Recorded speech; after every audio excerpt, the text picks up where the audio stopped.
Reborn as Yamcha, he awakens a point allocation system, allowing him to enhance his innate talents through rigorous training, elevating his abilities to hundreds of times that of an average Earthling. A terrifying prospect indeed. What the Kamehameha or the four demon fists? Is it not sufficient to possess hands? When Sun Wukong encounters Yamcha, he cannot help but bow in reverence, henceforth regarding Yamcha as his lifelong aspiration. Even the notoriously arrogant Tien fan must kneel in submission. Bike die, upon seeing Yamcha, can only flee in dismay. Yamcha's philosophy is one of invincibility. Chapter 1. The Desert Wolf, Yamcha. On the planet of Dragon Ball, a vast and boundless desert stretches endlessly. The blazing sun hangs high in the sky, mercilessly scorching the earth. The searing sands seem on the verge of igniting. Amidst this unbearable heat, a remarkably handsome youth is engaged in a unique form of cultivation. His physique is agile, executing a series of peculiar movements, akin to a fierce, ravenous wolf. In the next moment, he dashes forward like a phantom, covering dozens of meters in an instant, then unleashes a punch into the air, the force of his fist whistling, stirring up a whirlwind of sand several meters high. His figure shimmers under the relentless sun, the swirling sands continuously shifting with his form. At that moment, a voice as clear and melodious as a child's resonates from behind him, imbued with respect and admiration. "Young Master Yamcha, you have been training for 3 hours. Come and have some water." The speaker is Pu'er, a blue cat floating in the air. Its appearance is exceedingly adorable, its body soft and fluffy, akin to a cotton ball drifting in the breeze. Its skin radiates a captivating blue hue, with only its belly displaying a grayish-white patch, this unique coloration making it all the more endearing. At this moment, it is firmly holding a water jug filled to the brim with water in its diminutive arms. It is worth noting that this is a harsh desert environment, perpetually scorched by the blazing sun, where ordinary life struggles to endure. Even Yamcha, a martial artist, finds himself parched after enduring 3 hours of intense training beneath the relentless sun. While martial artists possess significantly superior physical qualities compared to ordinary individuals, such high-intensity training still exacts a tremendous toll on one's stamina. "Pu'er, I'm coming," Yamcha replies, swiftly appearing beside the blue cat upon hearing its voice. Pu'er smiles as it hands over the water jug. Since following Yamcha, it has finally led a life of stability. Once, after graduating from a southern kindergarten, it embarked on a life of wandering. The world of Dragon Ball is fraught with peril, teeming with terrifying creatures and robbers lurking to ambush. For a fragile being like Pu'er, a moment's carelessness could cost its life. Fortunately, after being robbed by Yamcha, it willingly chose to accompany him. In retrospect, Pu'er believes that was the wisest decision of its life. Yamcha accepts the water jug, tilts his head back, and takes several large gulps, the refreshing liquid flowing down his throat, providing much-needed relief. Having quenched his thirst, he immediately resumes his training without a moment's pause. Presently, Yamcha has essentially been supplanted by an individual named Zhang San from another world. In Zhang San's previous life, Dragon Ball was merely an animated series. However, it is precisely this background that affords him a unique advantage, a precognitive ability. This ability enables him to foresee the unfolding of numerous events in the perilous and unknown realm of Dragon Ball, granting him ample time to prepare for various challenges in his training. His diligent training is motivated not only by a desire to enhance his combat prowess, but also to fulfill the daily tasks set forth by the system. Indeed, on the second day of his transmigration into Yamcha, he awakened a system designed to collect talent points through exercise. Training for 8 hours a day allows the system to gather 0.1 talent points. Talent points not only enhance his potential, but also accelerate his learning of various martial arts techniques. After more than a year of training, his talent points have risen to 119.5, while the talent points of an ordinary Earthling are merely 1. Before he augmented his points, Yamcha possessed a talent score of only 83, which, while modest, still identified him as one of the rare martial arts prodigies among Earthlings. According to the system, the maximum talent limit for Earthlings is 100, categorizing them as super geniuses. With the acquisition of the system, Yamcha's destiny has been irrevocably altered, freeing him from these constraints. His talent points can increase indefinitely, which explains why he was able to surpass the talent limits of humanity after a year of training. In his memories, although Yamcha had already become the foremost pure-blooded human on Earth, he still lagged behind other Dragon Ball warriors in the later stages.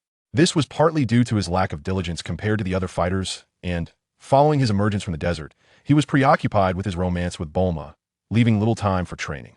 Furthermore, his innate talent could not compare to that of Sun Wukong and Tien Fan, who could learn techniques simply by observing Master Roshi's Kamehameha. Yamcha, however, could not achieve this, leading him to abandon his efforts in the later stages.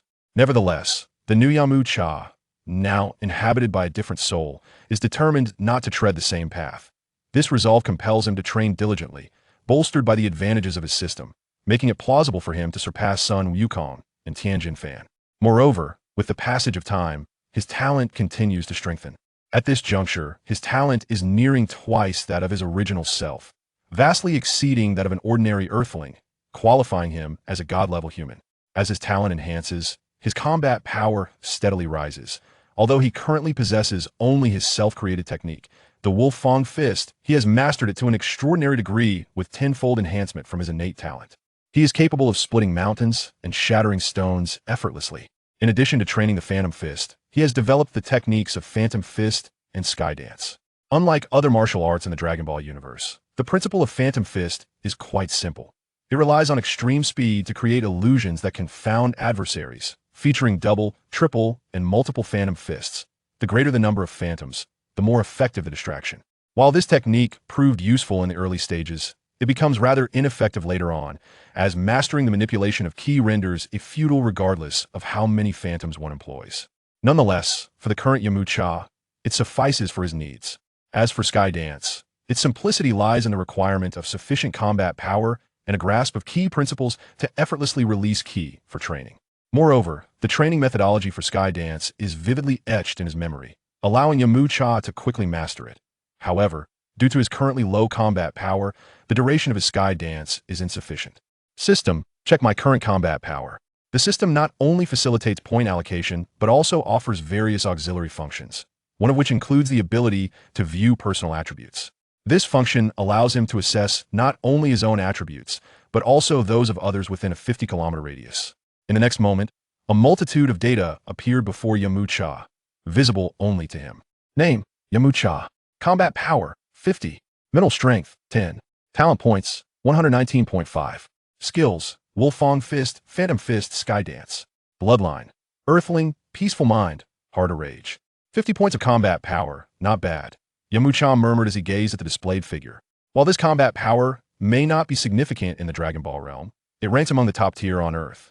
According to Yamcha's estimation, during this period, only a handful, such as Master Roshi, Master Shun, and Tao Pai Pai, could surpass him, a considerable improvement compared to his original entry into the narrative, where he exhibited a combat power of only 8 or 9. Chapter 2. The Emergence of Sun Wukong. The plot commences. After 3 hours of rigorous training, Yamcha returned to his abode. His residence, ingeniously constructed within the confines of a colossal rock, had been entirely hollowed out, divided into 3 levels. The upper level served as an observation deck, offering a panoramic view of the surroundings. The middle level was a cozy bedroom for repose, while the lower level constituted the living quarters. Despite its location in the arid desert, the interior boasted simple yet tasteful decor, complete with all essential furnishings for daily living. Seated upon a stool, Yamcha wiped the sweat from his brow and seized a bottle of beverage, gulping it eagerly. At that moment, Poole, positioned high above with a telescope, suddenly exclaimed with excitement, "Young Master Yamcha, we have new prey in sight. Is that so?" Yamcha smiled, for he was acutely aware that in this desolate place, resources were scant, and earning a livelihood was a challenge. To survive, he had reluctantly taken up the mantle of his predecessor's profession, robbing, to address his basic needs. Nonetheless, Yamcha hailed from a civilized realm, adhering to a strict code of conduct. He never harmed lives, only taking a portion of their possessions. Consequently, he had earned the moniker of the Desert Bandit, and as his reputation grew, fewer dared to traverse this arid expanse. Yet, he held no intention of departing. He awaited the arrival of those fated to cross his path. Each time outsiders ventured near, it presented an opportunity for him to enhance his existence. With purpose, Yamcha rose, leaping effortlessly to the upper level, over 10 meters high, and accepted the telescope from Poole, directing his gaze along the path indicated by his companion. There, 10 kilometers away in the vast desert, 3 figures staggered into view. A small boy carrying a stick, a humanoid pig, and a youthful girl of about 15 or 16. Yamcha immediately recognized them. They were the very individuals he had long anticipated. According to the narrative, they were en route to the distant Bread Dough Mountain, And these three were none other than Sun Wukong, Bulma, and Oolong. Their arduous journey through this inhospitable desert was necessitated by Bulma's careless loss of her universal capsule while crossing a river. And since Oolong was unwilling to share his own capsule, they were left with no choice but to take the most direct, albeit perilous, route to Breaddough Mountain. Though it was the shortest path, it was fraught with danger, as this desolate stretch was devoid of human presence, save for Yamcha and the countless packs of wolves lurking within the sands. At last, you have arrived. It is time for me to emerge from my solitude and witness the true visage of this world. Yamcha beamed with delight. Upon hearing Yamcha's intention to depart the desert, Pool's demeanor immediately soured. After enduring a few years of relative tranquility, it sensed the impending return to wandering. Noticing Pool's troubled expression, Yamcha gently ruffled the fur on Pool's shoulder and inquired, "What troubles you?" "Young Master Yamcha, are you leaving the desert? Are you going to abandon me?" Pearl murmured, her voice tinged with a sense of grievance. "What are you thinking? Of course, you are leaving with me," Yamcha replied with a hearty laugh. Upon hearing that Yamcha was willing to take her along, Pearl instantly soared into the air, her joy immeasurable. "Come, let's make some new friends," Yamcha declared as he leapt down, rushing towards Sun Wukong and the others. At that moment, Bulma and Oolong, who had been trudging through the desert for half a day, were parched and famished, with only Sun Wukong, possessing great stamina, feeling relatively fine. Bulma leaned on a tree branch as tall as herself, her steps unsteady, as if every movement drained her of all her strength. "I'm going to die. Woe is me," she lamented weakly. "It's so difficult to walk. I'm nearly out of energy." Oolong chimed in agreement. Walking ahead, the little Sun Wukong turned around and scolded the pair. "You two are utterly useless. I even came down to walk with you, yet you still can't keep up."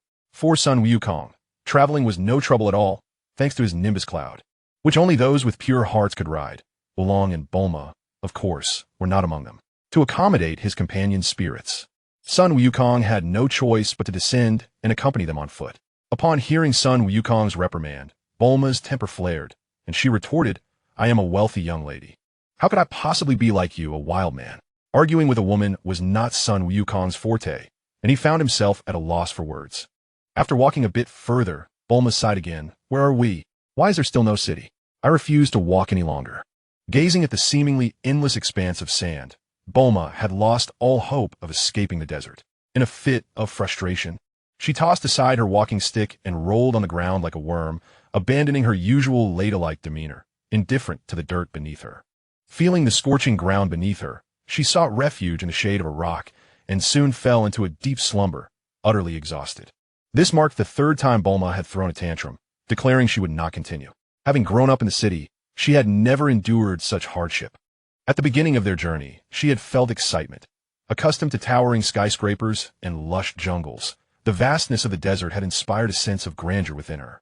Yet, after merely a few hours, she could no longer bear it, needing to rest after just a short distance. In half a day, they had only covered a little over 10 kilometers. Seeing Bulma hiding to rest, Oolong remarked, "This woman is truly willful. At this rate, when will we ever escape this desert?" After speaking, he too slumped down onto the sandy ground. "Why do you have to criticize her? You seem no different from her." Little Wukong showed no regard for Oolong, bluntly responding with a childlike innocence, devoid of the calm composure he would later possess. "All right, you are right. I shall sleep as well." Oolong, opting not to continue the argument, removed his hat and placed it over his face to shield himself from the sunlight. Observing that both had begun to rest, little Wukong ceased his journey. As he relaxed, his stomach began to grumble, despite his considerable stamina. The immense energy he expended required a substantial amount of sustenance, especially after half a day without food, leading to his belly's protest. Chapter 3. The Reunion of Oolong and Purr. After resting for a while, Oolong began to lament again. "I can't sleep. I'm starving. Wukong, do you have any food?" Noticing one was too famished to stay awake, while the other was weak and listless, little Wukong realized that if they did not find a solution for their hunger, they might not escape the desert. He promptly stood and declared, "I will search the surroundings for something to eat." After saying this, he prepared to summon the flying Nimbus to scout the area. Suddenly recalling something, he turned to Oolong and asked, "By the way, do you like pork?" His eyes shimmered with genuine sincerity. However, this question struck Oolong's ears as exceedingly jarring. As a pig-headed creature, the notion of eating pork was utterly abhorrent to him. Instantly invigorated, Oolong leaped up, eyes wide as he bellowed at little Wukong, Look at me. How could I possibly like pork? Little Yukong, observing Wulong's sudden outburst with an unruffled demeanor, found it difficult to comprehend the source of his anger. Just as they exchanged incredulous glances, the sound of thundering footsteps echoed from a distance, sharply contrasting with the tranquil desert surroundings. Little Yukong lifted his gaze toward the source of the sound, spotting a small black dot racing toward them with haste. As it approached, it kicked up clouds of dust behind it. What is that? Wulong inquired, equally captivated by the swiftly approaching object. The black shape was still several kilometers away, stirring up a significant amount of sand, and even with little Wukong's keen eyesight, he could not discern its form immediately. He could only marvel what incredible speed. In a short span, the black figure became clearer, halting a mere 10 meters away from them. As the dust settled, it revealed a tall and handsome young man, none other than Yamcha, who had hurried from his dwelling. In an instant, Yamcha's attention fixated on the crab-headed child, a figure he had long admired in his past life, now standing before him. A surge of impulse to forge a friendship with this idol welled up within him, yet, having lived 2 lives, he maintained a degree of composure. A wicked delight surged within, and I feigned a fierce demeanor, coldly declaring, I am Yamcha, the notorious bandit who dominates this vast desert. Just then, from behind me, Puar leapt forth, his youthful voice chiming, I am Puar. Upon hearing this boy proclaim himself a thief, Oolong trembled and hastily sought refuge behind little Goku. Subsequently, upon learning that the blue cat introduced himself as Puar, Oolong's heart stirred, akin to a game of hide-and-seek, as he glanced towards Puar. Little Goku, having descended the mountain, had encountered few souls and remained oblivious to the concept of a thief, only experiencing joy at the sight of his fellow creatures in the wilderness. What is a thief? Can one eat it? Little Goku's sole concern at that moment was how to resolve the trio's food predicament. Fool! He intends to steal from us, Oolong remarked, exasperated by his companion's ignorance. Correct answer. If you wish to survive, surrender all your valuables and the universal capsule, or you shall suffer the consequences, came the menacing threat. With that, Yamcha observed the unfolding drama with keen interest.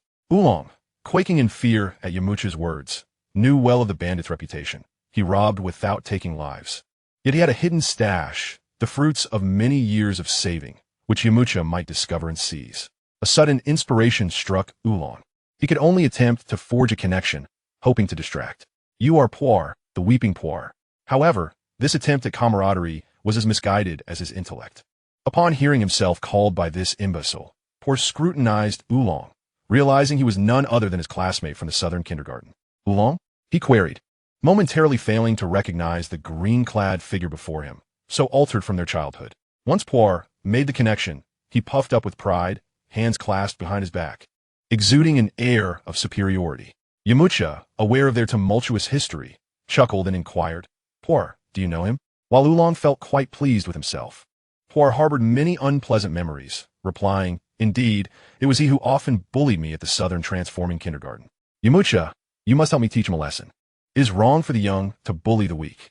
Yamcha asserted, tightening his fist with a creaking sound, nodding at Puar, Fear not, I shall discipline him, ensuring he understands the importance of respecting his elders and the young. Puar replied with a gentle nod. Upon hearing of the impending punishment, Oolong broke into a cold sweat, stammering, Puar, why do you hold such a grudge? That was merely a trivial matter from kindergarten. Why do you still dwell on it? I certainly do not have classmates like you, a voyeur who only steals glances at girls' undergarments. Puar tossed his head aside, continuing to stoke the flames of conflict, and even stuck out his tongue at Oolong. Oh dear, what a hopeless fellow you are. Let me teach you a lesson, you lecherous creature. Yamcha declared as he prepared to reprimand the Oolong who was hiding behind little Goku. Oolong, truly frightened, realized his only ally was the son Wukong before him, and thus whispered to little Goku, Aren't you supposed to be quite formidable? It's your time to act now. Little Goku, still in a state of confusion, hastily inquired, Are they the bad guys? Why must we fight them? Yamcha swiftly maneuvered to little Goku's rear, intending to capture Oolong. Although little Goku found Oolong somewhat despicable, he could not allow Yamcha to harm his companion. Consequently, he intervened to prevent Yamcha from attacking Oolong. The two engaged in combat, with Yamcha curious to assess little Goku's current capabilities, thus refraining from utilizing his full strength. During their skirmish, Yamcha accessed the system to observe little Goku's personal attributes, name, Son Wukong. Combat power, 10. Mental strength, 1. Talent points, 500. Skill, rock, paper, scissors. Bloodline, Saiyan. Increases combat power when near death. At present, little Goku's skill panel was inferior to Yamcha's, with his combat power considerably low and mental strength lacking. Save for the alarming quantity of talent points. Yamcha had initially believed that his 3 years of talent accumulation would surpass Sun Wukong. But he was astonished to find the disparity still so vast. The arrogance that accompanied his newfound system was significantly tempered. If Goku possessed such talent, then the other Dragon Ball warriors, such as Broly and Bu, would be even more formidable, compelling Yamcha to abandon any underestimation. However, despite little Goku's extraordinary potential, his combat skills were exceedingly immature, leaving numerous defensive gaps in his offense and defense. Even though Yamcha displayed only a fraction of his strength, he could easily dominate Goku. After all, with 2 lifetimes of experience, Yamcha's combat mentality was far more agile. Even with equal power, little Goku could not hope to compare. Moreover, Goku was currently in a state of hunger, further diminishing his abilities. Within just 3 or 4 exchanges, Yamcha effortlessly sent Goku flying with a few well-placed strikes, causing him to crash into a pile of rocks behind him. Witnessing Goku's defeat, Oolong became immediately anxious, his face adorned with a sycophantic smile as he approached Yamcha, mimicking Pul's tone to flatter him. I always knew Master Yamcha was the strongest. Huh, do you think this will earn you my mercy? Yamcha retorted, unappreciative of Oolong's flattery, continuing to issue threats. Chapter 4. The First Encounter with Bulma. At that moment, the recently buried son, Wukong, sprang forth from the rocks once more, showing no signs of the severe injuries he had sustained. The Saiyan physique indeed proves remarkable, as it withstands an attack of merely 1/10 of my combat strength without a trace of harm. Son Wukong proclaimed loudly to Yamcha, I have not yet lost. Watch me in a game of rock, paper, scissors. Is that so? Yamcha swaggered over to stand before Son Wukong. Although Son Wukong was not one to concede defeat, he had come to realize through their recent skirmish that the young man before him possessed strength that was undeniably superior. His gaze grew considerably more serious. Under Yamcha's keen observation, following their game of chance, Son Wukong's power surged to 12 points. Yet, such a level of strength remained inadequate in the face of Yamcha's prowess. The game of rock, paper, scissors consisted of merely 3 moves: a heavy punch, a 2-finger jab to the eyes, and a final slap to the face. While Yamcha refrained from employing greater strength, his reflexes were undeniably sharp. Regardless of the technique Son Wukong attempted, he had ample time to respond. With a single palm, he intercepted Son Wukong's punch from the game and deftly turned his left hand, resembling a blade, to thwart the jab aimed at his eyes. As for the concluding slap, before it could even be delivered, Yamcha deftly pointed to Son Wukong's wrist, rendering it ineffective. Ah, that hurts. Though Yamcha's touch had been merely a gentle poke, it landed on Son Wukong as if he had been struck by a car, causing the young warrior to yelp in pain. Your game is nothing more than a child's play, Yamcha remarked with a disdainful expression. This incited great ire within Son Wukong. After all, this was a martial art taught to him by his grandfather, Sun Wufan, and now it was being belittled by this youth. In the next moment, Son Wukong charged once more at Yamcha with renewed vigor, but alas, it was insufficient. With a series of resounding strikes, Yamcha unleashed the Wolf Fang fist, moving with the swiftness of a wild wolf.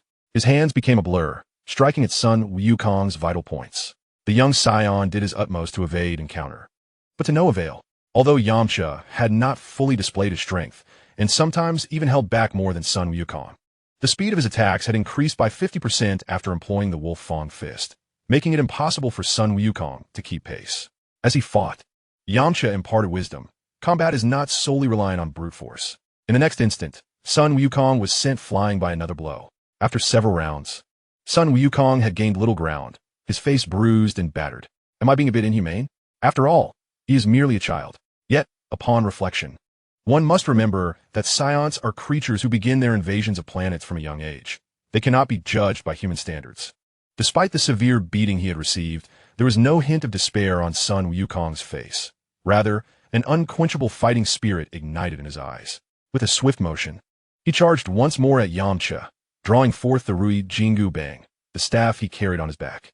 It seems that he has exhausted all means, even resorting to weapons that have long been dormant. Understanding the capabilities of the Rui Jingu Bang, Yamcha deftly evaded its attack, transforming his body into a fleeting shadow.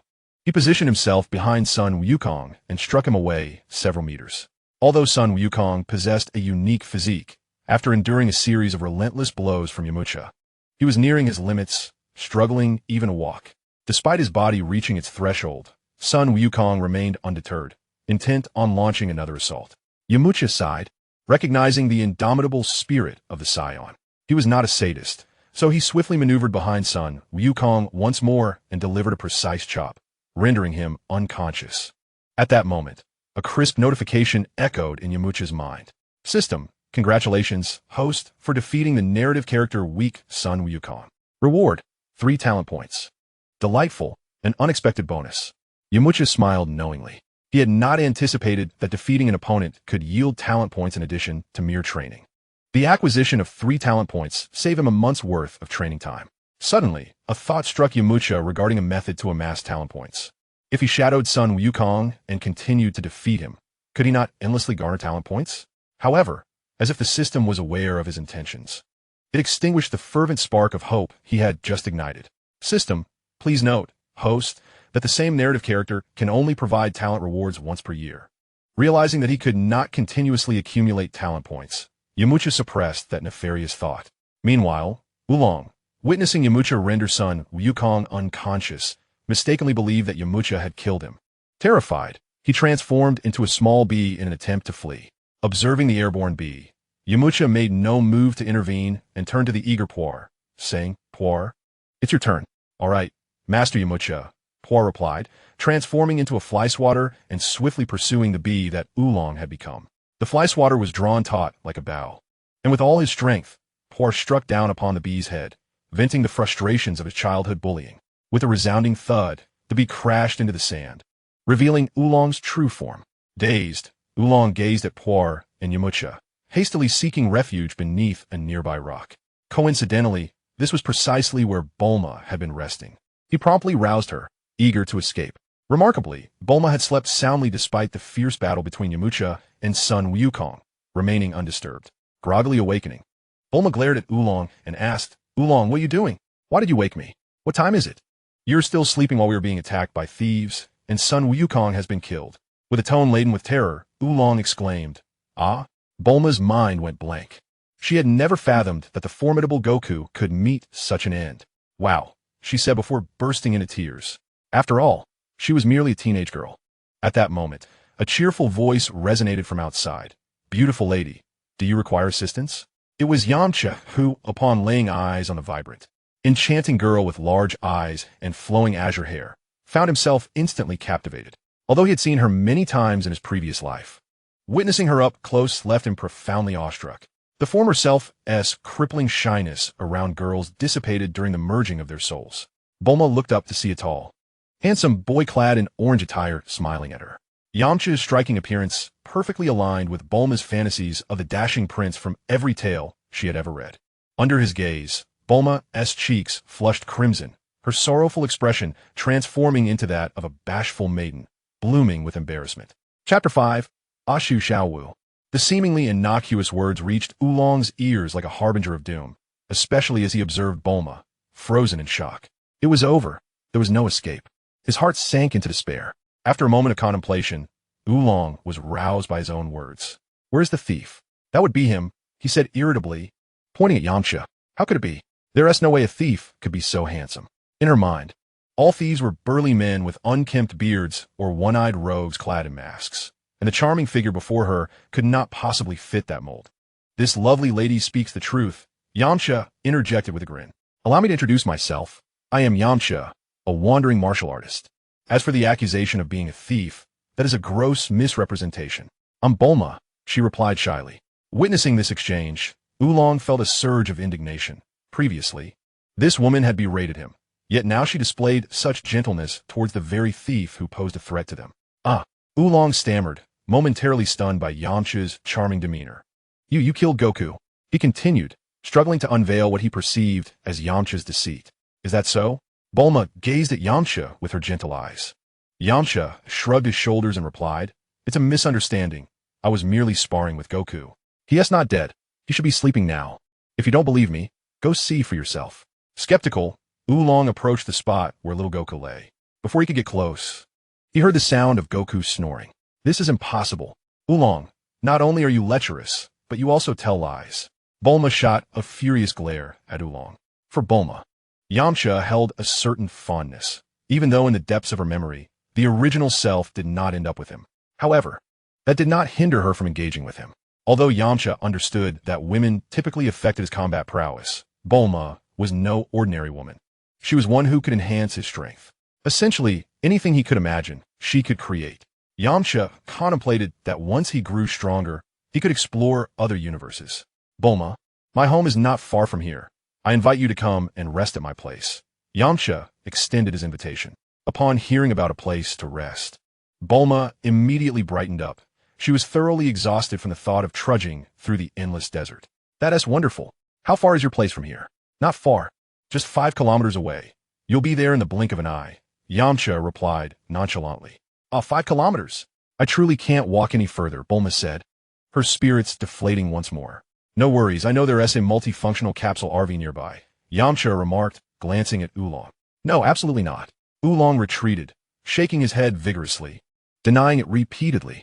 Yet, to a discerning observer, his demeanor appeared exceedingly false, clearly concealing an inner panic.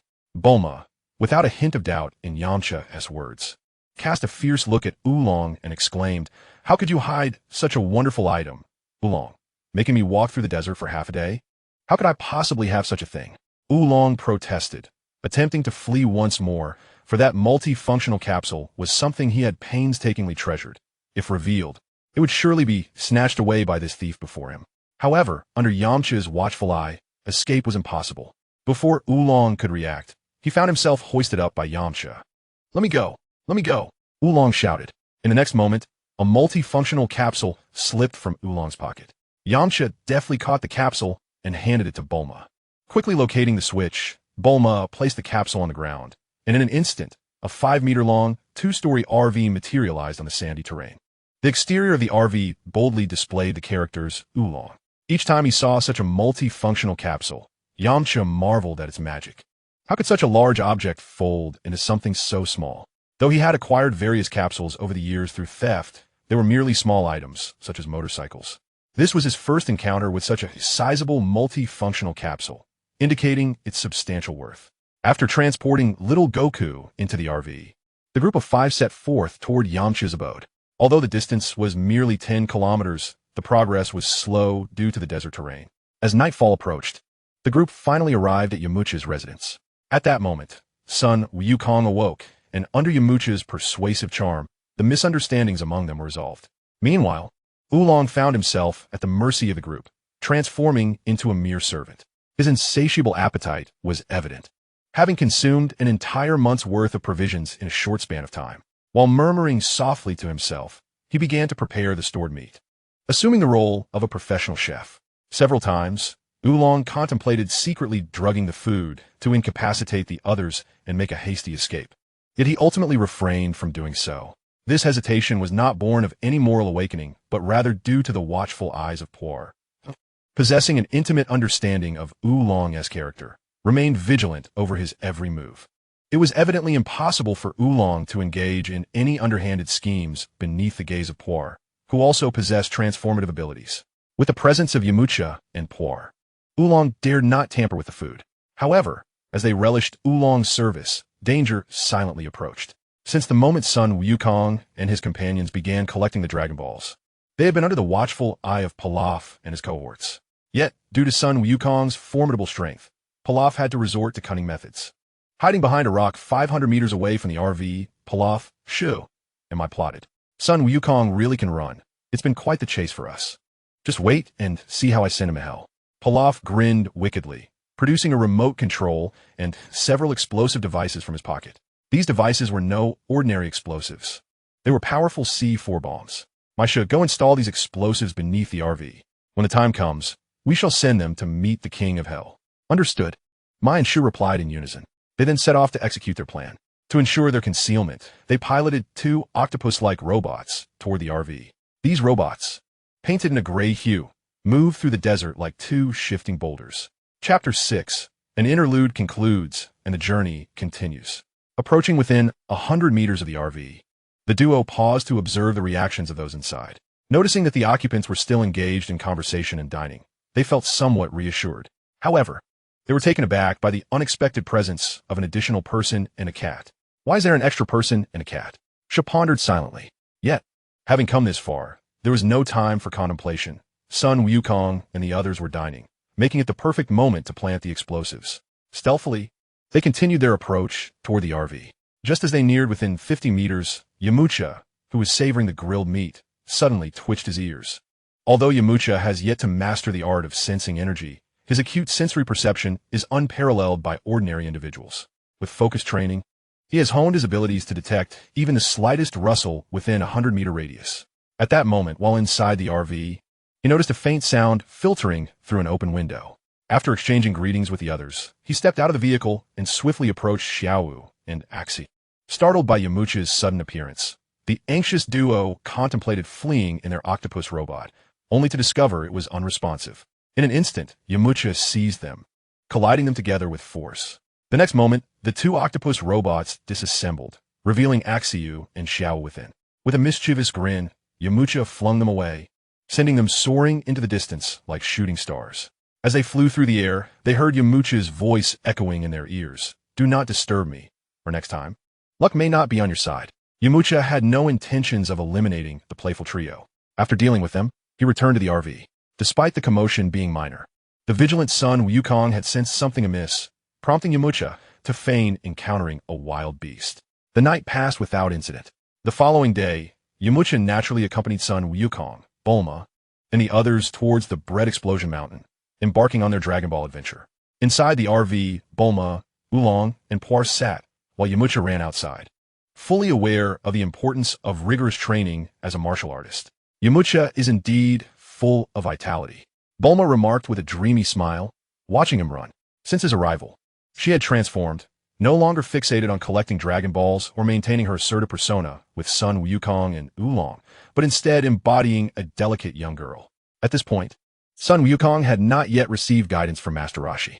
Although he possessed the inherent advantages of a Saiyan, he had yet to cultivate the discipline of a martial artist. Curiously, he turned to Poir and asked, "Why does Yamcha run on the ground instead of riding in the vehicle?" With pride, Poir responded in its distinctive voice. Young Master Yamcha has stated that to become a formidable martial artist, one must endure rigorous training and never relax. Only through relentless effort can one achieve greatness.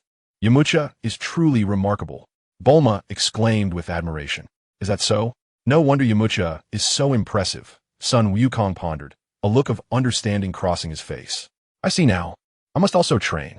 After speaking, he leapt directly from the camper and began to run alongside Yamcha.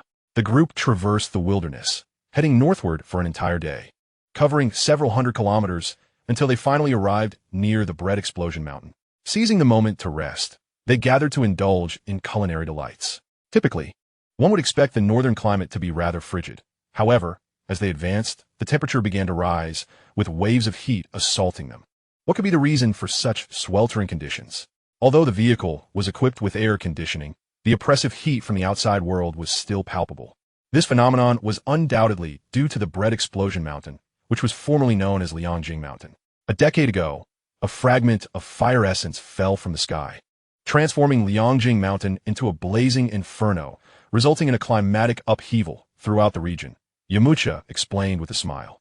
Yamcha, you know far too much, Bulma exclaimed, her admiration evident as she turned into a little fan. After 2 days of companionship, Yamcha had grown quite familiar with Sun Wukong and Bulma, apart from Oolong. What's the big deal? I know that too, Oolong muttered while grilling. However, his words did not elicit admiration from Bulma. Instead, they were met with palpable disdain. As Bulma admired Yamcha, Oolong's interjection soured her mood, prompting her to give him a firm tap on the head, saying, Oolong, focus on grilling your meat. The fickleness of human nature. Oolong felt utterly dominated by Bulma, coupled with the cunning Yamcha, leaving him to feel like a mere tool for exploitation. Yet every time he contemplated escape, they would invariably drag him back. Look, the sunset is ahead, exclaimed little Wukong, gazing excitedly at the crimson clouds. How beautiful! Bulma echoed in astonishment. That is not a sunset. It is the flames of Bread Explosion Mountain. What? Except for Yamcha and Oolong, who were aware of the situation. The others found it utterly unbelievable. At the entrance of Bread Explosion Mountain, Oolong halted the vehicle, his face etched with fear as he addressed the group. Are you truly going to proceed? That is the dwelling place of the Ox Demon King. The fearsome reputation of the Ox Demon King was synonymous with evil in the north. A figure so notorious that children ceased their crying at the mere mention of his name.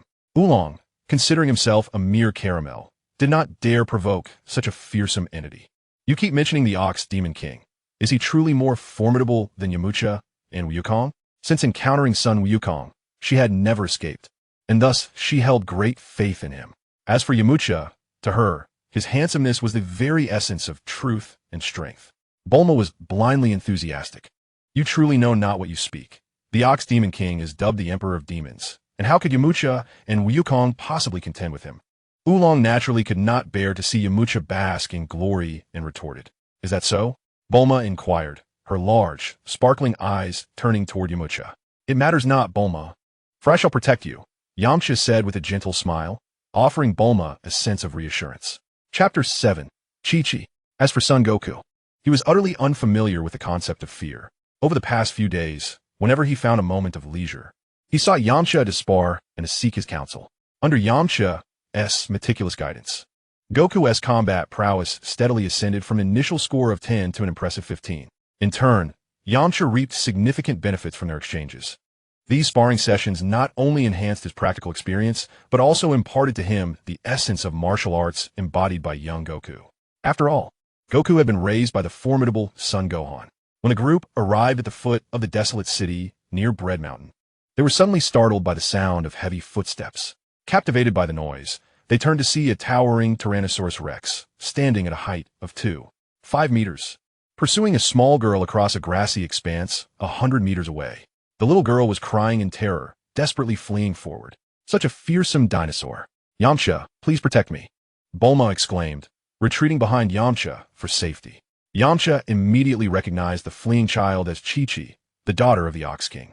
In his recollection, at this time, the Ox King was preoccupied with quelling the flames of Bread Mountain and had sent Chi-Chi into the outside world to seek Master Roshi. However, Yamcha pondered the wisdom of sending such a young child to search for a master who was notoriously elusive. It seemed a rather foolish decision on the Ox King's part. Consequently, Chi-Chi had wandered for days without even leaving the vicinity of Bread Mountain. During this period, the Ox King was merely a slave to wealth, blinded by gold. Fixated solely on guarding the fiery Bread Mountain, a rather inadequate role for a father. Yet despite the apparent peril surrounding Chi-Chi, Yamcha, with the aid of his system, discerned that the situation remained manageable. The fearsome Tyrannosaurus Rex actually possessed a combat power of only 7, while the seemingly harmless Chi-Chi boasted a combat prowess of 14, rivaling that of the current Son Goku. This revelation surprised Yamcha, prompting him to refrain from immediate intervention. After all, Chi-Chi was among the few female martial artists of Earth's future, her talent points reaching an impressive 50, only slightly inferior to Yamcha's own innate abilities. With the right mentorship, her future achievements could rival those of Krillin and others. The others, lacking Yamcha's system, were understandably anxious about the girl's predicament. The first to take action was young Goku, just as he was about to step forward to assist. An unexpected scene unfolded before our eyes. A little girl, amidst her cries, struck her helmet with force, causing a flying dagger embedded in its center to be ejected with a burst of brilliance, instantly severing the tail of the once mighty Tyrannosaurus Rex. The dagger, having completed its arc, returned to its original position on the helmet. At that moment, the dinosaur remained in a state of bewilderment, the pain of its severed tail yet to register in its brain. In her state of panic, Kiki did not falter. She extended her chubby fingers and swiftly tapped the sides of her helmet. Suddenly, a highly concentrated beam of energy burst forth from the circular opening in the helmet. The laser swiftly traced several lines in the air, and before the stunned dinosaur could emit a single cry, it was reduced to mere piles of flesh. Gasps of astonishment echoed among the onlookers, as the once pursued girl had transformed into a formidable force capable of annihilating a Tyrannosaurus in an instant. Even the legendary Son Wukong sensed the danger emanating from the laser unleashed by the helmet. Among the gathered crowd, only Yamcha could withstand such an assault directly, clearly indicating that Kiki's formidable power was derived from the peculiar helmet adorning her head. This helmet was not a product of technology, but rather seemed to be a treasure. It was evident that although the Bull Demon King had allowed Kiki to venture out alone, he had equipped her with means of protection. This world is replete with bizarre entities, For instance, the seemingly ordinary brothers, Gold and Silverhorn, possessed a treasure capable of threatening Sun Wukong. The appearance of the adorable little Kiki immediately captivated everyone's attention. Despite having vanquished the dinosaur that had chased her, she remained squatting on the ground, weeping. "Little sister, why are you wandering alone in the wilderness?" Although sensing the imminent danger Kiki posed, Bulma summoned her courage to approach and greet her. Upon noticing someone addressing her, Kiki became wary, but upon realizing she was being spoken to by a beautiful older sister, she relaxed her guard. With her bright eyes, she looked at Bulma and sobbed, "My name is Kiki. I'm looking for the turtle sage, but I don't know where he is. Woe is me.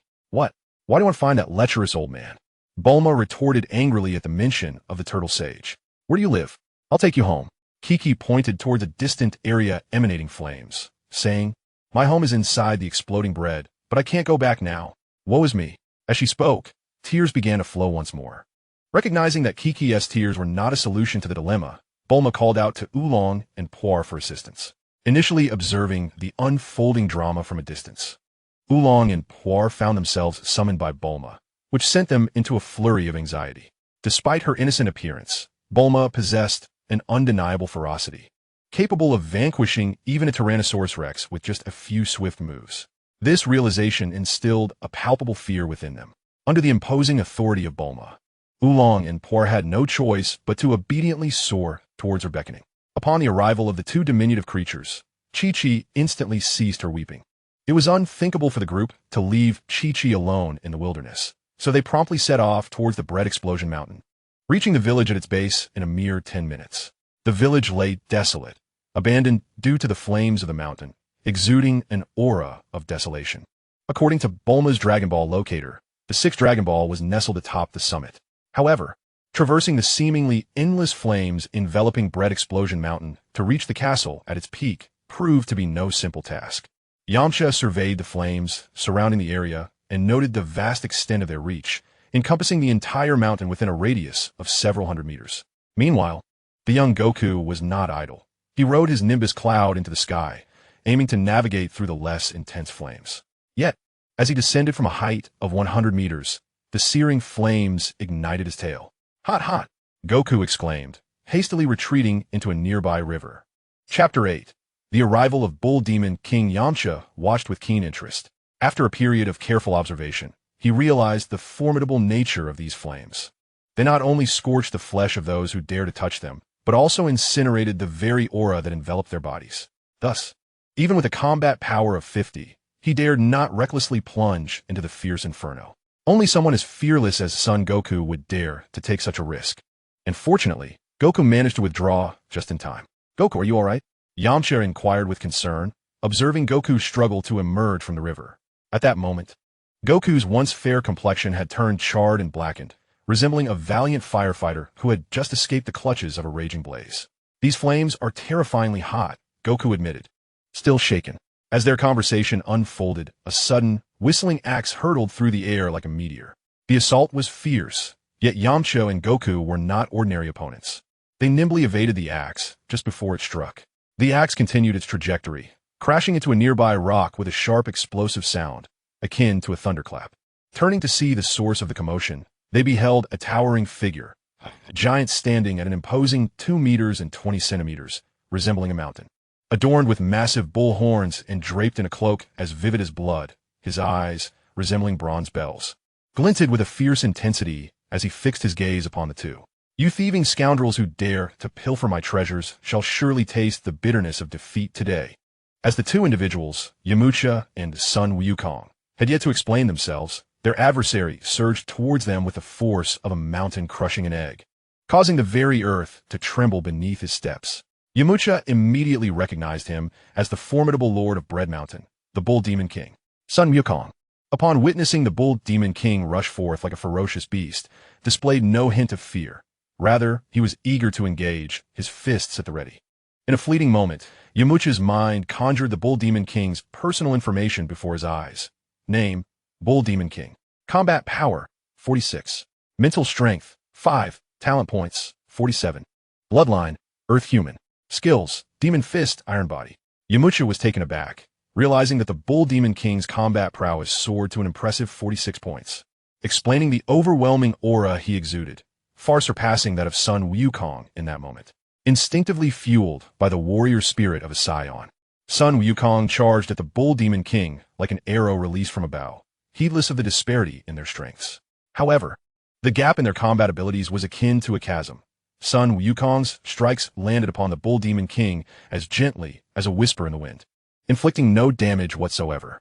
Fortunately, the Bull Demon King, perceiving his assailant to be merely a child, refrained from delivering a fatal blow, casually swatting Sun Wukong away as if he were a kite severed from its string. "Ouch, that hurts!" Sun Wukong exclaimed, clutching the spot where he had been struck. Just as he prepared to retaliate, Yamcha stepped forward, positioning himself protectively in front of him. "Wukong, you are no match for him. Allow me to confront him instead." Sun Wukong, gazing at Yamcha's serious demeanor and recalling the immense power the Bull Demon King had just displayed, nodded in agreement. "Yamcha, I entrust this to you. Little thief, do you also wish to be on the receiving end of my wrath?" The Bull Demon King threatened, cracking his knuckles ominously, his words resonating with a force that could shatter eardrums. "Old fool, if you possess the skill, then unleash your best techniques. Otherwise, prepare to be beaten to the ground. And do not come crying to your mother." Yamcha boldly retorted to the Bull Demon King.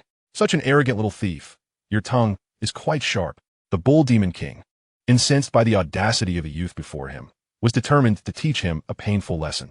In a swift motion, he dashed towards Yamcha like a gust of wind, raising his iron fist to strike down upon him with the fury of a mountain. Demon Fist, heaven-shattering blow. With his strike, the Bull Demon King unleashed his renowned martial art, a technique that had earned him a fearsome reputation throughout the realm. The Demon Fist, meticulously crafted by Master Roshi in response to the Bull Demon King's towering physique, was a legendary combat style. Though its movements appeared simple, it harnessed the Bull Demon King's overwhelming strength and unyielding defense to their fullest potential. Comprising 8 forms, each imbued with the might to cleave mountains and shatter stones. This martial art had established the Bull Demon King's fame in the northern world, where he rarely encountered worthy opponents. "Come at me," Yamcha exclaimed with unwavering resolve, his voice echoing with the ferocity of a descending tiger as he met the Bull Demon King's strike with his own fist. Bang! In an instant, a tempestuous whirlwind surged through the arena. The fists of the two combatants collided like meteors, causing both to involuntarily recoil several steps. This exchange revealed their equal prowess, with neither gaining the slightest advantage. "Such a cunning little thief, capable of absorbing 70% of my power. It seems I must unleash my full strength." The Ox King, swaying his mountain-like frame, steadied himself, his eyes glinting with exhilaration. Although he was taken aback by the block, it ignited a long-dormant warrior spirit within him. Years of a comfortable existence had nearly caused him to forget that he was a seasoned martial artist, battle-hardened through countless encounters. From their recent clash, he discerned that this young man before him possessed strength that matched his own. "Is that so? I am equally eager to witness the true might of the illustrious Ox King," responded Yamcha, his countenance unwavering and his voice resounding like a bell, filled with resolve. The Ox King's expression shifted slightly as he retorted, "To know me and yet speak so boldly. It seems this elder has been underestimated by you, a mere junior." "So this is the Ox King. No wonder his strength is so formidable," mused Sun Wukong, awakening from his reverie. At that moment, the combatants, Yamcha and the Ox King, were ablaze with fervent fighting spirit, intensifying their resolve. In the next heartbeat, they charged at each other like lightning, passionately showcasing their martial essence. Their fighting styles were distinct. The Ox King's assault was akin to a torrential storm, grand and sweeping, relying on his indomitable magic fist for offense and his unyielding physique for defense. While Yamcha moved like a nimble wolf, emphasizing agility and remarkable speed, retreating swiftly after every missed strike to seek the next opportunity to attack. For a time, neither could gain the upper hand. The Ox King could not land a blow on Yamcha, and Yamcha's strikes could not penetrate the Ox King's defenses. At this juncture, the contest became a battle of endurance. After a moment's contemplation, Yamcha leapt back, positioning himself 5 meters away from the Ox King. "Young man, your strength is commendable, but defeating me is an impossibility," the Ox King conceded, acknowledging Yamcha's prowess with a hint of respect. Chapter 9. Misunderstanding resolved. Master Roshi appears. "Ox King, behold my final move. I fear you may not withstand it." As Yamcha spoke, he darted forward like a bolt of lightning, swiftly circling the Ox King. his speed creating afterimages. The Ox King's smile froze as he witnessed Yamcha execute the Phantom Fist. It was as if a flash of lightning had split open the depths of his memory. It recalled his days training under Master Roshi, facing his brother Gohan, only to be repeatedly vanquished by Gohan's Phantom Fist. Yet, due to his own physical limitations, he could never master the technique, leaving an indelible ache in his heart. In the brief moment of distraction experienced by the Bull Demon King, Yamcha seized the opportunity with the swiftness of a phantom, launching his attack instantaneously. He deftly maneuvered into the blind spot of the Bull Demon King's line of sight, one hand firmly clutching the bracer on the demon's arm, while the other gripped the waistband of his trousers like a vice, effortlessly lifting the Bull Demon King off the ground. Now, take flight. In the next instant, the Bull Demon King was hurled into a small hill with the force of a cannonball, instantly buried beneath a cascade of rubble. Caught off guard and momentarily dazed, he fell victim to Yamcha's skillful maneuver. What martial art is this? Remarkably formidable, exclaimed Sun Wukong, his voice brimming with excitement. For Sun Wukong, few experiences could rival the thrill of witnessing profound martial prowess. After a considerable interval, the Bull Demon King managed to extricate himself from the pile of debris. Despite his tough exterior, he was left disoriented by the impact. Do you wish to continue the fight? Yamcha called out to him. The Bull Demon King was not one to remain oblivious to the reality of his situation. Recognizing his inferiority, he hastily conceded, "I admit defeat." Upon his surrender, Yamcha received another notification from the system. System, congratulations, host, for defeating the Bull Demon King. Reward, 138 talent points. Indeed, vanquishing the martial artist from the original narrative yielded talent points, and remarkably, the amount awarded surpassed that received by Sun Wukong. It appeared that the allocation of talent points was determined not merely by the opponent defeated, but rather by the combatant's own strength. As the Bull Demon King possessed greater fighting prowess than Sun Wukong, it followed that the reward was correspondingly higher. In just 2 days, his talent points surged by 168, rivaling the gains he typically achieved after 5 or 6 months of training.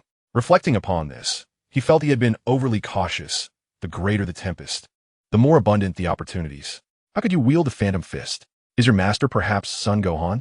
The Bull Demon King inquired, filled with suspicion. Nay, I have no master. The martial art you mentioned is one I devised myself. The name Phantom Fist is quite clever. Henceforth, it shall be known as such. Yamcha replied with unwavering composure.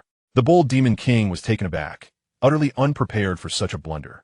Yet the fact that this youth could create a technique reminiscent of his own master left him in awe of the boy's exceptional talent.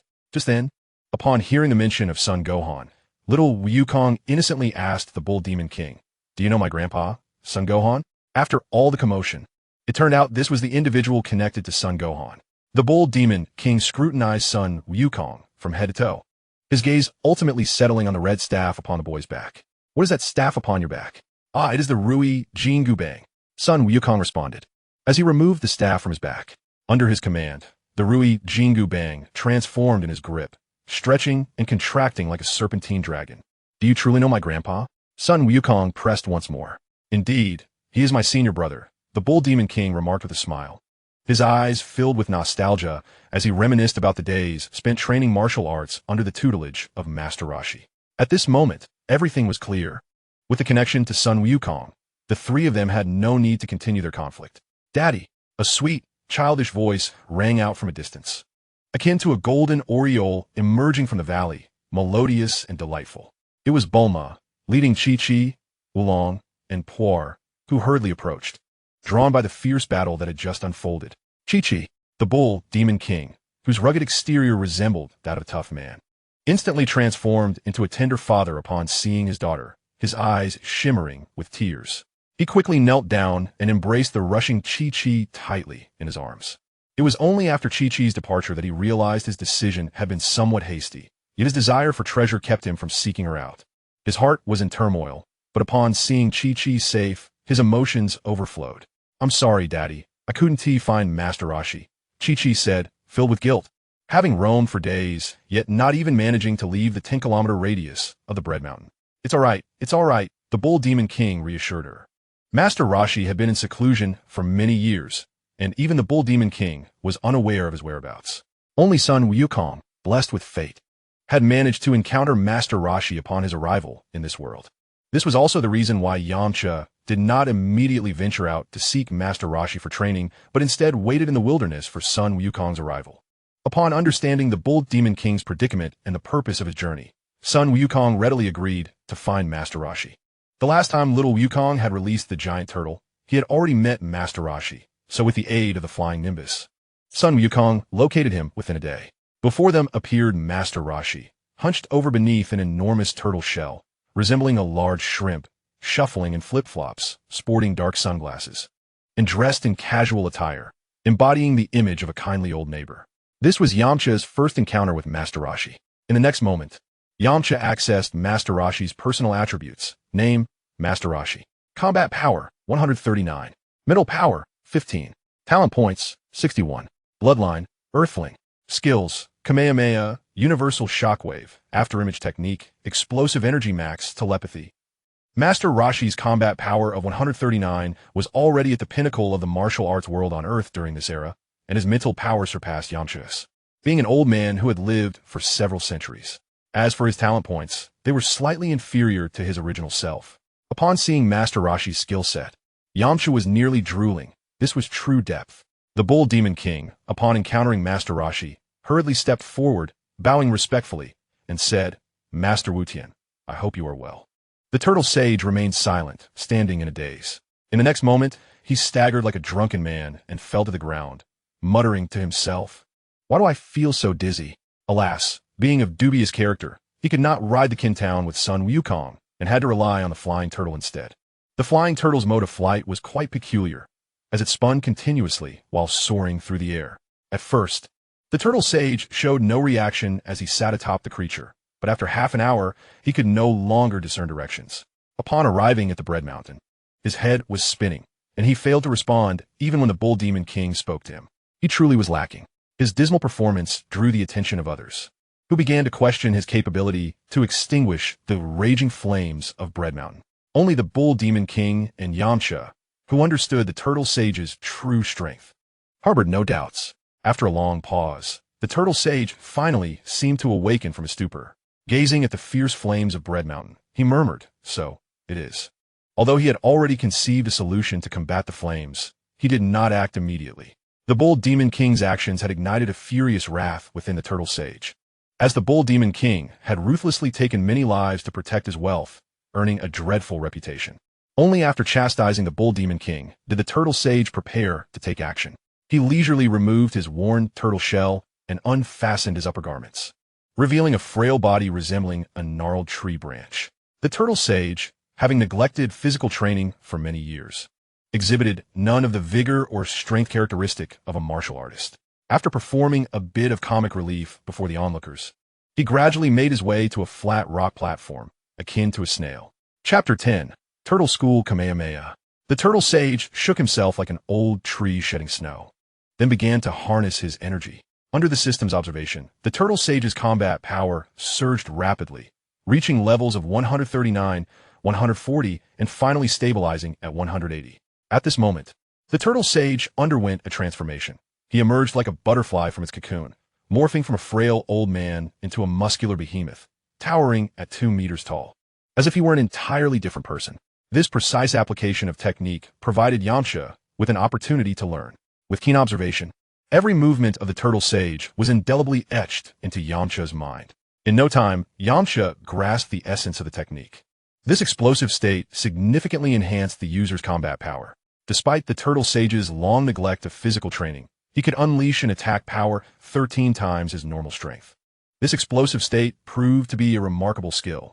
Yamcha, however, was precisely the one lacking such a technique. After reflecting upon it multiple times in his mind, he swiftly grasped the essence of the technique.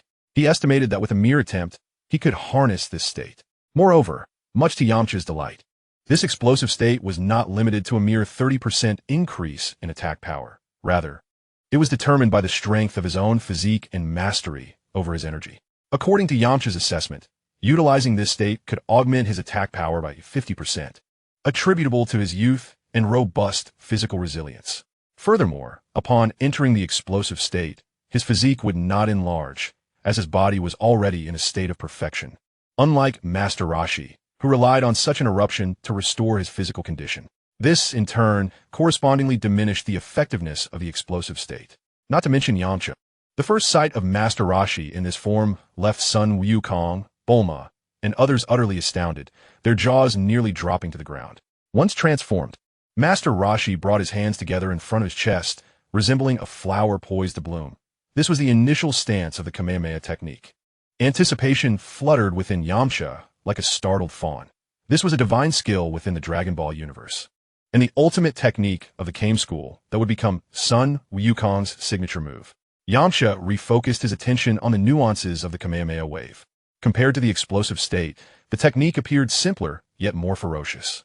The explosive state felt akin to awakening one's entire energy, allowing it to surge forth like a wild stallion, whereas the Kamehameha wave involved concentrating the energy into a singular point before releasing it explosively like a volcanic eruption. As the momentum reached its zenith, Master Roshi was enveloped in a dense layer of blue energy, resembling a mysterious veil, a manifestation of his energy at the surface of his body, with his hands formed in a blossom-like shape, akin to cradling a rare treasure. He positioned them at his waist.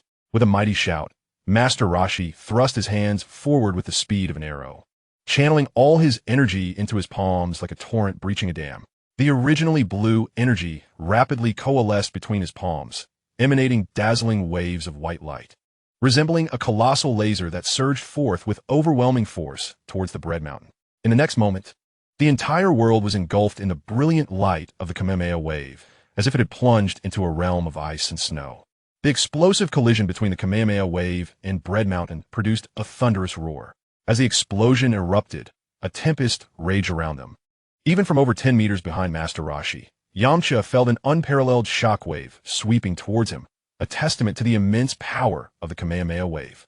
As the dust gradually settled, everyone realized that Master Roshi had exited the earlier frenzied state, returning to his diminutive old man form, seated upon a rock, panting heavily. Clearly, the Kamehameha had exacted a tremendous toll on his stamina. After all, employing both formidable techniques simultaneously was no easy feat, even in the prime of youth for Master Roshi. How much more challenging it must be now, in his frail and aging state. Behold, it is vanquished in an instant, Master Roshi declared, his voice slightly wavering. Yet a smug expression adorned his face. It was evident that he had exerted himself to the utmost to put on a show. Truly remarkable, exclaimed little Goku, his eyes sparkling with admiration as he witnessed the Kamehameha for the first time. Each person had their own focal point of interest. Yamcha and Sun Wukong were captivated by the two extraordinary techniques Master Roshi had just demonstrated, while the Bull Demon King was fixated on the obliterated Bread Mountain. With a heart heavy with anguish, he pointed at the wreckage and lamented, "Master, the flames have indeed been extinguished, but what?" Master Roshi's expression hardened, revealing an authoritative demeanor. "But the mountain and the city have been destroyed," the Bull Demon King continued, his face a mask of despair. Master Roshi turned to observe the scene, only to find that Bread Mountain and the castle atop it had been reduced to mere rubble, utterly unrecognizable from their former glory. He sheepishly scratched his head in apology. Yamcha understood that this was all a deliberate act by Master Roshi, intended to impart a lesson to his underachieving disciple. Yet, this did not concern Yamcha, for he had already obtained what he coveted. The system had now added two extraordinary techniques. One was the Kamehameha, a technique that allowed him to gather his energy to unleash an attack surpassing his inherent power, the magnitude of which depended on his mastery of ki. The other technique was Master Roshi's muscle form, which Yamcha referred to as the explosive energy mode. With these two formidable abilities, Yamcha's combat style had become considerably more diverse. Indeed, being alongside Sun Wukong ensured fruitful gains. Otherwise, relying solely on his own insights would lead him into an uncertain future. While Yamcha was perusing the system, Sun Wukong boldly approached Master Roshi with the desire to learn the Kamehameha technique.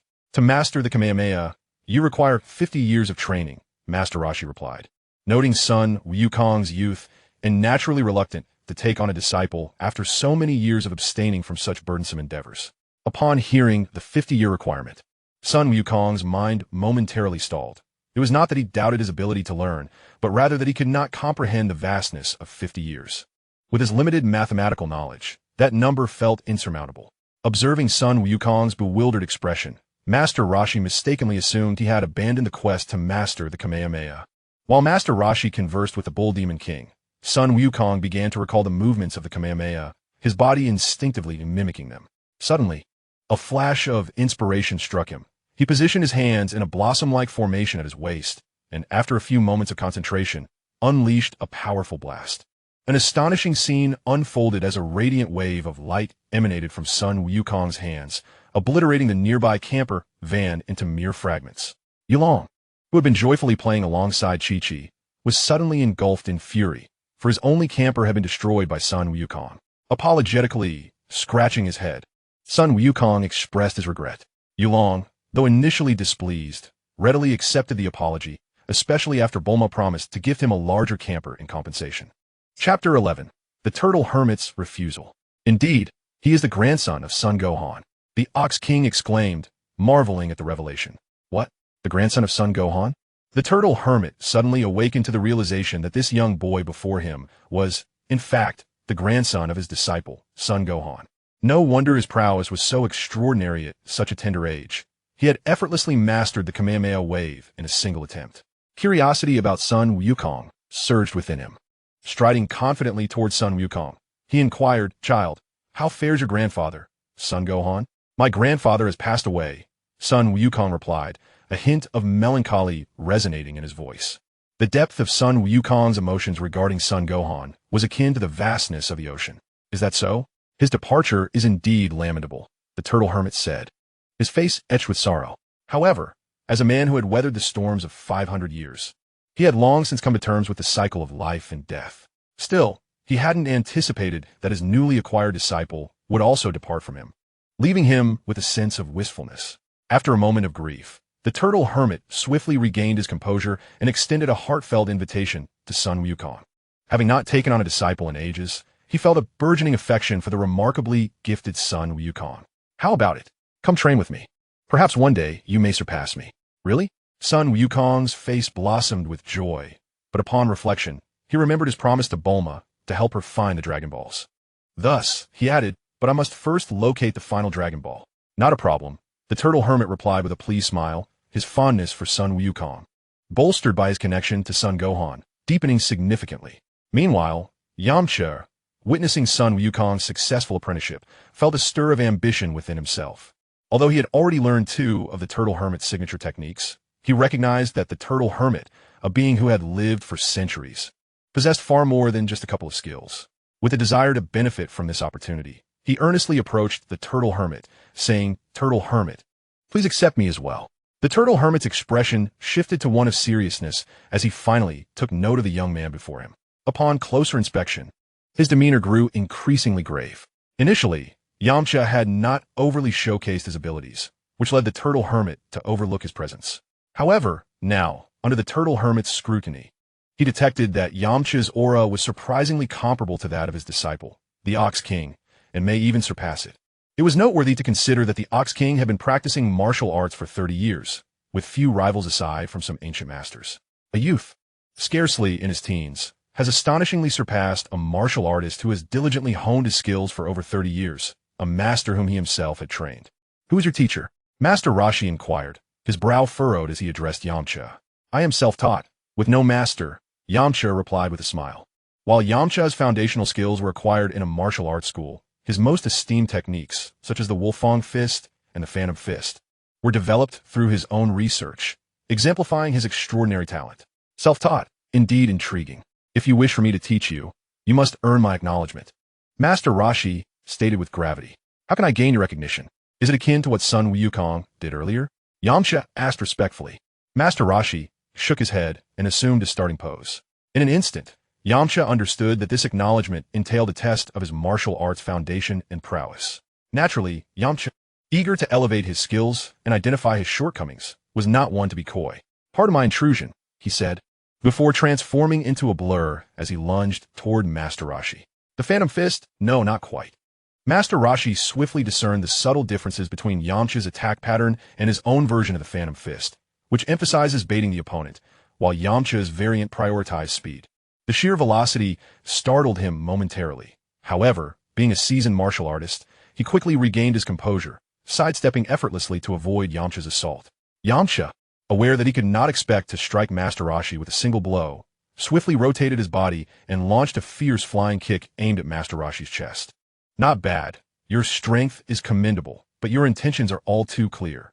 Master Roshi's body moved rapidly, and with a gentle tap of his finger on Yamcha's foot, he sent him staggering backward. Yamcha recognized that Master Roshi was guiding him, yet his movements did not cease. Wolfang Fist. Countless claw-like shadows surged toward Master Roshi's vital points, and even before the Wolfang could reach him, the ensuing gale uprooted the surrounding flora. Not bad. This is rather interesting. Master Roshi did not merely evade. He countered with swift movements, blocking Yamcha's relentless strikes.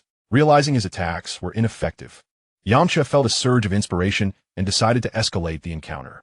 He leaped backward, channeling a substantial amount of energy toward his hands. Kamehameha. Master Roshi's mouth fell agape. Not out of fear of Yamcha's Kamehameha wave, but rather due to the sudden emergence of two individuals who, with just a glance, had mastered his signature technique, causing him to deeply question his long-held worldview. Yamcha, how impressive, exclaimed Sun Wukong, his voice filled with childlike wonder. The energy gathered by Yamcha is quite substantial. It would be impossible for an ordinary hill to withstand it. Young man, quickly release the energy you have amassed. This old fellow, wish to live a few more years. Master Roshi gestured, indicating for Yamcha to cease the Turtle School's Kamehameha. Although Yamcha's attack could not match the one he had previously unleashed against the Bread Mountain, it still posed a significant threat to his current self. Upon hearing Master Roshi's words, Yamcha felt a sense of embarrassment and promptly dissipated the energy in his hands.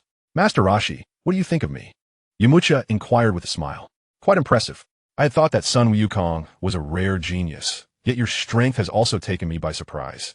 Master Roshi replied with a grin. Does that mean you agree to take me as your disciple? Yamcha exclaimed with excitement. However, Master Roshi's subsequent words left Yamcha feeling somewhat disheartened. No, I believe you do not require my guidance. Your strength has already surpassed that of the Ox King, whom I trained for many years. Based on our recent sparring, I can see that your martial arts foundation is remarkably solid. Training under me would not provide you with significant improvement. Then, Master Roshi changed his tone and continued, however, I know of a place that would be highly suitable for you. What place? Yamcha asked. Karen Tower. There resides a sage who can offer you guidance. I believe he can provide you with even greater advancement, Master Roshi said with a smile. Karen Tower, Yamcha murmured.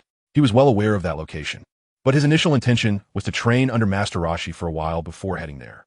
Unexpectedly, his bold actions had led Master Roshi to forego taking him as a disciple, instead directing him to Karen Tower. Nevertheless, upon reflection, Karen Tower would indeed be a good destination for Yamcha at this stage. In his memories, Sun Wukong first ascended Karen Tower after participating in the martial arts tournament, at which time his combat power was merely over 30. Yamcha, however, had already achieved a combat power of 50, far surpassing Sun Wukong's strength a year later. Primarily, Yamcha's mindset remained anchored in the narrative, as he sought to act according to the story's progression. Yet, after years of arduous training, his strength was no longer comparable to the original character. Even Sun Wukong was significantly outpaced by him. Chapter 12. Challenge of the Indian Warrior. Upon learning the location of Karen Tower from Master Roshi, Yamcha dashed forth like an arrow, accompanied by Puar, towards its direction, despite Bulma's heartfelt reluctance. How could Yamcha allow himself to be ensnared by the allure of tenderness? After all, the world was on the brink of upheaval. Neither the looming threat of King Piccolo nor the subsequent Saiyans were adversaries that Yamcha could currently contend with. Nevertheless, to ease Bulma's worries, he entrusted her with the task of researching the gravity device, although he currently has no immediate use for it once his combat power reaches a bottleneck. This device will undoubtedly prove invaluable. From the Bread Mountain to Corinta, the straight-line distance spans a formidable 1,000 kilometers.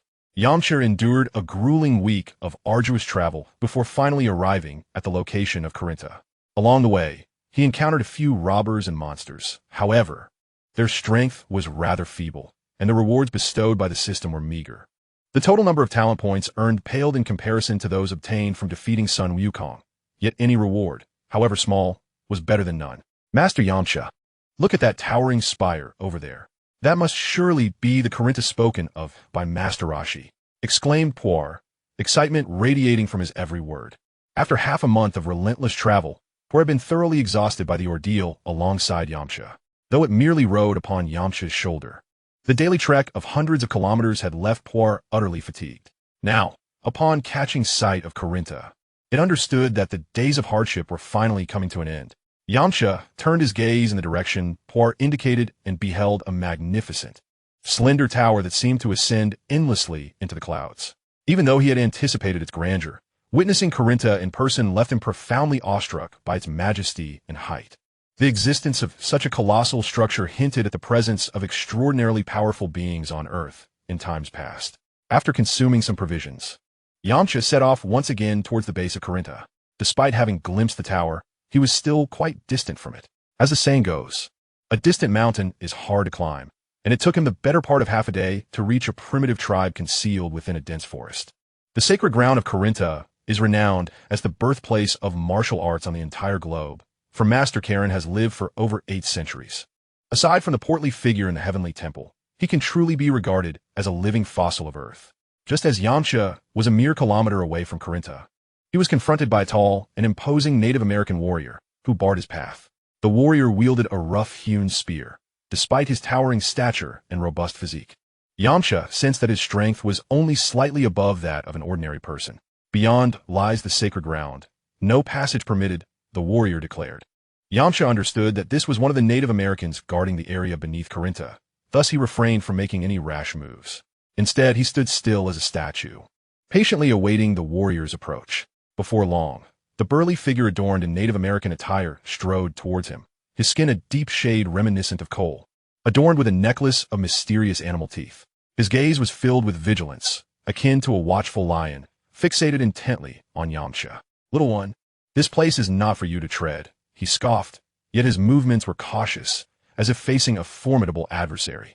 After all, those who managed to reach their tribe were anything but ordinary. They were either formidable warriors or daring adventurers. "Why can't I go?" Yamcha replied, unfazed, his voice calm as still water. "I shall speak plainly. To approach Corinta, only the most valiant and intrepid warriors are deemed worthy, and you, in any regard, do not appear to embody a warrior." The Indian man before me puffed up his chest, resembling a volcano on the verge of eruption, showcasing his formidable strength. In his perception, the most courageous warriors, akin to their tribe, possess muscles as exaggerated and unyielding as rock, towering and robust. While Yamcha appeared exceedingly slender and lacking in stature, seemingly incapable of even hunting within their tribe, thus clearly not fitting the mold of the most valiant warrior. Yet, what if I must draw near to Corinta? Yamcha smiled faintly, his gaze steadfast as iron, radiating an unwavering resolve. The Indian, observing Yamcha's confident demeanor, felt a flicker of hesitation within, and then spoke. "That is simple enough. You need only defeat the strongest warrior of our tribe. However, judging by your appearance, such hope appears utterly dim. Ultimately, the purpose of these Indians here is to sift through ordinary martial artists. If one cannot even best those who have not trained in martial arts, then scaling Corinta is merely a futile endeavor. Lead the way," Yamcha declared without a trace of frivolity, his tone resolute as granite. Shortly thereafter, they arrived at the Indian tribe, a modest settlement reminiscent of a small village, with only a handful of rudimentary structures. Upon hearing of an outsider challenging Corinta, the surrounding Indians flocked in like bees drawn to nectar, encircling Yamcha. Amidst the crowd of towering Indians, each standing at an impressive height of 19 feet, Yamcha appeared as a diminutive child. Hundreds of Indian warriors gazed upon the 16-foot-tall Yamcha, their faces breaking into hearty smiles. To them, this was merely a comical spectacle, and none believed he could triumph over the mightiest warrior of their tribe. "Chief, allow me. This little fellow seems utterly feeble, hardly warranting a serious challenge. Allow me to take him on." Muscular men called out to a gray-bearded elder leaning on a cane. Before the elder could respond, a piercing voice rang out. "One at a time is too tedious. Let you all come at me together." Yamcha was not in the mood to indulge in their childish games. After all, he would be returning frequently, and to avoid unnecessary troubles in the future, he reluctantly agreed to exchange a few moves with them. Upon hearing Yamcha's audacious proclamation, the once boisterous crowd of Indians fell into an abrupt silence. His nonchalant words seemed to mock them endlessly. They could never have anticipated that today, instead of being the ones to teach a lesson to an outsider, they would be belittled by a diminutive stranger. For several decades, although few outsiders have dared to venture into Corinta, there have indeed been some. These outsiders, despite their self-proclaimed identities as martial artists, appear nothing more than lambs to the slaughter in the presence of the valiant warriors of the tribe. Today, it seems the sun has risen from the west. In an instant, the warriors of the Indian tribe, eager and restless, longed to teach this brash individual a lesson. The tribal chief, whose gaze was initially narrowed, now bore the sharpness of a hawk. "Very well, outsider, your courage is commendable, and I shall not bully the weak," he declared, turning towards the tallest figure in the crowd. "Bola, you shall face this outsider." Yamcha silently chuckled to himself, though he claimed not to intimidate. He had chosen the strongest opponent. Nevertheless, to Yamcha, it mattered little. Chapter 13. The Ascent of Kolinta. Yamcha's reckless abandon was like a thorn, deeply embedded in the chief's heart, sowing seeds of resentment. The ordinary Indians towered like giants, and Bola stood out among them, reaching an impressive height of 2.1 meters, his muscles resembling steel, as if he had just stepped off a bodybuilding stage. His combat prowess was unmatched among the assembly, boasting a remarkable score of 16. While the other Indians simmered with indignation, Yamcha was lost in thought, contemplating the rewards from the system after defeating Bola. A combat score of 16 would grant him valuable talent points. Standing before Yamcha, Bola wielded a bone fork, exuding the aura of a war god. "Draw your weapon. Let's engage in a fair contest," he challenged. "My weapon is these hands," Yamcha replied nonchalantly. Being the strongest in the tribe, Bola approached with caution, like a leopard, despite facing someone considerably smaller than himself. As the distance between them closed to 2 meters, Bola struck like lightning. Wielding the bone fork with such speed, it seemed to create a phantom-like arc, launching a formidable assault towards Yamcha's body. Though Bola's attack appeared rapid, to Yamcha, it unfolded in slow motion. With the grace of a swallow, he leapt back 3 or 4 meters, effortlessly evading Bola's strike. Yamcha discerned that Bola, wary of his strength, had not unleashed his full power. Turning back with a smile, he taunted, "Do not hold back, otherwise you may find yourself without a second chance." Hearing these words, Bola's heart sank. His previous probing strike had only utilized half of his strength, and even so, the fiercest lions of the prairie would struggle to evade such an attack. Yet, he had never anticipated that Yamcha would evade it with such ease. "I acknowledge your prowess as a formidable martial artist. Now, I shall unleash my most powerful attack." Bola clasped his hands, his gaze sharpening with the keen focus of a hawk. In the next moment, his body surged forth with the swiftness of an arrow released from a bow. As he approached Yamcha, he leaped into the air, descending upon him like a mountain crashing down. Too weak, Yamcha sighed, shaking his head. Although this strike was significantly stronger than the previous one, to Yamcha, it was akin to an ant attempting to shake a tree. With lightning speed, Yamcha evaded the attack. Bola's body, which had been hurtling down from above, suddenly froze mid-air, as if ensnared by an invisible spell, before being sent flying at an astonishing velocity, colliding with a group of watching tribal warriors. What just happened? Why did Bola fly out of nowhere? Could this little fellow wield magic? Murmurs spread among the onlookers.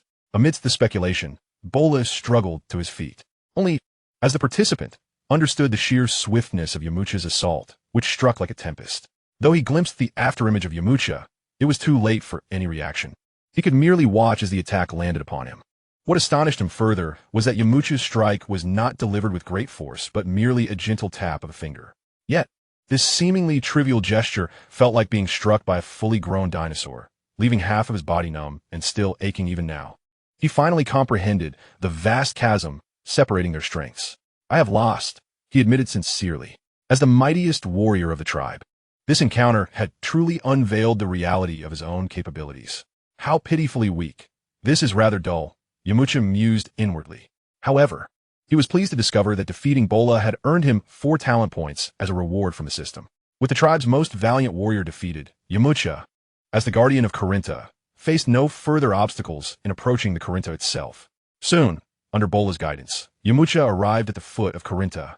From a distance, Korinta appeared like a graceful maiden, slender and delicate, yet up close, it loomed like a towering giant. The base alone exceeded 2 meters in height, with its length and width reaching 4 to 5 meters. Its foundation was deeply entrenched in the ground, the depth unknown, constructed from incredibly resilient granite. The base supported a tower with a radius of over a meter, adorned with an array of totems and intricate patterns that exuded an ancient elegance. As if narrating the passage of time, Yamcha, your strength is indeed formidable, but I must caution you.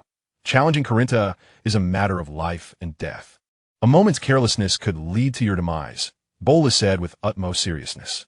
Though Yamcha took this warning lightly, Purr, with concern etched on his face, timidly interjected.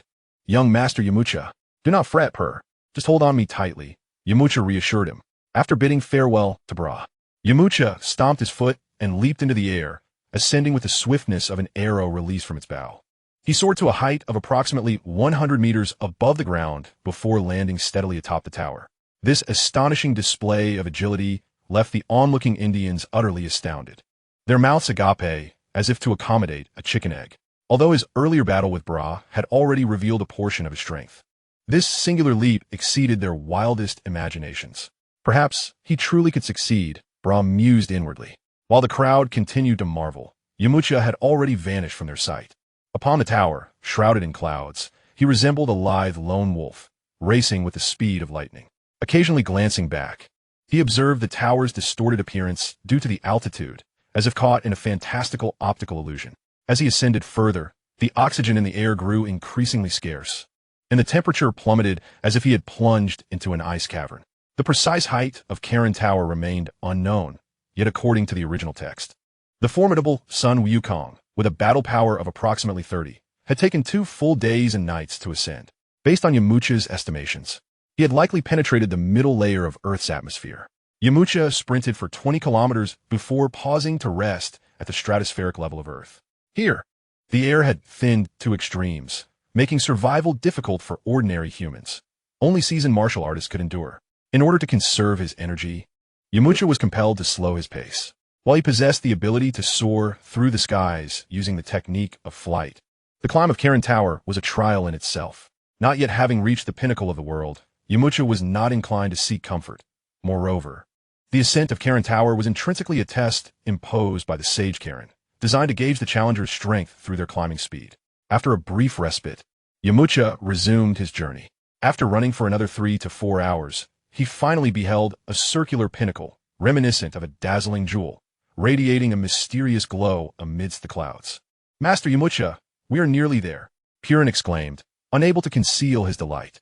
Although the climb of Karen Tower required merely clinging tightly to Yamcha's form, the prolonged suspension at such heights had instilled a profound fear within him. Fortunately, their destination was within reach. Yamcha smiled faintly, his body accelerating like an arrow. And after another half hour, he arrived at the base of the circular summit. The design of the base was remarkably user-friendly, featuring a staircase. With the grace of a swallow, Yamcha leaped upward and entered the stairway. The winding corridor, in Yamcha's perception, resembled a colossal dragon spiraling upward.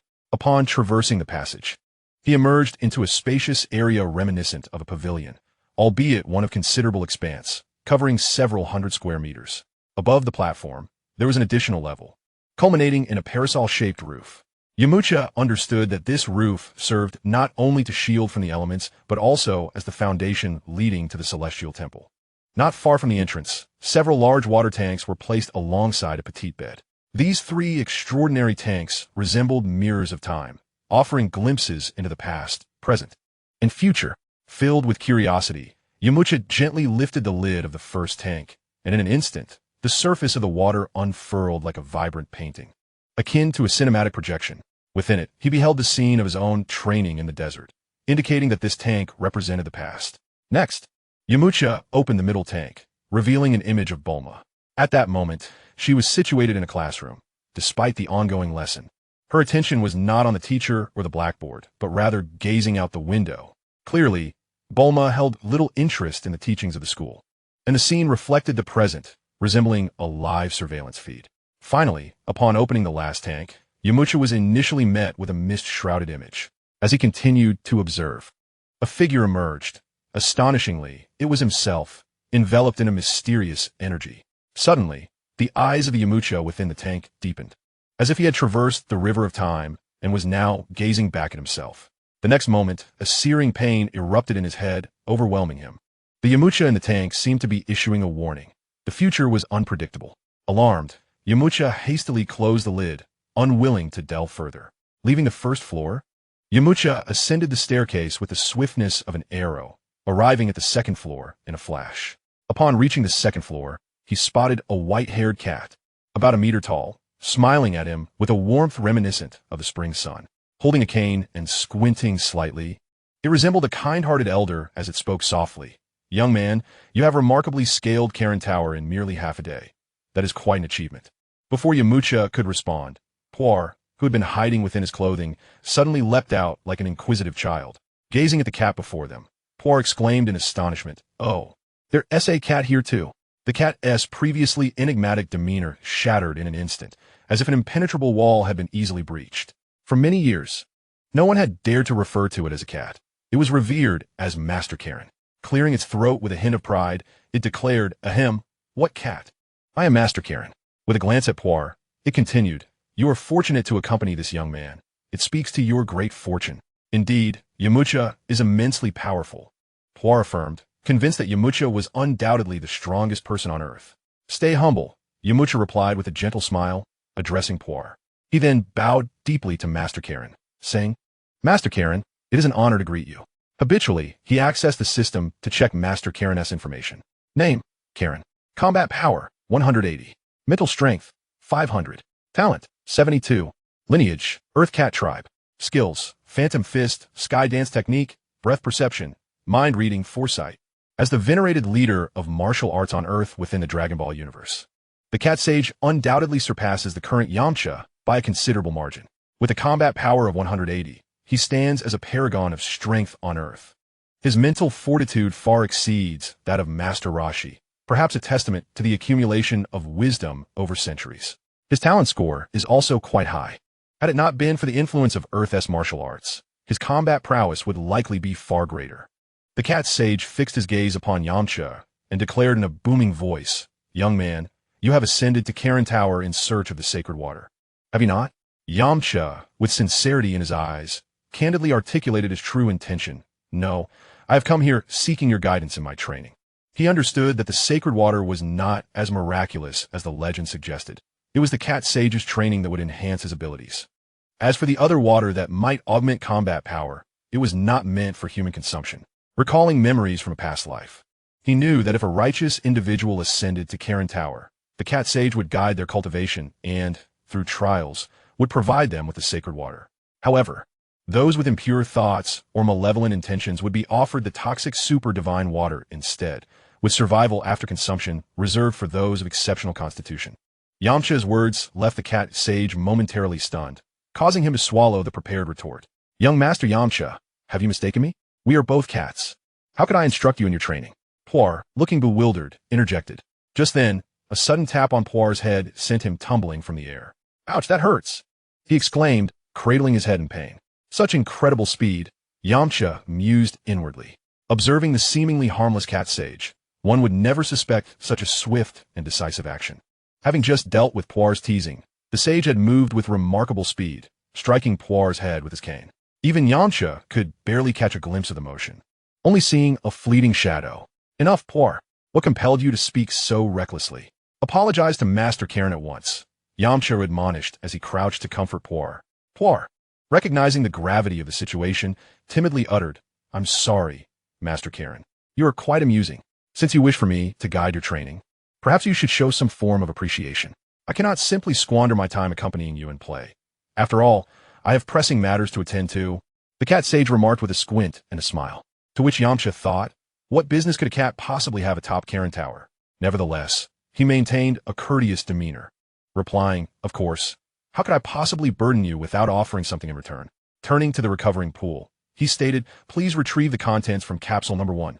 Chapter 15. Kalinta's training young Master Yamcha. That represents a year's worth of sustenance." Pool replied hesitantly, "Do not be so stingy. Once we descend to Kalinta, I shall prepare a double portion for you." Yamcha reassured him with a pat on the back.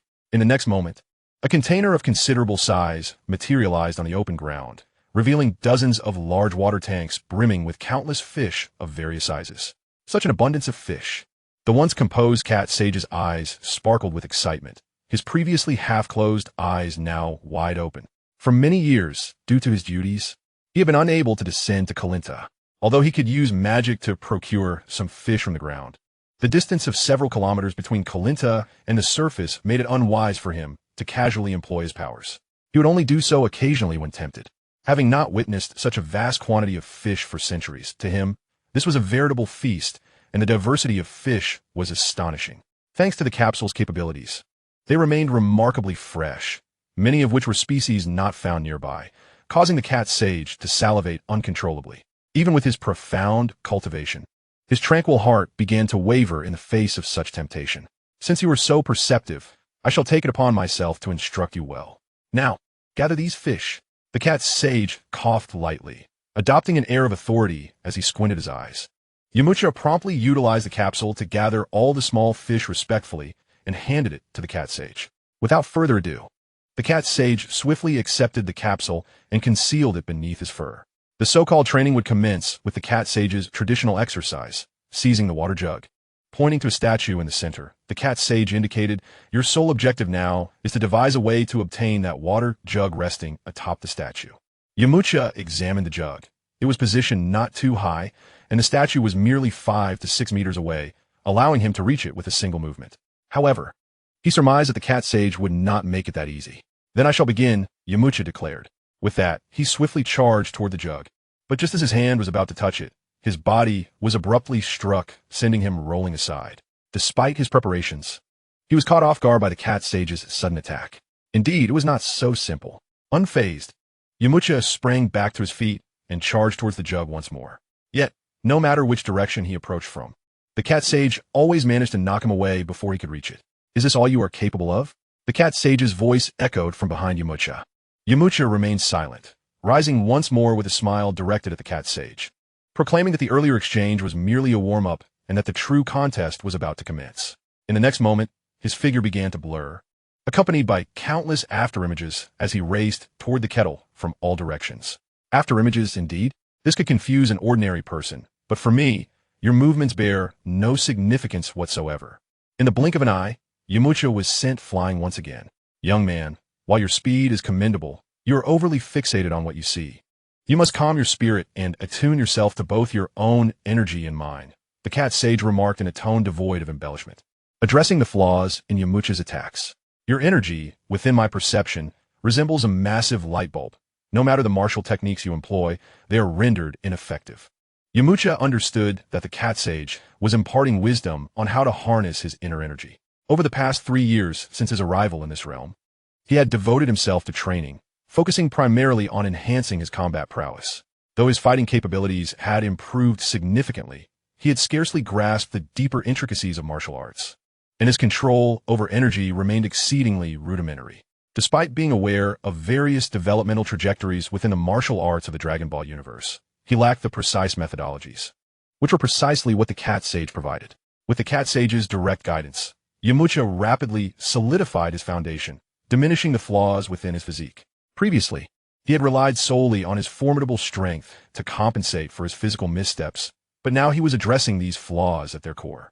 His movements became increasingly streamlined, embodying the essence of martial arts, a journey from complexity to simplicity and back again. Under the cat sage's tutelage, Yamcha was now engaging in the process of simplifying his actions during combat, thereby minimizing unnecessary exertion. His training in energy cultivation progressed swiftly from a mere glimpse of understanding to approaching mastery. Throughout the cat sage's guidance, Yamcha's combat strength steadily ascended. "You still cannot grasp the kettle. You fail to interpret my movements or my breath. How could you possibly succeed?" The cat sage ambled leisurely, resting his staff upon his shoulder, with the kettle suspended from its head. Although the cat sage appeared to have his back turned to Yamcha, in his perception, Yamcha stood before him just the same. This was the essence of energy perception. Yamcha recognized that to master the art of sensing energy, one must not rely heavily on sight, for such dependence yields poor results in training. With this thought, he tore a strip from his garment and bound it around his eyes, thus eliminating his ability to rely on sight to track the cat sage. A commendable idea, the cat sage acknowledged. At the moment Yamcha covered his eyes, he truly lost sight of the cat sage. "Cat sage, where are you?" he called out. The cat sage shook his head. While Yamcha's approach was sound in theory, its practical application proved exceedingly challenging. "Ah, I am weary. I shall retire for the night." The cat sage chuckled lazily, exuding an air of nonchalance. Responding to the sounds emitted by the cat sage, Yamcha swiftly dashed toward him. However, by the time he reached the spot where the cat sage had been, the sage had already relocated. Calm yourself, the cat sage reminded him once more. Yet, this was evidently not a task that could be mastered overnight. Thus, day after day, Yamcha emerged battered and bruised, yet he found joy in the endeavor. While Yamcha diligently trained in the sacred land of Corinne, Sun Wukong and his companions concluded their quest for the Dragon Balls. Due to Yamcha's absence, the wish granted by the 7 Dragon Balls was ultimately claimed by Oolong, who wished for a pair of women's underwear.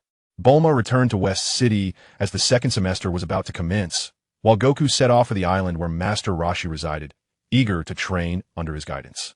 En route, he encountered Krillin, and after passing Master Roshi's trials, the two officially became his disciples, embarking on a rigorous training regimen.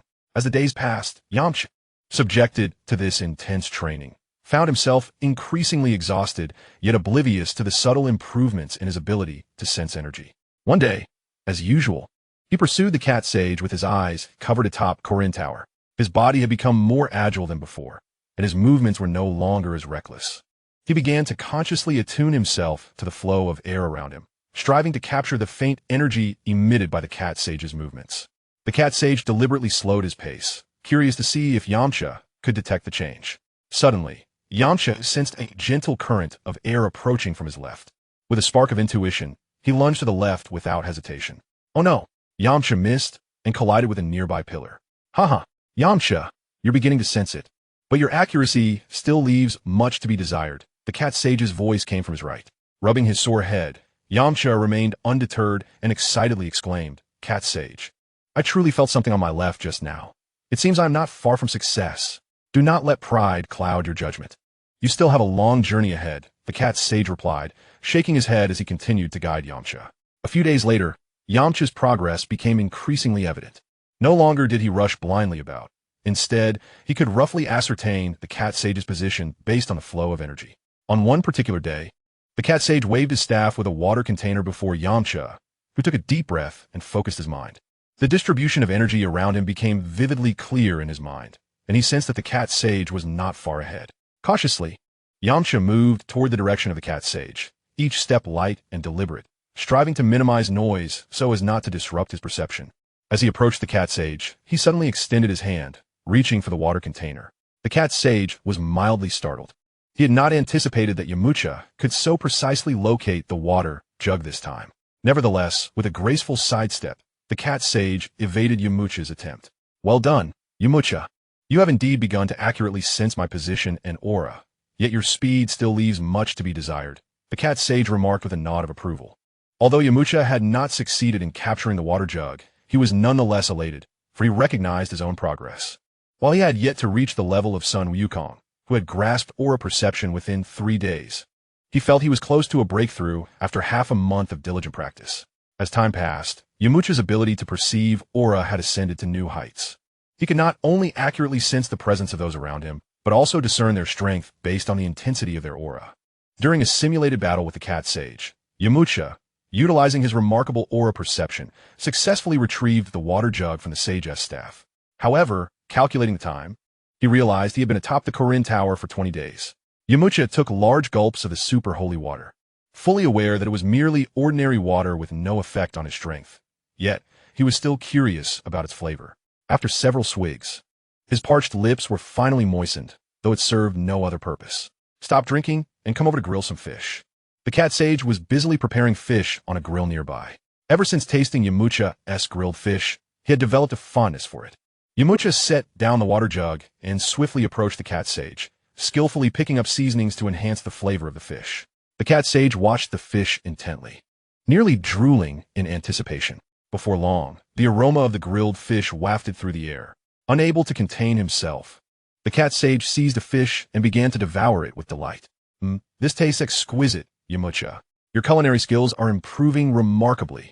Of course, Master Yamcha is the finest, displaying a proud demeanor, chimed in. Focus on eating the fish and spare me the chatter. Yamcha laughed as he handed a freshly grilled fish to Purr. He then picked up a fish for himself and began to eat heartily. As the cat sage munched away, he remarked, Yamcha, your talent is formidable. I recall that the last martial artist to ascend Kirin Tower took nearly 3 years to grasp aura perception, and he only obtained the super holy water while I was napping. Kirin Sage, I must say my talent is merely average. I know of someone whose abilities far surpass mine. Yamcha thought of Sun Wukong's impressive talent score of 1,000, even with his daily training regimen. It would take him 23 years to elevate his own score to match Wukong's. Is there truly such a powerful individual? I would love to see them. The cat sage expressed skepticism, as Yamcha's talent had already exceeded his own. Perhaps, before long, he too would ascend Kirin Tower. Yamcha replied with a smile. You have mastered the essence of breath perception. Your next endeavor is to learn how to wield this breath in combat. Are you prepared to depart from Kirinta for solitary training, or shall you remain? The cat sage gazed at Yamcha, eyes brimming with anticipation, for it found the solitude of Kirinta rather dull, and the company of another was a welcome reprieve. Over the course of 20 days, Yamcha not only honed his command of breath to a proficient level, but also saw his combat prowess surge by 20, reaching over 70. Although he could descend from the tower at this point, Yamcha had no immediate intention to do so. On one hand, he wished to further solidify his mastery of breath, preparing himself for ascension to higher realms. After all, merely seizing the water flask by chance did not signify that Yamcha had perfectly grasped the use of breath. It merely indicated that he had taken the first steps into its practice, paving the way for future self-training. However, Yamcha was acutely aware that his progress lagged considerably behind that of Sun Wukong. Only through diligent training would he avoid being left in the dust. I wish to continue my training in Kirinta. Does the cat sage intend to expel me? Yamcha retorted. I have no objection. If you wish to remain, then stay, replied the cat sage nonchalantly, though inwardly delighted at the prospect of not having to cook for himself.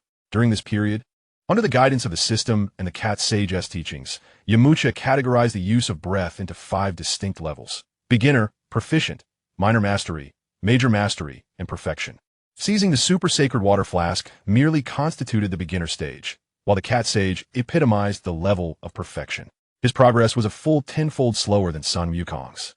Thus he would not allow himself to bask in pride over such modest achievements. Chapter 17.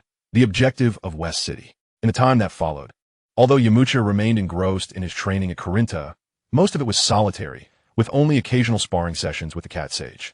However, once the cat sage set down the water flask and entered combat mode, it was as if a transformation had occurred. Despite Yamcha's mastery of breath, he was still subjected to a merciless drubbing.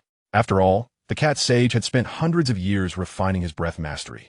Such a gap was not something that could be bridged in a short span. Time flew swiftly, and before he knew it, 3 months had passed. Yamcha, I have little left to teach you. I hope that upon your return below, you will remain true to your original intentions and diligently train. The cat sage said with a gentle smile. Yamcha respectfully bowed to the cat sage, for in his heart, the cat sage was his enlightening mentor in this world. After over 4 months of arduous training, he finally clarified his path in martial cultivation. His command of breath had made remarkable strides, advancing 2 levels to the stage of minor mastery, exhibiting an air of a master in his movements. I entrust Puar to you, Yamcha declared. Indeed, upon descending from Kirinta, he had no intention of taking Puar with him. He was resolute in allowing the cat sage to meticulously instruct Puar and, in the process, teach him the art of cultivating the magical beans. Before his departure, Yamcha naturally seized a considerable number of divine beans from the cat sage. At this moment, the divine beans had yet to be squandered by the rotund Achinobu, and 2 large vats were still filled to the brim. Yamcha requested one of these vats, not out of a desire for selfish gain, but rather to ensure that these divine beings could fulfill their utmost potential in the future. The cat sage, unaware of the bean's significance, offered no objection, especially since Yamcha had treated him to a plethora of culinary delights just prior to his departure. Rest assured, the cat sage said with a serene smile, harboring great affection for this youngerkin. In his solitude at Kirin Tower, the company of a junior brought him immense joy. After bidding farewell to the cat sage and Puar, Yamcha vanished like a wisp of smoke from the Kirin sanctum. Meanwhile, Puar remained in tears, gazing longingly out the window. But only the drifting white clouds greeted him, devoid of any trace of Yamcha. Since being rescued by Yamcha in the desert 2 years ago, Puar had never left his side, developing an intense dependence on him. Young Master Yamcha, Puar murmured. Though he understood Yamcha's expectations, the young Puar still felt a pang of abandonment. Stop looking. He has already vanished without a trace, the cat sage said with a resigned shake of his head. Observing Poir's continued daze, he added, as long as you master the magic I impart to you, you will be able to seek out Yamcha. Instantly invigorated at the prospect of finding Yamcha, the previously dazed Poir perked up, exclaiming, then I shall rely on you, esteemed elder. Exactly. The cat sage resumed his teaching mode, but this time the pupil was Poir instead of Yamcha, with the focus shifting from martial arts to the arcane. Indeed, it was the wondrous magic. As a seasoned sage, the cat sage was not only proficient in martial arts, but also possessed remarkable magical prowess. Otherwise, how could he have developed the miraculous divine beans? These divine beans were a unique breed, derived from the fava beans provided by the heavenly deities and enhanced through magic. Meanwhile, Yamcha reached the base of Karen Tower in just 20 minutes. Although he could have descended more simply by flying, that would not serve the purpose of his training.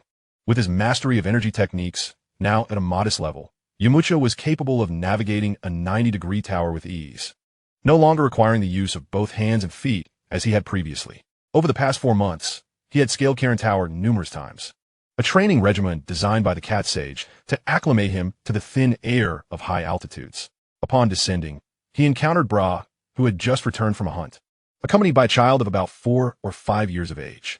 Yamcha, you've come down again. Are you here to gather some dried fish again? Bra greeted him with a smile. Indeed, in recent months, Yamcha has not only devoted himself to cultivation, but also taken on the responsibility of procuring ingredients for Corinta. After centuries of not enjoying a proper meal, the cat sage, having finally acquired a laborer, naturally made the most of the opportunity. Thus, alongside his training, Yamcha has been tasked with sourcing various necessities for Corinta. The Indian tribe serves as the primary supplier of dried fish. No, I'm leaving here this time. Upon hearing Yamcha's intention to depart, Bra first felt a jolt of surprise, followed by an expression filled with envy. Yamcha's departure indicated that he had gleaned the knowledge he sought from Corinta. For those like them, who have guarded Corinta for generations, encountering the air of Corinta is a tremendous honor. Upon exiting Corinta, Yamcha surged forth like an arrow released from a bow, racing toward West City, naturally still on foot. After more than 4 months of rigorous training, his combat power had soared to an impressive 99 points. However, he found himself ensnared in a quagmire when attempting to breach the 100-point threshold, each step proving arduous. According to the cat sage, it seemed he had encountered the first limiter of the human body.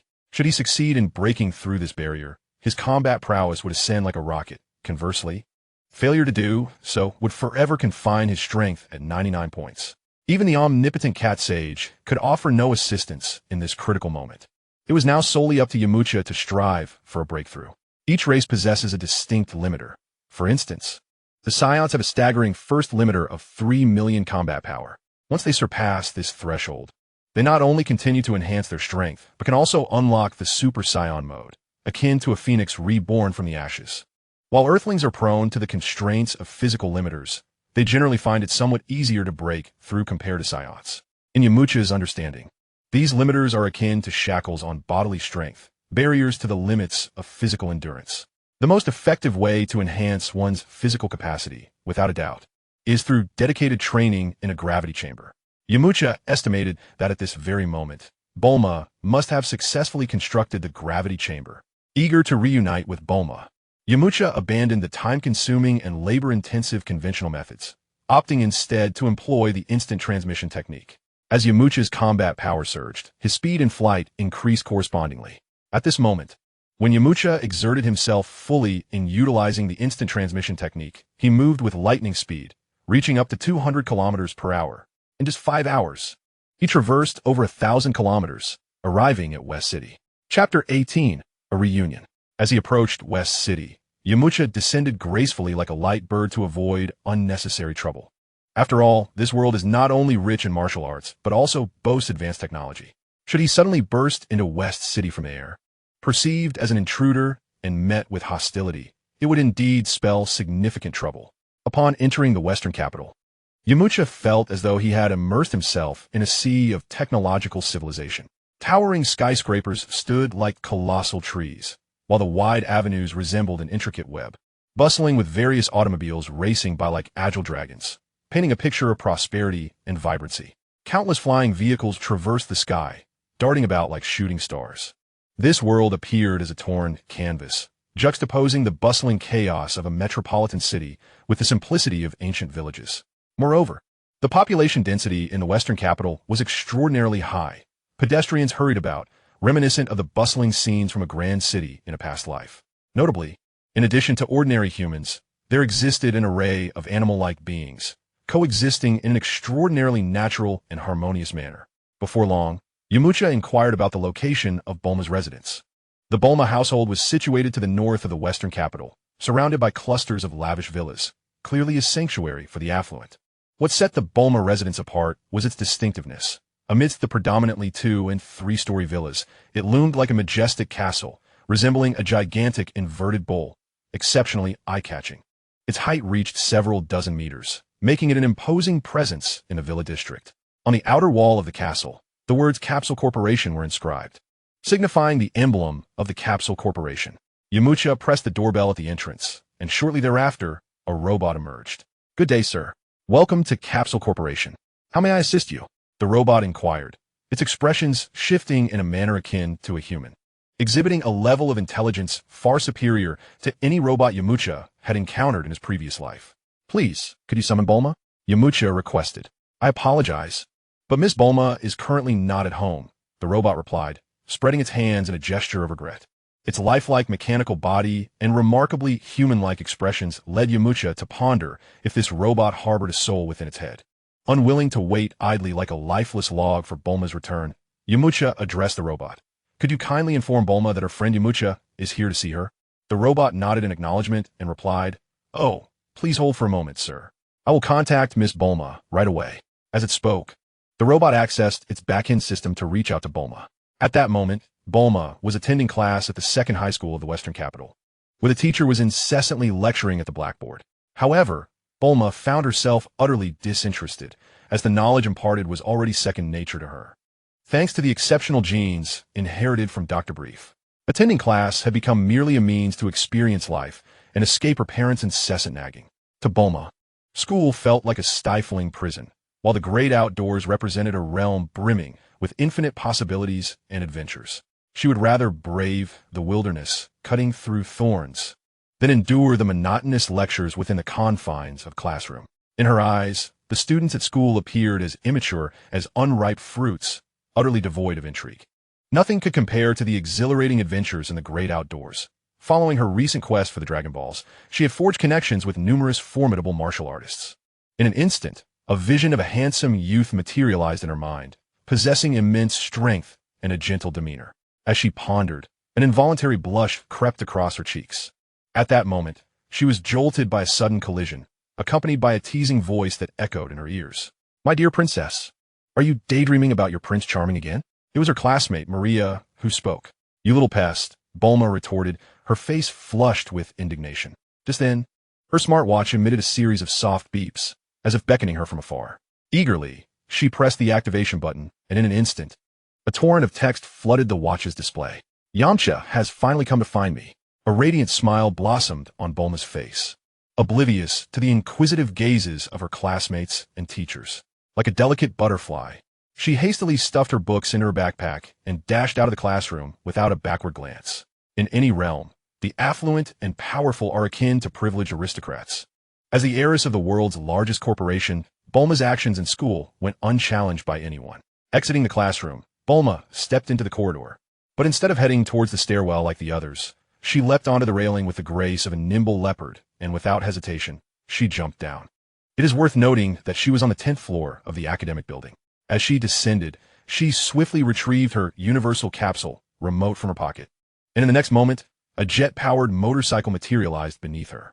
It caught her perfectly, and with a vigorous twist of her right hand, she soared into the air on the motorcycle.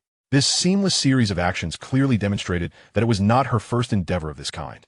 The second high school was not far from her home. Within a mere 10 minutes, Bulma had returned home from school.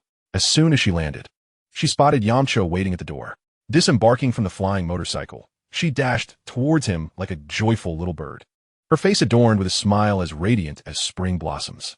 "Bulma, Yamcha." Just as Yamcha intended to embrace Bulma in a long-awaited reunion, to his surprise, her expression suddenly turned as frosty as a winter's day. and she slapped him across the face. You rotten Yamcha. Did you not say you would come find me in a month? It has been over 4 months. As she spoke, her tears flowed uncontrollably, akin to a flood breaching its dam. Bulma was evidently indulging in playful affection towards Yamcha. As someone with experience, Yamcha could discern that the more he explained himself, the more it would only exacerbate the situation, akin to adding fuel to the fire, making her forgiveness even less attainable. It was only through the most direct and unembellished action that he could alleviate the tension. Like a valiant lion, Yamcha embraced Bulma, his gaze shimmering with tenderness like a constellation, fixed intently upon her. As a young lady from an affluent family, Bulma had never encountered such overt displays of affection. Her previous suitors offered nothing more than sweet nothings, never daring to be so forward. Feeling the robust warmth of Yamcha's chest, her heart raced like a startled fawn. Bulma, I fear that once I come to see you, I may unwittingly neglect my training, he confessed. Bulma felt a surge of displeasure at his words, feeling as though she ranked lower than his training. Is training truly more important than me? She retorted with a hint of indignation. Of course, you're my priority. If I do not train diligently, how will I protect you in the future? Yamcha replied gently. His words struck a chord deep within Bulma. Naturally, every girl relishes sweet affirmations. Upon hearing the response she yearned for, her probing questions ceased. Chapter 19. The Amusing Brief Family. Under Yamcha's honeyed words, Bulma's anger melted away like snow in the sun, transforming her into a cheerful little bird, eagerly sharing amusing anecdotes from their time apart.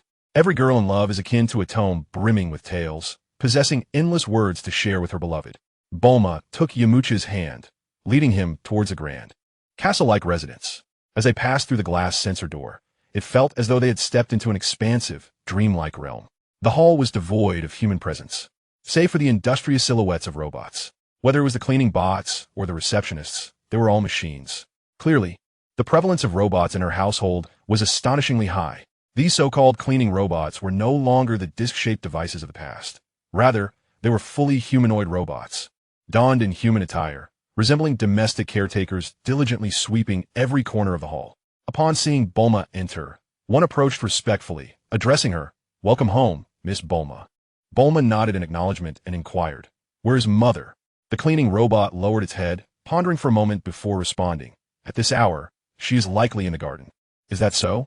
Bulma nodded lightly, leading Yamcha further inside, their destination being the gravity chamber Bulma had constructed. As they traversed the spacious hall, they felt as if they had stepped into another enchanting world. Ahead, modern skyscrapers loomed like giants, while behind them, a garden filled with the melody of birds and fragrant flowers unfolded like a vibrant tapestry. The courtyard sprawled expansively, akin to several football fields, where numerous kittens and puppies frolicked like joyful sprites upon the verdant lawn. To Yamcha's astonishment, he even beheld a few diminutive, exquisite dinosaurs, as if they had traversed time from a distant prehistoric era. Just as Bulma was about to introduce him, a middle-aged man unexpectedly emerged from a nearby flower bed, riding a bicycle and clad in a white lab coat. His beard and hair resembled a disheveled thicket, giving him a rather casual appearance. This man possessed the same blue hair as Bulma, donned glasses, and exuded the aura of a quintessential scholar, with a black cat perched languidly on his shoulder, as though it were enjoying a leisurely vacation.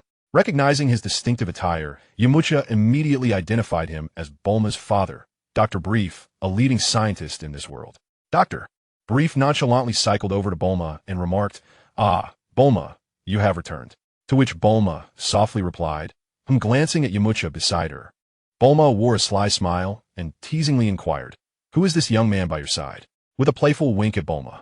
Her expression seemed to suggest that there was an undisclosed story between them. Understanding her implication, Bulma's cheeks flushed slightly as she stomped her foot in mock indignation, exclaiming, "What are you talking about?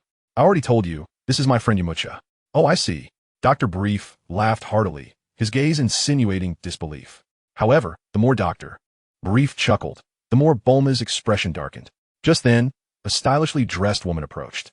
This glamorous lady, adorned with striking golden curls, was none other than Bulma's mother, Panchi. "Haha, what could be so amusing?" she inquired. "Mother," Bulma responded, her voice laced with shyness. Panchi, however, did not focus on Bulma and Dr. Brief, but rather fixed her gaze on Yamcha, smiling as she said, "What a handsome young man. How about a date sometime?" Her sparkling eyes seemed to flirt with Yamcha. Though not inexperienced, Yamcha felt slightly flustered under Panchi's playful banter. Despite knowing she meant no harm, he struggled to maintain his composure. "Mother, you're being ridiculous," Bulma chided, feigning jealousy. Upon witnessing her daughter's playful antics, Panchi relented, saying, all right, I shall cease the jest." She then turned her attention back to Yamcha, stating, "Bulma has spoken of you often. Do not disappoint her." "This is the first time I've seen Bulma so invested in a boy," she added. "I won't," Yamcha replied earnestly, nodding vigorously. As Bujin continued her incessant chatter, Bulma swiftly pulled Yamcha and dashed towards her secret base, exclaiming, "Mom, Dad, we have matters to attend to." With that, they fled in haste. The commotion caused by her family in front of Yamcha left Bulma anxious that he might form a different opinion of her, prompting her to say, "Yamcha, my parents are rather unreliable. You wouldn't misinterpret that, would you?" "Not at all. Your parents seem quite entertaining and amiable. How could I think otherwise?" Yamcha replied with a smile. Upon hearing his lack of resistance, Bulma felt a warmth spread through her heart. In Yamcha's eyes, the household of the world's wealthiest did not exude an air of superiority. Rather, their hospitality and humor were commendable traits. Before long, they arrived at Bulma's workplace, the hub of her research and development. In the center of a vast factory stood a colossal hemispherical structure, resembling a mysterious fortress. Bulma's face beamed with joy, akin to flowers blossoming in the spring, as she announced, "Yamcha, this is the gravity chamber you've always dreamed of. I have poured 2 months of effort into creating this. What do you think?" Her face radiated pride, her hands clasped behind her back, her eyes brimming with anticipation. Yamcha, possessing a high emotional intelligence, readily understood the unspoken desire for his praise. "Bulma, you truly are unparalleled in your brilliance. Nothing can confound you," he said, a smile gracing his lips. "Of course, I am the one and only genius girl, Bulma," she declared, lifting her chin with pride. As their gazes met, an ambiguous atmosphere surged between them like a tidal wave. The more Yamcha observed Bulma, the more he found her captivating, drawing closer without conscious thought. He gently placed a kiss on her enchanting face. Bulma, who had already been blushing like a ripe peach, instantly turned a deeper shade of crimson, resembling a perfectly ripe apple. With a playful shove, she pushed Yamcha away. Aware that patience was essential, Yamcha refrained from teasing her further. Subsequently, the pair devoted their full attention to studying the gravity chamber. Chapter 20. The Gravity Chamber. The interior of the gravity chamber was furnished with intricate and sophisticated equipment, with an array of dials and control buttons adorning the walls. Bulma pointed to a large display screen that showcased incomprehensible parameters and complex graphs. "This gravity chamber was constructed according to your specifications, utilizing existing materials. Theoretically, we can adjust the gravity multiplier within this control console," Bulma explained, a hint of pride evident in her gaze. Curiously examining the buttons, Yamcha inquired, "So what is the current gravity setting for this chamber?" Bulma gently pressed several buttons, and the data on the display screen fluctuated momentarily. "It is currently set to the standard Earth gravity at a multiplier of 1. If you wish to experiment, you may gradually increase the gravity. This will assist you in adapting and enhancing your strength." Yamcha nodded, his heart brimming with anticipation for this gravity chamber. He was acutely aware that training in a formidable gravitational environment would expedite the enhancement of his physical prowess and strength. The operation of the gravity chamber was remarkably straightforward, and under Bulma's guidance, Yamcha swiftly mastered its usage. Eagerly, he turned to Bulma and said, "Bulma, could you step outside for a moment? I would like to test the efficacy of this gravity chamber." "Very well, but do take care," Bulma replied before exiting the chamber and closing the door behind her. Once Bulma had departed, Yamcha fixed his gaze upon the control panel. "I suppose I shall commence with double gravity," he thought, bubbling with excitement. He adjusted the gravity settings, and with a soft whir of machinery, the gravitational force within the chamber began to rise gently. Yamcha immediately sensed his body becoming heavier, each movement requiring a greater exertion of strength. "This feels quite good," he remarked. Though he acknowledged the pressure was somewhat taxing, it remained within tolerable limits. With a smile, Yamcha began to perform some basic training exercises, such as push-ups and squats, under the influence of double gravity. Each movement posed a slightly greater challenge than under normal gravity. However, for Yamcha, it still felt manageable. After all, during his time in the desert, he frequently trained with heavy rocks, and the pressure from double gravity paled in comparison to lifting several hundred pounds of stone. Nevertheless, after half an hour of exertion. Beads of sweat began to form on his forehead.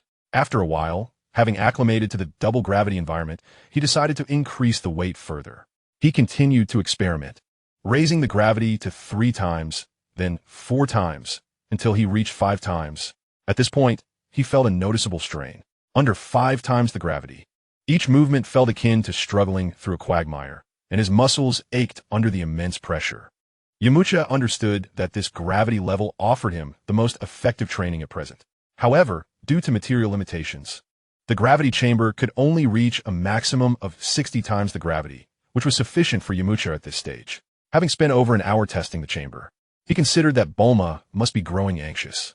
He promptly returned the gravity settings to normal and exited the chamber. The sky had darkened by this time. Bulma was anxiously pacing outside, her worry palpable. "Bulma, please cease your pacing. It's making me dizzy," Oolong muttered from a nearby stool. Previously, during the incident at the Bread Mountain, his caravan had been destroyed by Goku, and Bulma had promised to provide him with a new universal capsule. Thus, after parting ways with Goku, he had accompanied Bulma back to West City. Upon arriving in the bustling metropolis of West City, Oolong found himself captivated by its modern splendor. Towering skyscrapers loomed overhead, while the streets teemed with a constant flow of vehicles and advanced technological marvels were omnipresent. Notably, the sight of numerous scantily clad young women added to the allure of the city. Consequently, Oolong decided to linger, spending his days wandering aimlessly through the urban landscape and returning to Bulma's home to indulge in delightful cuisine, relishing the comfort it provided.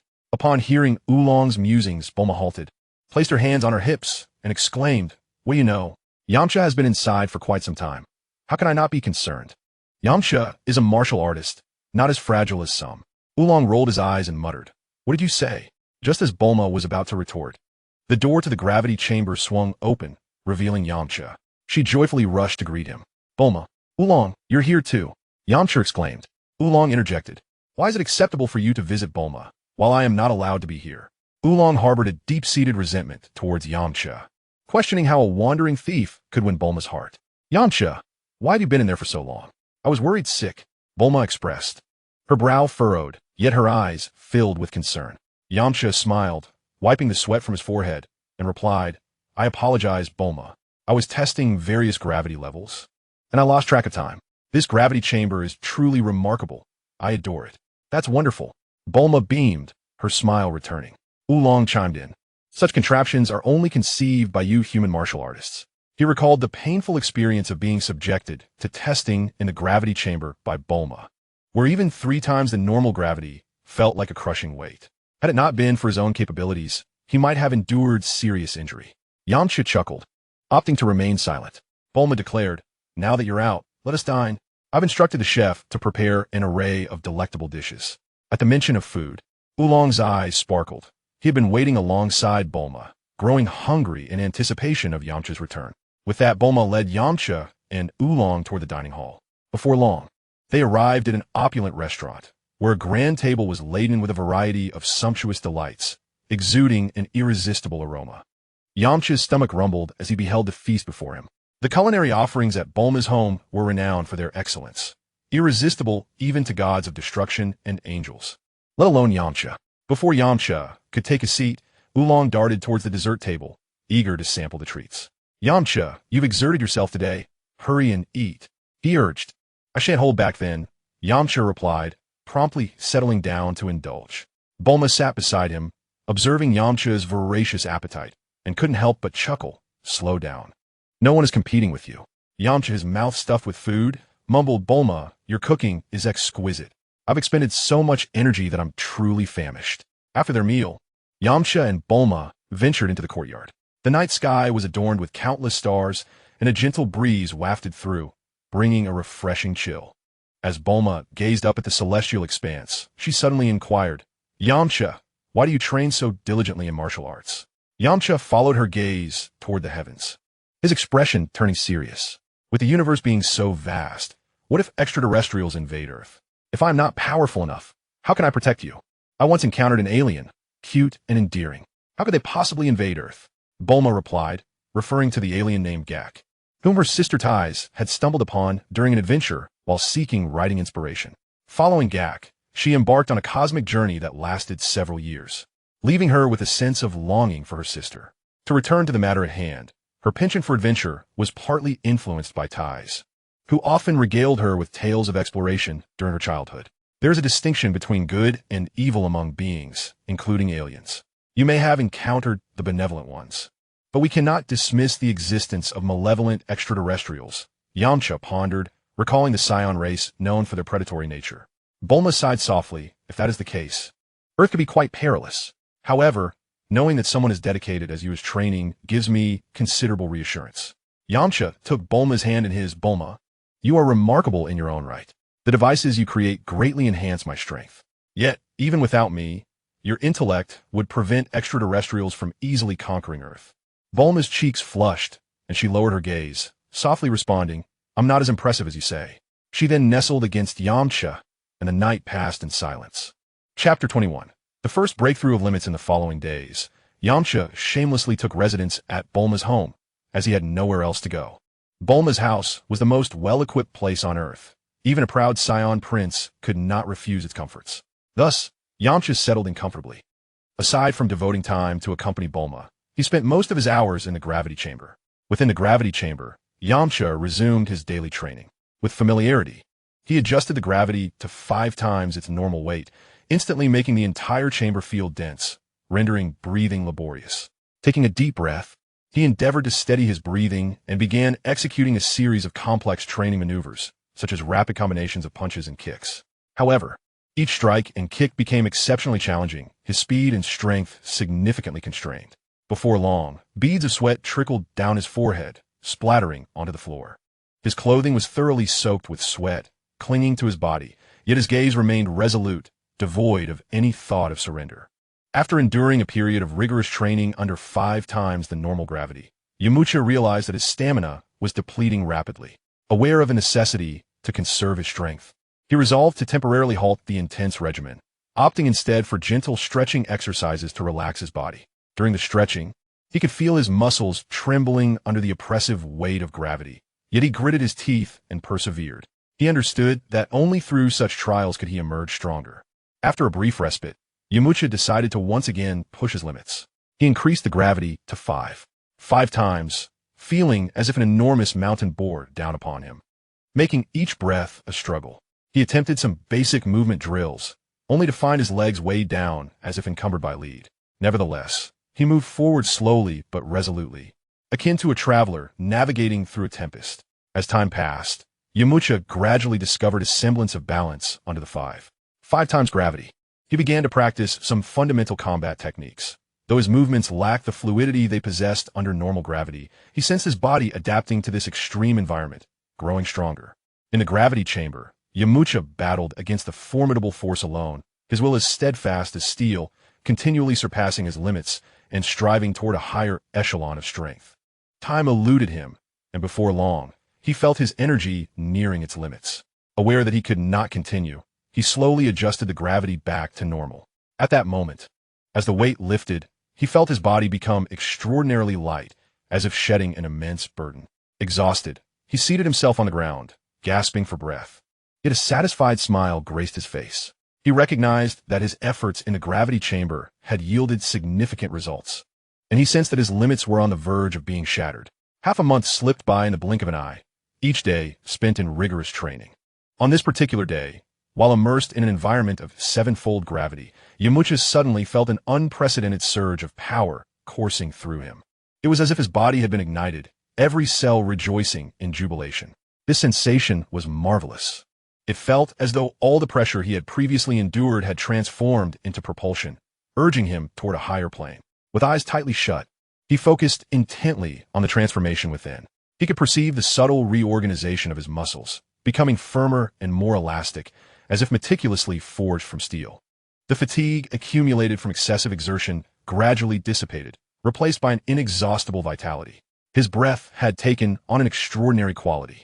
The once sluggish energy that circulated within him now flowed smoothly like a serene stream, rushing through his meridians with remarkable velocity, and its quantity continued to swell. Each inhalation seemed to draw in the very essence of the universe, fortifying his physique.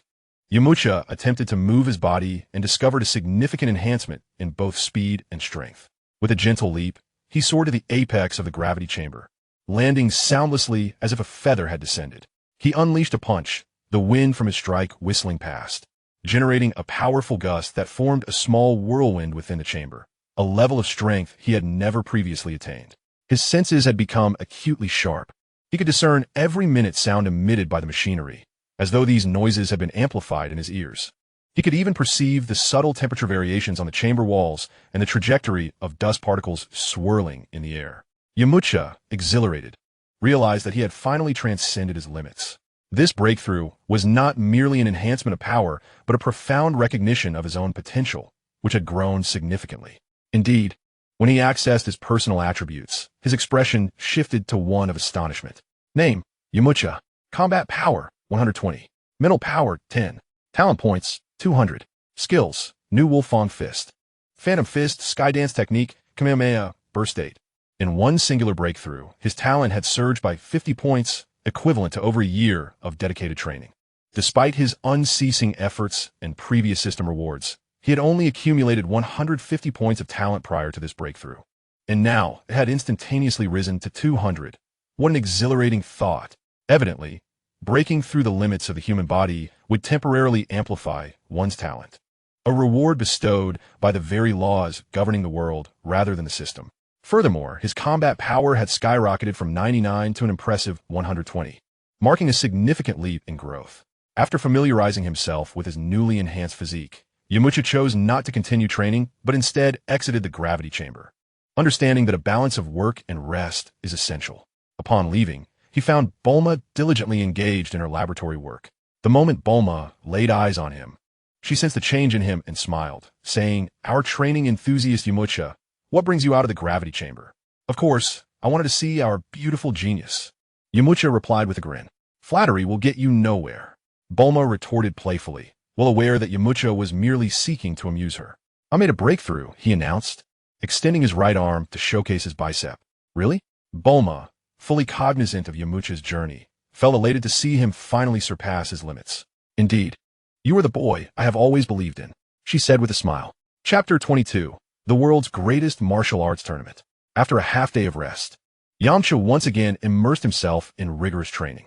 Following a breakthrough of his physical limits, his combat power began to ascend steadily. On this particular day, Yamcha adjusted the gravity in the training chamber to 10 times its normal level. One should not underestimate this 10-fold gravity in the cosmos. Such an environment is characteristic of advanced planets, akin to planet Vegeta or the planet where King Kai resides. The burden of 10 times gravity is indeed formidable. Considering Yamcha's current weight of 150 pounds, he was now bearing a weight of 500 pounds. This was unlike his previous training in the desert, where he often practiced underweight but was limited by the equipment, merely carrying heavy stone slabs that failed to engage his entire body. Now, within the gravity chamber, he felt the overwhelming pressure enveloping him, causing his legs to tremble involuntarily, as though a great mountain were pressing upon his back. Indeed, 10-fold gravity was a different experience altogether. Previously, he had only ventured up to 8 times gravity. This was his first challenge at 10. Due to the limitations of human physiology on Earth, the adaptation to the gravity chamber was not as swift as that of Saiyan. The period during which Goku experienced the most rapid growth occurred on King Kai's planet under 10 times gravity, where his power surged from around 5 to 600 to 6,000, illustrating that 10-fold gravity serves as a significant threshold. After 3 days, Yamcha finally acclimated to this intense gravity, resulting in a further increase of 20 points in his combat power. He refrained from blindly increasing the gravity further, choosing instead to continue his training under the 10-fold environment, as his current power level of 140 had yet to fully exploit the benefits of such rigorous conditions. After all, Goku had managed to elevate his strength to 6,000 in a similar environment. Of course, Goku's remarkable transformation was aided by King Kai's guidance. Now, Yamcha could only rely on his own efforts. Although he may not surpass Goku, he could still elevate his combat prowess several tiers. A week had passed when, just as Yamcha was preparing to commence his daily training, Bulma approached him. "Are you saying that the world's greatest martial arts tournament is about to take place?" Yamcha exclaimed in astonishment. Lost in his training, He had completely forgotten the passage of time and was unaware of the tournament's impending commencement. Bulma, as the representative of Earth's largest capsule corporation, was informed about the tournament, having sponsored it. Knowing her boyfriend's enthusiasm for martial arts, she felt compelled to share the news with him. Moreover, it is noteworthy that over the past month, Yamcha and Bulma had officially confirmed their romantic relationship. Despite the slight suspicion of him being somewhat reliant on her, Yamcha was not one to adhere to antiquated notions and thus remained unconcerned with such implications. His primary focus lay on the connection they shared. If their emotions were to wane, he would not cling to the relationship. Indeed, there's just 1 week left. I hear that many powerful martial artists will participate in the tournament. You can have a great time sparring with them, Bulma remarked with a smile. As Yamcha immersed himself in his cultivation, he lost track of time, consequently spending less moments with Bulma. Although Bulma was not the clingy type, a tinge of jealousy lingered in her heart. She contemplated the upcoming World Martial Arts Tournament, yearning for a chance to cherish their time together and alleviate her worries. Yamcha acknowledged the truth in her thoughts. Balancing work and relaxation was vital. Furthermore, engaging with other martial artists would undoubtedly enhance his skills. Most importantly, the tournament would allow him to earn system rewards as he aspired to surpass Goku's innate talent, a feat that mere training alone could not achieve. Having spent half a year cultivating at Korin Tower, it was high time for the world to recognize the existence of Yamcha. He checked his battle power through the system, which bolstered his confidence. With a smile, he turned to Bulma and asked, "Would you like to win the champion trophy of the World Martial Arts Tournament?" Instantly, Bulma understood Yamcha's intentions. She shot him a glance, retorting, "You think you can win the championship after only a decade of training? Dream on." Nevertheless, she added, "Even though my training period is short, I am still Yamcha. It would be too embarrassing not to secure first place." Yamcha replied with an air of lightheartedness. The following day, the pair, accompanied by Oolong, boarded a plane bound for the island hosting the tournament. Initially, Yamcha had no intention of bringing the lecherous pig along, but Oolong had insisted on joining them, claiming there would be numerous beautiful women at the event. Unable to resist Oolong's persistence, Bulma reluctantly agreed to bring him along. What was meant to be a romantic getaway for two had now turned into a trio. After 4 hours, they finally arrived at the island designated for the tournament. The place was bustling with a throng of spectators, clearly indicating that the World Martial Arts Tournament held a level of fame rivaling that of the Olympics in a past life. "Hurry, Yamcha. I heard participants need to register first, or they won't be allowed to compete," Bulma urged, pulling him towards a crowded area. "You certainly do your research well, Bulma." Yamcha chuckled. "Of course. Didn't you say you wanted to secure first place? I had to gather all the necessary information to avoid missing out on such crucial details." Upon arriving at the registration area, a palpable difference was evident. On the outskirts of the island, the crowds comprised mostly ordinary people drawn by curiosity. However, at the registration point, a group of formidable martial artists radiated an intense aura, akin to brilliant stars illuminating their respective schools, each representing the pinnacle of their martial disciplines on Earth. With his current senses, Yamcha effortlessly gauged the power levels of these warriors, realizing that they posed no significant threat to him. Most of them had battle powers around 10, with only a select few exceeding that threshold. Just as Yamcha began to feel a sense of ennui, he suddenly sensed a considerable fluctuation of energy behind him, akin to a stone cast into a tranquil lake, creating ripples across its surface. He swiftly turned to look behind him and saw 3 figures approaching, 2 small and 1 large, resembling 3 shooting stars traversing the sky. It was none other than the long-absent Master Roshi, Sun Wukong, and a bald young lad. Yamcha immediately recognized the bald boy as Krillin and was surprised to find that Krillin had indeed followed the memories of his past life to become a disciple of Master Roshi. The energies he had just sensed belonged to Sun Wukong and Krillin, while Master Roshi's presence was exceedingly subdued, akin to an unfathomable abyss. Appearing as tranquil as an ordinary person, Bulma, following Yamcha's gaze, also spotted Sun Wukong and the others and darted over to greet them like a joyous little bird. "Wukong!" Bulma waved at Sun Wukong. The wandering Sun Wukong immediately noticed Yamcha and Bulma, responding with Bulma, "Oolong, Yamcha." Consequently, everyone began exchanging pleasantries. Master Roshi, trailing behind Sun Wukong, felt a slight shift in his demeanor, his heart stirred by a wave of emotion. He recalled that during the time of the Bread Mountain explosion, Yamcha's energy had surged like a tumultuous sea. Even from hundreds of meters away, he could distinctly sense Yamcha's sharpness. Yet now, with only 100 meters between them, He failed to detect Yamcha's previous intensity, instead sensing a similarly restrained aura. It seemed that through training with Karen, Yamcha had honed his mastery over energy, which left Master Roshi astonished.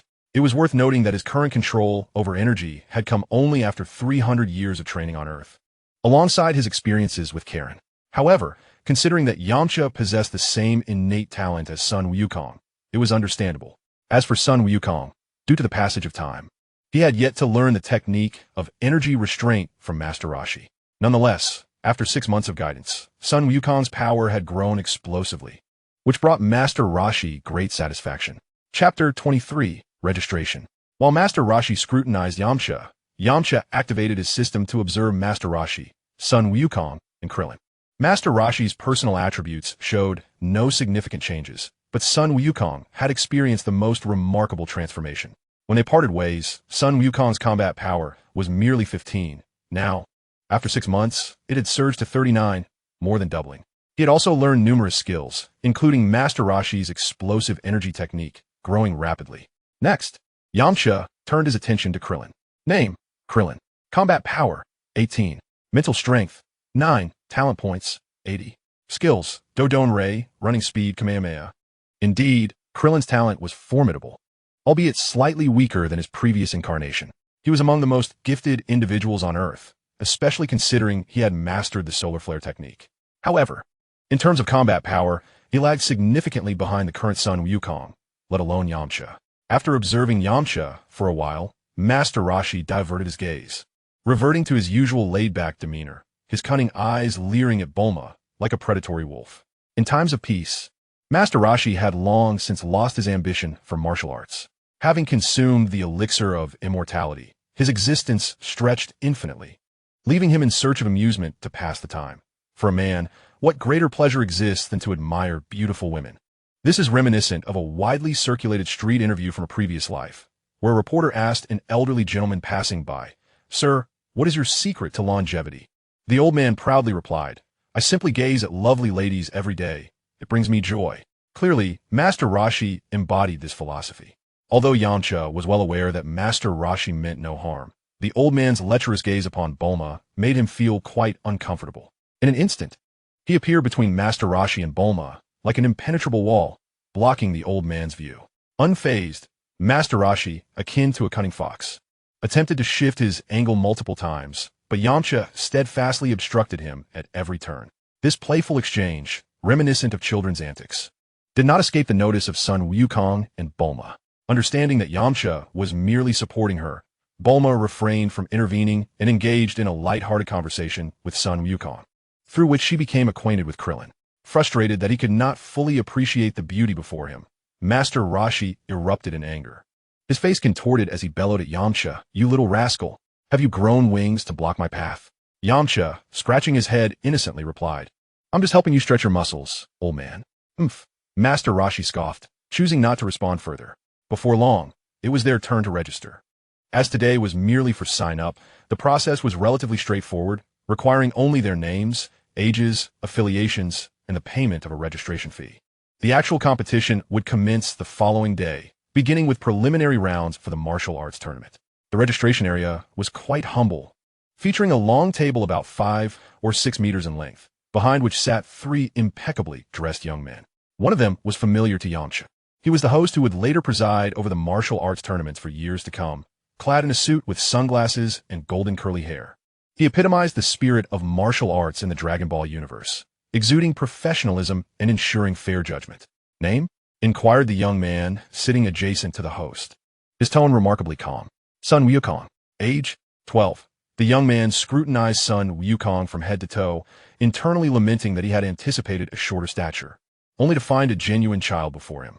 However, as there were no divisions for adult and child competitors in the current tournament, Sun Wukong's name was duly recorded. He genuinely worried about Sun Wukong's safety in the competition, considering that the preceding contenders were all towering, formidable figures. "Affiliation?"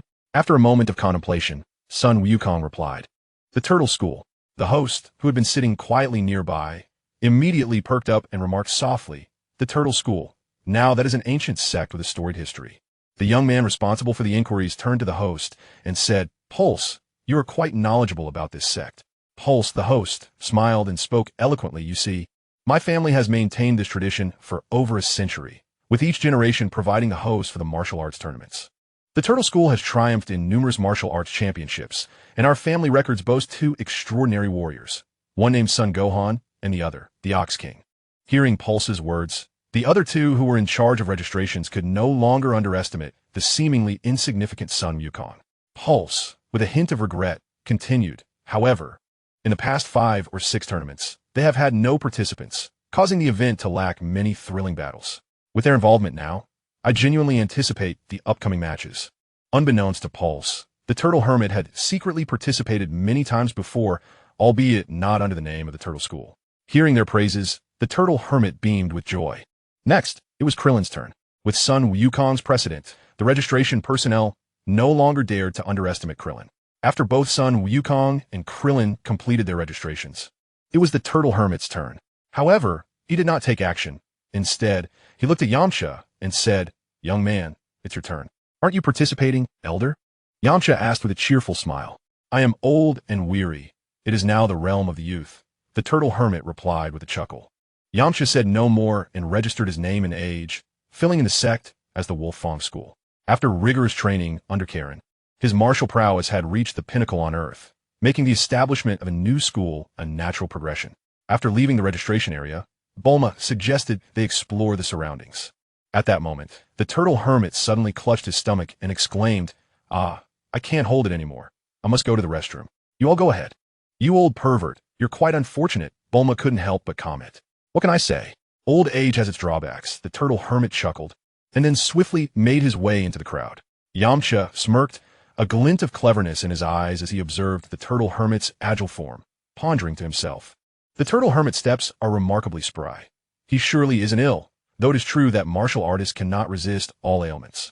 Indeed, with Yamcha's keen sense of perception, he noticed that after the Turtle Hermit disappeared into the crowd, he did not head to the restroom, but rather took a turn into a secluded area and changed into a different outfit, transforming into an elderly gentleman dressed in a Zhongshan suit, with white hair and a dignified posture.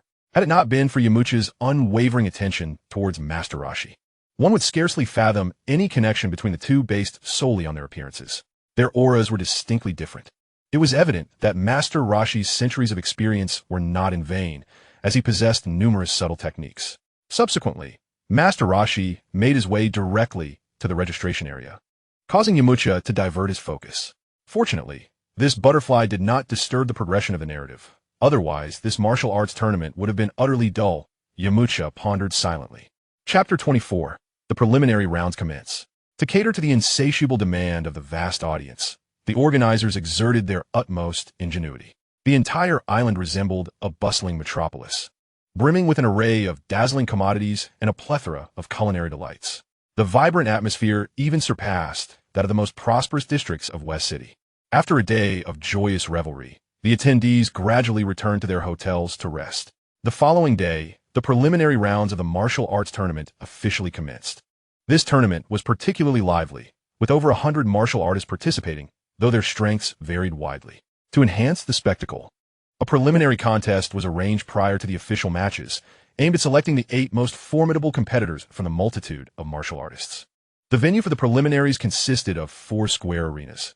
Any contestant who fell off the platform or voluntarily conceded would be immediately eliminated. Yamcha stood alongside Sun Wukong and Krillin, while Master Roshi, disguised as Chun Long, deliberately distanced himself from the trio, retreating to a corner. Among all the competitors, Krillin and Sun Wukong were the youngest and smallest in stature. Observing the towering and robust participants around them, Krillin could not help but shiver. Despite their rigorous training with Sun Wukong, they had never sparred against other martial artists, leaving them quite anxious. At that moment, an elderly man with a white beard, clutching a microphone, stepped into the center of the arena and stammered, "Today marks the once every 5 years World Martial Arts Tournament. To all martial artists who have traveled great distances, we sincerely appreciate your efforts. This year, there are a total of 137 participants." Clearly, the sheer scale and prowess of this year's competitors left him rather intimidated. Are we capable of defeating such formidable martial artists? Krillin voiced his fears while glancing at the fierce-eyed Orcish warriors nearby. His thoughts lingered on past experiences of being bullied at the Corinne Tower, instinctively fearing the imposing figures of the Orcs and fighters. Yet, Yamcha reassured him with a smile. We have trained diligently. These individuals may appear formidable, but their actual strength is questionable. Sun Wukong, unfazed by the situation, felt no pressure from the opponents, yet remained undaunted by the impending challenge. Yamcha would not deceive us, he thought, placing his trust in Yamcha. Is that truly the case? Krillin questioned, harboring a hint of skepticism. At that moment, a towering figure with bulging muscles and a golden pompadour, upon overhearing Yamcha's words, felt belittled by the trio of diminutive companions. His expression transformed into one of fury as he strode towards them with the majestic gait of a proud lion, his fists colliding thunderously against his chest, echoing like a clap of thunder. Krillin, already in a state of trepidation, was now as skittish as a startled bird, scrambling to hide behind Sun Wukong and Yamcha. Yamcha shook his head in resignation, contemplating how Krillin had yet to find his rightful place in the situation. Stepping forward with the resolute stature of a pine tree, Yamcha addressed the muscular man with conviction. What is it? Are you looking for trouble? The golden-haired brute snorted dismissively, retorting, It's you, this ignorant fool, who claims we lack strength. Your bravado is impressive. With just one hand, I can make you regret setting foot here. Should you dare to strike, I will ensure you leave on your back. Yamcha's lips curled into a confident smile. Due to the prohibition of private combat outside the competition venue, the golden-haired behemoth was merely posturing, refraining from actual confrontation, merely mimicking a throat-slitting gesture towards Yamcha. Soon, the tournament officially commenced. As it was a preliminary round, the competitors displayed a wide range of abilities. Some matches, in Yamcha's eyes, resembled children playing house, utterly devoid of spectacle. Only when he encountered familiar characters from his past did the event gain a semblance of intrigue. His gaze fixated on the disguised Master Roshi, known as Chunlong, from whom he hoped to glean some useful techniques. As anticipated, Master Roshi's battle concluded swiftly. His opponent was caught off guard and fell before he could even register the fight. The adversary was as ineffective as a paper tiger, utterly incapable of showcasing Master Roshi's prowess. With a single move, he dispatched his foe with the ease of autumn, leaves being swept away by the wind. Before long, it was Sun Wukong's turn to take the stage. Contestant number 93, Sun Wukong, please step onto the platform, announced the bald elder hosting the preliminaries, clutching a notepad and calling out loudly. Now it's my turn to shine, Sun Wukong said, his lips curling into a confident grin. His opponent was a rotund figure resembling a small mountain, clad in a wrestling singlet, who immediately attempted to ensnare Sun Wukong with his enormous hands, reminiscent of large fans. However, he had gravely underestimated Sun Wukong. In a flash, Sun Wukong vanished and reappeared behind the hefty adversary. The bewildered giant felt his legs struck by an unseen force, as if a heavy hammer had struck him, causing him to lose balance and tumble from the platform like a kite severed from its string. This was undeniably the work of Sun Wukong. As he arrived behind the bulky opponent, he merely extended a single finger, lightly tapping the adversary's leg, akin to a dragonfly alighting on water. To his astonishment, the seemingly robust figure crumpled effortlessly at the gentle touch. Until the referee declared Sun Wukong the victor, he had only just begun to reflect upon the tremendous disparity in strength between him and the ordinary competitors. His triumph sent shockwaves through the ranks of the participants, who were left with grave doubts about the clumsy, rotund figure in the singlet, questioning whether his fall was a result of his own misstep rather than Wukong's prowess. Next, it was Krillin's turn to ascend the stage against his senior from the Turtle School, a tall and lanky figure clad in a simple yellow training outfit. The latter approached the arena with an air of arrogance, exuding confidence as if victory were already assured.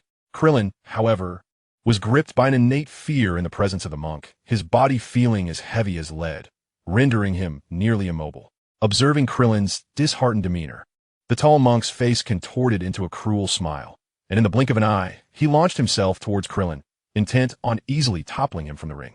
Yet, to the astonishment of many, Krillin instinctively executed a high kick, sending the lanky monk hurtling out of the arena, leaving the onlookers in a state of disbelief. The preliminary matches, each lasting merely 1 minute, progressed swiftly, and soon it was Yamcha's turn to compete. His opponent was none other than the troublesome pompadour-haired fighter from before. The pompadour-haired competitor sported a white training outfit, adorned with a black belt at his waist, a clear indication of his background in Taekwondo. In Yamcha's previous life, Taekwondo was regarded as a mere spectacle among martial arts, and in this world, it wielded little power. Before the match commenced, the pompadour-haired fighter showcased his skills, executing a series of flashy moves as if to flaunt his martial prowess before Yamcha. The audience, in eager anticipation, applauded heartily following the performance. However, as the whistle signaled the start of the bout, the pompadour-haired fighter lunged at Yamcha, executing a high kick aimed at his head. Yamcha, having awaited this moment, observed the glaring openings in his opponent's technique and donned a disdainful expression. With a swift motion of his right hand, he seized the descending leg, effortlessly tossing the pompadour-haired fighter aside, thus ending the absurd display. Though the preliminary round featured countless competitors, it concluded within a single day.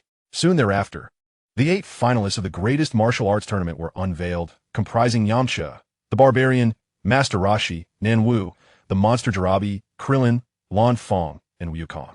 Throughout the day, Yamcha had battled 4 times, yet due to the overwhelming inferiority of his opponents, the system rewarded him with a mere 1 talent point, effectively saving him 10 days of training. He remained unperturbed, for he understood that with patience and perseverance, his talents would one day astonish the entire world. Another day has passed, and the official competition has commenced like a grand celebration. The venue for the event is a vast expanse, dominated by a towering platform measuring 50 meters by 50 meters, resembling a sacred stage. In front of the platform, wide passageways of 5 to 6 meters have been carved out on the left and right sides, as if they were exclusive pathways laid out for the attendees, while the rear is secured by a 12-meter-tall fence, standing like loyal sentinels, separating the crowd. Anyone who steps onto this small island can bear witness to the unfolding competition. At this moment, the martial arts event has yet to evolve into the more structured format seen a decade later, where it would be hosted in sports arenas providing comfortable seating for spectators, allowing organizers to profit from ticket sales. For now, the onlookers must stand resolutely like towering poplars. Before long, a bespectacled figure with golden hair and blue eyes, sporting a small mustache, ascends the platform, reminiscent of a star. He is Pulse, the host for this competition. With a gentle cough, he commands the attention of the crowd like a maestro, then proceeds to elucidate the rules of the contest. The essence of his message is clear. The martial arts tournament is a pure contest of skill, prohibiting the use of weapons or external forces, and forbidding any treacherous attacks on vital points such as the eyes. Falling out of the ring, conceding, or being knocked down will all be deemed as defeat. In the waiting area for competitors, Yamcha, Son Goku, and Krillin huddle together, engaged in amiable conversation. Alongside them are 5 others, one with blue hair, resembling a cunning fox, a vibrant young woman, akin to a blooming flower, a tall, slender monk, reminiscent of a stately pine, a winged dinosaur man, appearing as a mysterious messenger from ancient times, and lastly, a burly wild man, resembling a moving mountain. The barbarian, with his wild mane, strides heavily, each step resonating like thunder, advancing towards the group. The odor emanating from him is unbearable. Even a slight proximity is enough to assault the nostrils with its pungency. At that moment, Pulse approaches, holding a folder, and announces loudly, "Attention, all competitors participating in the event, please gather here." Once everyone has assembled, the host arranges the order of matches based on a drawing. The first match pits the Barbarian against Krillin. The second features Chunlong versus Yamcha. The third showcases Lan Fong against Namo. And the fourth sees Son Goku face off against the monstrous Jirabi. Upon the arena, Pulse stands between the Barbarian and Krillin, one hand holding a towel to his nose while the other grips a microphone. Introducing, this diminutive figure is Krillin, the youngest competitor this year at merely 13 years of age. He then gestures toward the towering Barbarian, stating, "This imposing fellow, whose presence is accompanied by an overwhelming stench, is the Barbarian contestant, who has never bathed since birth." As Pulse's introductions resonate, the audience collectively reacts, pinching their noses in response. Although the audience was situated several dozen meters from the arena, the foul stench still managed to reach those in the front rows. The spectators, engrossed in the match, focused their attention on Krillin, particularly noting his tender age. A middle-aged man scoffed, lamenting the decline of martial arts, questioning how such a young boy could participate in the competition. "You short-sighted old man. Krillin is a disciple of the esteemed Master Roshi, and his abilities are formidable," Bulma retorted, her temper flaring at the disparagement directed at Krillin. Their verbal sparring was drowned out by the cheers of the audience. Before the battle commenced, Krillin was already drenched in cold sweat, as the height difference between him and his opponent was substantial, necessitating that he look up to see the barbarian clearly. Moreover, during the preliminaries, he had witnessed all the competitors facing the barbarian succumb to the overwhelming stench. Though Krillin himself was somewhat impervious to odors, he was psychologically overwhelmed with a natural dread and anxiety regarding the foul smell. The first match began. As the drums signaled the start, Krillin, despite his apprehension, assumed a proper offensive stance. The barbarian, however, erupted into laughter, stretching his arms wide to let the foul odor waft from his armpits. Clearly, the barbarian's assault had already commenced in an insidious manner. In an instant, a wave of odor more potent than before enveloped Krillin. Having witnessed this tactic numerous times, he felt the noxious cloud envelop him, causing him to feel lightheaded and significantly diminishing his fighting spirit. As the barbarian advanced with heavy strides, Krillin instinctively retreated, stepping back with each of the barbarian's advances. Just as the barbarian believed victory was assured, he struck. His right hand arched towards the dazed Krillin, seemingly intent on capturing him. However, to everyone's surprise, Krillin propelled himself upward with a powerful kick, skillfully evading the barbarian's grasp. The barbarian, turning with a grin, remarked, "Not bad, little one. Your agility is impressive. Now, allow me to introduce you to my technique, the breath of the abyss." With a menacing grin, the barbarian unleashed a foul breath directly at Krillin. This miasma surpassed even the previous odors emanating from the barbarian's body, a noxious concoction teeming with bacteria and viruses that surged towards Krillin. The barbarian's breath rivaled that of a biochemical weapon, and Krillin, who had managed to withstand the earlier stench, found his limbs growing weak, his defenses forgotten. Yet, the barbarian was not finished. After rubbing his hand against his private parts, he unleashed an odor even more repugnant than before, a sinister smile playing on his lips as he pointed his finger at Krillin's forehead. In an instant, Krillin felt as if struck by an electric shock. His body grew sluggish, his vision began to blur, and his combat prowess faded to nothing, causing him to topple over in a daze. Chapter 26. Inside and outside the arena. At this moment, Pules donned a gas mask and immediately began to report as he witnessed Krillin's collapse. It wasn't long before the battle commenced and the fighter Krillin succumbed, overwhelmed by the foul stench and the barbarian's repugnant assault, which was unbearable for anyone. Such a disgusting tactic. Krillin rise. The barbarian's array of nauseating maneuvers spurred even the spectators, who initially underestimated Krillin, to rally behind him. After a few moments, Krillin regained his senses and stood once more. "Let us go." Krillin mustered his resolve and spoke with determination.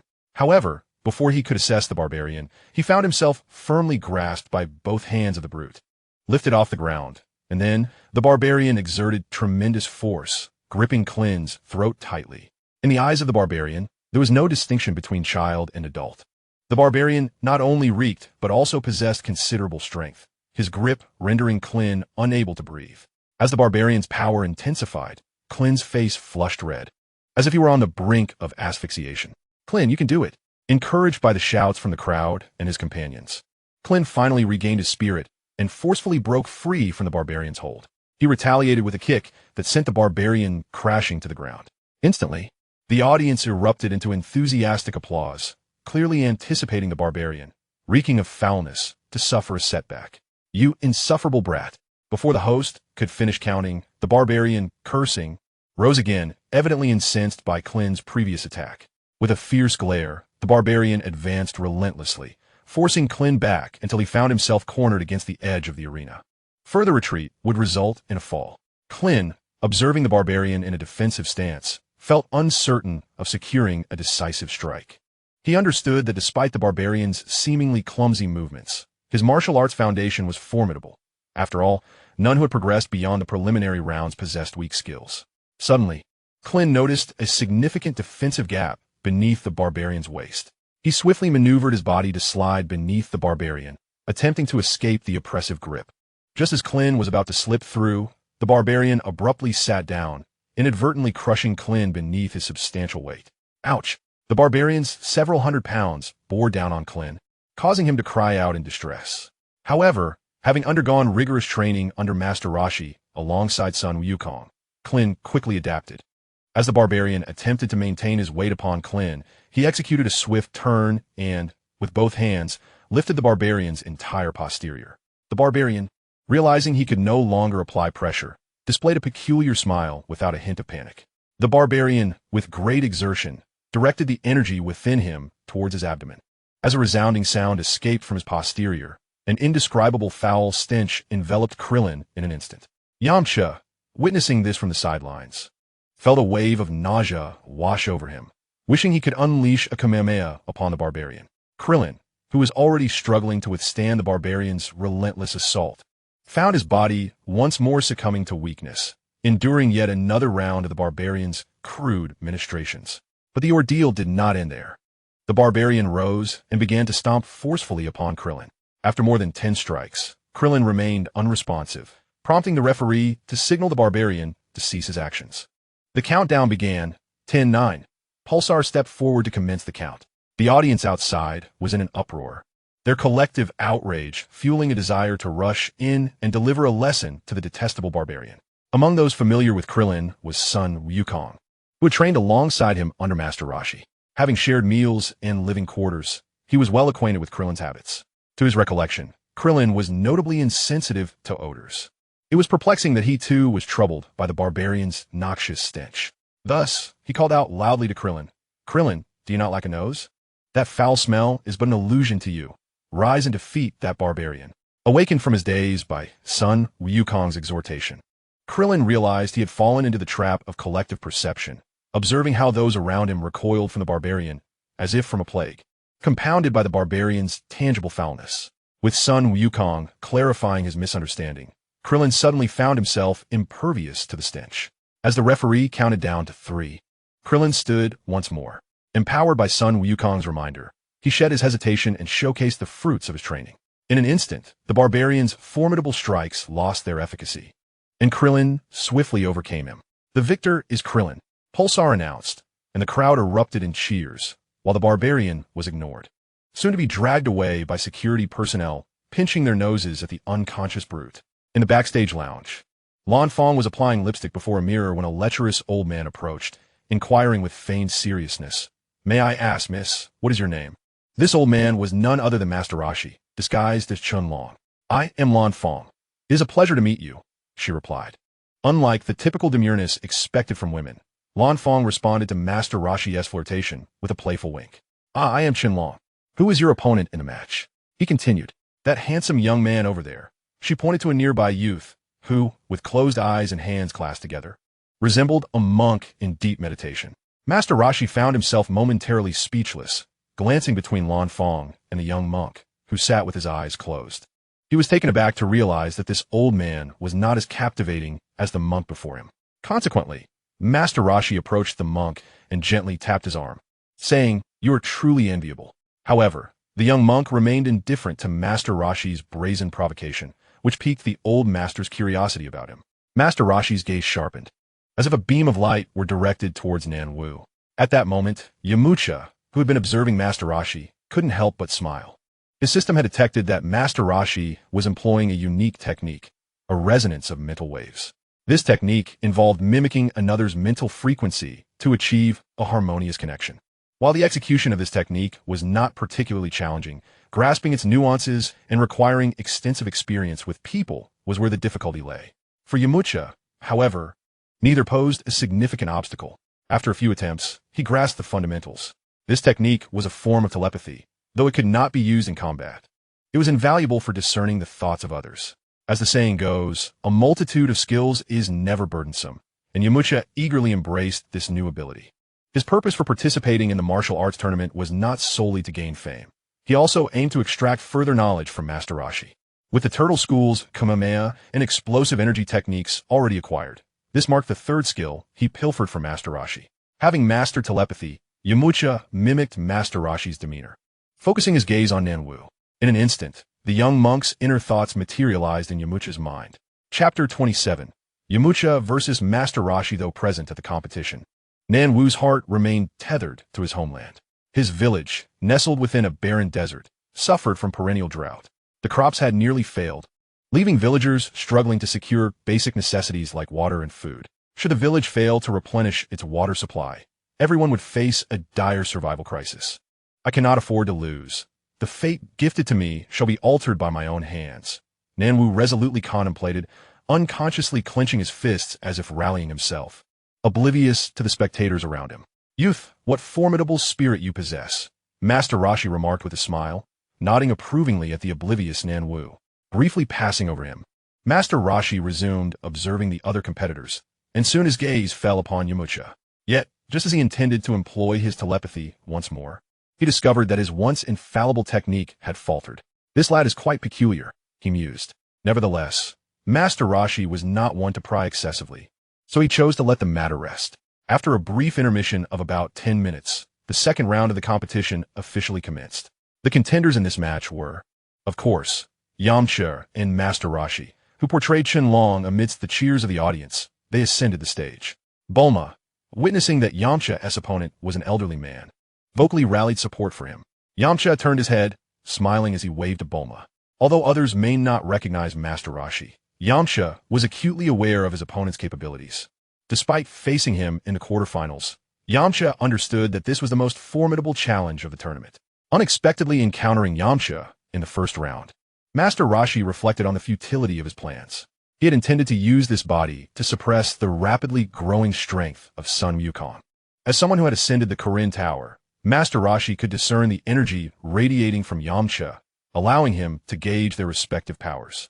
The last time they met, Yamcha's energy was merely half of his own, yet now it was on par with his. It seemed the passage of time had indeed taken its toll on him. Master Roshi mused with self-deprecating humor. Now, the second match officially commenced, the gongs resounding once more. Master Roshi gestured to Yamcha, indicating that he could commence his attack. Although Master Roshi appeared relaxed and vulnerable, Yamcha refrained from rushing in. For a martial artist of Master Roshi's caliber, apparent weaknesses could often be traps. It was evident that Master Roshi wished for Yamcha to strike first so that he could counterattack. In light of this, Yamcha decided to proceed without hesitation. With a knowing smile, he prepared to honor the unspoken courtesy of the elder. In the blink of an eye, he unleashed a flurry of attacks towards Master Roshi, his hands morphing into countless claw-like shadows that assailed him from all directions, their movements both deceptive and intricate. Following his journey to Kirin Tower, Yamcha's Wolfang Fist had undergone a significant transformation. Previously, this technique was characterized by rapid strikes aimed solely at inflicting damage, evoking the sensation of being hunted by a fierce wolf. Now, however, the Wolfang Fist possessed a multitude of variations. Once executed, it gave the impression of being surrounded by a pack of wolves, where moments' inattention could lead to a vicious assault. The threat level had escalated dramatically. Despite Master Roshi's seemingly nonchalant demeanor, his body reacted with remarkable speed. As Yamcha's overwhelming onslaught of claw shadows descended upon him, Master Roshi evaded with precision, creating afterimages due to the rapidity of his movements. How swift they are! The audience marveled. This was the battle they had longed to witness. "Go, go!" They cheered. Unlike the previous contest between Krillin and the Barbarian, the clash between Master Roshi and Yamcha was not only visually captivating, but also far more intense than any match before it. As the battle continued, Master Roshi unconsciously employed the afterimage technique, creating phantoms alongside his true form, thus complicating Yamcha's target. However, Yamcha was not an easy adversary. He intensified the frequency of his afterimage technique, swiftly shattering the illusions conjured by Master Roshi. "Good lad, but this is far from over." The afterimage technique was not limited to a single layer. It possessed multiple tiers, second and third layers. At the first level, a single phantom could be created, while the second could generate 5. Master Roshi had mastered the third level, resulting in 9 phantoms appearing. Alongside his true self, 10 Master Roses encircled Yamcha, launching a relentless assault. Instantly, Yamcha found himself in a precarious situation. The adage 2 fists cannot contend with 4 hands rang true. Despite Yamcha's formidable Wolfang Fist, he found himself momentarily ensnared in difficulty. Suddenly, a smile crept across Yamcha's lips. "Your technique is indeed impressive, but it holds no efficacy against me." Alarm bells rang in Master Roshi's mind. His opponent had undergone training at Kirin Tower. Yamcha retracted his Wolfang Fist and directed a strike at the third Master Roshi on the right. The seemingly amused Master Roshi was caught off guard, compelled to defend himself. As he blocked, the phantoms dissipated, a flaw inherent to the afterimage technique. Once an attack was executed, the illusions vanished. Regardless of the afterimage technique's sophistication, it could not escape the perception of ki. Realizing this, Master Roshi decided to adopt a more serious approach. He had initially believed that his years of combat experience would allow him to easily overcome Yamcha, but he was taken aback by the ineffectiveness of his conventional methods. In the next moment, Master Roshi's demeanor shifted. The carefree elder transformed into a formidable warrior. Now, this is intriguing. Bring it on. Although he sensed a formidable aura emanating from Master Roshi, Yamcha felt no fear. Instead, he was filled with eagerness to engage. Before long, the two clashed fiercely, their figures darting across the arena. The audience, merely shadows of their former selves, could scarcely discern their movements, only hearing the sounds of their relentless collisions. Only those with exceptional martial prowess could catch glimpses of their blurred forms. After a flurry of exchanges, Yamcha withdrew. Noticing Yamcha's cessation of attack, Master Roshi chuckled. "Young man, your recent assault was swift, but it still lacks the necessary fervor to challenge me." Yamcha smirked, standing tall with an air of arrogance. "Is that so, old man? My Wolfang fist only unleashed half of its potential just now. If you maintain this mindset, in the next moment, I shall send you off the stage." Master Roshi, taken aback, had intended to impart wisdom as a senior, only to find himself threatened instead. "Very well. I shall witness just how far your Wolfang fist has progressed." Chapter 28, The World-Shattering Palm. After a moment of concentration, Yamcha launched his attack once more. The new Wolfang fist was pushed to its utmost limits, with an invisible current enveloping his claws, roaring forth towards Master Roshi, compressing the space for the latter's movement to an exceedingly narrow range. Master Roshi's expression turned grave. At this juncture, he had no choice but to unleash his ultimate technique in retaliation. However, given his current state, he found himself unable to employ many of his signature techniques, thus resorting to a few rarely used moves instead. "Young man, you possess some skill. Yet, now I shall reveal my true technique." Witnessing this masterpiece is indeed remarkable, Master Roshi stated solemnly. He clasped his hands together, and in an instant, a powerful electric current emanated from his palms, enveloping them completely in a golden lightning. This was the world-shattering palm. As a fan of Dragon Ball, Yamcha was acutely aware of this formidable technique. Though it had appeared infrequently, it left a lasting impression, particularly as it remained relevant even in the era of Dragon Ball Super. Originally, it was first utilized by Master Roshi against Goku, but now was forced out by Yamcha's pressure.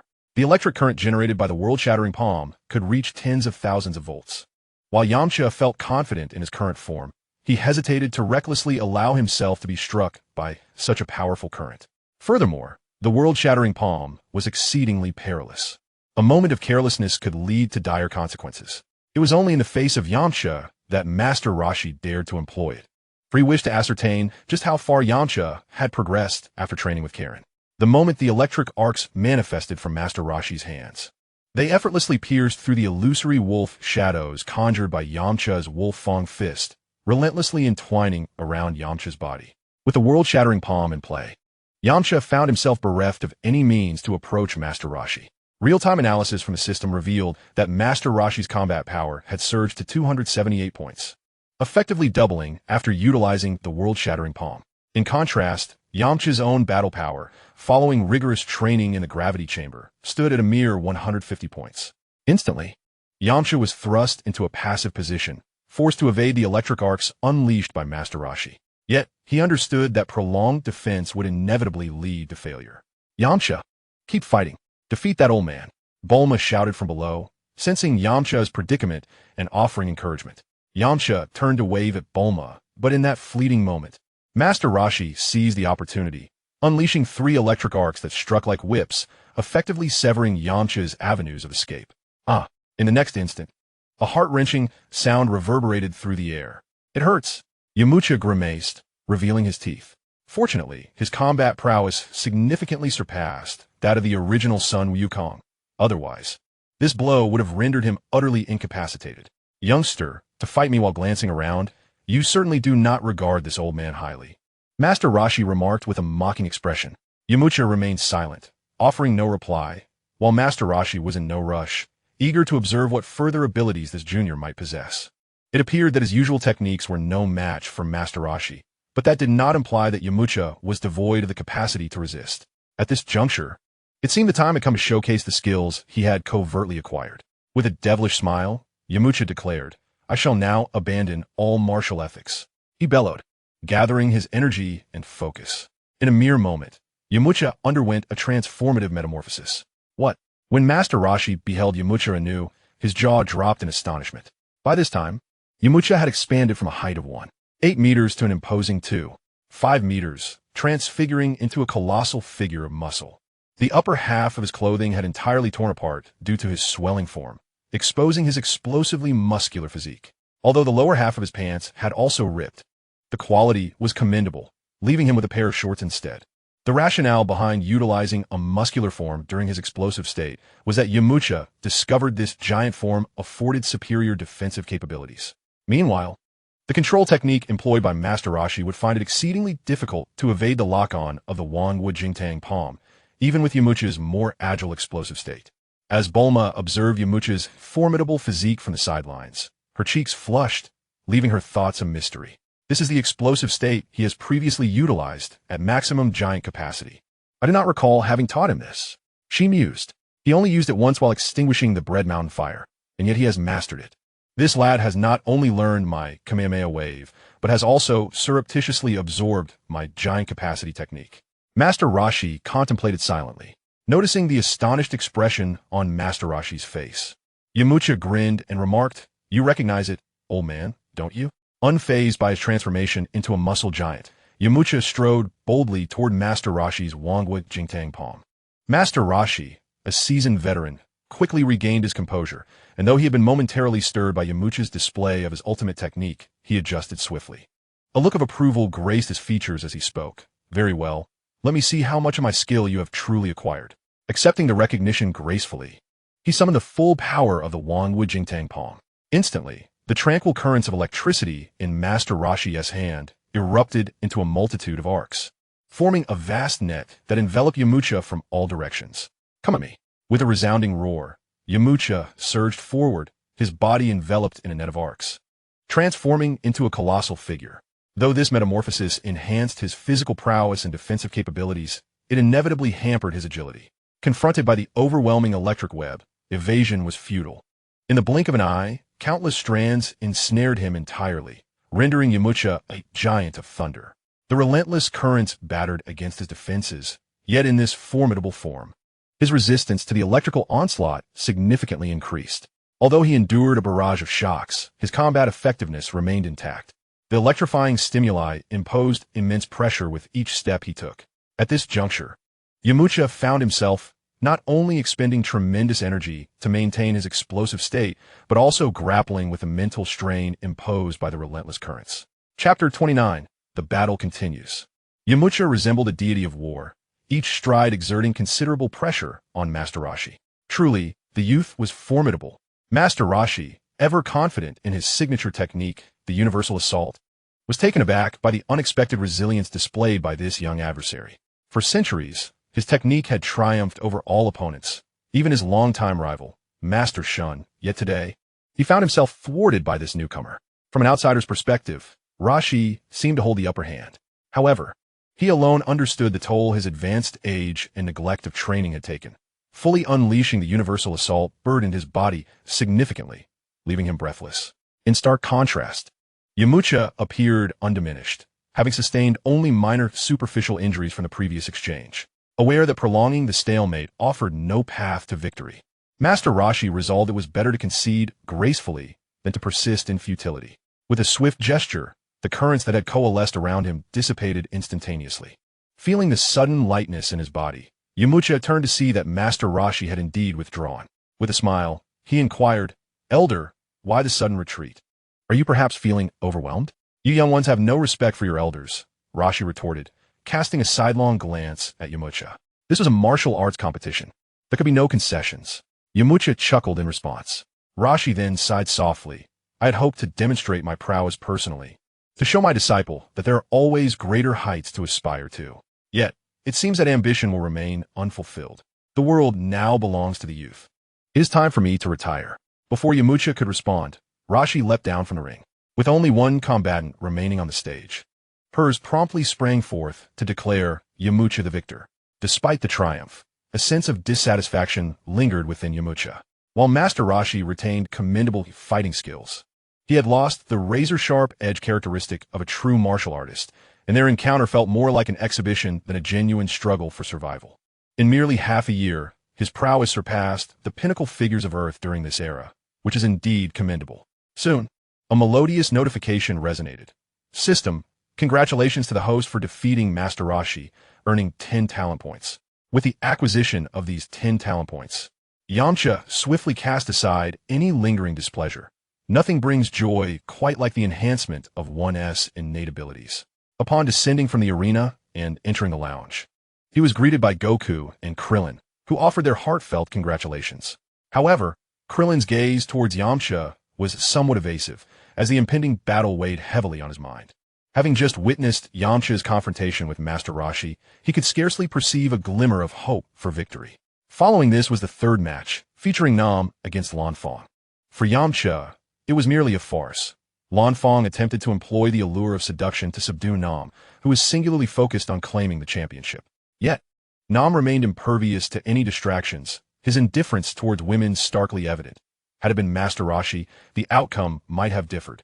In terms of raw strength, Lan Fong was significantly outmatched by Nam. Ultimately, Nam overcame Lan Fong's temptations and secured victory in the match. The fourth bout showcased Goku facing off against the formidable creature, Jirabi. As a contender who made it to the official matches, Jirabi possessed unique skills. After exchanging a few rounds with Goku, he sees an opportunity to unleash his ultimate technique, the rubber ring. This maneuver, akin to the tightening spell of Guanyin Bodhisattva, ensnared Goku's hands and feet. Yamcha shook his head. When Jirabi executed his special move, Goku had ample time to evade and counterattack.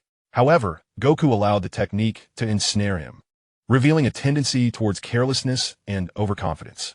Goku has long struggled with this flaw, often falling prey to the tactics of those weaker than himself, a pattern that persisted even decades later. Nevertheless, due to Yamcha's influence, Goku's combat prowess far exceeded that depicted in the original narrative. While Jirabi's rubber fist was impressive, the vast disparity in their combat abilities rendered such tricks ineffective against Goku. With a mere display of strength, Goku shattered the rubber ring. Seeing his once proud technique dismantled so easily, Jirabi lost all interest in continuing the fight. This rubber ring was capable of restraining opponents with double his strength, and Goku's ability to break free clearly indicated that he was not a foe Jirabi could hope to conquer. The rubber ring was indeed intriguing. It constituted a form of technique reliant on a unique physiological structure. Though Yamcha instantly comprehended the maneuver, he found himself unable to replicate it, as his physique differed significantly from that of Jirabi. Unless he were to transform his body to resemble Jirabi's or that of Majin Buu, he would remain unable to employ such a technique. As Sun Wukong contemplated launching another offensive against Jirabi, he was taken aback when Jirabi unexpectedly produced a small white flag from seemingly nowhere and declared, "I concede."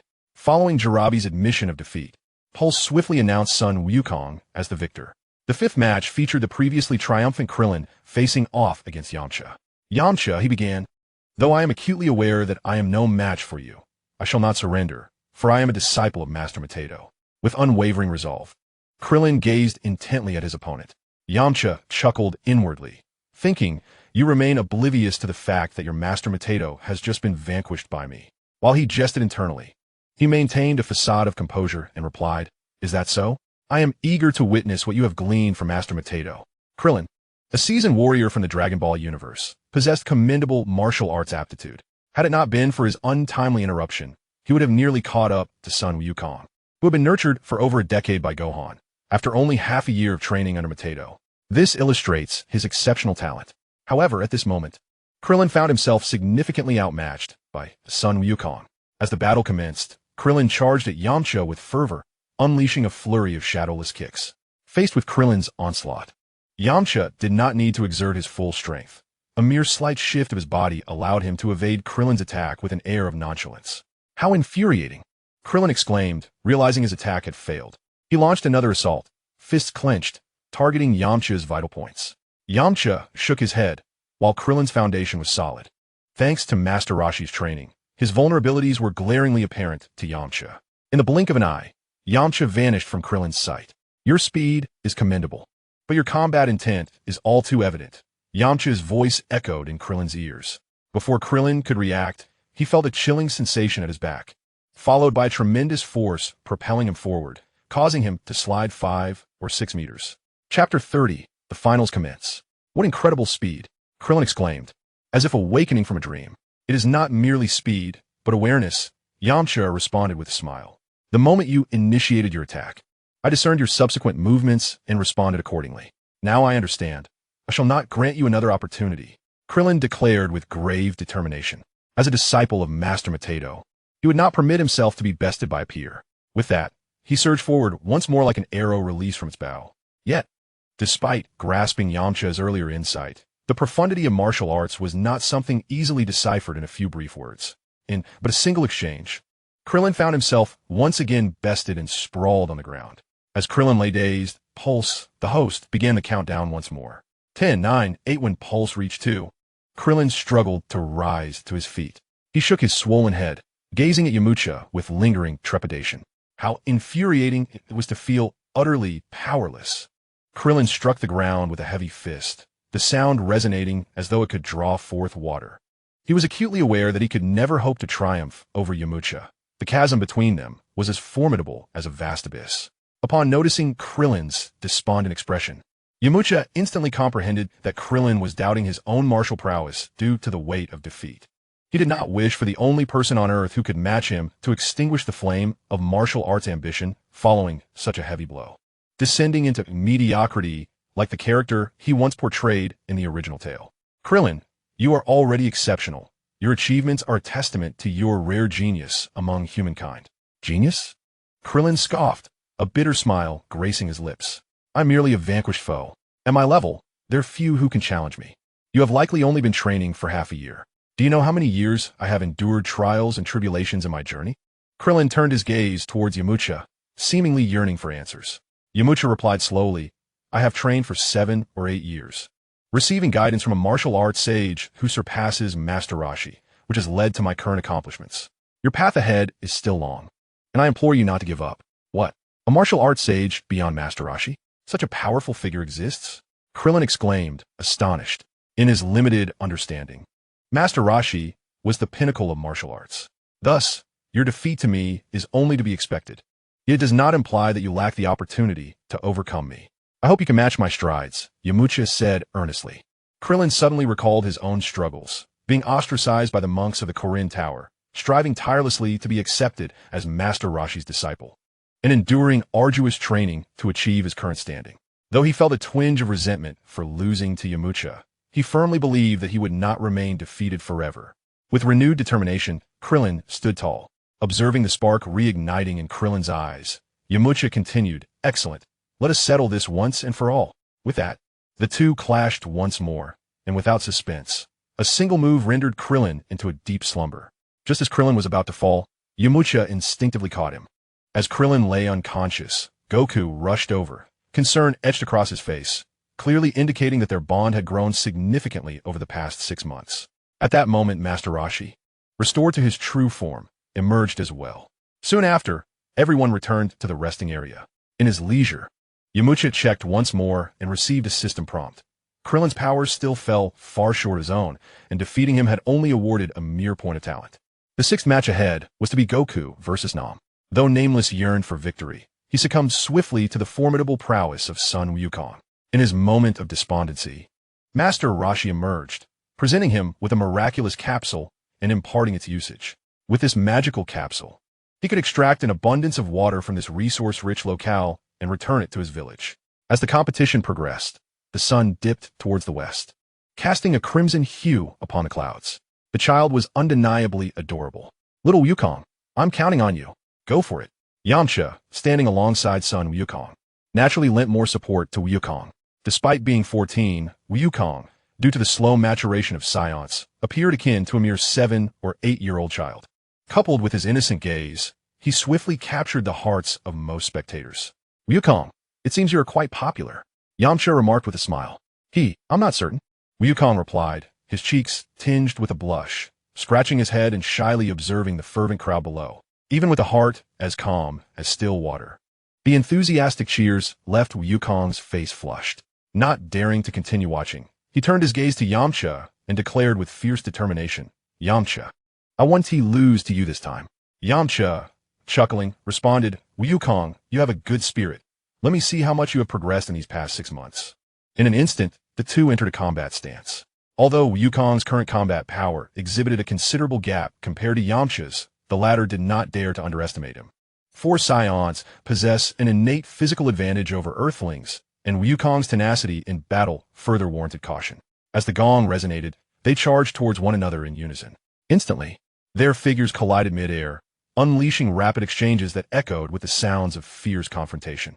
Initially, Wukong did not unleash his full strength, while Yamcha utilized only a fraction of his power. As the battle wore on, their combat prowess steadily escalated, creating numerous craters upon the arena floor from the shockwaves of their clashes. How intense! This is the spectacle I long to witness. Go. The more ferociously they fought, the louder the audience's cheers became. 10 minutes later, Yamcha discerned that Wukong's combat power had plateaued at around 60 points, likely due to the effects of his heightened energy. Nevertheless, this power far surpassed that depicted in the original narrative. It is notable that when Wukong participated in the World Martial Arts Tournament, his combat strength was merely 20 points. It was only after ascending Karen Tower and undergoing training with Master Roshi that his power reached 50 or 60 points, enabling him to triumph over the Crane School's disciple, Tao Pai Pai. With regard to his fighting prowess, Yamcha felt quite satisfied. However, he recognized that this strength was still insufficient. Yamcha was eager to see if Sun Wukong would once again unleash his true potential under pressure. Is this the extent of your power? Then I shall not hold back, Yamcha declared. Chapter 31. The transformation of Sun Wukong. As soon as Yamcha finished speaking, his aura surged dramatically, propelling him towards Sun Wukong like an arrow released from its bow. He unleashed his new Wolf Fang fist, executing punches with such rapidity that they conjured a series of phantoms in the air. Sun Wukong, sensing the formidable force behind Yamcha's strike, became acutely focused. He firmly planted his feet on the ground, slightly crouching, and crossed his arms swiftly in front of his chest to assume a defensive posture. Boom! Yamcha's fist struck fiercely against Sun Wukong's arm, the tremendous force causing the arena beneath them to crack and fissure, spreading outward. Yet, Sun Wukong's defense held firm. He utilized the momentum from Yamcha's blow to leap back, increasing the distance between them. Yamcha, you are indeed strong, but I have not yet been defeated, Sun Wukong shouted, and then his body began to shimmer with golden light. He was attempting to transcend his own limits. His energy surged within him, striving to elevate his combat prowess once more. Yamcha, witnessing this transformation in Sun Wukong, felt a surge of delight within. He understood that there was still untapped potential within Sun Wukong, and he sought to elicit his maximum capability. Thus, he denied Sun Wukong any respite and launched another assault. Yamcha's strikes were perfectly calibrated to test the limits of Sun Wukong, making it feel as though countless Yamchas were attacking him simultaneously. Sun Wukong remained composed. The greater the pressure, the more his fighting spirit ignited. Suddenly, Yamcha sensed a significant rise in Sun Wukong's momentum, followed by a powerful punch that broke through his new Wolf Fang fist and surged towards him.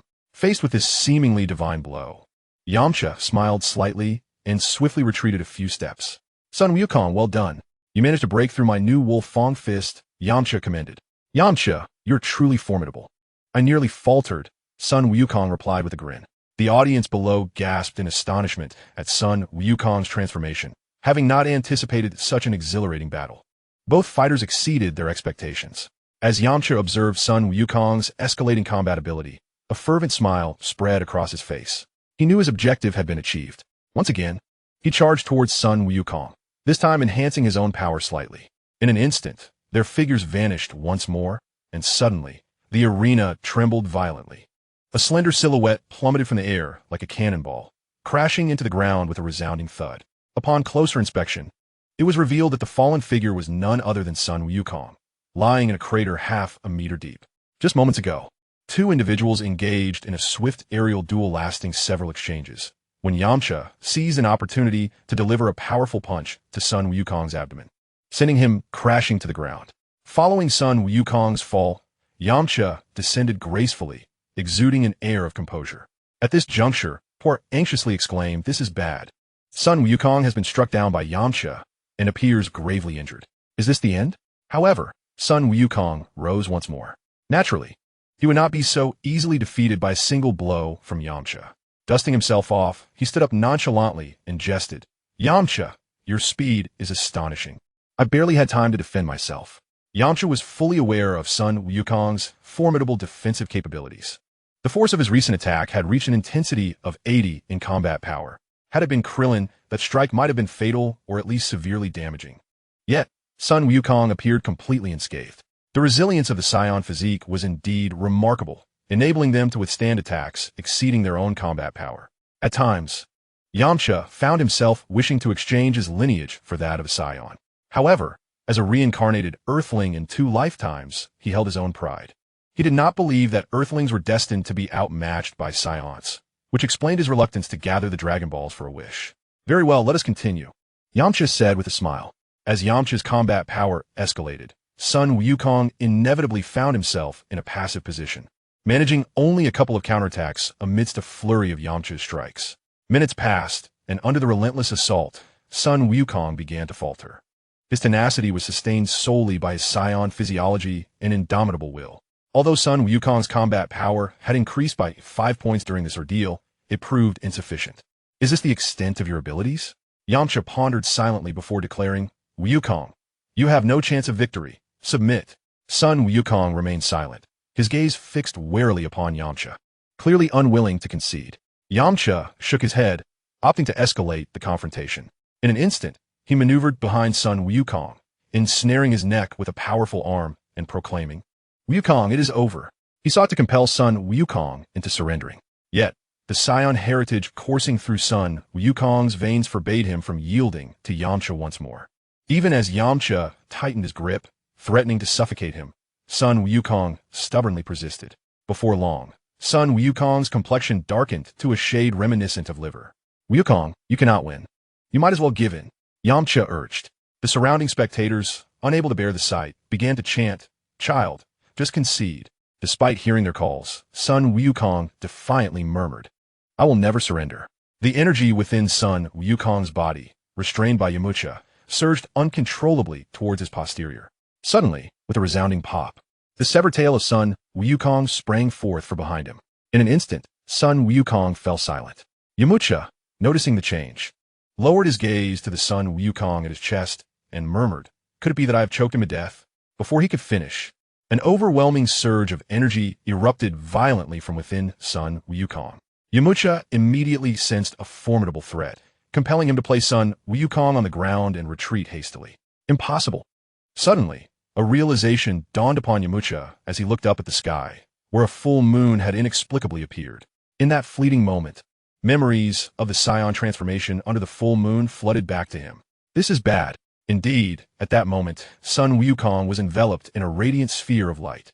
Within moments, his physique swelled to over 10 meters in height, his appearance transforming entirely into a colossal, ferocious gorilla, covered in black fur and armed with menacing fangs. As the transformed giant emerged, it began to wreak havoc, having evidently lost all semblance of reason. Anything within its sight was destined for destruction, and its first target was a building of similar height. With a single blow, the 3-meter-tall structure crumbled, sending debris scattering in all directions. Ah, what manner of monster is this? Run for your lives. Chapter 32. Yamcha versus the giant ape-transformed Sun Wukong. The stunned audience, now akin to startled birds, scattered in all directions, abandoning the competition entirely. This is dire. Suddenly, Yamcha spotted a half-meter-sized boulder hurtling directly towards Bulma. Should it strike her, the consequences would be catastrophic. Without hesitation, Yamcha darted forward, disregarding the match. It's over. In her moment of panic, Bulma found herself paralyzed, resigned to her fate as she watched the massive rock approach her. Just at that critical juncture, a tall figure appeared in midair and kicked the boulder away. Yamcha, I knew you wouldn't abandon me, Bulma exclaimed, her face lighting up upon recognizing him. Bulma, the situation is urgent. You must leave at once. Once I have dealt with Wukong, I shall come to find you, Yamcha urged swiftly. Acknowledging the gravity of the situation, Bulma nodded in agreement. Before long, only Yamcha and the giant ape-form son Wukong remained on the scene. Unbeknownst to them, Master Roshi, Krillin, and Bulma had gathered together. This is disastrous. At that moment, even Master Roshi wore a look of helplessness. Master Roshi, is there truly nothing you can do now that Wukong has transformed in such a manner? Bulma inquired. There is no denying that Son Wukong's prowess now far surpasses my own. In a bid to ensure safety, I had previously severed his tail. Yet I never anticipated that during his battle with Yamcha, it would grow back anew. Currently, he only pauses when fatigued, Otherwise, the entire island would be in peril. Master Roshi expressed his lingering fears. Is there truly no alternative? Yamcha is in grave danger, Bulma said, her face etched with concern. At that moment, under the meticulous scrutiny of the Yamcha system, Sun Wukong's combat power surged like an erupting volcano, multiplying tenfold to an astonishing 450 points. In his irrational state, Sun Wukong resembled an uncontrollable beast, indiscriminately wreaking havoc, utterly oblivious to the insignificant figure of Yamcha beneath him. Yamcha understood that to reign in Sun Wukong, there were only two possible paths: either sever Sun Wukong's tail once more or obliterate the moon, which would automatically revert Sun Wukong's transformation. However, Yamcha hesitated to act immediately, for he recognized that destroying the moon would not fundamentally resolve the issue. Just as the impending arrival of the Saiyans would allow Vegeta to conjure a lunar-like object using his own energy, the most prudent course of action would be to once again cut off Sun Wukong's tail. Though this would diminish Sun Wukong's potential, it was a necessary sacrifice for the safety of Earth. Yet, severing Sun Wukong's tail was no simple task. One must not mistake the transformed Sun Wukong for a mere beast. That would be fatal. The Saiyans, as a warrior race, possess innate combat instincts, even in a state of madness. Moreover, Sun Wukong inherited the fighting instincts of Earth's own biology, rendering him even more formidable than the typical Saiyan in a frenzied state. At this juncture, Yamcha ceased to conceal his strength, unleashing his full power. However, he still fell short by 300 points compared to Sun Wukong. In that moment, the gorilla-like Sun Wukong began to rampage, causing destruction with every step. Although he regarded Yamcha with some significance, the latter found himself in dire peril. As Yamcha attempted to approach Sun Wukong, the latter's colossal hand swung towards him like a mighty fist. Had it not been for Yamcha's mastery of his energy and his ability to foresee the attack, he would have been struck. Even so, the force of Sun Wukong's hand sent him hurtling over 10 meters. Clearly, given his current strength, Yamcha found it arduous to even approach Sun Wukong, let alone sever his tail. In the next instant, Yamcha ignited his energy. A powerful aura erupted from his body, igniting the surrounding air and creating intense waves of energy. His hair danced wildly in the gusts, and his eyes radiated unwavering determination. Yamcha knew this was a battle of life and death, one that held the fate of the earth in its balance, and he could not afford to retreat. He concentrated the energy within his body at his feet, propelling himself towards Sun Wukong like an arrow released from its bow. Yamcha, with his undeniable charm, seemed capable of overcoming Wukong. Or so Bulma thought as she watched the transformed Yamcha in the arena, her spirits soaring. Is he going to win? She inquired eagerly. Not quite. He still falls short. The turtle hermit interjected, dousing her enthusiasm. With years of experience in sensing ki, he understood that Yamcha's current battle power was still vastly inferior to that of Sun Wukong, making it nearly impossible for him to inflict damage upon the mighty great ape. This time, Yamcha's speed had multiplied several times over, leaving a blurred afterimage in the air. However, as Yamcha's power surged, the frenzied Wukong also became aware of the agile insect, Yamcha, leaping toward him. A flicker of ferocity flashed in his enormous crimson eyes. He raised his massive arm once more, swinging it forcefully in Yamcha's direction, unleashing a howling gale. The fierce wind sliced through the air like a blade, aimed directly at Yamcha. Sensing the overwhelming force rushing towards him, Yamcha deftly dodged, his speed allowing him to evade Wukong's colossal hand with ease. The tempestuous wind bore no consequence upon him. Yamcha altered his direction, pressing closer to Wukong, continuously adjusting his ki to maximize his velocity. The gap between them diminished rapidly. Just as Yamcha was nearing Wukong, the latter abruptly opened his gaping maw, unleashing a scorching beam of energy aimed at Yamcha. The energy beam surged forth like a torrential flood, threatening to obliterate Yamcha in its path. Fortunately, Yamcha halted just in time. Had he continued forward, the outcome would have been dire. A deep crater, dozens of meters wide, formed where the energy beam struck the ground, a testament to the underestimated power of his opponent. After the earlier skirmish, it became evident that under the sheer force of the great ape Wukong's might, his attack speed surpassed that of his previous state. While Yamcha's current form was sufficient for survival in Wukong's presence, it was inadequate for swiftly maneuvering behind him. He would need to double his speed to achieve that. Suddenly, he recalled a technique from his past life in the world of Naruto, a method to enhance speed through electrical stimulation. He had surreptitiously learned this maneuver from the turtle hermit, but this time it would be applied to himself rather than others, presenting a far greater risk. A moment's carelessness could lead to self-destruction. Yet, time was of the essence. The longer he delayed, the more lives might be lost at Wukong's hands. Without hesitation, Yamcha brought his hands together at his chest, a massive surge of electricity rapidly coalescing between them before he pressed it against his own heart. What was he doing? Why was he resorting to self-harm? This action left the turtle hermit utterly perplexed. Chapter 33. Yamcha vs. Giant Ape Transformation of Sun Wukong. Before Master Roshi could fully express his astonishment, he witnessed Yamcha enveloped in dark smoke, collapsing rigidly to the ground, his body convulsing uncontrollably. It was a tragic sight. How could he be so reckless? Yamcha! Bulma exclaimed anxiously. Fortunately, Yamcha's body trembled for a moment before hastily retrieving a senzu bean from his pocket and chewing it. This young man had managed to bring a senzu bean with him. Master Roshi was taken aback upon seeing the senzu bean. 300 years prior, during his training on Karen Tower, the cat sage had been exceedingly protective of the beans, refusing to let him take any. Unbeknownst to him, the cat sage had accumulated a considerable stock of senzu beans over the centuries, having grown weary of them, thus no longer guarding them as fervently as before. Once the bean was consumed, Yamcha instantly regained his footing. That was perilously close. He nearly perished. But thankfully he had the senzu bean.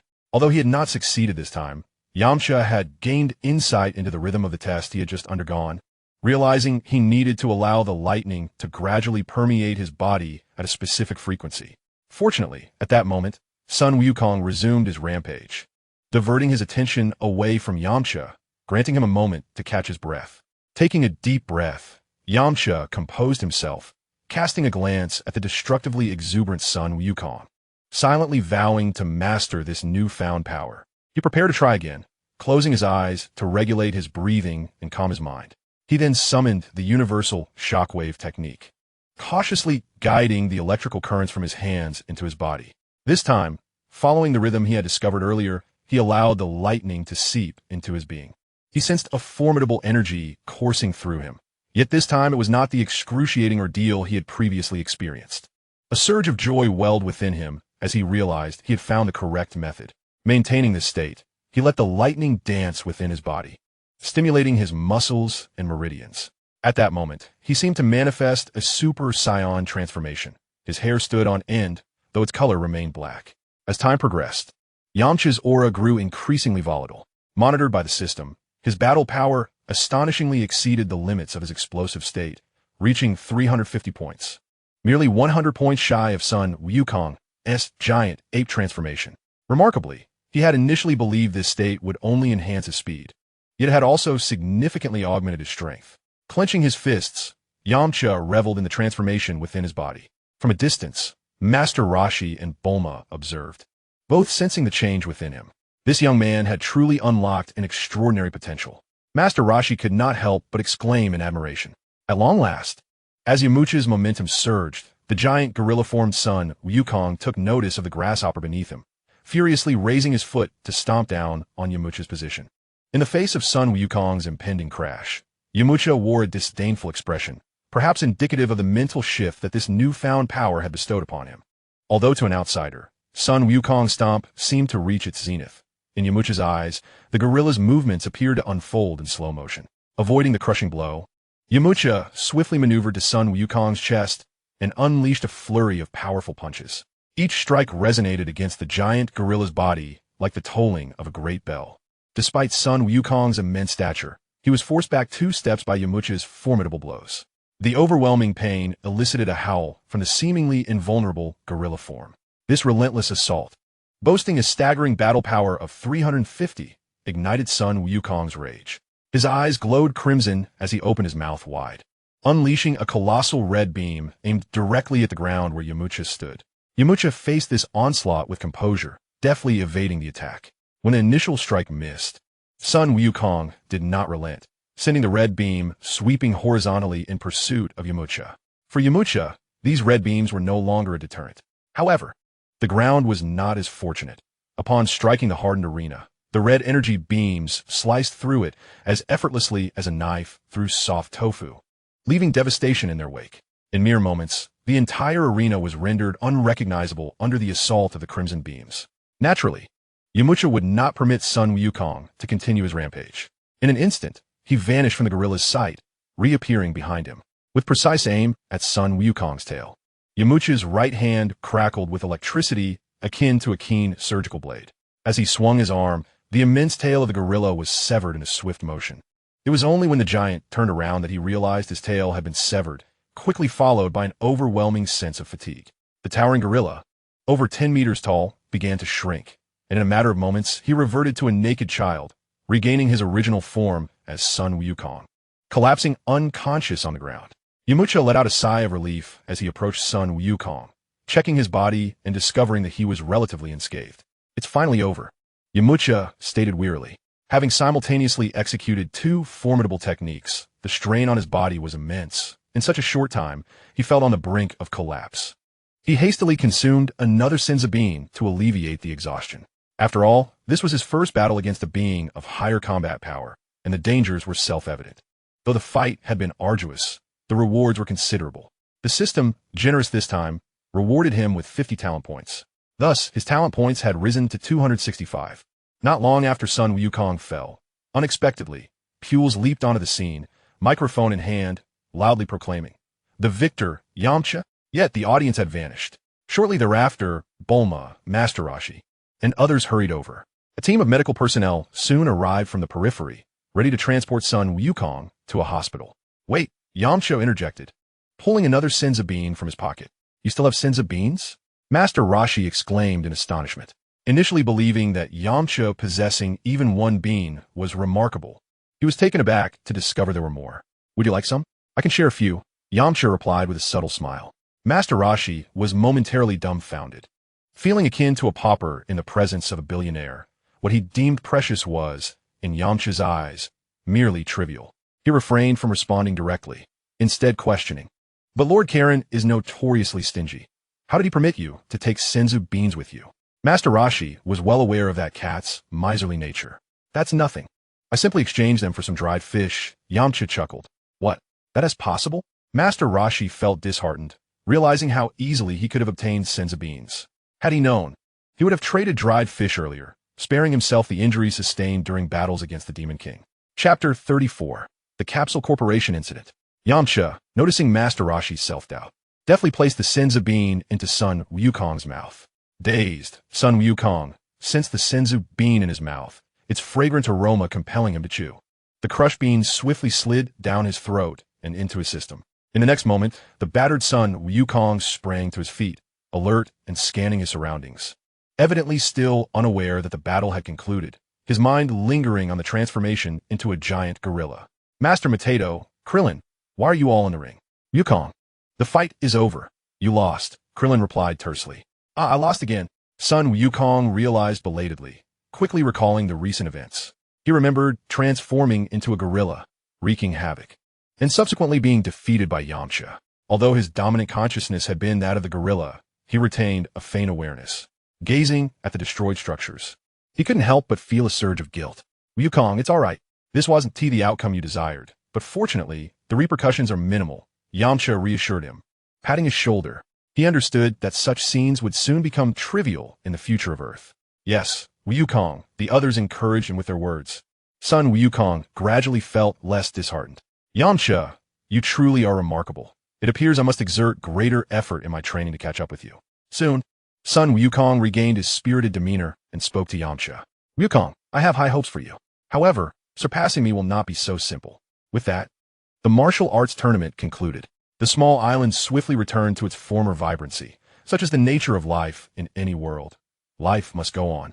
Regardless of how intense the battles were, peace and festivity followed, albeit with a few more damaged structures. The procedures for the World Martial Arts Tournament were quite straightforward. After a brief registration, Yamcha promptly received the winner's reward of 500,000 zenny and a medal. For Yamcha, the monetary prize was insignificant, considering his girlfriend is the daughter of the world's wealthiest man. Even a mere hair from his leg would be worth more than 500,000 zenny. What he truly valued was the trophy, as the significance of the medal outweighed the financial reward. Yamcha presented the medal to Bulma, smiling as he said, "Bulma, This is the champion trophy I promised you. Bulma joyfully accepted the champion trophy and affectionately kissed Yamcha on the cheek. Yamcha, you are so kind to me. A fragrant breeze wafted past, and Yamcha felt a delightful shiver, instantly realizing that all of this was worthwhile, further strengthening their bond. Truly, the world has fallen into decline. Master Roshi remarked, somewhat enviously. What are you talking about, you old pervert? Bulma retorted, her previously bashful demeanor transforming into a fierce counterattack as she raised her hand and struck at Master Roshi. This display left Yamcha utterly astonished. It seemed Bulma possessed quite a bit of a violent streak. Had she pursued martial arts, her prowess would likely be formidable. After some playful antics, the group decided to celebrate at an upscale restaurant, although this proved to be a trial for Yamcha's wallet. The champion's prize he had so hard won was nearly consumed by Sun Wukong, who exhibited a terrifying appetite. I'm so full, Sun Wukong exclaimed, patting his swollen belly with glee. As they parted ways, the group made a pact to reunite at the World Martial Arts Tournament in 3 years. Naturally, Yamcha and Bulma returned to West City, while Krillin and Master Roshi headed back to Kame House. Sun Wukong expressed his desire to travel, and according to the storyline, he was bound to encounter many intriguing adventures. However, such matters held little relevance for Yamcha, so he chose not to partake. Upon returning to West City, Yamcha resumed his training regimen. Having just broken through the 100 battle power threshold, he was in a prime position for rapid advancement and could not afford to relax. Moreover, while this level of battle power was respectable on Earth, it was utterly inadequate in the vastness of the galaxy. Not to mention, even the lowest minion under the cosmic overlord Frieza far surpassed him. Time swiftly passed, and half a year went by. In the span of half a year, Yamcha has acclimated to the environment of the gravity chamber, which exerts a force 20 times greater than normal. His combat power has reached an impressive 600 points. However, beyond this threshold, the pace of enhancement has slowed considerably. Nevertheless, he continues to make steady progress, albeit at a more gradual rate, merely requiring diligent and methodical training. This allows Yamcha to spend more quality time with Bulma. Having completed a rigorous day of training, Yamcha emerged from the gravity chamber, drenched in sweat. The moment he stepped outside, he was greeted by Bulma, who approached him with a hint of displeasure. Yamcha, you must go to the entrance and see. Those people have been waiting outside for several days, claiming they won't leave until they see you. Their presence is severely disrupting the normal operations of our Capsule Corporation. She lamented. The individuals Bulma referred to were fervent enthusiasts of martial arts. At some point, the news of Yamcha winning the championship at the World Martial Arts Tournament had spread like wildfire. Initially, only a handful of people came to the Capsule Corporation to inquire about him.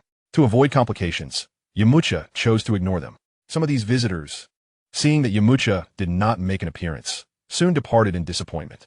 However, a resolute few, with wills as unyielding as steel, were determined to remain steadfast. As long as Yamcha refrained from appearing, they would resolutely occupy the entrance to the Capsule Corporation, indifferent even to the presence of law enforcement. They neither caused disturbances nor committed any crimes. They merely stood like statues at the doorway. This illustrates the immense allure that the champion of the World Martial Arts Tournament holds for those passionate about martial arts. Now, do not be upset. Frowning will only etch wrinkles upon your porcelain-like visage. Yamcha jested, affectionately ruffling Bulma's hair. Get away, you smell terrible, Bulma retorted, wrinkling her nose at the pungent odor emanating from his sweat-soaked attire. Very well, I shall go and see them, urging them to vacate the premises of Capsule Corporation. Shortly thereafter, after refreshing himself, Yamcha ambled towards the entrance. Officer, we merely wish to meet the champion of the martial arts tournament. We are not here to cause any trouble, they pleaded. However, your actions are impacting the operations of Capsule Corporation. Even before reaching the entrance, Yamcha could hear the commotion outside. A sense of inexplicable amusement washed over him. He never imagined he would one day be the object of such admiration. At that moment, a considerable crowd had gathered at the entrance.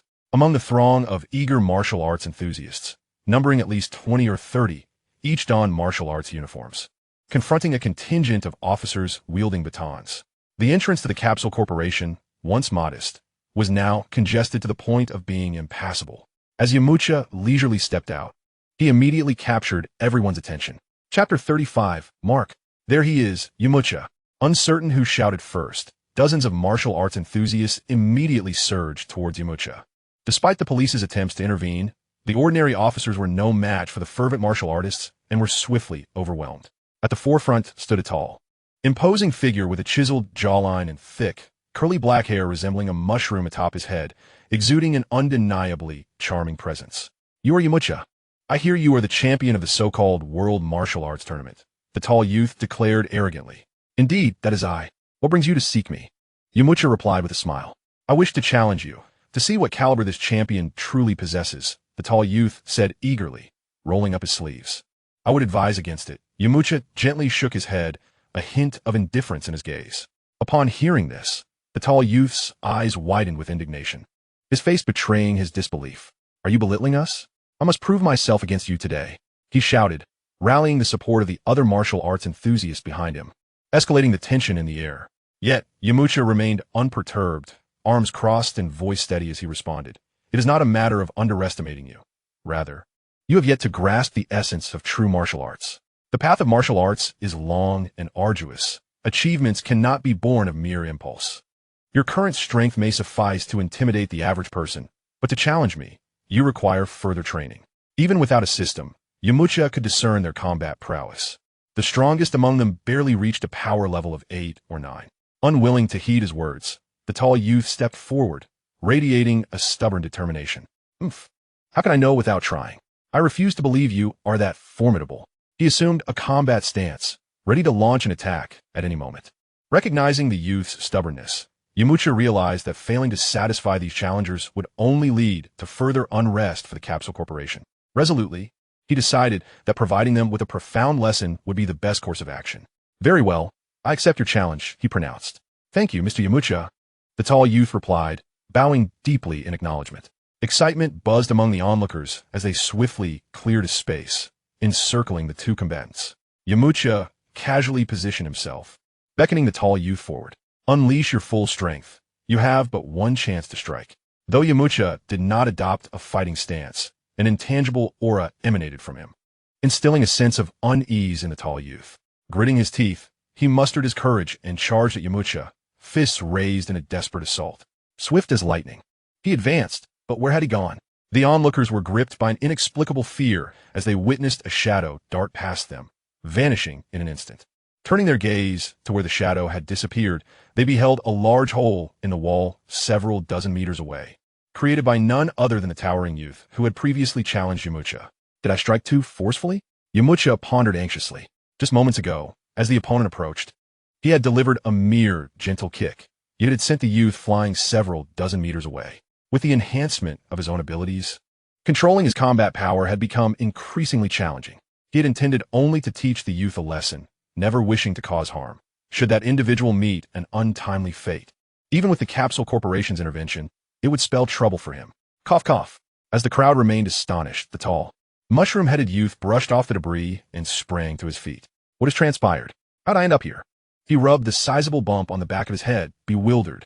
"I can't have knocked him out, can I?" Yamcha thought, feeling a twinge of helplessness. At that moment, a young man with yellow hair emerged from the crowd, addressing the mushroom-headed youth. "Are you all right? How could I be in any trouble?" The towering youth replied with a smile, though suddenly his expression shifted to one of fear as he warily regarded the slowly approaching Yamcha. Observing that the youth seemed to recall the previous events, Yamcha felt a sense of relief wash over him. However, truth be told, the mushroom-headed youth possessed little combat prowess. His resilience to blows was commendable, as Yamcha estimated his strike had exceeded an attack power of 20. "Do you comprehend this now? Your strength is vastly inferior to mine." I understand. At this point, the once arrogant mushroom-headed youth had shed his pride, his face now adorned with admiration for Yamcha. Just as Yamcha believed the matter was drawing to a close, the towering youth bowed deeply once more, exclaiming, "Mr. Yamcha, I wish to follow you in the pursuit of martial arts. Please accept me, and please accept us." A large group of individuals followed suit, bowing earnestly. Yamcha, taken aback by their sincerity, found himself hesitating. He had never considered taking on disciples. Though his own strength was commendable, he still regarded himself as an apprentice, perpetually yearning to refine his skills and delve into more profound martial arts. Yet, in the eyes of others, he had already become a paragon of martial prowess, a beacon in the realm of martial arts on Earth. 3 centuries prior, martial arts flourished magnificently, giving rise to numerous formidable practitioners, including the likes of Master Roshi and Master Shun, alongside their even mightier mentor, Master Mateto. However, ever since the sealing of the Demon King Piccolo, a prolonged peace had enveloped the earth, coupled with a rapid advancement of technology, leading to the inevitable decline of martial arts. However, Yamcha was acutely aware that the serene days would soon come to an end. The challenges facing Earth in the days to come would surpass any encountered before, with the ever-present threat of destruction looming. In Yamcha's eyes, the current martial arts community on Earth appeared exceedingly fragile. With great power comes great responsibility. Having accepted training from Master Karen, he felt compelled to promote and propagate martial arts. Observing the eager expressions of the few before him, an idea sparked in his mind. He wished to cultivate a fresh wave of talent for Earth. "What is your name?" Yamcha inquired of the tall man leading the group. The tall man, upon hearing Yamcha's question, immediately broke into a joyful smile and responded, his voice slightly trembling. "Mr. Yamcha, my name is Mark, and I am 17 years old." Chapter 36. Yamcha's Trial 17? You hardly look it. Yamcha mused for a moment, then regarded Mark with a smile, taking in his extravagant, wild hairstyle. Suddenly, the image of a significant character from the Dragon Ball universe appeared in his mind. Mr. Satan, known as the savior among the Earthlings in Dragon Ball Z. Although Mark was still quite young, lacking facial hair and the gravitas that typically accompanies age, his small eyes and exaggerated mannerisms were unmistakably reminiscent of Satan. To Yamcha's surprise, Mark was seeking him as a mentor. According to the original storyline, at this juncture, Mark should have been training at the Fighting Arts Dojo in Satan City, later earning the title of champion of the martial arts world due to his extraordinary luck and commendable strength, subsequently adopting the name Satan. It was later that he and his master would venture afar to compete, only to encounter Tao Pai Pai in a tavern in South City, leading to a fateful chase precipitated by mocking Tao's hairstyle. Satan, endowed with remarkable resilience, narrowly escaped death, though his master was tragically slain. It was only after hearing of Tao Pai Pai's demise that he returned to the fray. Little did Yamcha know that Mark was originally from West City and had intended to study martial arts in Satan City. However, upon learning that the champion of the World Martial Arts Tournament, Yamcha, was in West City, he abandoned his previous plans and sought mentorship at Capsule Corporation. Mark, quick to perceive Yamcha's approving smile, realized that he had made a favorable impression and eagerly exclaimed, "Mr. Yamcha, do you agree to take me as your disciple?" Yamcha shook his head with a smile, replying, "Becoming my disciple is not so simple. You must endure my trials." "What trials?" "We are willing to do anything to become your disciples," Mark replied fervently. "Martial arts also require aptitude.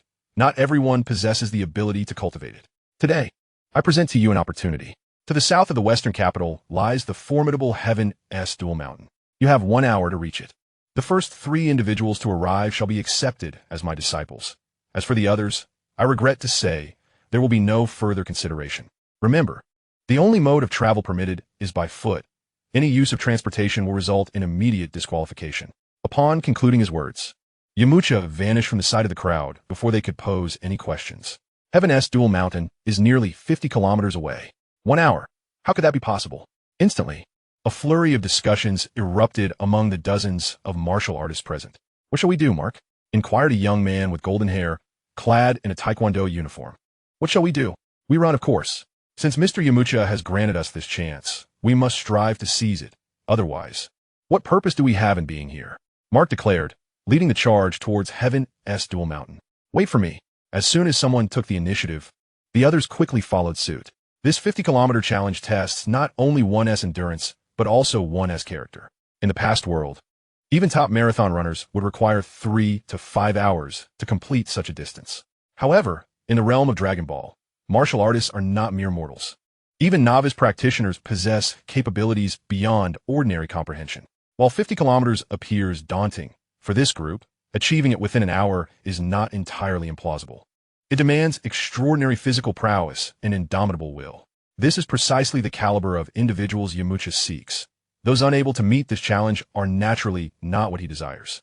On the path to Heaven-S Dual Mountain, a throng of youth, filled with dreams of martial arts, sprinted with fervor. Their silhouettes danced in the sunlight, drenched in sweat, yet undeterred in their pursuit. The collective rush of dozens resembled a stampede of wild horses, instantly transforming into a vibrant spectacle. Truly, what a display of passion! High above, At an altitude of thousands of meters, Yamcha soared, observing the performance of the participants. Mark led the pack with unwavering determination, each stride resonating with visions of a promising future. At this moment, he epitomized the essence of youthful fervor. The golden-haired young man closely trailed behind, though struggling. He was resolute not to fall behind. Although he did not share Mark's fervent desire for martial prowess, he persevered for the sake of friendship, gritting his teeth and pushing onward. The scenery along their route blurred past them. Too preoccupied were they to take it in. Their singular focus was to reach Heaven's dual mountain as swiftly as possible. As time elapsed, some began to falter, their pace gradually diminishing. Yet Mark and the golden-haired youth maintained a brisk speed, encouraging and supporting one another. Meanwhile, the hearts of the other martial artists brimmed with anxiety and unease. They feared elimination, yet were reluctant to surrender. Gritting their teeth, they pressed on, constantly motivating themselves. Hold on. Do not give up. This is our only opportunity. After running over 20 kilometers in one breath, many individuals found their stamina severely depleted. As they gazed upon the seemingly unattainable road ahead, the conviction in their hearts began to waver. How could such a vast distance be traversed within an hour? Perhaps it was time to concede defeat. They halted, their faces etched with exhaustion and resignation, their eyes betraying profound disappointment. Some sank to the ground, panting heavily, as if they had already accepted their fate of being eliminated. In truth, their performance was commendable. Completing 20 kilometers in just over 20 minutes would have been considered extraordinary in the previous world. Yet in this realm, their achievements were relegated to that of mere mortals. As the distance stretched further, Mark and Huang Mao led the first echelon, having already distanced themselves from the second group by over a kilometer. Although half of the participants had surrendered by this point, more than 10 continued to strive forward. After 30 kilometers, their legs felt as though they were encased in lead. Each step required immense willpower to sustain them as their bodies approached their limits. Mark thought to himself, I cannot give up. This is my sole opportunity. I must become a disciple of the martial arts champion and carve out my own niche in this discipline. I cannot yield here. Huang Mao, too, constantly motivated himself. If Mark can persevere, I cannot afford to surrender in front of him. Though they were exceptionally close companions, at this moment they were rivals. Their bodies, though utterly fatigued, were fueled by an indomitable spirit, burning ever brighter. Supported by this inner fire, their physical limits were gradually transcended through their relentless running. Albeit they remained oblivious to this transformation. As time ticked away, Mark and his companions drew ever closer to the base of Tien Mountain. Their hearts brimmed with anticipation. They envisioned themselves as disciples of Master Yamcha, imagining their continuous progress in martial arts, becoming the center of attention among the masses. However, they were acutely aware that the final stretch was often the most arduous. Having left the city behind, they entered the wilderness, where the path beneath their feet transformed from a smooth highway to a winding, treacherous trail littered with dead branches and stones that severely impeded their progress. At this juncture, only 6 individuals remained in the group, each clearly possessing exceptional physical prowess as martial arts practitioners. Finally, they reached the foot of Tien Mountain, where the silhouette of the towering peak loomed, seemingly beckoning them closer. Suddenly, a wide river barred their passage. The waters surged violently, and no bridge was in sight. This undoubtedly presented them with an even greater challenge. What do we do? The river is too swift, we cannot cross. Anxiety began to seep into their hearts. Overshadowed by a sense of despair and helplessness, they gazed at the surging river, uncertain of how to proceed. Mark furrowed his brow, contemplating for a moment before declaring, "It is merely a river. There must be a way to cross it. Everyone, let us search for a passage." The group began to scour the area, and, at last, they discovered a section where the water was relatively shallow. However, crossing the river still required considerable courage. At that moment, hesitation gripped their hearts. They feared the perilous waters, yet were reluctant to forfeit the opportunity. "Time waits for no one. I shall go first," Mark proclaimed, leaping into the river without a moment's hesitation. The water swiftly enveloped his knees, yet he pressed on, stepping determinedly toward the opposite bank. A young man with golden hair followed closely behind. Under their leadership, the remaining 4 plunged into the river, bravely making their way to the other side. After a series of trials, they finally succeeded in crossing the river. As they set foot on the land beyond, their hearts brimmed with joy and a sense of accomplishment. They understood they were one step closer to Tien Mountain. With the river crossed, The remaining journey involved ascending the mountain. While Tien Mountain was not particularly high, it posed yet another challenge for the weary group. In a final surge, the 6 individuals exerted every ounce of their energy, racing forward, each aspiring to claim one of the top 3 positions. "The first place is mine," Mark shouted exuberantly. Achieving first place, however, was no simple feat. Just as Mark believed victory was assured, a lean man who had lingered at the back suddenly surged forward, overtaking the 4 competitors ahead of him and matching Mark's pace. "What?" Mark exclaimed, astonished by the lean man beside him. His expression grew serious, and he shouted, "Surpassing me will not be so easy." He once again surged ahead. Yet the lean man merely smiled, launching forward with renewed vigor, once more surpassing Mark and taking the lead with undeniable advantage. "Very well, there's still 6 competitors. Far better than I had anticipated." At this moment, Yamcha had already reached the summit, reflecting on the determination displayed by the 6 as they climbed. Without making Yamcha wait long, another climber emerged, none other than the previously unassuming lean man who had conserved his strength for the final push. Upon seeing Yamcha at the peak, he joyfully exclaimed, "Mr. Yamcha, I am the first." Excellent. Take a moment to rest while awaiting the others," Yamcha replied to the lean man. After a few more minutes, the 2nd and 3rd competitors arrived, revealing a somewhat disheartened Mark and the golden-haired youth. Upon reaching the summit and seeing Yamcha, they stepped forward to pay their respects. "Mr. Yamcha." Thus, the top 3, as designated by Yamcha, were established. Yamcha nodded in satisfaction. "You have all performed admirably.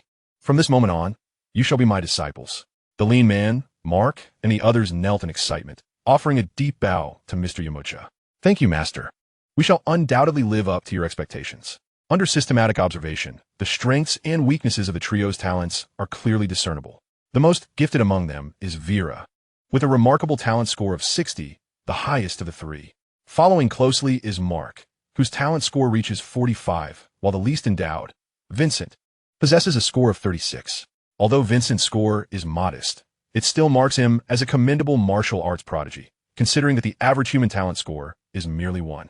After approximately 5 or 6 minutes, the trio finally reached the summit, where they found Yamcha had completed his discipleship, a hint of frustration and resignation etched upon their faces. Ultimately, although they did not secure a position among the top 3, their perseverance to reach the end speaks volumes of their solid foundation. Furthermore, each of their talent scores exceeds 10, placing them as potential candidates in other martial arts sections. As they prepared to depart, Yamcha felt a twinge of reluctance. However, he understood that the path of martial arts is fraught with peril, and he lacked the time to train so many disciples. 3 was already his limit, as he also needed to focus on his own cultivation. Yamcha approached the trio with a gentle stride, smiling as he said, "Though you 3 cannot become my disciples, I permit you to cultivate in my dojo." "That's wonderful. Thank you, Master," the trio exclaimed, their faces lighting up with joy. This unexpected fortune, though not akin to being like Mark and the others, would surely aid their martial arts advancement by training alongside Yamcha. "This place shall serve as our dojo," Yamcha declared, gesturing toward the Tien mountain beneath their feet. "Master, this mountain is so desolate. How can it serve as a dojo?" Mark queried, bewildered, for the area seemed barren, lacking even a flat surface. Yamcha smiled, but offered no response. He led them down to the mountainside, where he began a series of enigmatic actions that left the 6 feeling quite perplexed. "Second brother, what is Master doing? I cannot comprehend it. He is gesturing and aiming," the bewildered Huang Mao remarked to Mark. After a brief initiation ceremony, the 3 successful disciples confirmed their rankings. The slender man who reached the summit first became the eldest disciple, known as Vera, a seasoned practitioner of martial arts with years of experience.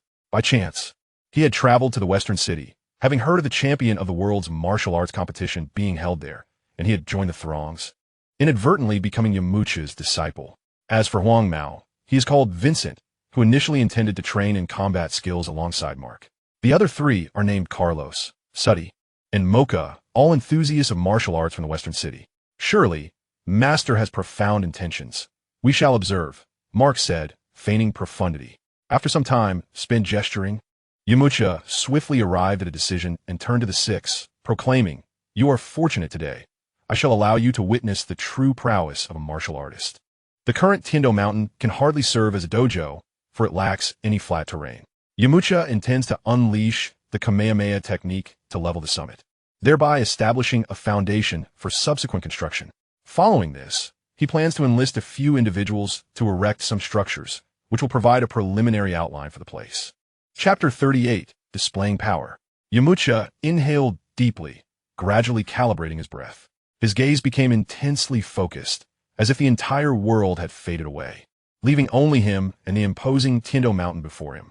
Mark and the others watched him anxiously, their hearts brimming with curiosity and anticipation. Yamcha slowly raised his hands, commencing a series of peculiar gestures before him. His movements were fluid and powerful, as though he were communing with some enigmatic force. With each motion, the surrounding air seemed to quiver slightly. Is this the true prowess of a martial artist? How astonishing! Vincent murmured, awe evident in his eyes. Vera, meanwhile, fixated on Yamcha, her expression reflecting admiration. As a seasoned practitioner of martial arts, she could undoubtedly sense the formidable aura emanating from him. Even a most formidable teacher she had previously trained under exuded an energy that paled in comparison to Yamcha's. Mark, despite feigning profundity, was equally taken aback. He had always known Yamcha was powerful, but he had not anticipated such an extraordinary level of strength. It dawned on him that during their time at the capsule company, Yamcha had not even exerted himself fully. Yamcha's movements accelerated, and his aura intensified. Suddenly, he bellowed and thrust his hands forward with force. A blinding blue light erupted from his palms, racing towards the mountain summit like a meteor. Boom! A tremendous sound reverberated, and the entire Tien mountain seemed to shudder. Dust and debris enveloped the peak, obscuring the scene. After a moment, as the haze began to clear, the 6 disciples were astonished to discover that the previously rugged summit had been sheared away, creating a vast expanse of flat ground, as if crafted by divine hands. This is truly incredible, Vincent exclaimed, his mouth agape in disbelief. Vera could not help but exclaim, the master's strength is indeed unfathomable. With such a mentor guiding us, our path in martial arts will undoubtedly be smoother. Mark, brimming with excitement, proclaimed, Master, you are truly remarkable. Can I achieve such strength as well? At this moment, Mark had yet to become the ideologically rigid figure he would later become, allowing him to absorb the spectacle more readily. Having witnessed Yamcha's extraordinary combat prowess, he was filled with admiration and fervor. Yamcha surveyed the results of his efforts, nodding in satisfaction. Now that we have a flat area, we can commence the construction of a dojo. Next, I will gather some individuals to assist in building, and I encourage all of you to actively participate and contribute to our dojo. Mark and the others responded in unison, Yes, Master. Subsequently, Yamcha returned directly to the capsule company, while the others went home to bid farewell to their families. For they would be residing on Heavendo Mountain for an extended period. Having delayed for 2 hours, it was likely that Bulma was growing anxious. Where could that Yamcha have vanished without a trace? When Yamcha finally located Bulma, she was in the midst of scolding Oolong. How would I know? You should ask Yamcha, Oolong retorted. At that moment, Yamcha's voice emerged from behind her. Bulma swiftly turned around, and upon seeing Yamcha, her anger had not yet fully dissipated. Where have you been? You disappeared without a word. Do you have any idea how worried I was? Yamcha presented a sheepish smile. I apologize. I had some urgent matters to attend to. But here I am now. Bulma furrowed her brow. What could be so important that you couldn't even say goodbye? Yamcha pondered briefly before succinctly recounting his intention to take on disciples in the southern part of West City and to establish a dojo. Upon hearing that Yamcha wished to open a dojo, Bulma naturally supported him, as it pertained to her boyfriend's endeavors. Her expression softened, I see. But you should have informed me. I thought something had happened to you. Yamcha gently grasped Bulma's hand. I was inconsiderate, and I apologize for causing you worry. It won't happen again. Nearby, Oolong observed the pair and rolled his eyes. Oh dear, how sappy. Yamcha, don't run off again. Or next time Bulma might take her frustrations out on me. Yamcha chuckled. Don't worry, I won't. By the way, Bulma, did you need something from me? Bulma shot him a glance. I almost forgot in my anger. You asked me to invent something, and I have made some progress. I want you to take a look. Oh, really? Yamcha inquired with curiosity. Bulma flashed a mysterious smile. Follow me. With that, she took Yamcha by the hand and led him to the laboratory, while Oolong shook his head in resignation and followed suit. Bulma was currently researching an evolution serum, and in an effort to give her something to focus on, she had suggested they work on it together. The choice of an evolution serum stemmed from Yamcha's deductions based on subsequent plot developments. After all, Dr. Gero could extract genes from Goku, Krillin, and others to create artificial beings that surpassed ordinary Saiyans. There was no reason why a gene evolution serum which presented a lower technical challenge, could not be developed. In his vision, the gene evolution serum would be a substance devoid of side effects, capable of swiftly enhancing human physical strength, even granting researchers extraordinary power. Little did he expect that within just over a month, tangible results would begin to materialize. Soon, they arrived at Bulma's laboratory. In the laboratory, various advanced instruments glimmered with a faint light, enveloping the space in an aura of technological mystery. Bulma, with her face alight with excitement, approached an operating table where a delicate test tube rested, containing a liquid that emitted an unusual glow. Yamcha, look, this is the prototype of my evolutionary serum that I've been working on, she exclaimed, her eyes sparkling with pride. Yamcha leaned in to observe the serum closely, his heart brimming with anticipation. It looks promising. Please share the current progress with me. Clearing her throat, Bulma began to elaborate. So far, this serum has shown preliminary success in some animal trials. The subjects exhibited remarkable enhancements in strength and speed after administration. However, there are still some unstable factors, such as the uncertain duration of its effects and the potential for unknown side effects on the animals. Yamcha nodded in agreement, saying, "It seems there are many details that need refining, but this is already a commendable start. What are your next steps?" Bulma smiled confidently. "I plan to further optimize the serum's formula to minimize the risk of side effects. Additionally, I will conduct more experiments to ensure both the safety and efficacy of the serum." Nearby, Oolong listened intently to their conversation, his expression filled with confusion as he asked, "Can this serum really make someone as formidable as Yamcha?" Yamcha glanced at Oolong. "This is merely a hypothesis. Its certainty remains unproven.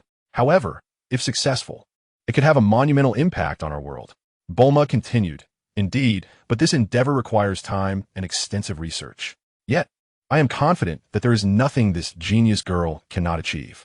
Yamcha, gazing into Bulma's determined eyes, felt a warm surge of reassurance. He knew that once she set her mind to something, she would give it her all. "All right, I trust you. If there's anything you need my assistance with, do not hesitate to let me know." The assistance she referred to naturally involved providing blood samples and capturing some ferocious beasts. As the foremost martial artist on Earth, Yamcha's genetic samples had previously been utilized for comparison, based on his own cells. He had no reservations about using his genetics for experimentation, for he was confident that his progress would always outpace any prior genetic data. While the martial arts arena on Tien Mountain was under rapid construction, Yamcha did not need to oversee management. He simply relayed his ideas and requirements to the dedicated construction team. Within a month, the main structure of the martial arts arena was completed, with only minor adjustments and enhancements left to be made before it could be utilized. On this particular day, as dawn broke, Yamcha took Bulma and soared directly towards Tien Mountain. Although Bulma was not inexperienced in flying, it remained unclear whether her trepidation stemmed from genuine fear or was a deliberate act. She nestled against Yamcha's sturdy chest, resembling a timid little bird. The distance to Capsule Corporation was merely 50 kilometers, a journey that Yamcha could complete in 10 minutes. However, in order to safeguard Bulma, he was compelled to reduce his speed, resulting in a 30-minute trek. The height of Tien Mountain exceeded 1,000 meters. Although Yamcha had leveled the peak, it still soared to a height of 800 meters. At the summit, shrouded in mist, stood a magnificent dojo for martial arts training. The first sight that greeted the eye was a broad and towering gatehouse, adorned with the elegant characters Wolf Fong Dojo. The ancient architectural style exuded a rich retro ambience, as if it had traversed through the river of time, embodying the essence of history and the legacy of martial arts. Behind the gatehouse lay an expansive plaza, paved entirely with bluestone slabs and covering several acres, ample enough for hundreds of martial artists to practice. The morning sunlight cascaded upon the plaza, casting a golden radiance. At that moment, 6 dark-skinned men were engaged in their training, clad in matching uniforms embroidered with the Wolf Fong emblem.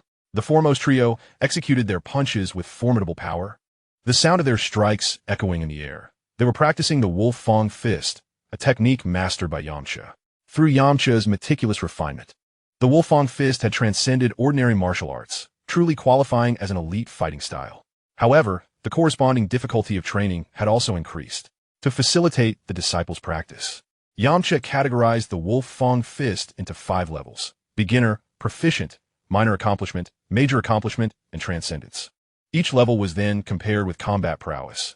The beginner level had a combat power of 10 points, the proficient level 20 to 30 points. The minor accomplishment level 30 to 40 points, the major accomplishment level 40 to 50 points, and the transcendence level 50 to 60 points. Vera possessed the highest combat power among the six, and thus was the first to reach the beginner level of the Wolf Fang Fist.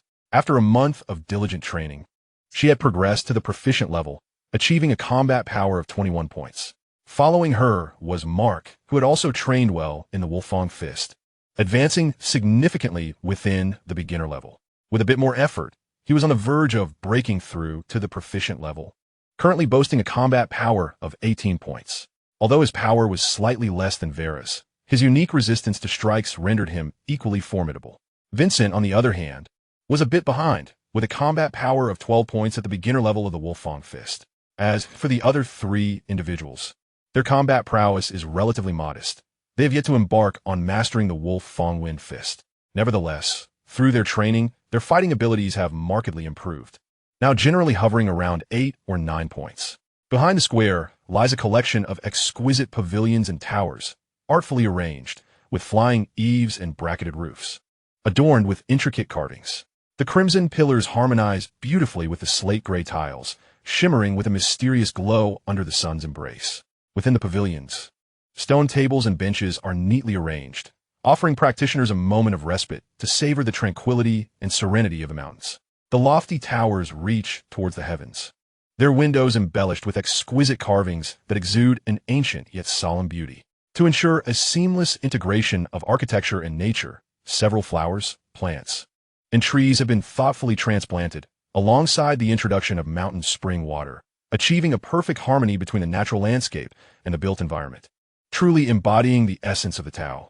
In the distance, the mountains rise and fall, shrouded in mist, resembling a celestial paradise. Occasionally, a bird glides across the sky, leaving behind a graceful arc, infusing this tranquil realm with a touch of vibrancy and life. This place you have created is truly splendid. It makes me want to relocate here, Bulma remarked with a smile. Should you wish to come, you're always welcome. Is there any distinction between us? Yamcha winked at Bulma, an unspoken intimacy lingering in the air. Humph. Nestled in Yamcha's embrace, Bulma felt an overwhelming shyness. After his teasing, her cheeks flushed even deeper. Before long, Mark and the others noticed the two in the sky and promptly ceased their training. They were not overly surprised by the flight, as they had become accustomed to Yamcha soaring about during this period. They had contemplated learning the air dance technique, but Yamcha had merely promised that whoever first broke through the 50-point combat threshold would be granted the opportunity to train under him. This was also Yamcha's way of ensuring they remained focused. Soon, Yamcha descended with Bulma in his arms. The ever-scheming Mark, noticing Yamcha with a young lady, exchanged glances with the others and, in hushed tones, conspired before calling out in unison, "Master, Mistress." Bulma, being a young maiden, had never been addressed as mistress, especially not by a group of burly men. She merely nodded slightly, turning with an unkind expression, and pinched Yamcha's arm with considerable force. Yamcha feigned discomfort, grimacing exaggeratedly, and turned to give Mark a thumbs up. Chapter 40. The Shocked Disciples. Yamcha led the group toward the rear of the pavilion, and before long, they arrived at a flat expanse of land. At that moment, Bulma retrieved a capsule and tossed it onto the ground, resulting in a loud pop. In the next instant, a hemispherical metallic structure materialized on the cleared land. They were certainly familiar with the multi-purpose capsules produced by Capsule Corporation, yet the purpose of this all-metal edifice eluded them. "Master, what is the purpose of this house? It appears to be made of alloy," Mark inquired, brimming with curiosity. Indeed, the other disciples echoed in agreement. Curious. Yamcha offered a slight smile, casting a glance at several individuals, his expression tinged with a hint of malice. Bulma, recognizing the sinister look on Yamcha's face, understood his intent for mischief, but chose not to expose him. Mark and the others nodded in acknowledgement. Yamcha opened the door and stepped inside first, with Mark following closely behind. However, upon entering the room, he was taken aback. The space was devoid of furnishings, revealing only walls that gleamed with a metallic sheen, with nothing else in sight. Once all six had entered, Yamcha shut the door behind them. "Where's the master?"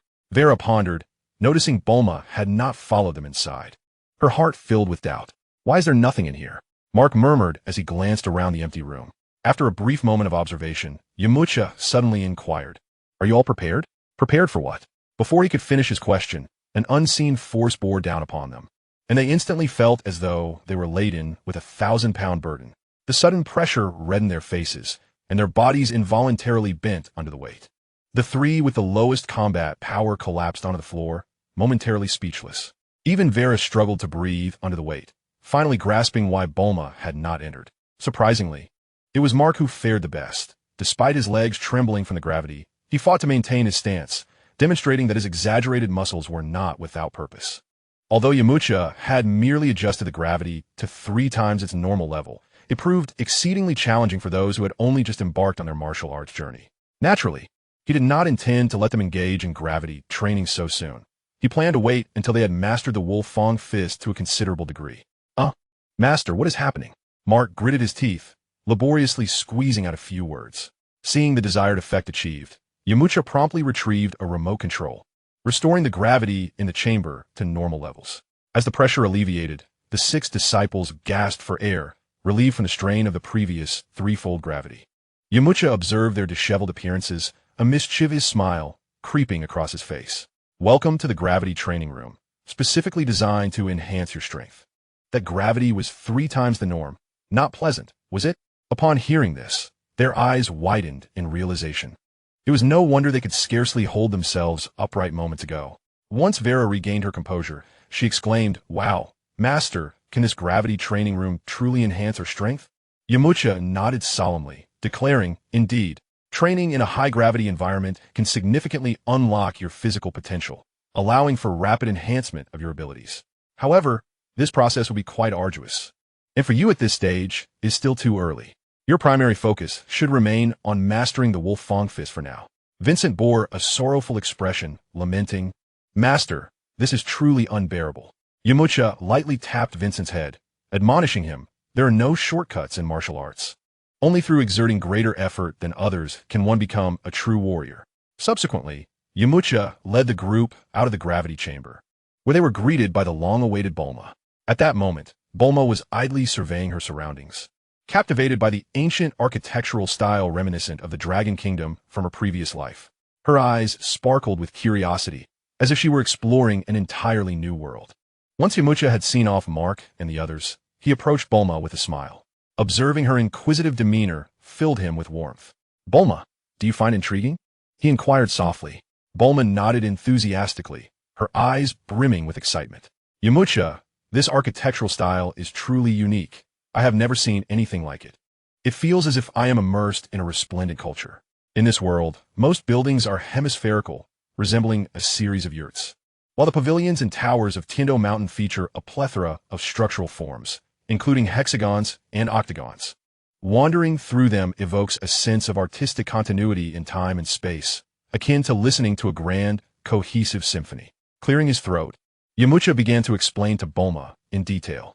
This architectural style is known as spire architecture, emphasizing symmetry and harmony. Observe these flying eaves and bracket sets.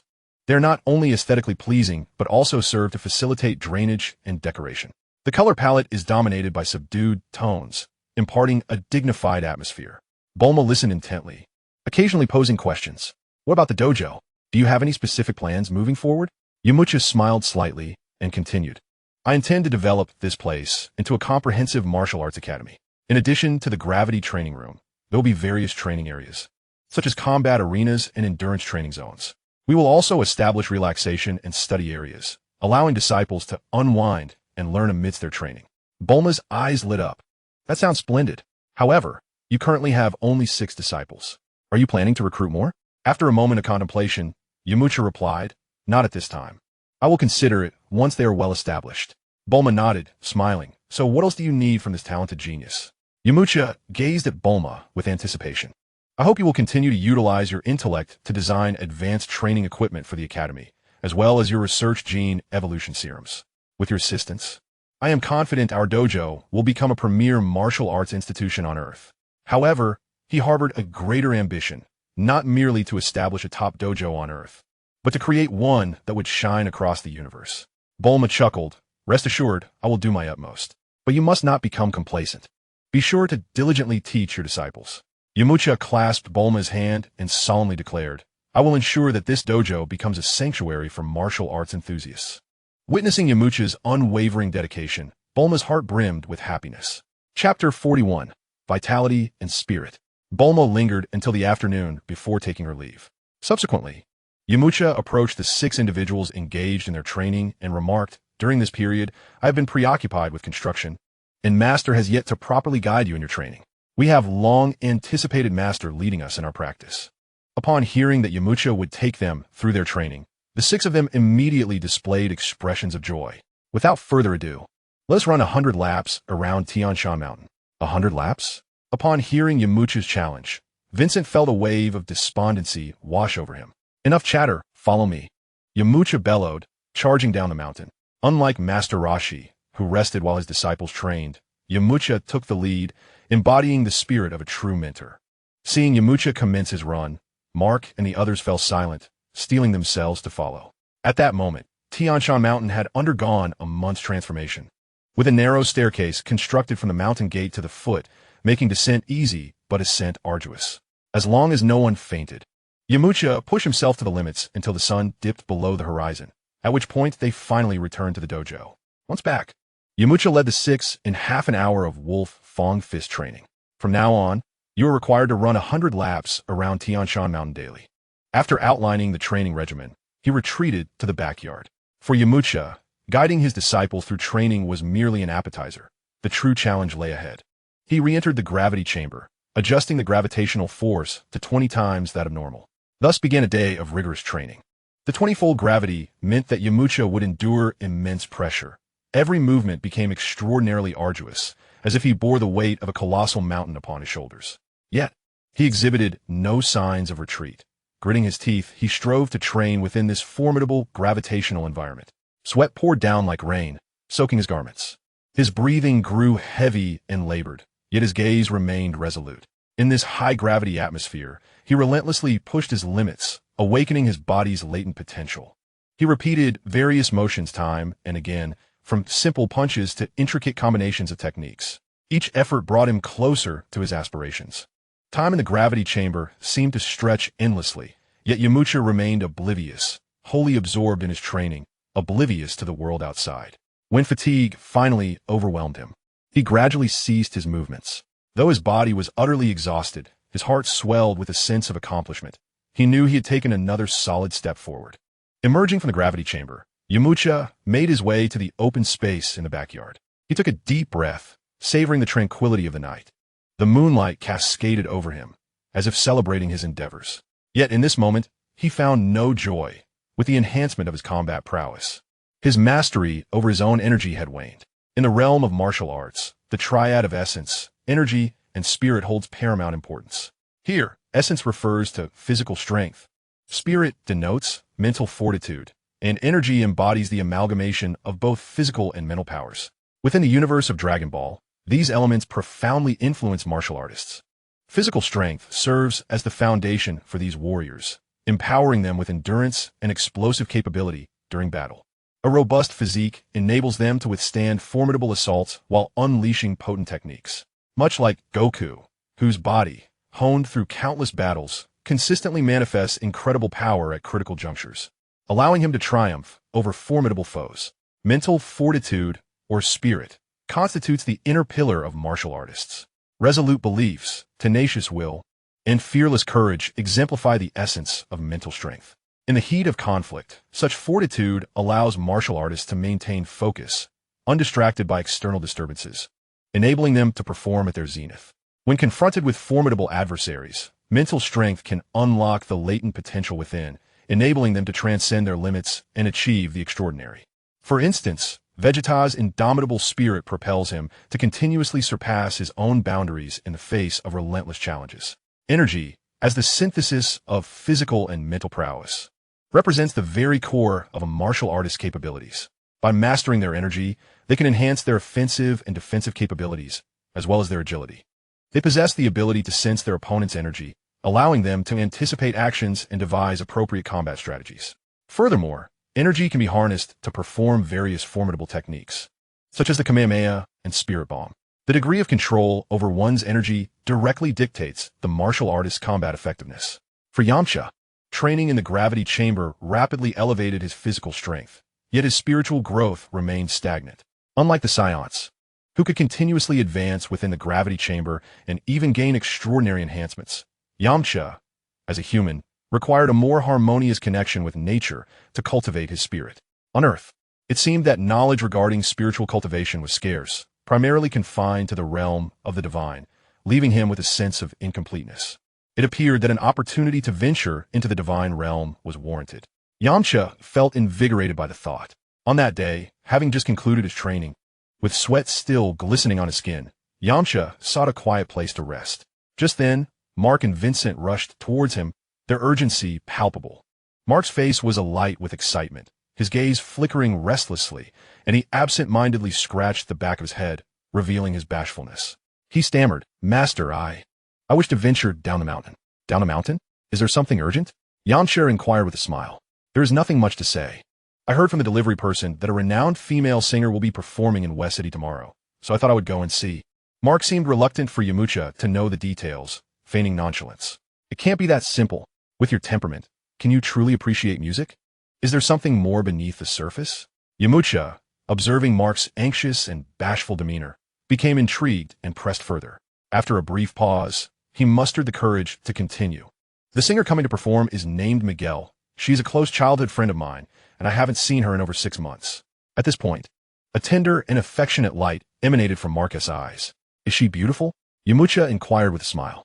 Chapter 42. The Concert. Mark's eyes instantly sparkled, as if stars were twinkling within them. He exclaimed excitedly, "Miguel, she is exceptionally beautiful. She has long, cascading golden hair that curls slightly, shimmering with a captivating luster in the sunlight. Her eyes resemble deep blue sapphires, clear and bright, as if they can see into one's soul. Her lips are like the petals of a radiant rose, always adorned with a warm smile. Her voice is like a celestial melody every time I hear her sing." As Mark described Miguel's appearance, he became lost in delightful memories, his face imbued with an infatuated expression. "Haha, you really like her," Yamcha teased. "Well," Mark replied casually. However, realizing the implication of his words, he quickly recanted, "No, we are just ordinary friends." Yamcha couldn't help but laugh at Mark's flustered demeanor. After pondering for a moment, he said, "Haha, there's no shame in being a man. If you like her, you should bravely pursue her. In that case, I will grant you both a day off. You have worked hard during this period, so take the time to relax." Upon hearing Yamcha's words, Mark was instantly overjoyed. "This is wonderful," he exclaimed. Just as Mark was about to rush back, Yamcha's voice rang out again. "Wait." Mark's excitement faltered, fearing Yamcha had changed his mind. Yamcha continued, "By the way, could you also prepare 2 tickets for me?"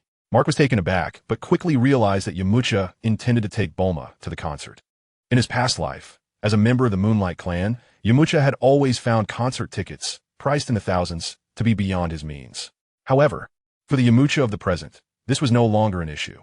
The following afternoon, on the streets, a gentle breeze swept through, carrying a refreshing scent. Yamcha appeared at Bulma's doorstep. Though he had been away for some time, the robots of Capsule Corporation recognized him and easily granted him access to the building. Before he could settle down, a playful voice rang out. "Isn't that Yamcha? Are you here to see Bulma? In our household, Bulma is diligently occupied in her laboratory. Do you have time to join me for dinner?"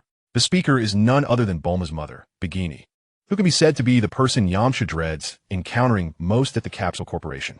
Each time he meets Begini, he becomes flustered and red-faced. "No, Mrs. Brief. I have plans to take Bulma to Miguel's concert," Yamcha replied, smiling awkwardly. "A concert? How romantic. That old man of mine could never match your romantic spirit," Begini sighed. As Begini lamented her fate, Dr. Brief, clad in his white lab coat, glided in on a balance bike, his demeanor serious. "Did we not attend just a few days ago?" "Umph. How could you, an old man, possibly compare to the youth?" Begini shot Dr. Brief a glance filled with exasperation and walked away. "You're referring to that Miguel, aren't you?" Dr. Brief inquired, leaning toward Yamcha with a smile. Each individual has their own interests, and Dr. Brief's passion lies in music. From the original narrative, it is evident that he is quite enamored with music and possesses considerable knowledge about it, even when constructing a spaceship. He does not forget to equip it with sound systems. "Oh, Dr. Brief, are you familiar with that female singer?" Yamcha asked curiously, clearly aware that Dr. Brief often keeps tabs on the concerts in West City, as he immediately responded. "I have heard she is a promising new artist," Dr. Brief replied earnestly. Well then, Doctor, shall we go see it together? Yamcha suggested, uncertain of Dr. Brief's thoughts. Perhaps not. If Bulma discovers I am attending the concert with her, I would certainly face her wrath, Dr. Brief said with a hint of regret. It was evident that Bulma held a significant position in the household. Even her father, Dr. Brief, dared not offend her, which contributed to Bulma's fearless character, emboldening her to wander off in search of Dragon Balls.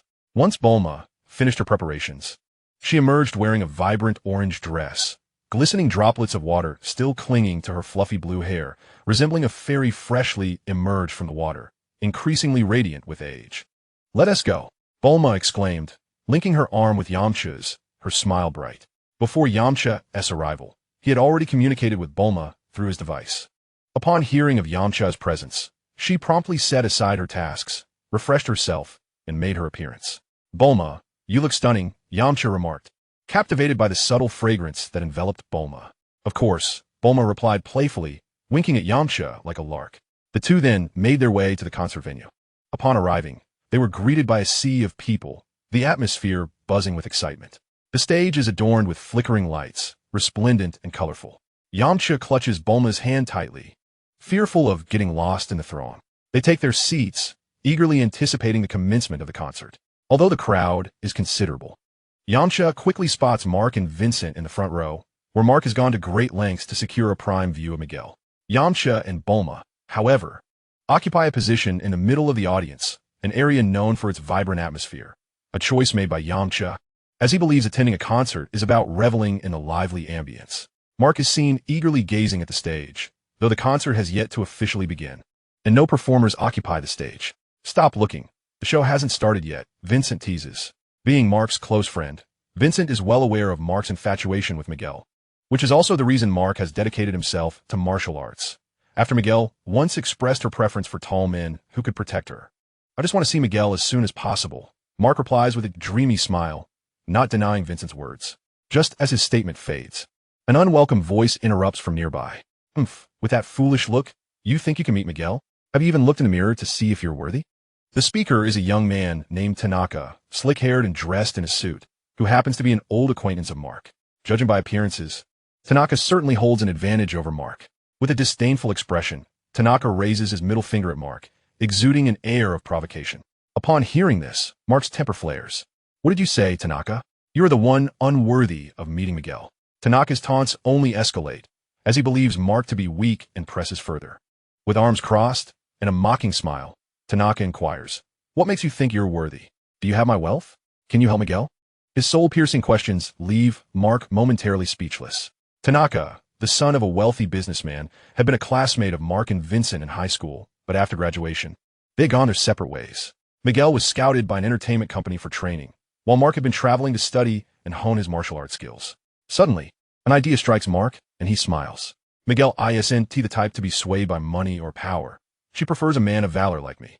You, on the other hand, should just give up. A man of valor? Tanaka bursts into laughter, then loosens his suit jacket to reveal well-defined muscles beneath. After graduation, Tanaka had not been idle. He had invested significantly to train at a prestigious martial arts dojo, and after 6 months of rigorous training, his strength had significantly increased. His attendance at Miguel's concert was not just for enjoyment, but to showcase the transformation he had undergone. What? Have you also begun to practice martial arts? Mark exclaimed in surprise. Are you truly astonished? You are no match for me now, Tanaka replied with unwavering confidence. Despite his average talent, the instructor at the dojo had mentioned that even seasoned practitioners of martial arts would struggle against him, let alone a recent high school graduate. To Tanaka, Mark remained merely an ordinary individual with a fair amount of strength, someone who could hold his own in a fight, but was ultimately just a product of brute muscle. You genuinely believe that after a few days of training, you could surpass me?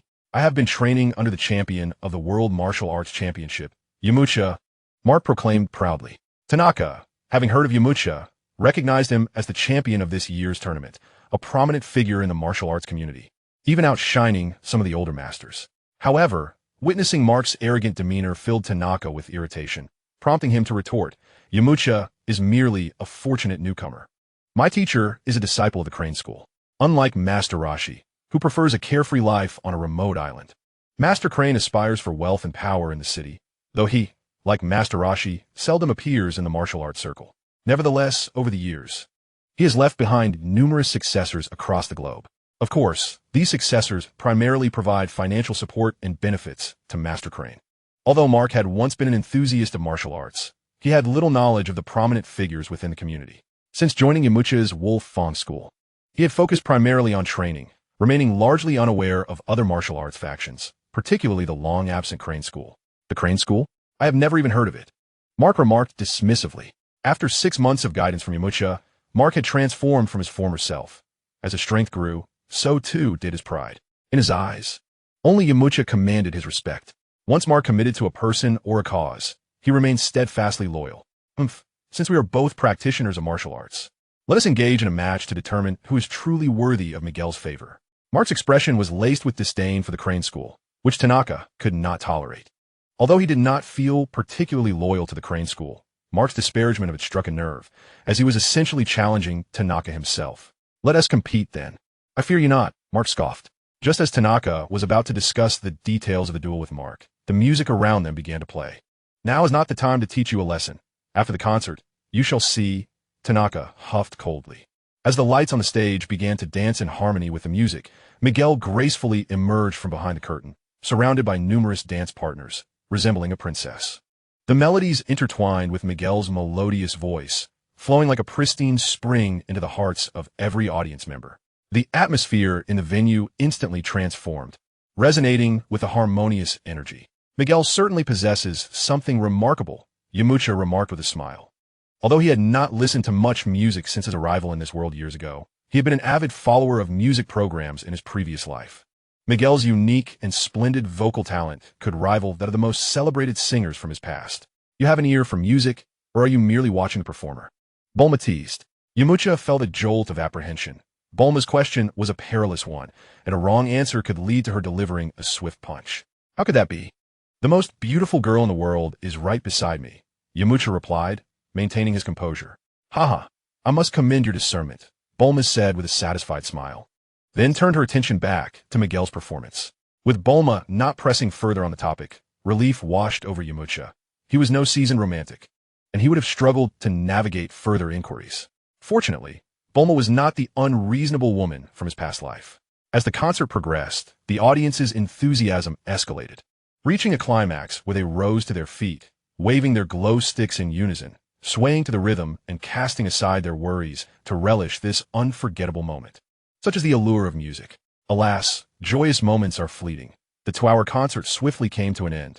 Yamcha and Bulma did not linger, following the crowd out of the venue. Meanwhile, Mark, Vincent, and Tanaka did not depart immediately, but made their way towards the backstage area. Just as Miguel had finished shedding his costume and had yet to prepare himself, he heard a commotion outside. This is the backstage area, a place for performers to rest. Please leave, a security guard instructed, blocking the path of several imposing men. Yet, when faced with Mark and Tanaka, the guard's voice faltered slightly.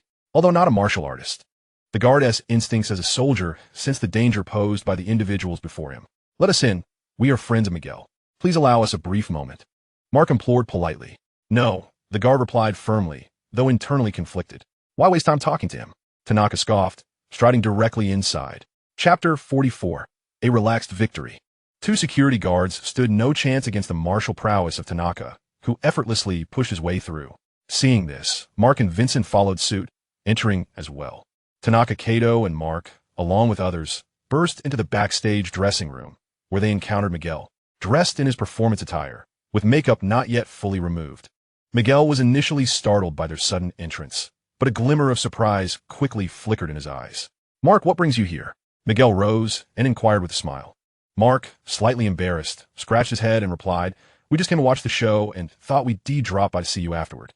However, Tanaka Kato felt a wave of discontent wash over him. Miguel had greeted Mark first instead of acknowledging him, leaving him somewhat vexed. Yet being the adaptable person he was, he quickly recalibrated his emotions and beamed at Miguel, saying, Miguel, I'm here too. You are Tanaka Kato?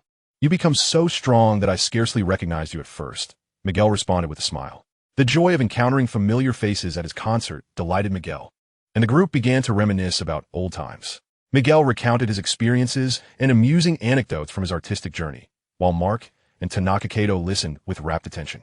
Nevertheless, throughout the conversation, Miguel's focus remained predominantly on Mark, with only occasional responses directed at Tanaka Kato, which felt notably aloof. Jealousy stirred within Tanaka Kato, prompting him to interject in a bid to capture Miguel's attention. Miguel, have you considered other performance opportunities recently? My father's company is currently seeking a spokesperson. I wonder if you might be interested. Miguel cast a fleeting glance in his direction, responding coolly, "Oh, is that so? However, the company has its own plans, and I have no authority to decide." He then turned his gaze back to Mark, asking, "What have you been up to lately?" Upon mentioning himself, Mark lit up with excitement, flashing a dazzling smile. "Miguel, you won't believe it. I've been training in martial arts with the champion of the World Martial Arts Tournament, Yamcha." A hint of admiration sparkled in Miguel's eyes. "Congratulations. Training in martial arts must be quite demanding." Tanaka Kato, observing their interaction, felt increasingly disheartened and once again attempted to interject. "Miguel, I'm also training with a formidable master in martial arts. Once I've honed my skills, I'll be able to protect you." That sounds wonderful." Miguel chuckled lightly, echoing the sentiment. Though merely a forced smile for Tanaka Kato, it was the most joyous moment. At that instant, footsteps echoed from outside, revealing the presence of the performance director, who approached with a stern demeanor. "How dare you enter the backstage area uninvited? This is a resting zone for the actors and is not to be entered casually." Mark, realizing the impropriety of their actions, promptly apologized. Miguel interjected to clarify. "They're my friends. They were simply eager to see me, which led to this impulsive behavior. Please do not hold it against them." Upon recognizing Miguel's acquaintance with Mark and the others, the director chose not to pursue the matter further. "Very well, since they're your friends, I shall let it be. However, it is rather inappropriate for these men to linger here, as this is a space designated for the ladies' makeup," the supervisor remarked. Indeed, the intrusion of the few men had caused some of the dancers, who had yet to remove their makeup, to hesitate at the doorway, refraining from entering. Following this brief interlude, Mark and his companions felt it best to take their leave. "Miguel, we must be on our way. We shall return when the opportunity arises," Mark stated, satisfied that he had successfully acquired Miguel's latest contact information. A hint of reluctance flickered in Miguel's eyes. "Do come to my concert next time," he urged. As Tanaka, Mark, and Vincent stepped out of the makeup room, the harmonious ambience dissipated. Just as Mark intended to depart, Tanaka suddenly expressed his unwillingness to let him go. Commanding, "Stop, Mark. Today, I shall make you aware of my prowess." Mark maintained an air of calm, his gaze exuding confidence and composure. "Tanaka, you have truly never been struck, have you?" he replied. Turning to Vincent, Tanaka commanded, "Agia, give me a minute." Vincent nodded and continued walking ahead, disinterested in the inevitable conflict that loomed.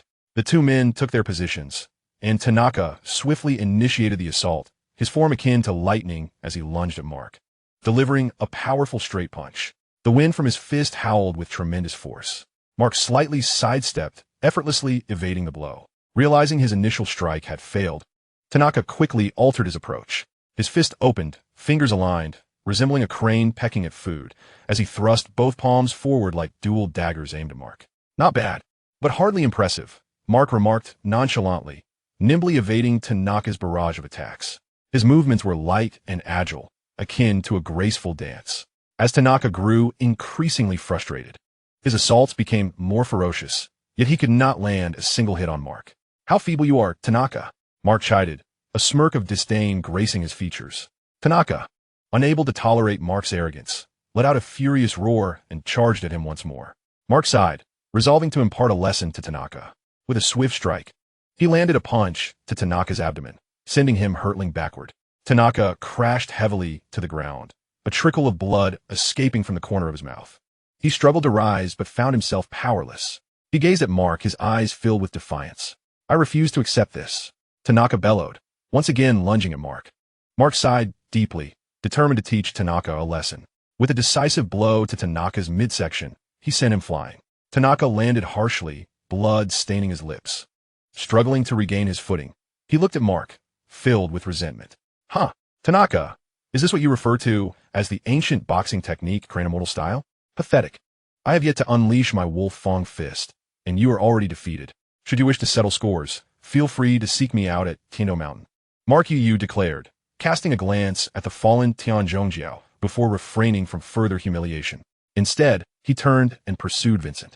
It was only after Mark had distanced himself that Tian Zhongjiao rose, his countenance marked by despondency as he made his way back to the martial arts hall. What he had presumed to be a certain victory had instead resulted in a humiliating defeat at Mark's hands, revealing a widening chasm between their abilities. At that moment, he harbored grave doubts about the authenticity of his martial training, questioning the very essence of the ancient boxing techniques he had learned, which now seemed utterly inadequate. With these thoughts swirling in his mind, he returned to the Feha Martial Arts Hall. Chapter 45. Unwelcome Guest. The Feha Martial Arts Hall, established over 50 years ago, is situated in the northern part of West City and has garnered a notable reputation within the area. The current head of the hall, Yoshino, is a lean middle-aged man in his 40s. It was the dead of night, and the hall was devoid of visitors, rendering it eerily quiet. However, the reception room remained brightly lit. In the center of the room sat an elderly man sporting a goat-like beard and adorned with a crane hat, flanked by two peculiar individuals. One of them was a tall, young man with a bald head and a sharply defined face, possessing three eyes that exuded an unsettling aura. His straight nose and deep-set eyes made it evident that he was not to be trifled with. The other, seemingly innocent and diminutive, resembled a child. He wore a black hat that revealed a small braid, levitating in midair. Had Yamcha been present, he would have instantly recognized these three figures as the Crane Hermit and his two disciples, Tien Shinhan and Kairatsu. As for the hall's master, Yoshino, he stood hunched over, respectfully awaiting the old man's commands, clearly in a state of subservience. Although the Feha Martial Arts Hall had long proclaimed its affiliation with the Crane School, Yoshino had not encountered the so-called Crane Hermit since he took over the hall from his master 2 decades prior. Thus, he was taken aback to find an old man accompanied by 2 children, with the elder claiming to be the Crane Hermit. Initially skeptical, his disbelief was shattered when his prideful Feha fist was effortlessly defeated by the young man with 3 eyes, leaving him no choice but to concede. Despite the Crane Hermit's modest stature, his presence instilled a sense of trepidation within Yoshino.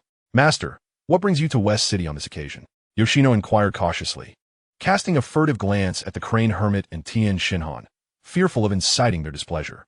He had learned from his own master that this esteemed ancestor possessed a volatile temperament, prone to lethal outbursts, even towards his own disciples if they failed to meet his expectations.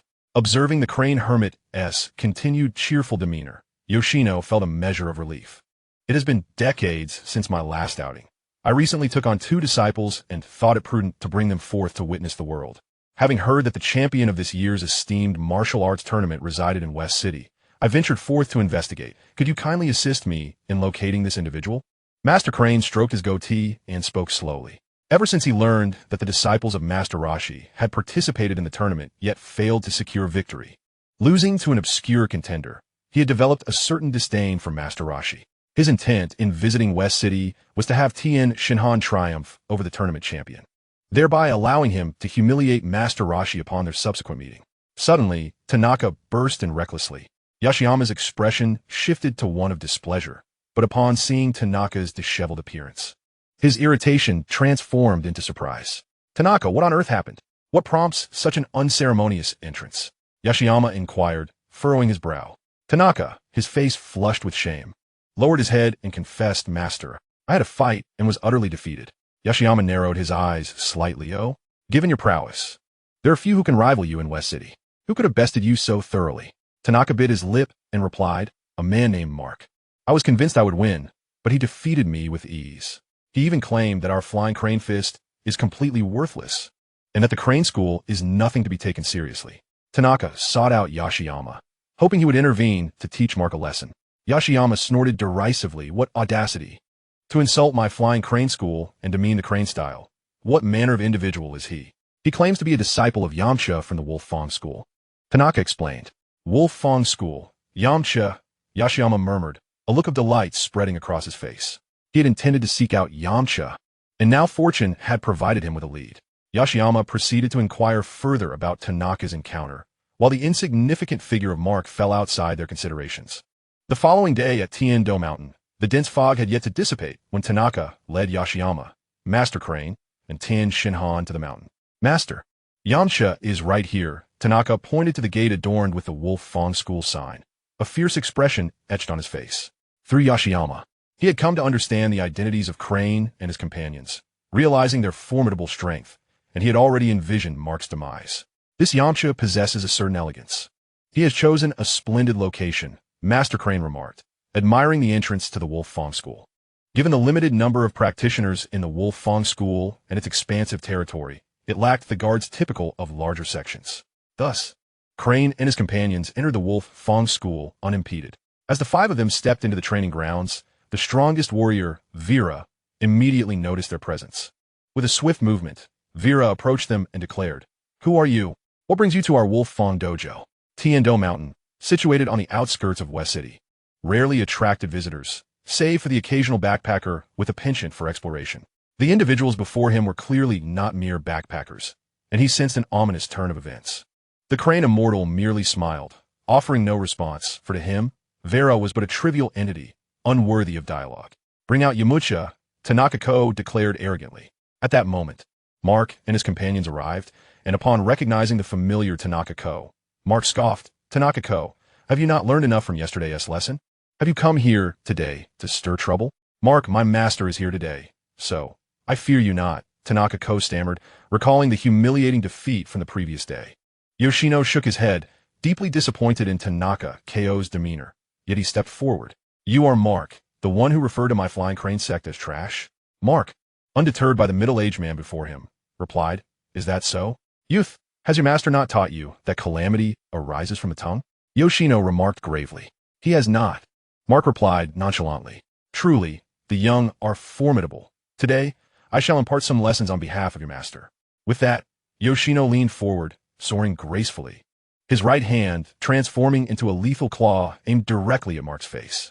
Though Mark appeared carefree, he was far from careless. He reacted instantaneously as Yoshino struck. From the onset of their clash, Mark recognized Yoshino as no ordinary adversary.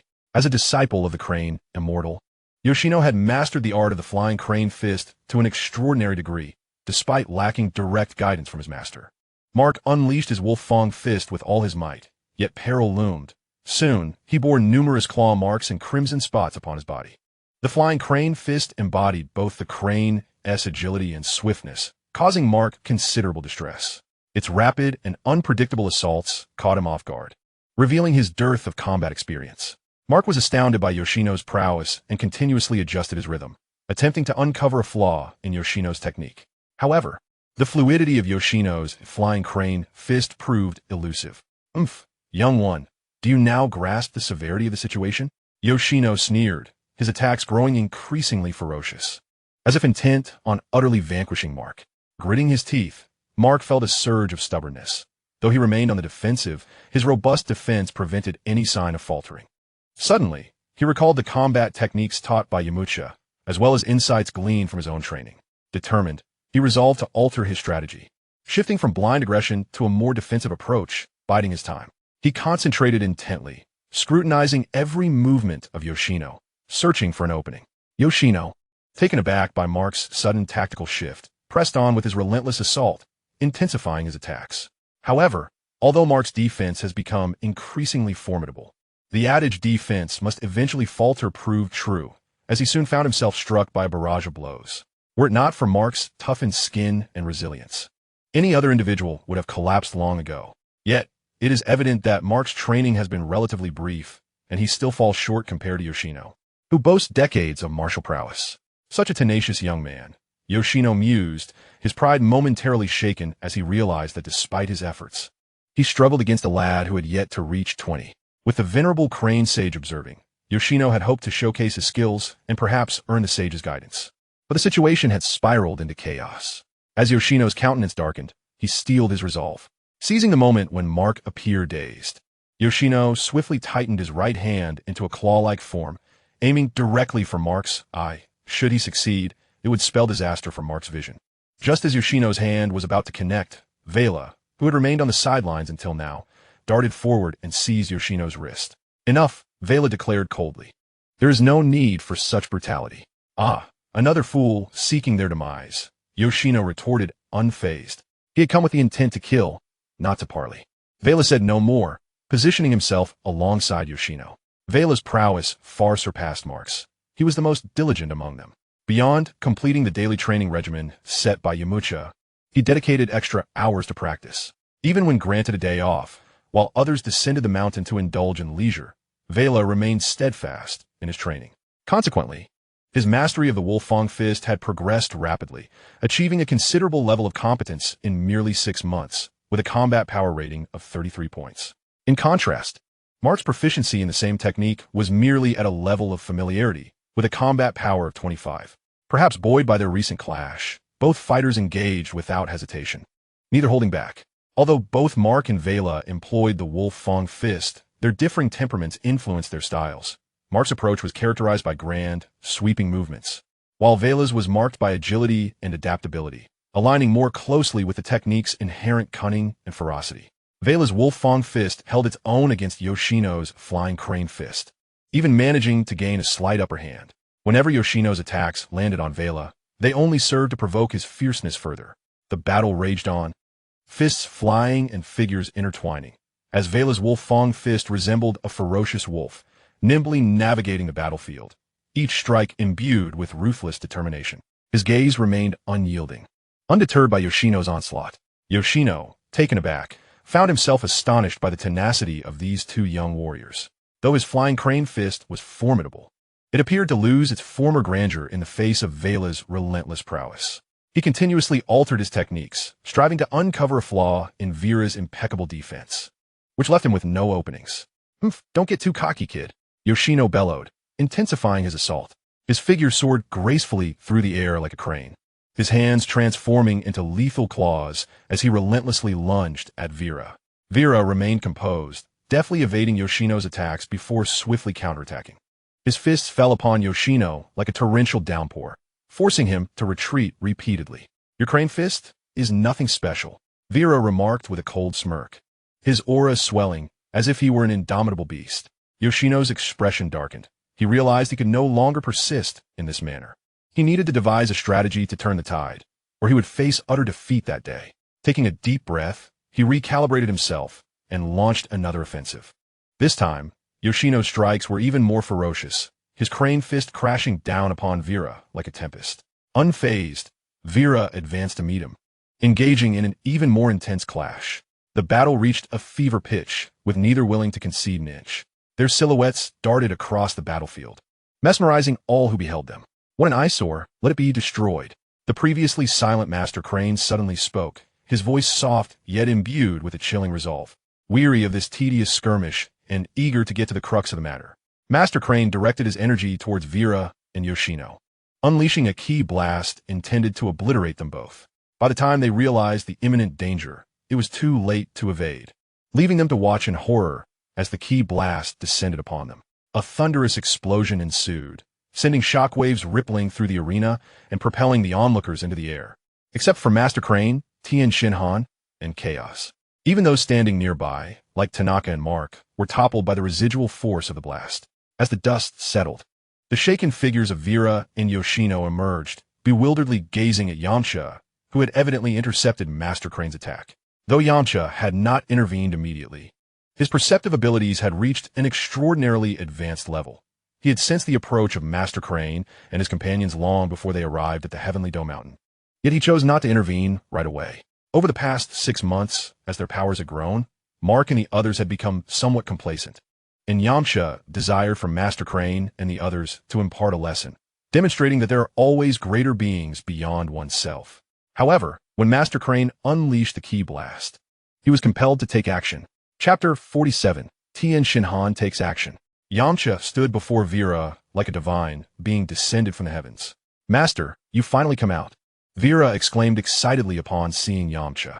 Yamcha nodded in acknowledgment, then approached Master Crane and the others, smiling as he remarked, "Master Crane, you seem quite agitated. Even one's own kind is not spared. Merely a worthless individual. Lingering here is a source of embarrassment." The Crane Hermit remarked with a sly smile, as if discussing a trivial matter, then scrutinizing Yamcha, he continued, "You must be Yamcha." To his surprise, Yamcha recognized him.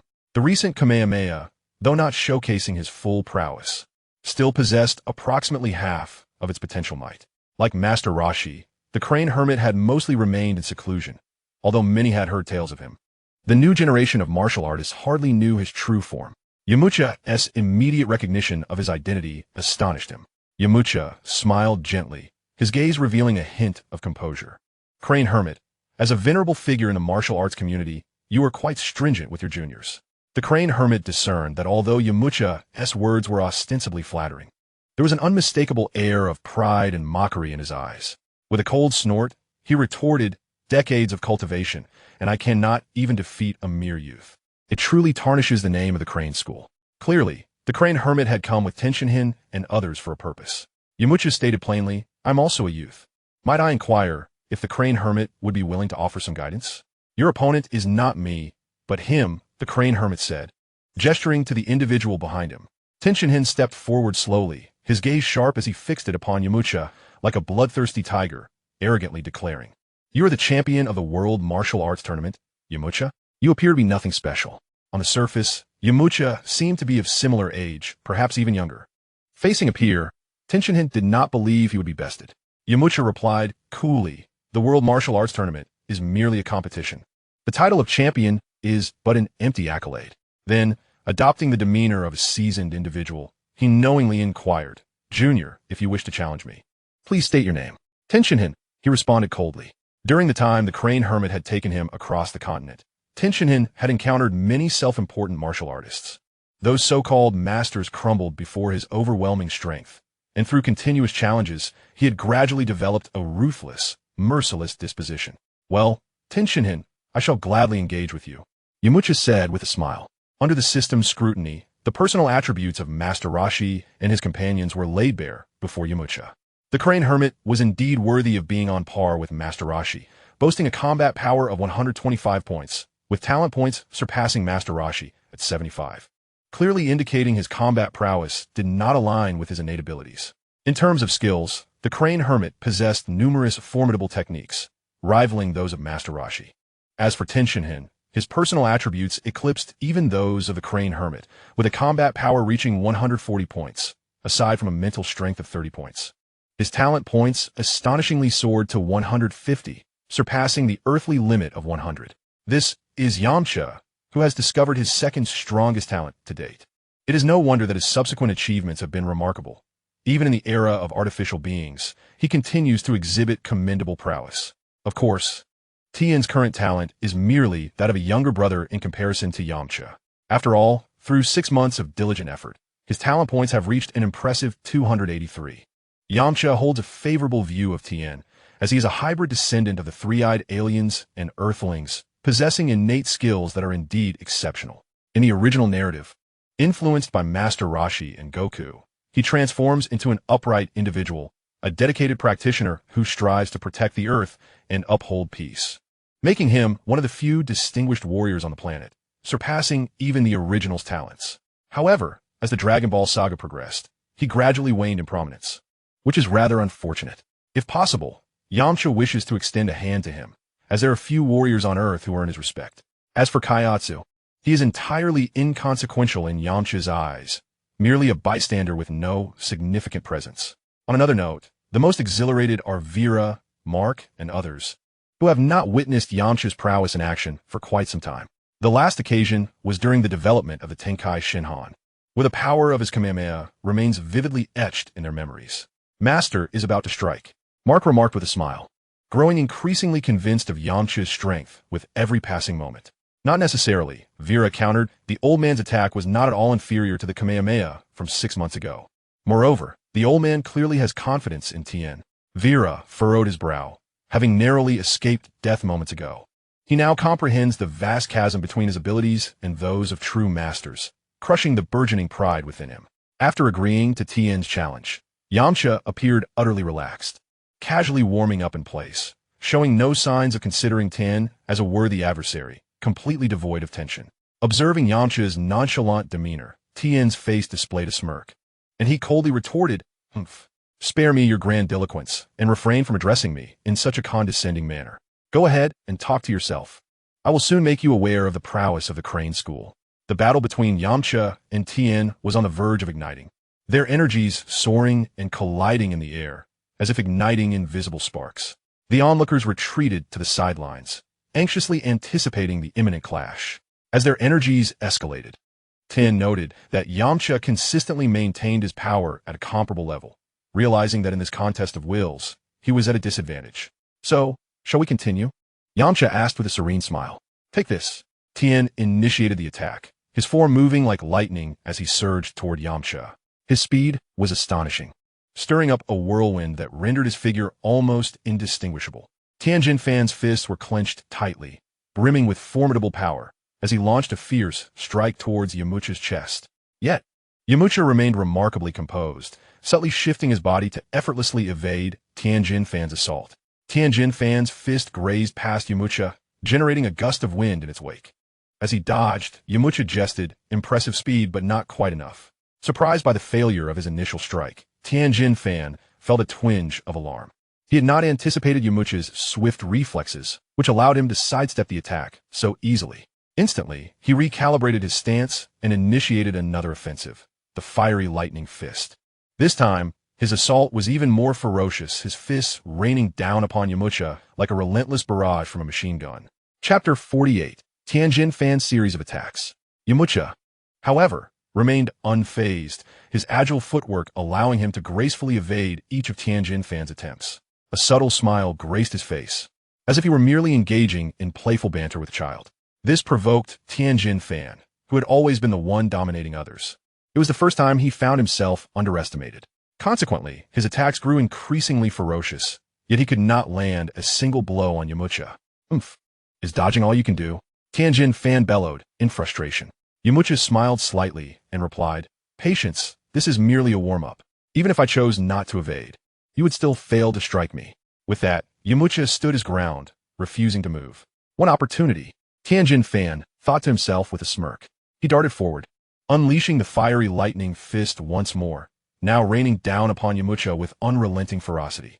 Yamcha leaned back against the wall, one hand resting behind him while the other created a multitude of afterimages to intercept Tien Fan's onslaught. "Can you go any faster?" "I can," Yamcha taunted with a playful arrogance. His mocking words ignited Tien Fan's fury. "Stop underestimating me," he snapped, anger etched across his face. Realizing that his once proud fiery lightning fist was proving to be utterly ineffective. Seeing that his attacks bore no fruit, Tien Fan decisively retreated into the air. At this moment, he remained calm, for he regarded the fiery lightning fist as merely the weakest technique in his arsenal. With a mighty shout, he charged toward Yamcha once again. Midway, he suddenly leaped into the air, placing his hands to his forehead. A blinding beam of light erupted from his brow, instantly enveloping the entirety of Tiendo Mountain in a blindingly white world. The intense radiance rendered the onlookers temporarily blind. Only the wise Master Roshi and Kayat, who were well acquainted with Tien Fan, remained unaffected. Master Roshi, donning sunglasses and familiar with the solar fist, managed to shield himself from harm, while Kaiatsu had closed his eyes the moment Tien Fan unleashed the solar fist. Another individual who remained unaffected by the solar flare was, of course, Yamcha. This renowned technique from the Dragon Ball universe was something he was thoroughly familiar with. When Tien Shinhan unleashed his formidable move, he, like Kaiatsu, closed his eyes. The solar flare, indeed a remarkable technique. As he shut his eyes, the image of Tien Shinhan executing the solar flare danced in his mind. With his exceptional talent, the essence of the solar flare swiftly unraveled within his consciousness. In less than a second, he grasped the intricacies of the technique. However, despite Yamcha's brief study of the solar flare, Tien Shinhan immediately launched his assault following its execution. By the time Yamcha regained his bearings, Tien was already upon him. With a fierce shout, Tien's body underwent a rapid transformation, and to Yamcha's astonishment, 2 additional arms sprouted from his back. His upper garment, unable to accommodate the sudden growth, was torn apart, revealing Tien's formidable musculature as all 4 arms reached out towards Yamcha. The 4 witches' fist. In the next instant, seizing the fleeting moment, Tien's 4 hands converged. 2 embraced Yamcha's waist while the other 2 grasped his wrists, immobilizing him in place. "You can't escape now." Tien revealed a cruel smile. In his third eye began to twitch with anticipation. Yamcha was acutely aware that Tien's third eye was no mere ornament. It was the source of the Three-Eyed Clan's power.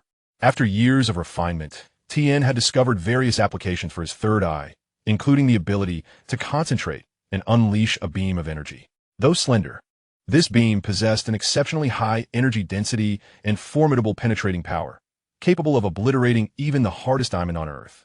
Yet, this energy beam had a notable drawback. Its activation required a significant amount of time. Sensing the escalating energy emanating from Tien's third eye, Yamcha felt a surge of anxiety. Despite his considerable advantage in strength, if struck directly by the third eye's beam, he could not guarantee his safety. It appeared he had underestimated the situation. Attempting to instantly master an opponent's technique during battle proved to be a daunting task for him. Tien, you are quite devious, Yamcha remarked, a hint of panic creeping into his expression. Ha, Tien replied with a mere smile, focusing intently on controlling his third eye. Just as Tien's third eye was about to unleash its energy beam, Yamcha suddenly wore a serene smile. In an unexpected turn, the very grip of Tien's forearms began to falter as Yamcha's aura surged dramatically. In the next moment, an overwhelming force erupted from within him, causing Tien's forearms to be flung aside. How is this possible? He managed to break free from Tien's grasp. The crane hermit could not help but adjust his sunglasses, fully aware of the formidable restraints imposed by Tien Shinhan. During their training sessions, he had experienced that binding force firsthand, feeling utterly helpless despite his best efforts to break free. Yet now, Yamcha had effortlessly extricated himself, and it was in that moment that the crane hermit truly grasped Yamcha's terrifying prowess. However, even though Yamcha had freed himself from Tien's forearms, the assault from Tien's third eye was already poised to strike. In an instant, a blinding beam of light shot forth from the third eye, akin to a lethal bolt of lightning, racing towards Yamcha's chest with incredible speed. Yamcha's expression sharpened, sensing the immense power contained within that beam. In this critical moment, he remained entirely composed, channeling his energy into his palm, raising it to shield his chest. The beam collided forcefully with his hand, producing a sizzling sound. The tremendous impact caused Yamcha to take a slight step back, yet his palms steadfastly blocked the assault. The light continued to batter against his hand, striving to penetrate his defenses, but it could not succeed. Tien Shinhan watched in astonishment as his meticulously crafted series of attacks was effortlessly thwarted by Yamcha. He had not anticipated that Yamcha would be so formidable after transforming into a giant. Wow, Master is incredibly strong. If only I could possess such power, Vera, Vincent. And others discussed among themselves, while Mark fell into a frenzy, his eyes suddenly gleaming with a newfound light. Chapter 49, Kamehameha.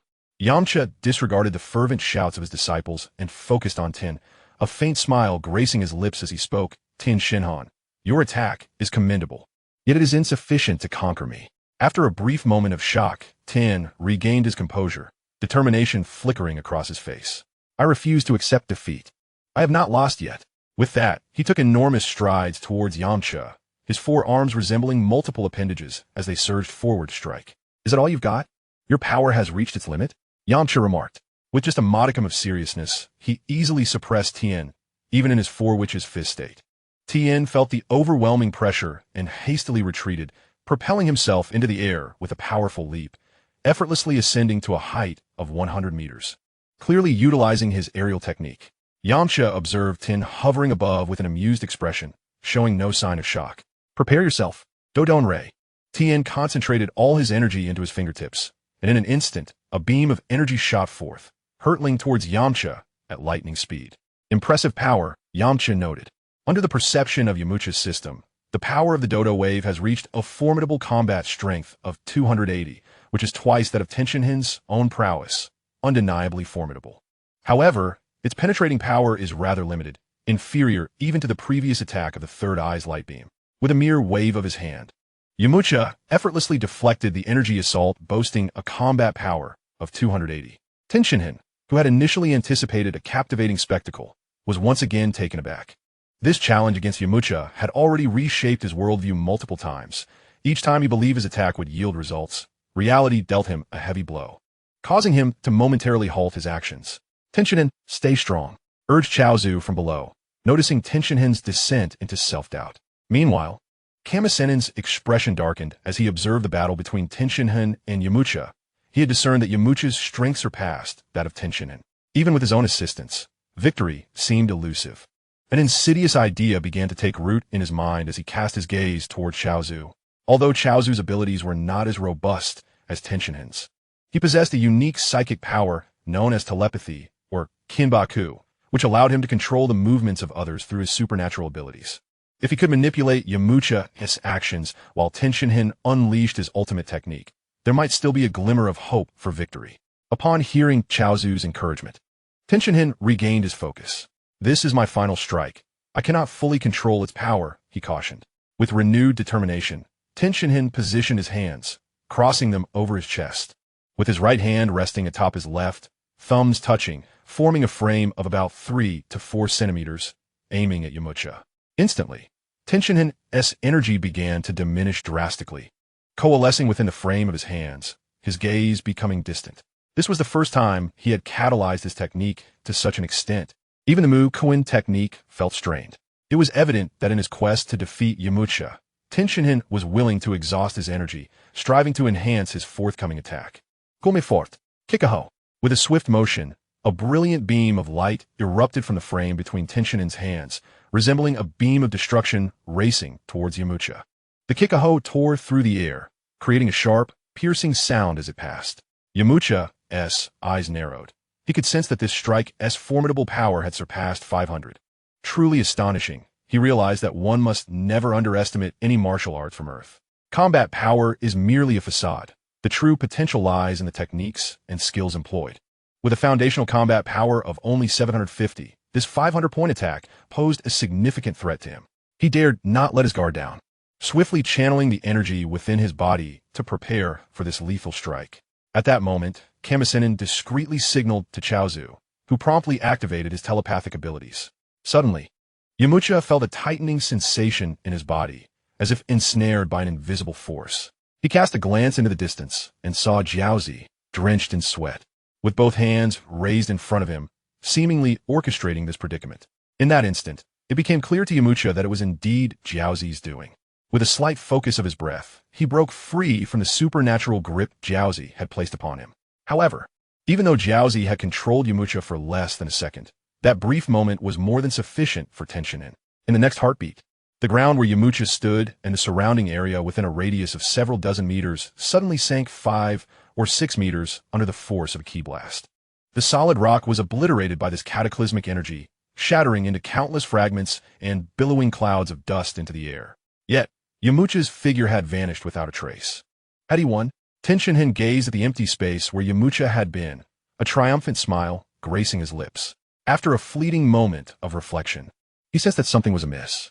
The preparation time for his final strike had been ample. It was implausible for Yamcha to have offered no resistance. The ease of his victory suggested that someone had aided his opponent in secret. Among the crowd, he was aware that the only one capable of assisting Jiaozi was his supernatural ability. Yet, as a proud martial artist, he could not condone such an ignoble means of achieving victory. Tien swiftly approached Master Roshi and Jiaozi, his voice laced with stern authority. You just used your supernatural ability. Jiaozi timidly nodded in acknowledgment. Tien-Shin's expression darkened, as though he were poised to unleash further reprimands. At that moment, Master Roshi interjected. Do not blame him. It was I who instructed him to act. Silence. Tien bellowed. Master Roshi was taken aback by Tien-Shin's vehement response and found himself momentarily at a loss for words. Jiaozi, witnessing this exchange, began to cry in distress. I'm sorry, Tien-Shin. Tien-Shin's heart softened. After all, Jiaozi had been his friend for over a decade, their bond surpassing even that of Master Roshi. He tempered his demeanor and replied, Next time, do not resort to such tactics. What about the Master? He won't be harmed. Will he? No, the Master will certainly be unharmed. Meanwhile, Vera and the others grew increasingly frantic, having noticed the disappearance of Yamcha and the gaping pit left in the wake of the explosion. Just as Master Roshi and the others celebrated while Vera's group panicked, a tremor echoed from the depths of the newly formed pit, followed by a sudden eruption of debris. Chapter 50, Yamcha's Invitation. The gazes of the crowd were irresistibly drawn to the commotion in the pit. In a fleeting moment, a figure emerged like a specter from the scattered rubble. And upon closer inspection, it was none other than Yamcha. With a slight tremor, Yamcha's body stirred, and a gentle breeze enveloped him, reminiscent of a spring zephyr gliding across a tranquil lake. In an instant, the dust surrounding him was whisked away, restoring him to an immaculate state, devoid of any scars. Clearly unscathed. I told you, Master, it's nothing, Mark exclaimed, bursting into hearty laughter, having already cast aside his prior flustered demeanor. Yamcha's emergence rekindled a tense atmosphere in the arena. Tien, Crane Hermit, and Chaozu stared wide-eyed, as if witnessing an extraordinary spectacle. Upon seeing Yamcha unscathed, a shadow of fear veiled their hearts. Tien's expression became exceedingly complex, akin to a jar of overturned spices. Filled with both admiration for Yamcha's prowess and shame for his recent underhanded attack. He gazed silently at Yamcha, a lump in his throat, at a loss for words. Yamcha surveyed the crowd, a faint smile gracing his lips. Tien, your Kikaho is indeed powerful. However, relying solely on it to defeat me is far from sufficient. Tien lowered his head, pondering for a moment before slowly admitting, I concede. I accept my defeat. Yamcha nodded. So what do you say? Interested in training with me? Following the Crane Hermit will only squander your talent. Young man, that is quite unkind.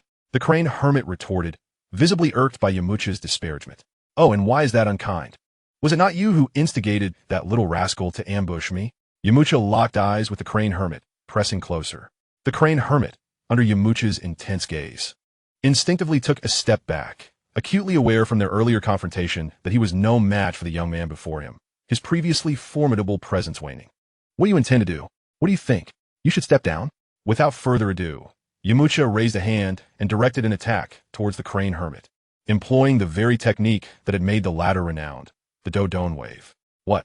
The Crane Hermit, a seasoned veteran, quickly enshrouded himself in a defensive stance, activating his Kikaho to repel the attack. However, Yamcha's strike was anything but simple. The disparity in their combat prowess was not something a signature technique could bridge. In an instant, the Crane Hermit was sent tumbling down the mountainside like a mere ball. This decisive strike left Tien speechless, and he realized that the skirmish he had engaged in with Yamcha was merely a warm-up in a true confrontation. Even someone of the Crane Hermit's caliber could be dispatched with a single move. What are your thoughts? Yamcha inquired once more, genuinely wishing for Tien to avoid lingering with the unpromising Crane Hermit. Tien contemplated for a long while, gathering his courage before finally responding, I'm sorry, but for now, I do not wish to leave the Crane School. Yamcha raised an eyebrow, somewhat taken aback by Tien's response. He initially believed that, after this confrontation, Tenshinhan would recognize the disparity in their strengths and the despicable nature of Master Roshi, thus deciding to part ways with the Turtle School. However, he clearly underestimated Tenshinhan's deep-seated affection for the Turtle School. It was unlikely that he would switch allegiances based on such fleeting words. Tenshinhan and Master Roshi were not exemplary mentors. Their teachings would only lead one further down a misguided path. Yamcha attempted to persuade Tenshinhan. Raising his head, Tenshinhan fixed a resolute gaze upon Yamcha. I am aware of Master Roshi's numerous shortcomings, yet he remains my master and has shown me kindness. I cannot abandon him so easily. Yamcha sighed, understanding that Tenshinhan was a man of deep loyalty, and it would indeed be a challenge to convince him to leave the Turtle School immediately. Very well, since you are so steadfast, I shall not press you further. However, I hope you will remember that the path of martial arts requires proper guidance. Should you ever change your mind, you're always welcome to seek me out, Yamcha stated. Tenshinhan nodded, expressing gratitude. Thank you for your kindness. I will give it due consideration.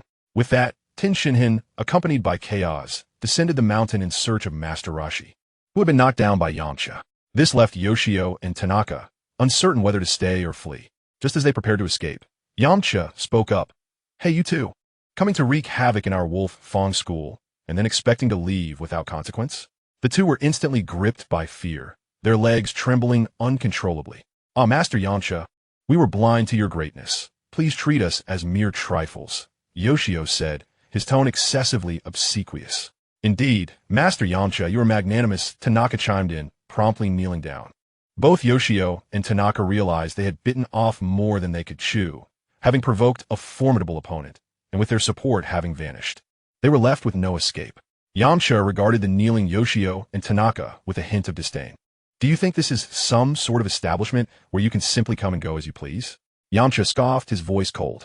Moreover, you have left our Wolf Fong dojo in utter disarray, and you think you can just walk away? Although Yamcha's demeanor was stern, Yoshio, as the head of a martial arts school, had honed his skills in reading the room. He could discern that despite Yamcha's displeasure, he had not outright condemned them, indicating there was room for negotiation. Quickly grasping the implication of Yamcha's words, he responded, Indeed, my lord. I shall descend the mountain at once to arrange for the restoration of the damaged facilities and courtyard, ensuring their return to their former glory. Furthermore, I understand the practitioners at Wolf Fong Dojo have been working diligently. I am prepared to sponsor 500,000 to provide them with nourishment. Master Yamcha, would this be acceptable? Yamcha nodded, recognizing the other party's willingness to cooperate, and smiled as he remarked, Since you are so magnanimous, I shall refrain from pressing further. However, should you attempt to deceive me, you shall face the consequences. Following this, Yoshino and Tanaka slinked away. Master, will you truly let them go? Vera inquired. Merely insignificant figures. If you still possess any spirit, seek retribution when your strength has grown, Yamcha replied with a hint of exasperation. After training under me for half a year, you cannot even best a mediocre martial artist. It is truly a disgrace. From now on, you shall engage in additional training. Oh no! Mark lamented at the mention of extra practice, his dismay palpable. Chapter 51. Chi Yuan Bullet. Ignoring the groans of his disciples, Yamcha returned to his quarters with a smile. He needed to reflect on the recent encounter. Having battled with Tien, he had gleaned the secrets of the Crane Hermit's techniques, beyond the already mastered Solar Fist. He found the Dodon Wave and Kamehameha worthy of further exploration. Moreover, the Wolf Fong School should have more formidable techniques at its disposal. He planned to dedicate a few days to sorting through all the martial arts he had acquired, refining them to forge several unique techniques that would embody the essence of his own Wolf Fong School. Furthermore, following this battle, his talent points surged past the significant threshold of 300, enhancing his abilities and prompting a plethora of ideas for various techniques to blossom in his mind. The next day, Yoshino arrived as promised, accompanied by a construction crew to repair the damages caused by the previous day's skirmish, while also addressing the unfinished remnants from before. He presented a savings passbook worth 5 million. Observing Yoshino's diligence, Vera and the others opted not to make things difficult for him. Yoshino had discerned that rather than placating the elusive Crane Hermit, it was more prudent to serve the present Wolf Fong School. Meanwhile, Tanaka had been expelled from the Flying Crane sect. Although this resulted in a slight loss of income for Tanaka's dojo, it did not significantly affect the venerable Flying Crane sect. To demonstrate his commitment, Yoshino accepted another challenge from Vera and the others. This time, however, no one intervened, and ultimately, Vera emerged victorious. Their commotion had once again ignited the reputation of the Wolf Fong School within the martial arts community of the Western capital, attracting numerous young martial arts enthusiasts eager to join.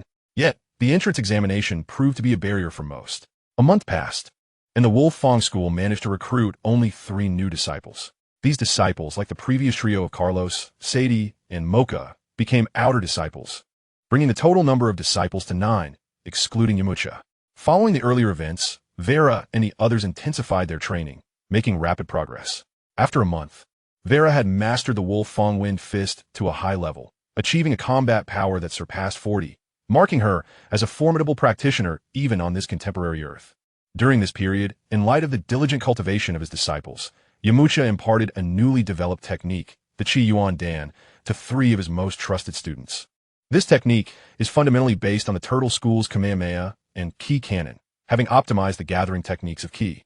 The Chi Yuan Dan requires only one hand to be shaped into a claw, allowing the practitioner to concentrate the energy in their palm before launching it as a projectile, making it exceedingly convenient to operate. The extent of damage it can unleash is contingent upon a user's mastery of the Chi Yuan Dan. As its creator, Yamcha has advanced the Wolf Fong Ki Cannon to an advanced level, enabling a doubling of combat power. However, as the Chi Yuan Dan serves as a final resort, should it unleash double the strength in one go, it would lead to a rapid depletion of energy within the user, which could hinder subsequent combat. Thus, it is not always necessary to maximize the power of the Chi Yuan Dan during battle. Vera, as the eldest disciple, possesses the strongest cultivation talent among the 3 and has already harnessed the Chi Yuan Dan to manifest one, 5 times its original combat power. In addition to the Chi Yuan Dan, he has also mastered the explosive mode, significantly augmenting his combat prowess by at least 100 compared to a month prior. The second disciple, Mark, has also refined the Wolf Fong Wind Fist to a minor completion, achieving a combat power of 30. In the realm of the Wolf Fong Ki Cannon, he lags behind Vera, only capable of exerting 25 times his original combat strength. Nonetheless, it is pleasing to note that his training in the explosive mode is on par with Vera's, albeit the 2 modes differ considerably. Vera focuses on enhancing his ki, while Mark emphasizes physical development. After activating the explosive mode, Mark's physique expands significantly, akin to Master Roshi's max size transformation. Vincent, on the other hand, is slightly behind, having only achieved proficiency in the Wolf Fong Wind Fist with a combat power of 22, due to insufficient ki within him. He has yet to master both the explosive mode and the Chi Yuan Dan. Furthermore, the 3 outer disciples, Carlos, Sadie, and Mocha, have only just reached the introductory level of the Wolf Fong Wind Fist, surpassing the threshold of 10 in combat power, thereby entering the realm of true martial artists and enriching the foundation of the Wolf Fong style. After 7 to 8 months of cultivation, the disparities in talent among the disciples have become apparent. On this day, Yamcha led his disciples to the mountain gate. Shortly thereafter, a helicopter gleaming with a metallic sheen descended from the sky. As the cabin door opened, a youthful and vibrant girl, Bulma, emerged. Quick, shout out. Hello, teacher. Mark urged the newly arrived disciples to join in. Mark, you rascal, you always do this. Initially, Bulma felt a bit shy, but as the calls grew more frequent, she gradually became accustomed to it and became more at ease. Yamcha, your Wolf Fong style is increasingly impressive. You now have 9 disciples. Bulma remarked with a smile directed at Yamcha. Certainly, as the champion of the world's foremost martial arts tournament, my title was not acquired in vain. Were it not for the necessity of maintaining the overall standard of my Wolf Fong school, I would have taken on at least 1,000 disciples, which would indeed be a sight to behold. Yamcha boasted nonchalantly, his face betraying no hint of embarrassment. Keep dreaming. 1,000 disciples? You can barely manage this small group of 10. Bulma shot him a disapproving glance, her silence speaking volumes. Indeed, Yamcha had depleted his previous savings and championship rewards on establishing the sect and found himself in need of Bulma's financial assistance. Fortunately, the 5 million sent by Yoshino had temporarily resolved the funding issues of the Wolf Fong dojo. You have me to rely on, don't you? Yamcha said, casting an appreciative look at Bulma. The two engaged in playful banter for a moment. I've brought the gravity chamber you requested. As per your specifications, this one is quite spacious, accommodating more than 10 individuals simultaneously for training. However, the difficulty of increasing the gravity has risen sharply. The maximum gravity achievable is only 10 times the normal. Bulma remarked with a hint of disappointment. That's still quite impressive. It will suffice for the training of Vela, Mark, and the others, Yamcha replied with a smile. In anticipation of the impending threat posed by King Piccolo in a few years, Yamcha resolved to expedite the enhancement of his disciples' abilities. It is crucial to note that King Piccolo is not a solitary entity. He has the capability to split into numerous sub-bodies, each possessing formidable strength, some even exceeding a battle power of 100, making them insurmountable adversaries for Vela and her companions at their current levels. Without the aid of the gravity chamber, it would take at least 3 years for Vela and the others to elevate their battle power to over 100. As a person who has experienced it all, Yamcha understood that surpassing the 100 mark is a significant hurdle. Without exceptional determination and opportunity, it is a challenge to overcome. The gravity chamber represents that opportunity for them. Chapter 52, Evolution Potion. Having lived on this earth for over 2 years, Yamcha had gradually come to regard himself as a true inhabitant of this planet. He could no longer bear the thought of destruction or enslavement. As depicted in the original narrative, with the chance to change the course of events before him, he was resolute in his resolve, in his vision. Even if King Piccolo were to descend upon them, he would not allow it to impact West City or endanger his friends. As everyone gazed upon the hemispherical structure in the backyard, expressions of joy illuminated their faces, with Mark and Vela being the most elated. Yamcha had previously stated that once the Wolf Fong Wind Fist reached its pinnacle, he would arrange for them to train in the gravity chamber. Now that Vela was the first to attain that level of mastery, she was naturally permitted entry. Though Mark was not quite there yet, his physical strength had consistently surpassed his current capabilities, allowing him to benefit from the gravity chamber to accelerate his battle power's growth. Hence, Yamcha also granted him access. Don't be envious, AJ. You'll soon have your chance to enter the gravity chamber as well, Mark said, patting Vincent on the shoulder and laughing heartily. Unable to contain his excitement, Vincent gazed at the gravity chamber, his eyes brimming with envy and anticipation. Enjoy your moment. Soon, I too shall cultivate to the pinnacle level, and then we shall see who is truly formidable. Yamcha regarded the group with a serious expression and spoke. While the gravity chamber can swiftly enhance your abilities, the process will be exceedingly arduous. You must be mentally prepared. Once you enter, you must exert yourselves to the utmost. Vera clenched her fists, her gaze resolute. Master, we fear not the trials. We shall dedicate ourselves to rigorous training. Mark also subdued his smile, nodding earnestly. Indeed, Master. We shall not disappoint you. Yamcha observed them with satisfaction. Very well. Now I shall explain the usage and precautions of the gravity chamber. Upon entering, you must gradually acclimate to the changes in gravity. Do not rush the process. If you feel your body cannot endure, ceased training immediately to avoid injury. The group listened attentively to Yamcha's instructions. After the explanation, Yamcha and Bulma retreated to the lounge, where Bulma mysteriously produced a vial of blue serum. Yamcha, the evolutionary serum you mentioned, I have successfully created it. Yamcha's eyes sparkled with delight as he gazed at the blue potion in Bulma's hands. Is it true, Bulma? You are remarkable. Bulma smiled proudly. Of course, I am a genius scientist. However, this serum is exceedingly volatile. If one's physical constitution is inadequate, it will be challenging to harness its effects, and it poses certain risks. Yamcha understood Bulma's implication, although the evolutionary serum was formulated. The next consideration was its application on individuals. Those with robust physiques were naturally martial artists, precisely the group to which the Wolf Fong Fist practitioners belonged.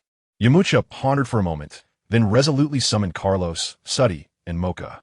Originally, this evolutionary serum was intended for those lacking in innate talent who sought to enhance their combat prowess. Carlos, a bearded man who appeared to be in his 20s but was actually only 18, asked, Master, why have you called us? Yamcha smiled at Carlos, Suddy, and Mocha. I have summoned you today to discuss an important matter and seek your opinions. Bulma has developed an evolutionary serum that can elevate your strengths several tiers in a short time. Would you be interested in trying it? Upon hearing this, surprise and excitement flickered across the faces of Carlos and the others. Carlos inquired, Master, can this serum truly enhance our abilities?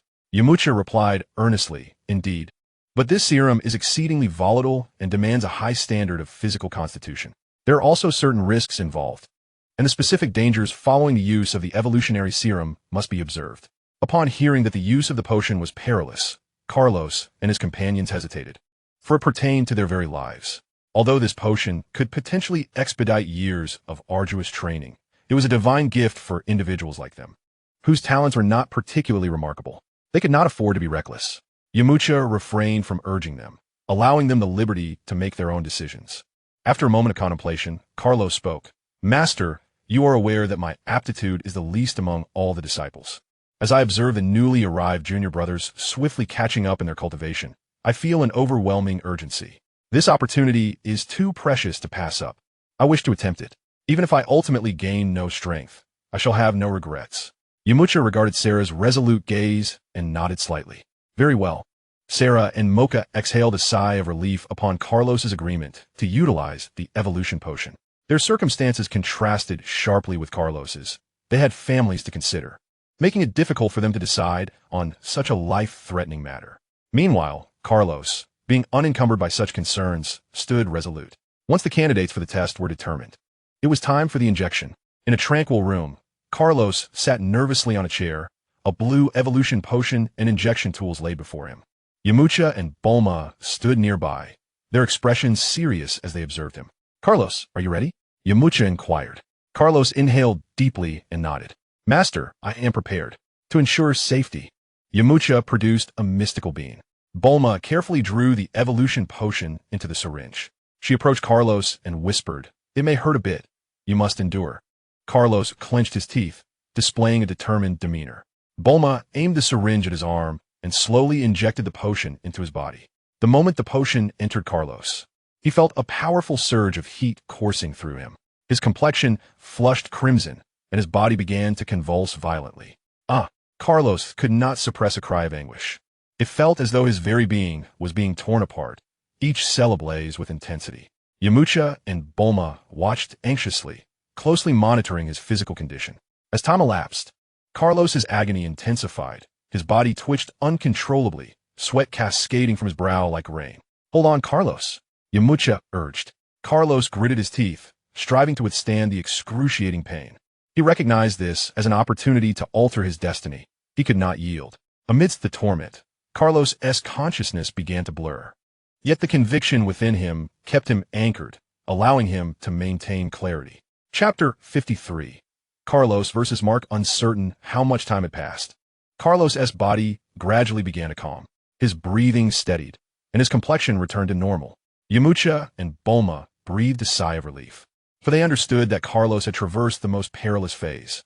After approximately half an hour, Carlos slowly opened his eyes, feeling an invigorating surge of strength coursing through his body. He rose to his feet, stretched his limbs, and realized that both his speed and power had significantly increased.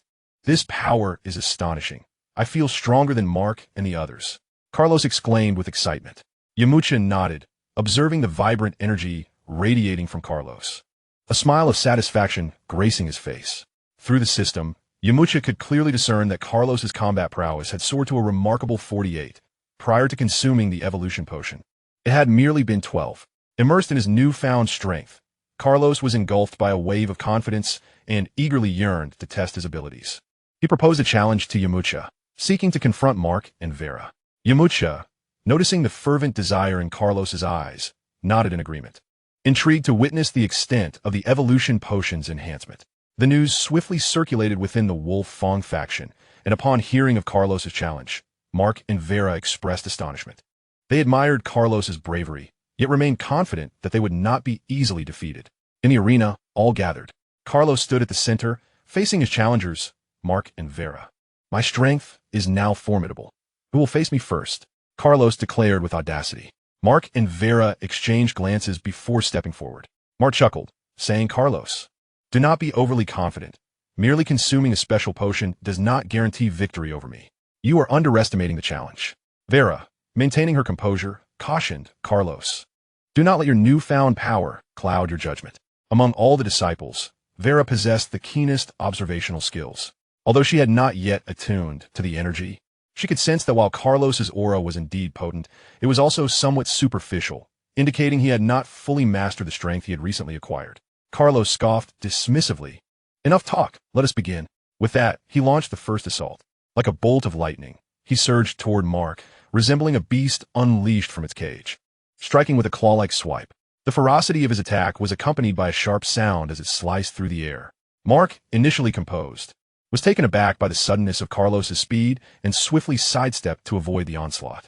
No longer a novice in combat, Mark, in the instant of evasion, unleashed a punch aimed directly at Carlos's face. Had this occurred previously, Carlos would have been unable to evade such a quick strike.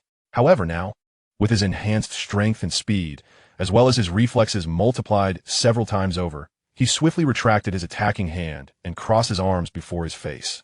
Consequently, Mark's fist connected solidly with Carlos's arm. With a dull thud, Mark instantly felt as though his fist had struck an iron plate, a tingling sensation coursing through his hand. And he silently marveled at Carlos's formidable physique. Having missed his strike and suffered a hidden setback, Mark quickly executed several backflips to increase the distance between them, remaining vigilant and cautious. Is that all the strength you possess, Mark? Even a mere tickle would suffice, Carlos taunted. Do not get too cocky. We have only just begun. Mark replied with a smile. With that, the two resumed their fierce battle. Mark's instincts for combat were keen. Through the previous exchange, he realized he was at a disadvantage in both strength and speed. He promptly adjusted his rhythm, opting not to confront Carlos head-on, but instead employing a more agile approach, seeking opportunities for counterattacks while evading. However, at that moment, Carlos's power and speed far surpassed Mark's. Each time Mark attempted to strike, he was thwarted by Carlos's overwhelming velocity and strength. In the face of such raw power, all technique proved futile. Observing Mark's struggle to keep up, Carlos remarked. Mark paid no heed, focusing intently on Carlos's assault. In a brief span, he was sent flying several times by Carlos. Had it not been for Mark's robust constitution, he would have already succumbed. The onlookers naturally divided into two groups. The outer disciples, including Suddy and Mocha, formed one faction, while the inner disciples, Vincent and Vera, constituted another. Carlos is incredibly strong. Had I known, I should have opted for the evolution serum before Carlos, Suddy lamented, watching Carlos dominate as he pursued Mark. Mocha echoed this sentiment, feeling a pang of regret. In previous skirmishes, they had often been overwhelmed by Mark and his companions. Yet witnessing Carlos chase after Mark today brought them an exhilarating sense of satisfaction. Do you think Mark can win? Vincent asked Vera with a hint of skepticism. He had not anticipated that Carlos, whom he had long bullied, could surpass Mark, who was even stronger than himself, merely by injecting a serum. This revelation instilled a sense of pressure in Vincent, who had previously been indifferent. Do not fret. Mark is yet to unleash his true capabilities, Vera replied with a smile. For Mark's thunderclap body was a recent accomplishment, having only been used once in battle against Vera, leaving others unaware of its existence. Without delving into the spectators' reactions, the battle between the two continued. Glancing at the breathless Mark, Carlos arrogantly declared, "What is the matter? Is it too much for you? Do not rush. The real fight is about to commence, Mark shouted, beginning to channel the energy within him. With a mighty roar, a 3-meter giant emerged in the center of the arena. Carlos, taken aback by the sudden appearance of the towering Mark, initially displayed a flicker of surprise, but quickly regained his composure, sneering, "Humph, is this your newfound skill? What of it? I can still defeat you." Mark's colossal physique emanated an imposing aura as he gazed at Carlos, his eyes brimming with determination. "Carlos, allow me to demonstrate the chasm that exists between an inner disciple and an outer disciple." With that proclamation, Mark advanced towards Carlos with heavy strides, each footfall causing the ground to tremble slightly. Carlos felt the weight of pressure that Mark exuded, yet he did not falter. Instead, he met Mark head-on. Chapter 54. The Arrival of Sun Wukong. The two engaged in a fierce battle once more. With his formidable size and strength, Mark confronted Carlos in a direct clash. At this juncture, their power and speed were relatively equal, yet the oppressive presence emanating from Mark's immense form far surpassed that of Carlos. Even with parity in strength and speed, Carlos found himself at a natural disadvantage, coupled with the suppression from Mark's Wolf Fang fist. It was not long before Mark gained an undeniable upper hand. His attacks grew increasingly ferocious, leaving Carlos struggling to defend himself, with visible wounds appearing on his body. "Carlos, were you not quite boastful just moments ago?" Mark taunted. Carlos remained silent. Although he had relished the moments when he had the upper hand against Mark, the tide had turned, and he felt disheartened, inwardly cursing. How can this guy still be so strong? He understood that he could not afford to remain in this predicament and needed to devise a strategy to reverse the situation. At that moment, an idea struck Carlos. Although Mark matched him in power and speed, his enlarged stature had created a broader blind spot. He resolved to exploit this advantage and circumnavigate to Mark's rear for a surprise attack. Swiftly, Carlos executed his plan, moving at lightning speed to position himself behind Mark. Then, he unleashed a powerful strike aimed at Mark's back. Mark sensed the imminent danger from behind, yet his massive frame rendered his reactions somewhat sluggish. He could not evade Carlos's assault and could only brace himself for the impact. With a resounding crash, Carlos's fist struck Mark's back forcefully.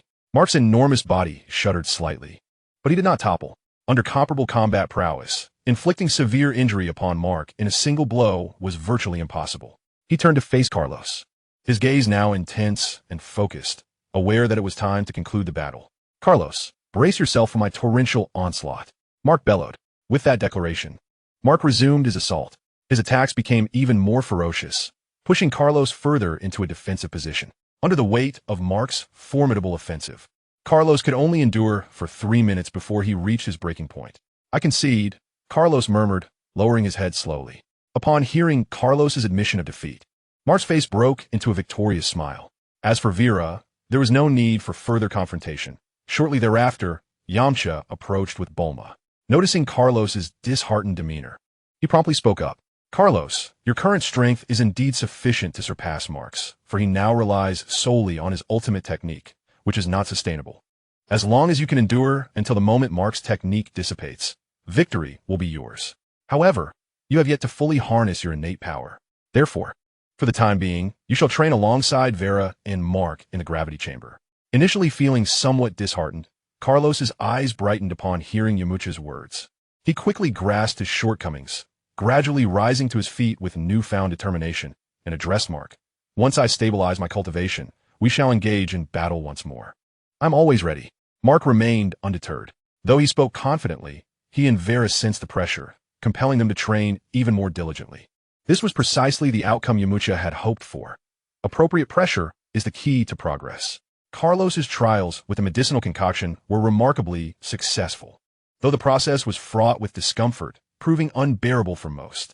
Only someone like Carlos, who had endured years of rigorous training and possessed extraordinary resilience, could withstand it. Fortunately, the endeavor was triumphant, and Bulma designated this potion as the version 10 evolution serum. Subsequently, Bulma extracted a sample of Carlos's blood for further experimentation and hastily returned to her lab. The success of the evolution serum was akin to opening a window filled with intrigue for her.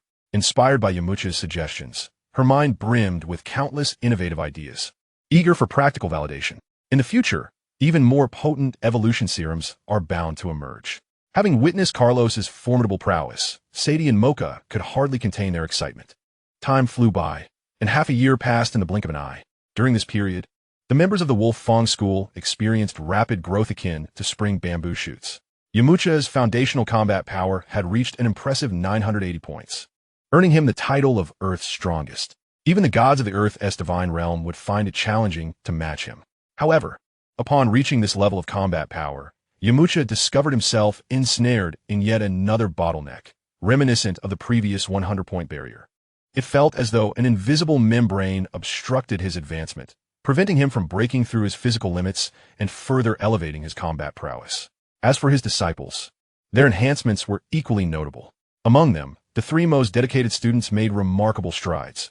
Vera's combat power surpassed 82, Mark reached 65, and Vincent achieved 45. Meanwhile, Carlos, having consumed the evolution serum, elevated his combat power to 63, fully absorbing the benefits it conferred. Additionally, over the past 6 months, he had mastered the Chi Sphere technique, positioning him as the third strongest within the Wolf Fong School.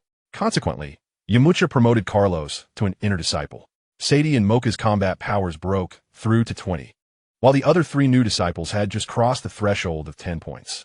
Now, the Wolf Fong faction has emerged as a notable force across the globe.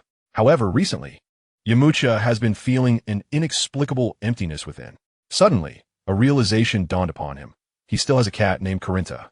Over a year has passed, and he wonders how Bulma is faring in her studies under the guidance of Corinne, particularly whether she has mastered the cultivation techniques of the sacred beans. Observing the diligent training of Videl and others in the gravity chamber, Yamcha silently nodded in approval. They have found their footing and no longer require his guidance. He must also contemplate his own path to improvement. The heavenly temple on Earth undoubtedly represents the most auspicious locale for such endeavors. However, accessing the heavenly temple necessitates the use of Goku's power pole, as Yamcha's current strength does not suffice to bypass its regulations. Yamcha speculated that the heavenly temple must possess a unique protective barrier. Without the power pole as a key, even greater strength would not grant one entry. Just as he grappled with where to locate Goku, Bulma delivered delightful news.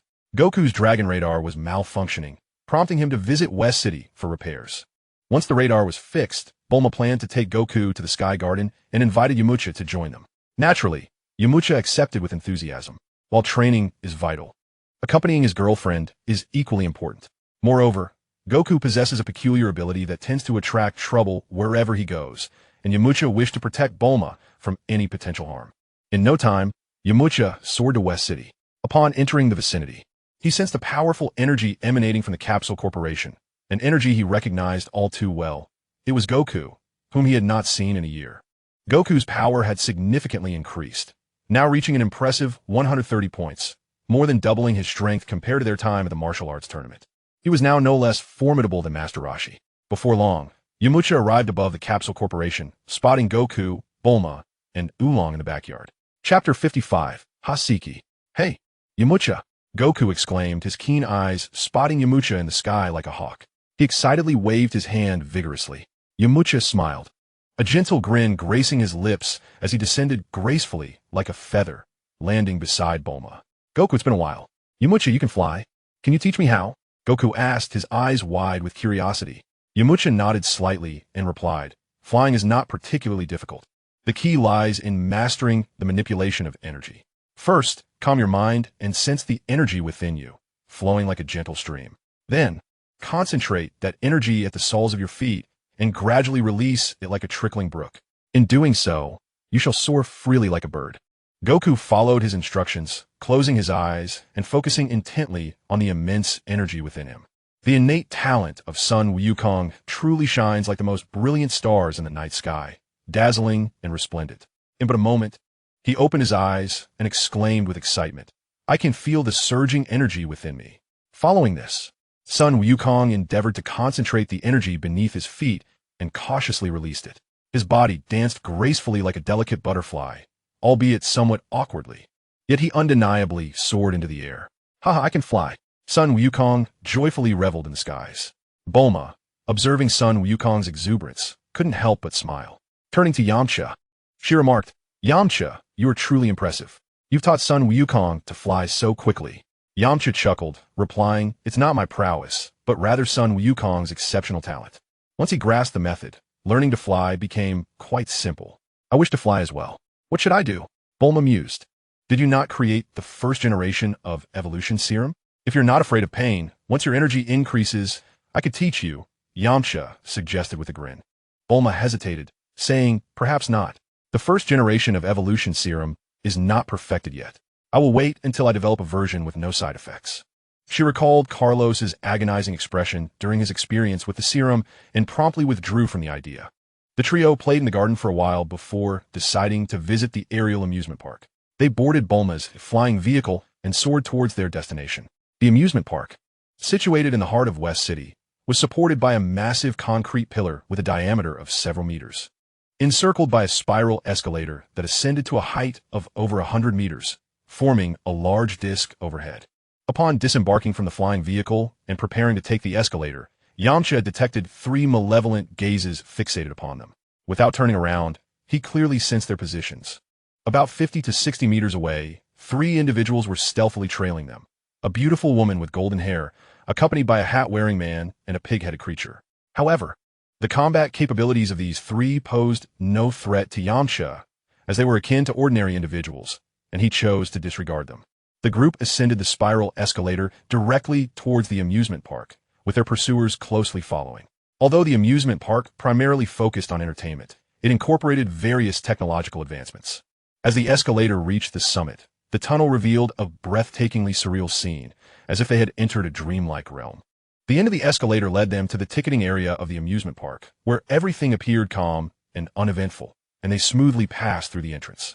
The park featured roller coasters and other thrilling attractions, which fascinated Sun Wukong, who had never encountered such wonders before.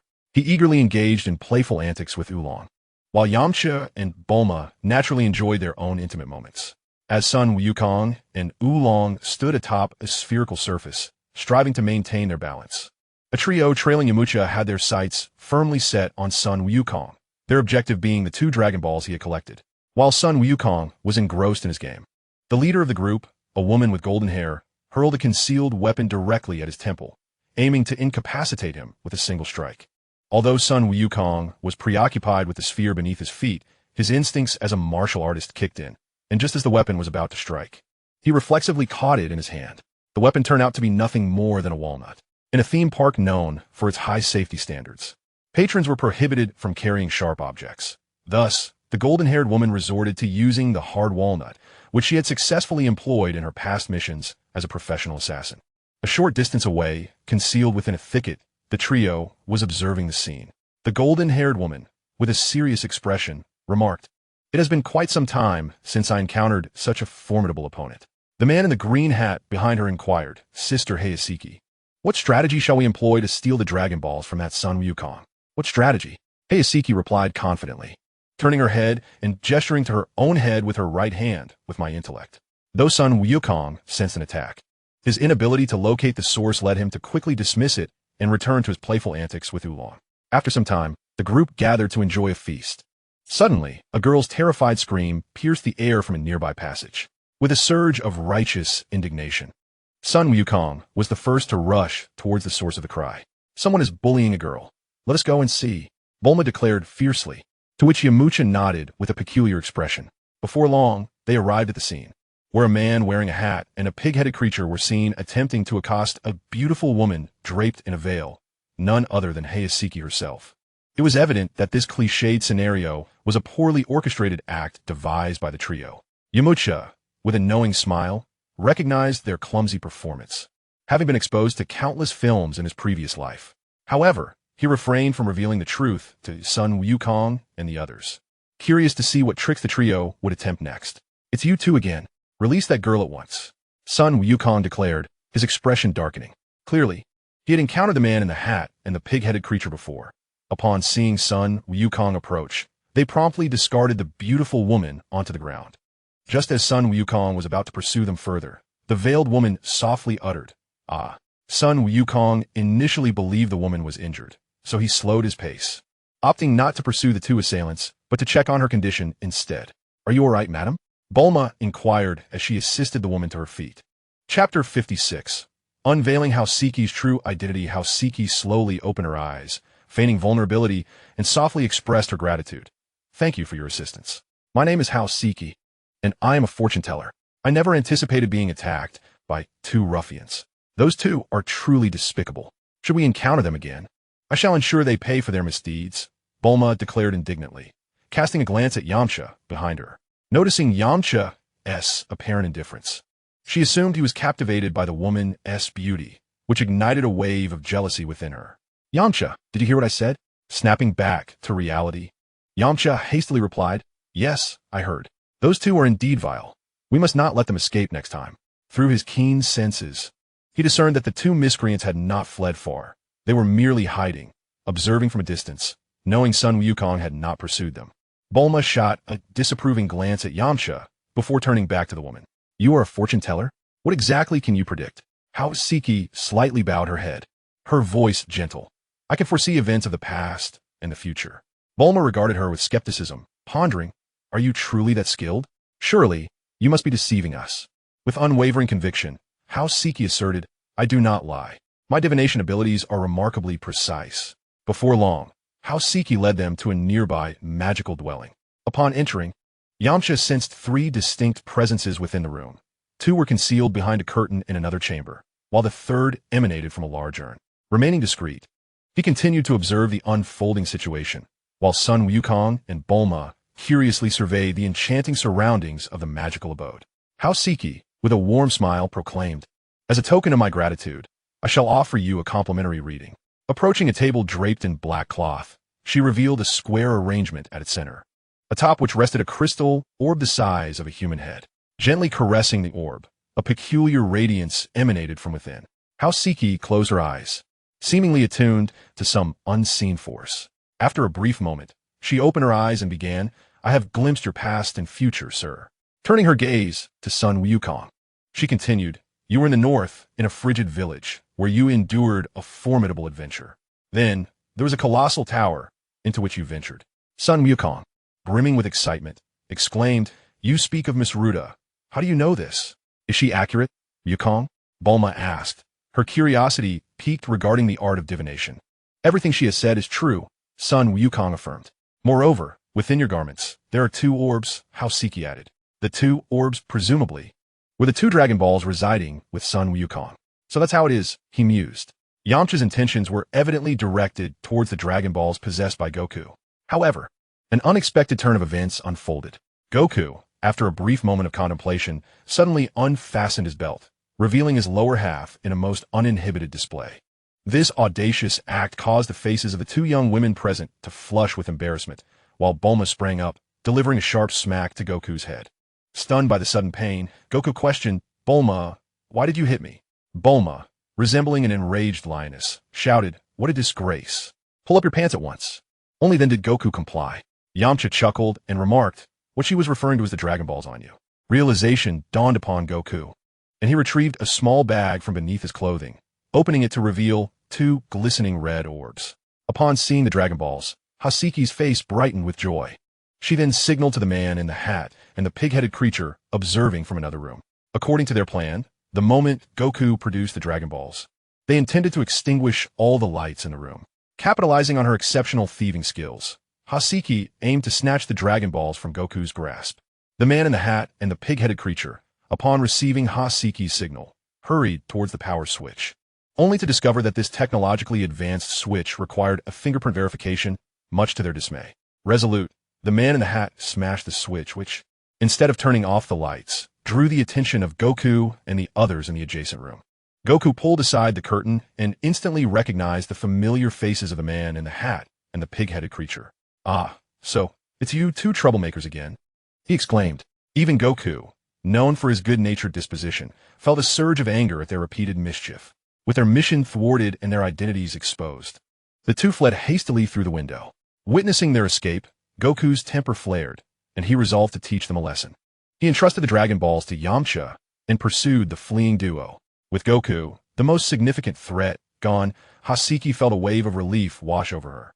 The information from the Red Ribbon Army did not include any details about Yamcha, and at that moment, he wore a hat to avoid recognition by admirers. Consequently, Siki failed to recognize this martial arts champion, mistakenly assuming that Yamcha and Bulma were merely ordinary individuals. Her gaze fixated hungrily on the 2 Dragon Balls in Yamcha's possession, as if she were poised to strike. Do you desire these 2 Dragon Balls? Yamcha inquired with a teasing smile. Haseki nodded naturally in response. This is trouble, Yamcha, Bulma interjected, her jealousy flaring as she tugged at Yamcha's ear, exclaiming loudly. Faced with Bulma's fierce reprimand, Yamcha felt compelled to clarify. Ah, no, I was merely jesting. This woman harbors ulterior motives. Her approach towards us may very well be driven by her desire for Goku's Dragon Balls. Moreover, the 2 individuals who just fled were in cahoots with her. Haseki furrowed her brow, taken aback that her true identity had been discerned by this handsome man. However, she was reluctant to concede and replied softly, Dear sir, what are you saying? I do not comprehend. Is that so? Yamcha responded with a smile, before striding towards a jar nestled in the corner. With a casual flick, he sent the lid soaring, revealing a bound, elderly man with a shaven head, whose mouth was gagged with cloth. The old man stared at Yamcha and Haseki, visibly shaken, as if he wished to speak but was rendered mute by the gag. Yamcha approached and removed the cloth from the old man's mouth. Instantly, the elder exclaimed in agitation, This woman is wicked. It was she who imprisoned me in this jar. Chapter 57. Return to the Karen's sanctuary. Observing the situation unravel, Haseki recognized the futility of further pretense. Swiftly, she drew a soft sword from her waist and lunged fiercely at Yamcha, intent on seizing the Dragon Balls. Now that you've uncovered my ruse, do not blame me for being ungracious. Hand over the Dragon Balls. With a combat prowess exceeding 30, her blade transformed into a radiant arc aimed at him. Yamcha merely shook his head, lightly flicking the tip of the incoming sword, causing Haseki to lose her grip. The sword flying from her hand. You think you can snatch the Dragon Balls? Such naivete, he remarked with a hint of derision. Bulma, frightened, took refuge nearby. Witnessing Haseki's swift defeat at Yamcha's hands, a swell of pride surged within her. With feigned authority, she approached Haseki, hands on her hips, and declared with bravado, Oof, you wicked woman, how dare you deceive us? Now you've been captured. Haseki's expression darkened, brimming with resentment. She had not anticipated that her scheme would be so effortlessly thwarted. Yamcha regarded Haseki with a serious demeanor and inquired, Pray tell, who are you? Why you seek the Dragon Balls? Haseki remained silent, evidently unwilling to divulge any information. Yamcha narrowed his eyes slightly and warned, If you refuse to speak, I shall have no choice but to end your existence. The malice underlying Yamcha's threat unsettled Haseki, and she finally felt a tinge of panic. Biting her lip, she confessed, It was the Red Ribbon Army that compelled me to act thus. They seek to collect the Dragon Balls to fulfill their ambition of world domination. Once again, the Red Ribbon Army, Yamcha remarked with disdain, just as Goku returned, brimming with fury. In each hand, he held a man clad in a hat and a creature resembling a pig's head. From the moment he embarked on his quest for the Dragon Balls, he frequently encountered members of the Red Ribbon Army. Had the Red Ribbon Army been a force for good, he would have remained indifferent. However, their notorious reputation on Earth is that of a veritable terror organization. The potential consequences of such a dangerous group obtaining the 7 Dragon Balls are incalculable. Yamcha furrowed his brow, his expression grave as he remarked, The ambitions of the Red Ribbon Army are considerable. Nevertheless, the Red Ribbon Army posed no real threat to him. Their most formidable member appeared to be a general named Blue, while the true danger lurked in the shadows, Dr. Gero, who was clandestinely developing androids. Yet Dr. Gero was notoriously elusive, making him difficult to locate. Bulma, too, felt a surge of anxiety, even in the peaceful West City. She had heard tales of the Red Ribbon Army's malevolence. With concern etched on her face, she cautioned, The Red Ribbon Army's influence is quite powerful in the North, Goku. You must exercise caution when you venture there. Clenching his fists, Sun Wukong confidently replied, There's no need for you to worry, Bulma. The Red Ribbon Army is no match for me. Yamcha nodded in agreement and advised Krillin, It would be wise for you to cease your association with the Red Ribbon Army. Next time, luck may not be on your side. Krillin lowered his head, filled with dread and regret, fully aware that he had entangled himself with unsavory individuals. Consequently, Yamcha resolved to hand over Krillin and the man in the hat, along with the pig-headed creature, to the authorities. Following this incident, they found little interest in continuing their outing and promptly returned to Capsule Corporation via their flying vehicle. Yamcha, let us engage in a spirited battle. Whenever he had a moment of leisure, Sun Wukong yearned for combat. Having faced defeat against Yamcha twice, his confidence remained unshaken. Rather, he became more emboldened. However, Yamcha was disinclined to engage in battle with Sun Wukong at that moment, as their levels of power and skill were not on par. With Sun Wukong's current battle power at 130, it was, to be frank, far too feeble to pique Yamcha's interest. Especially since Sun Wukong had yet to master the subtleties of energy control. Their levels of mastery were simply not comparable, rendering any confrontation rather inconsequential. Yamcha contemplated providing a boost to little Wukong's abilities, which would naturally come from Karen Tower and the realm of the gods. Observing the fire of determination in Sun Wukong's eyes, he chuckled and shook his head. Wukong, this is hardly the time for battle. You haven't yet visited Karen Tower, have you? Sun Wukong scratched his head sheepishly, responding, Oh, you mean Karen Tower? I completely forgot. Just then, an idea struck him. Actually, I was thinking of visiting Karen Tower soon. Why don't we go together? There are methods there to significantly enhance your strength, and after your power increases, we can have a truly exhilarating battle. Sun Wukong's eyes sparkled with anticipation, eager to agree, but hesitated as he recalled that he had yet to collect the 4-star Dragon Ball his grandfather had given him. But I still need to gather the 4-star Dragon Ball, he said, a hint of uncertainty in his voice. Collecting the Dragon Balls isn't an urgent matter. Once your strength increases, gathering them will be much swifter, Yamcha gently persuaded. Under the enticing influence of Yamcha, Sun Wukong resolved to accompany him to Karen Tower for further training. This time, Bulma and Oolong did not join them. Instead, Sun Wukong and Yamcha utilized the instant transmission technique, soaring toward Karen Tower. After a considerable flight, they finally beheld the tower, its peak piercing the clouds. Sun Wukong exclaimed, What a towering structure! Is the great Karen Sage truly at its summit? Yamcha affirmed, Indeed, the Karen Sage awaits at the very top. Those who ascend the tower will receive his guidance. Let us begin our climb. They commenced their ascent of Karen Tower. The immense height astonished Sun Wukong. Yet he pressed on undeterred. At this juncture, Sun Wukong's combat prowess had already eclipsed that of the original tale. At this point in the story, he was no match for the 120 power level of Tao Pai Pai. However, under Yamcha's influence, this version of Sun Wukong had surpassed Tao Pai Pai in strength. The climb presented no formidable challenge, and within half an hour, they reached the pinnacle of Karen Tower. The venerable Karen, a sage in feline form, had long anticipated their arrival and awaited them. As soon as Yamcha steadied himself, a shadow darted toward them. Yamcha, you finally came to fetch me. The voice bore a hint of reproach. It was none other than Puar, whom Yamcha had not seen for quite some time. Of course, I mentioned I would come to see you. Yamcha affectionately patted Puar's head and inquired with concern, Are you comfortable here? After relishing Yamcha's affectionate gesture, Puar replied earnestly, Karen has treated me well and taught me many things. Sun Wukong surveyed the surroundings, but did not see the so-called Karen Sage. Turning to Puar, he asked Puar, You are here too. Where's Karen? The cat sage, who had been standing beneath Yamcha and Sun Wukong, interjected with annoyance. What are you blabbering about, young man? Am I not right in front of you? Chapter 58. Puar's growth upon hearing the voice. Sun Wukong looked down in astonishment, widening his eyes in disbelief. You're the Karen Sage? But you are so small. The Karen Sage huffed, crossing his arms in displeasure. Do not judge by appearances. I am the guardian of Karen Tower, possessing immense wisdom and strength. Yamcha chuckled and remarked to Sun Wukong, Though Karen may appear diminutive, he is incredibly formidable. I brought you here to seek his guidance and enhance your abilities. Sun Wukong scratched his head, offering an embarrassed smile. Karen Sage, I apologize. I did not mean to offend you. Please, share your wisdom regarding my training. The Karen Sage regarded Sun Wukong with a critical eye and slowly replied, Impudent fellow. Why should I instruct you in your training? Although the sage spoke thus, he was not genuinely angry. He was merely jesting with Wukong. Sun Wukong is indeed a tenacious individual, unyielding in his pursuits, particularly when it comes to cultivation. Before long, under Wukong's persistent persuasion, the cat sage acquiesced to his request.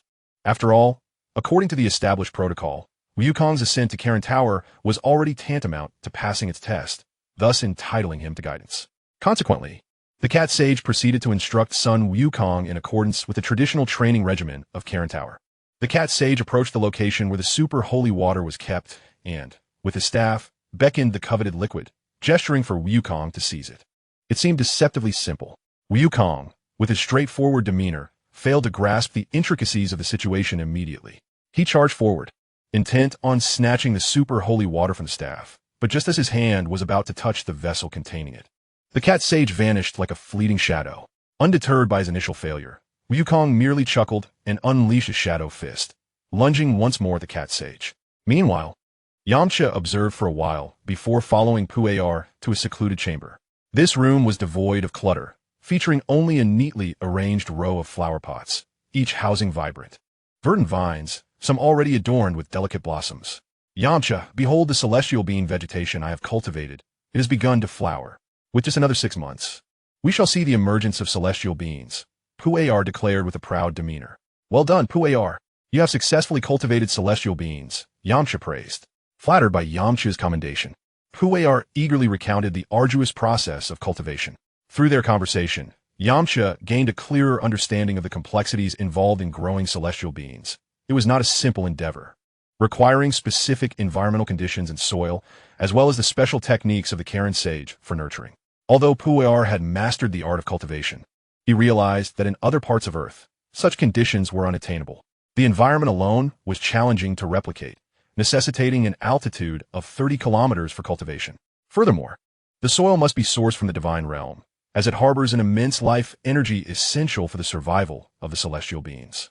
Moreover, the yield of celestial beings is quite modest. A single vine produces only 3 beans per year, and the cat sage possessed only 5 pots of such vines. Previously, the cat sage had been carefree and thus had not devoted himself entirely to cultivation, typically planting only 1 or 2 pots. Over the course of 5 to 6 centuries, this had yielded merely 1,000 beans, with Yamcha having taken 500 to 600 at one time. Now, with all 5 pots being cultivated simultaneously, the harvest would certainly be expedited. In addition to his cultivation efforts, Pu'er's combat prowess had also seen a significant enhancement, rising from a mere 5 or 6 points to a robust 20. While Yamcha may not require Pu'er for battle, his increased strength would undoubtedly improve their chances of survival in future confrontations. Having completed the task assigned by Yamcha to Pu'er, he now prepared to take Pu'er back. However, before departing from Corinta, there was another matter requiring his attention, a visit to the Temple of the Gods on Earth. This temple was exceedingly unique. Even standing atop Corinta, Yamcha could not perceive its existence. Previously, he had attributed this inability to his insufficient combat power, yet now, with his strength exceeding 990, he still remained unaware of the temple's presence. Clearly, the area surrounding the Temple of the Gods was enveloped by a special barrier, rendering ordinary detection efforts futile. Yamcha contemplated that only through a forceful approach, employing a ki blast to strike the space above, could the contours of the temple be revealed. However, such an action would inevitably antagonize the deities residing there. If there were a legitimate means to access the Temple of the Gods, Yamcha preferred to avoid the path of offending anyone. Subsequently, Yamcha and Pu'er returned to the training ground of son Wukong. By this time, Wukong was utterly exhausted. The initial experience in such rarefied air had drained his energy rapidly, reminiscent of Yamcha's own rigorous training under Corinta. Meanwhile, the cat sage sat on the ground, lacking any semblance of dignity, clearly finding this training session far more taxing than when he had trained Yamcha. Before long, son Wukong had succumbed to slumber on the ground. The cat sage approached Yamcha and remarked with some astonishment, "Yamcha, this young lad you brought along possesses remarkable talent. I nearly found myself overwhelmed.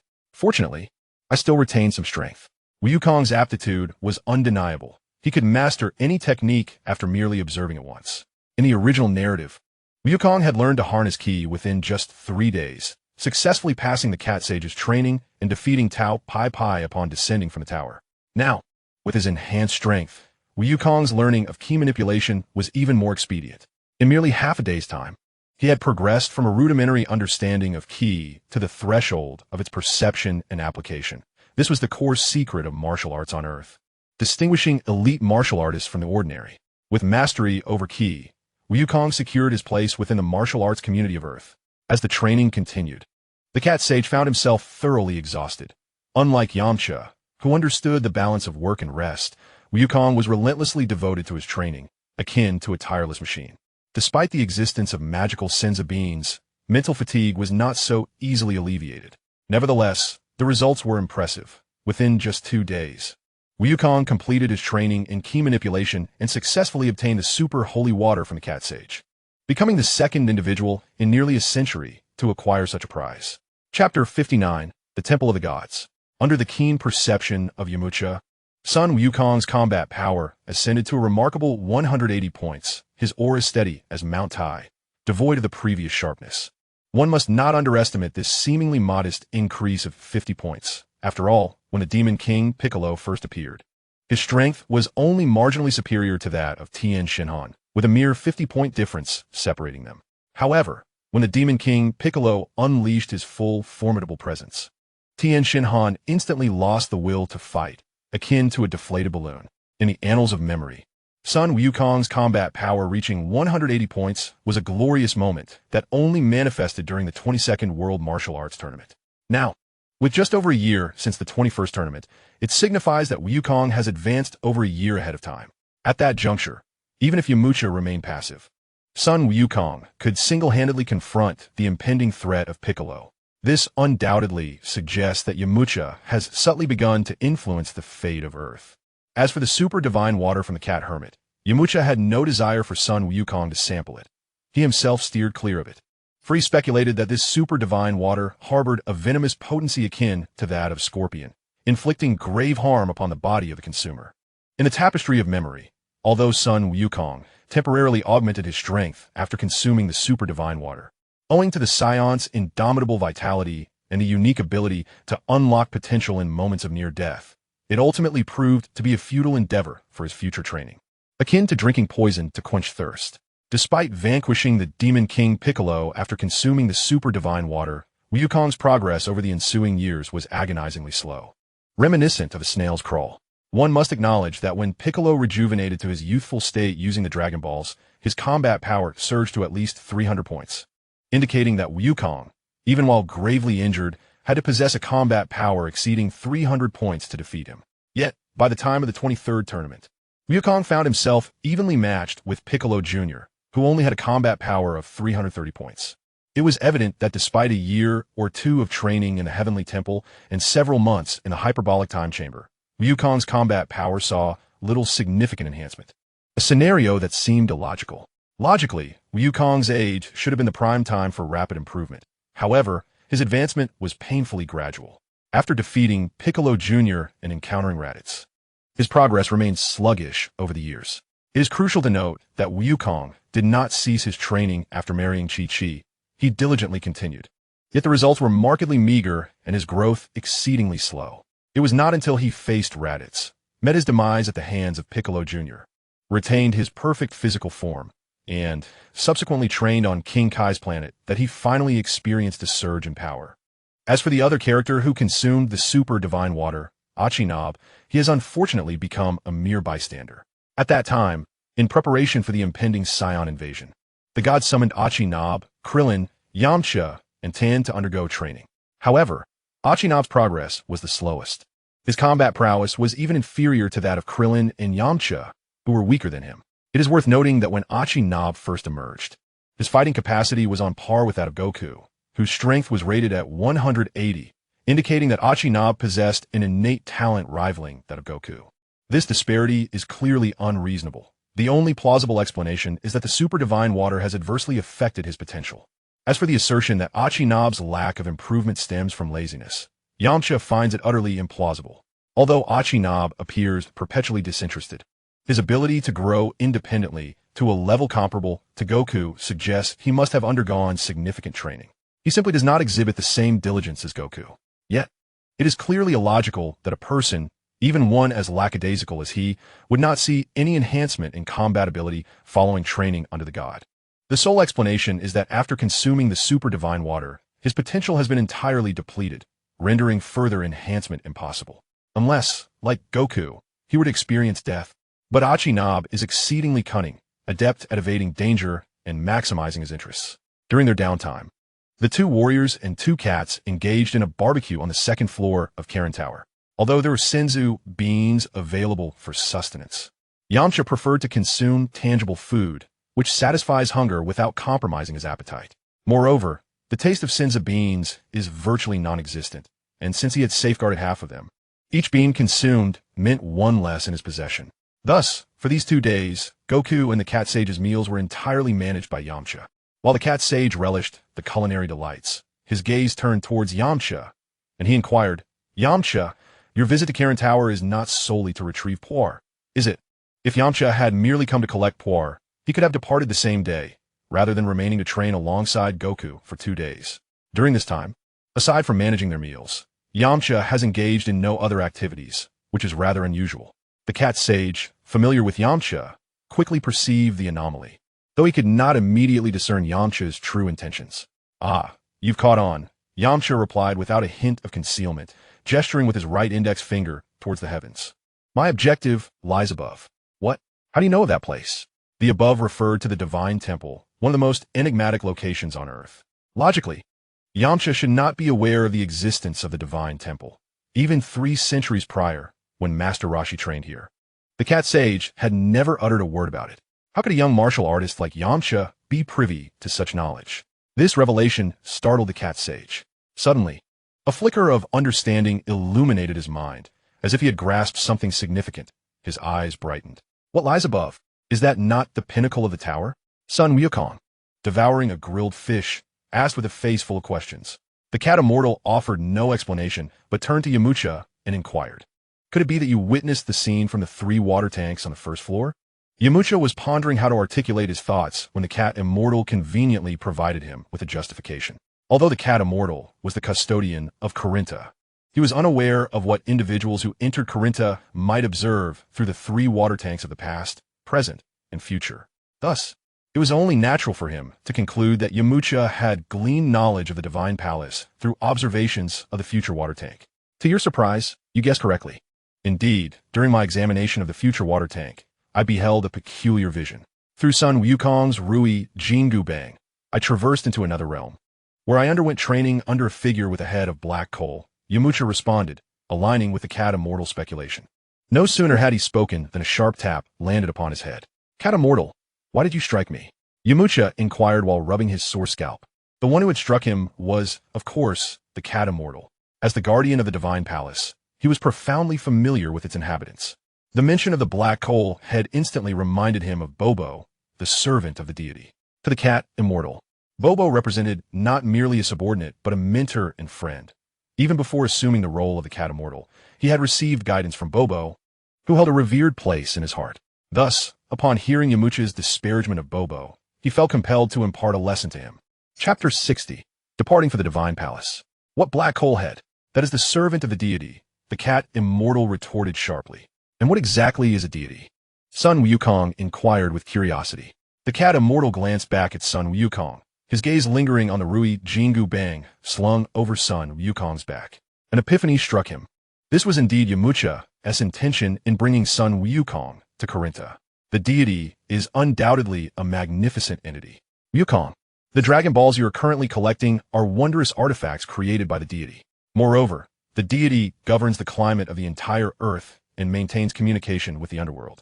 The cat immortal spoke with reverence for the deity. "Such power, how might we encounter the deity?" Sun Wukong asked, filled with intrigue. Seeing Sun Wukong pose the question, Yamcha too was eager to observe how the cat immortal would respond.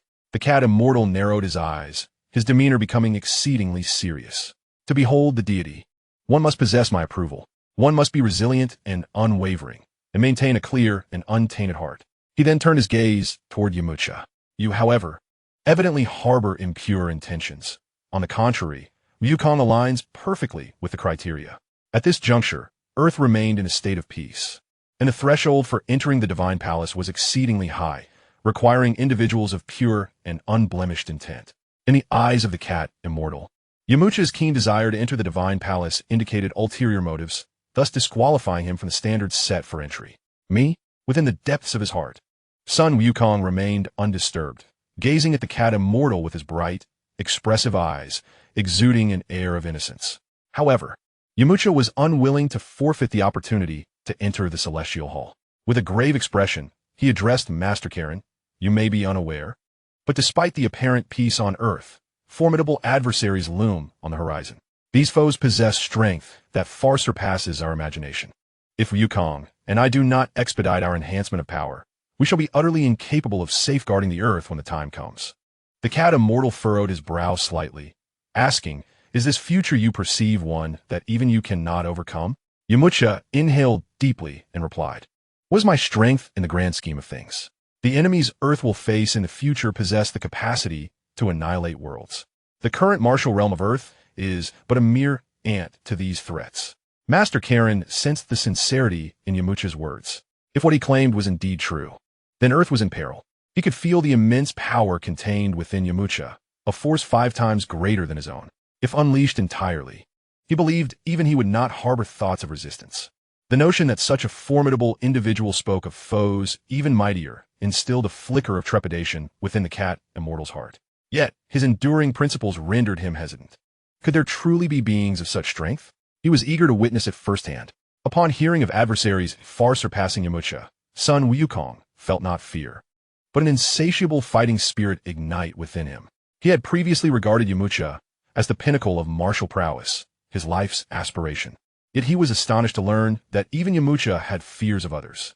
This revelation filled Sun Wukong with exhilaration and anticipation, as if he had glimpsed a new realm of possibilities. Observing Sun Wukong's fervent determination, the cat immortal felt a stirring within. He turned to Yamcha, his expression intricate, and inquired, "Are the foes you speak of truly so formidable? If that is the case, permitting your entry into the Celestial Hall to enhance your strength may indeed be the prudent choice. However, the Celestial Hall has its own regulations, which I cannot easily disregard." Yamcha quickly responded, "Master Karen, I appreciate the significance of the Celestial Hall's rules, yet the circumstances of the future are dire. If we do not prepare in advance, when the enemy strikes, Earth will plunge into chaos, and it will be too late to avert catastrophe." After a moment of contemplation, the cat immortal conceded, "Very well. Since you are so resolute, I shall make an exception this once.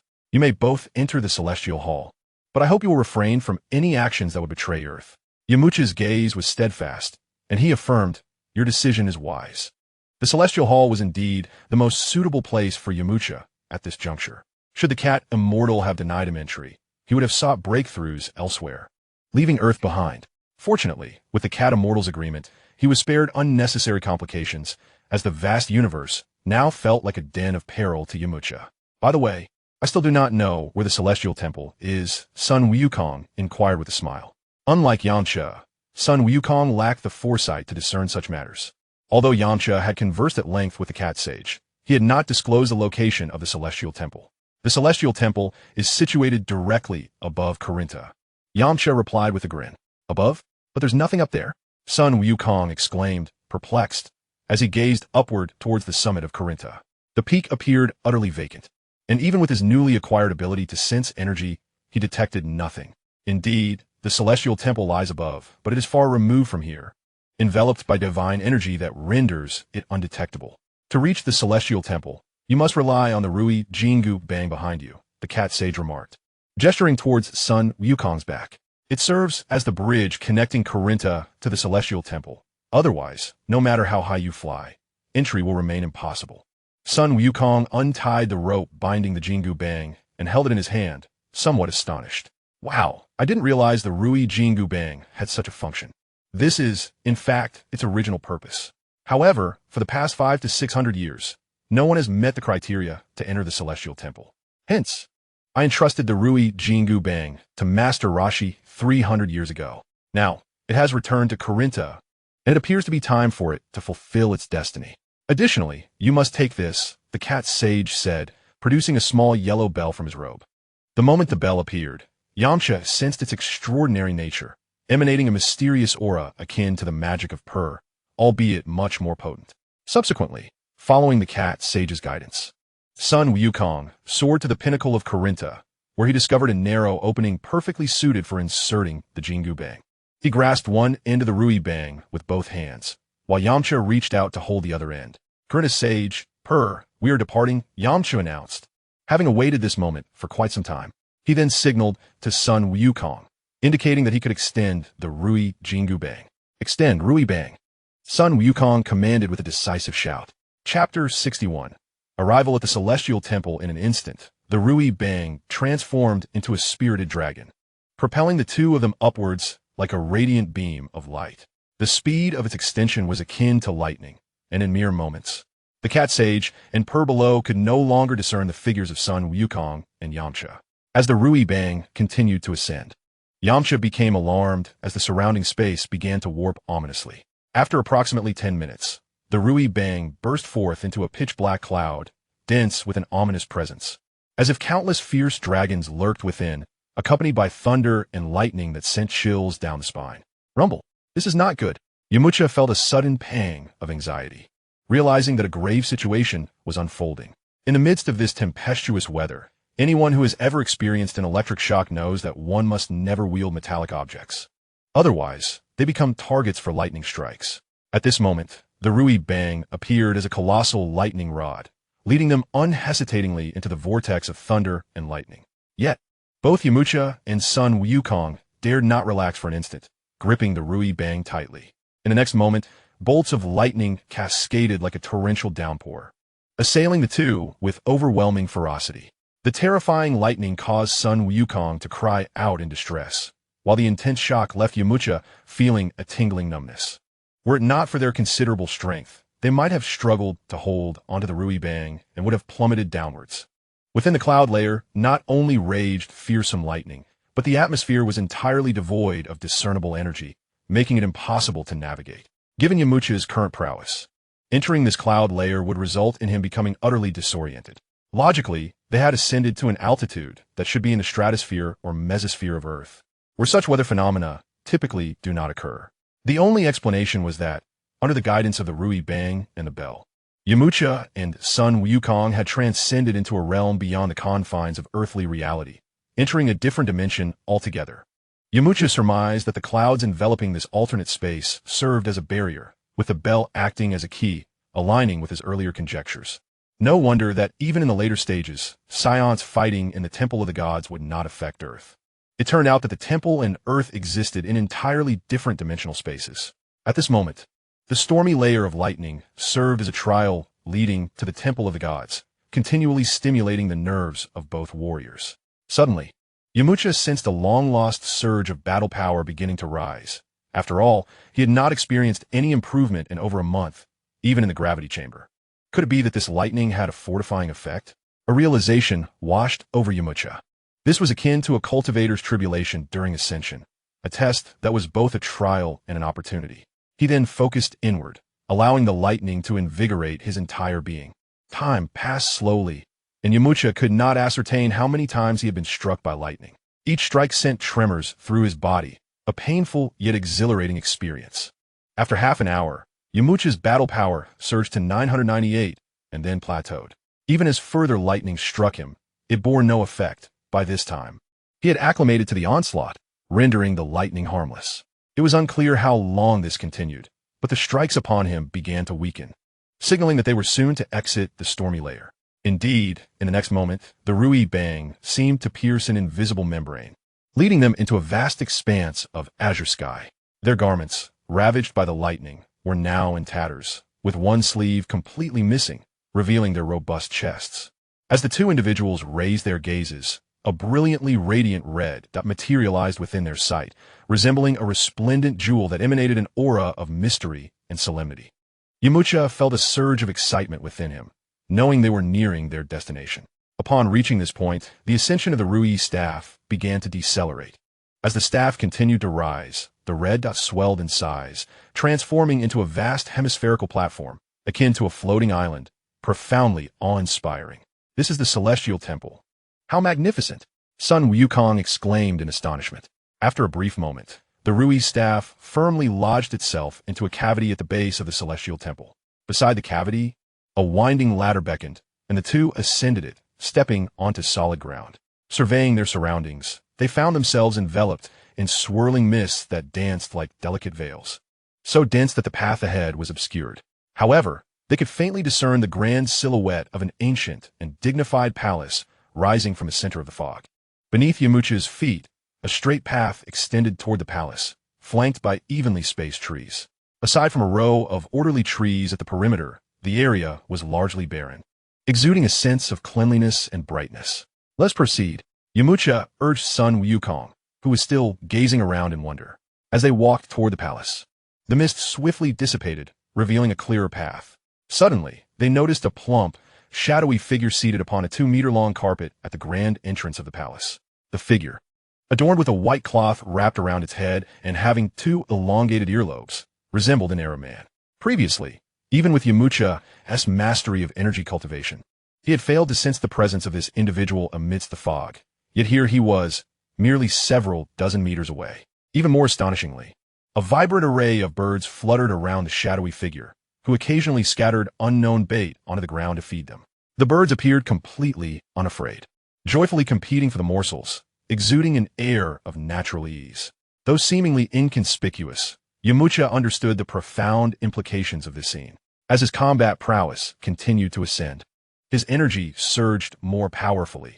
Even without actively channeling his energy, ordinary individuals felt an immense, invisible pressure when approaching him. It was no surprise that the birds, with their keen senses, maintained a distance of at least 10 meters since he began his training in this realm.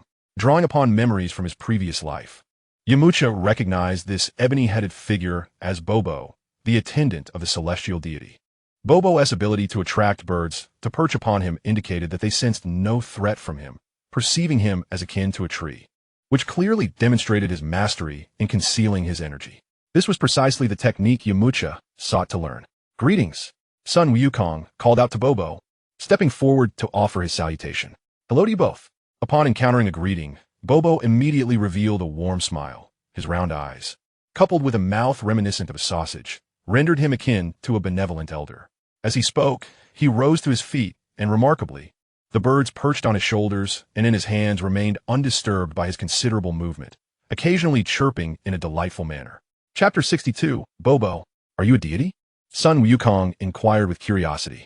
"No, I am Bobo, a servant of the divine," he replied with a constant smile and a leisurely demeanor. "Greetings, Mr. Bobo." Yamcha and Sun Wukong chimed in unison. Sun Wukong's response stemmed from instinctive politeness, while Yamcha's was imbued with genuine respect. Unlike Sun Wukong, who was somewhat naive, Yamcha recognized that although Bobo referred to himself as a servant of the gods, his understanding of martial arts might surpass that of the deities themselves. What led Yamcha to such a conclusion? It was simply because Bobo had existed far longer than the current deities, possessing unfathomable strength, and later even trained Son Goten, who had already transformed into a Super Saiyan. It is noteworthy that even the weakest Super Saiyan boasts a combat power exceeding 100 million. Out of curiosity, Yamcha unhesitatingly activated the system to investigate Bobo's attributes. Name, Bobo. Combat power, unobservable. Realm, 7th stage of divine power. Mental strength, 1230. Talent points, 360. Bloodline, demon. Skills, puppet control technique, flying carpet, explosive wave, dance of the void, demon seal wave. Upon reviewing Bobo's attributes, Yamcha could not help but furrow his brow. This was the first time he had encountered someone with unobservable combat power. The 7th stage of divine power. What kind of realm was this? Bobo was the first to display such a realm, while even the cat sage below merely exhibited combat power. When Yamcha noticed Bobo's bloodline, he was taken aback. Indeed, Bobo's identity was not simple. The demon lineage evidently originated from the demon realm, though it remained unclear whether it was from the greater or lesser demon realm. Aside from his lineage, Bobo possessed an impressive array of skills. Over 100, most of which Yamcha had never even heard of.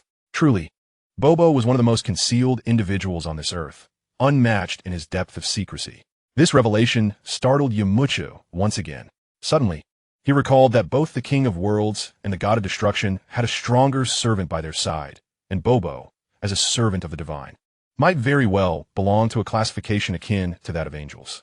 They are exceedingly mysterious, bound by rules, and seldom reveal their true strength. Yet their realms are undeniably elevated. At that moment, upon hearing Bobo's clarification that he was not a deity, Sun Wukong, who had been cautious, felt a wave of relaxation. It had been several centuries since anyone had ascended. The fact that they had gained Karen's recognition to reach this divine hall was indeed impressive. Not too shabby. Sun Wukong, chuckling while scratching his head, directed his gaze towards the divine temple behind Bobo, seemingly in search of the deity's presence. Is the deity residing in that building behind? May we enter to meet him? Bobo maintained a constant smile. Is this the token? I have brought it. Sun Wukong produced a yellow bell that hung from his waist. Observing the bell, which emitted a peculiar glow, Bobo stated solemnly, "Indeed, that is it. Since you have gained Karen's approval, you are eligible to undergo a test." A test? Sun Wukong was taken aback, having assumed that presenting the bell would grant them an audience with the deity, only to realize it merely afforded them the opportunity to be tested. Correct, you must compete with me, Bobo. If you win, you shall meet the deity, Bobo explained. Yamcha understood that the true opportunity within the divine temple lay not in meeting the deity, but rather in training with Bobo. Much like the true fortune of the Karen Tower was not the sacred water, but the practice with Master Karen. The pattern was identical. First, a tantalizing proposition was offered, followed by an encouragement to overcome challenges for rewards. Clearly, Sun Wukong did not grasp this underlying meaning. With utmost confidence, he placed his hands on his hips and laughed. What a breeze! I understand now. Let us commence. Eager to conclude the battle swiftly and meet the deity, he was driven by his training under the Cat Sage, which had endowed him with the ability to sense energy and understand that a person's strength correlates with their aura. However, he could not detect the formidable energy emanating from Bobo, leading him to mistakenly presume that Bobo was weak. Little did he know that there existed a technique to conceal one's aura, which was precisely what they were about to learn. You are among the few who have entered this realm in the past few centuries. The test will be quite entertaining. So who'll go first? Bobo inquired with a smile, glancing at Yamcha and Sun Wukong. Naturally, Sun Wukong stepped forward first, his enthusiasm ignited at the prospect of battle.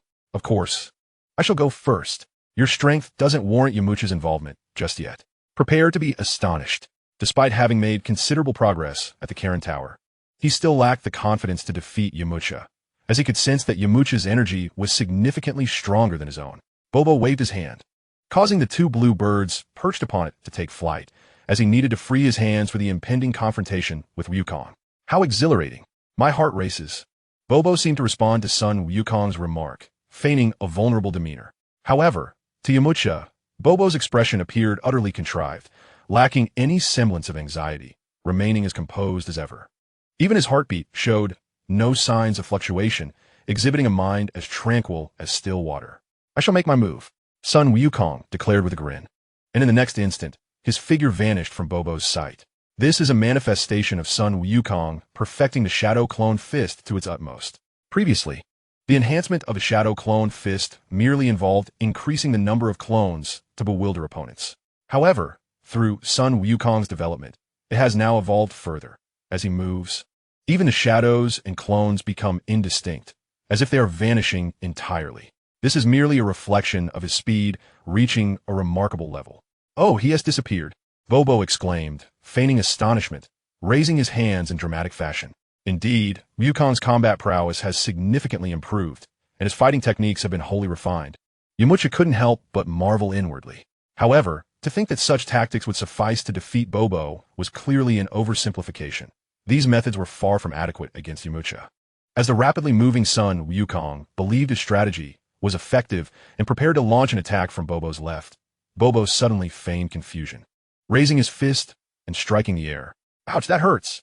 In the next moment, Sun Wukong's figure was revealed, clutching his cheek where Bobo had just struck, exclaiming, "You must have just gotten lucky. I won't let you hit me again." Clearly, Wukong had yet to grasp the situation, mistakenly attributing Bobo's success to mere fortune, compounded by Bobo's deceptive demeanor. "Are you ready? I shall attack again," Sun Wukong declared with seriousness. "I'm always ready to engage," Bobo replied nonchalantly. Chapter 63, Bobo, Terrifyingly Strong. Without further ado, Sun Wukong stomped his foot and charged towards Bobo like a streak of light, his speed surpassing that of before. Bobo was momentarily taken aback. Sun Wukong's velocity did not elude Bobo's perception, and the straight charge appeared to him as a death wish.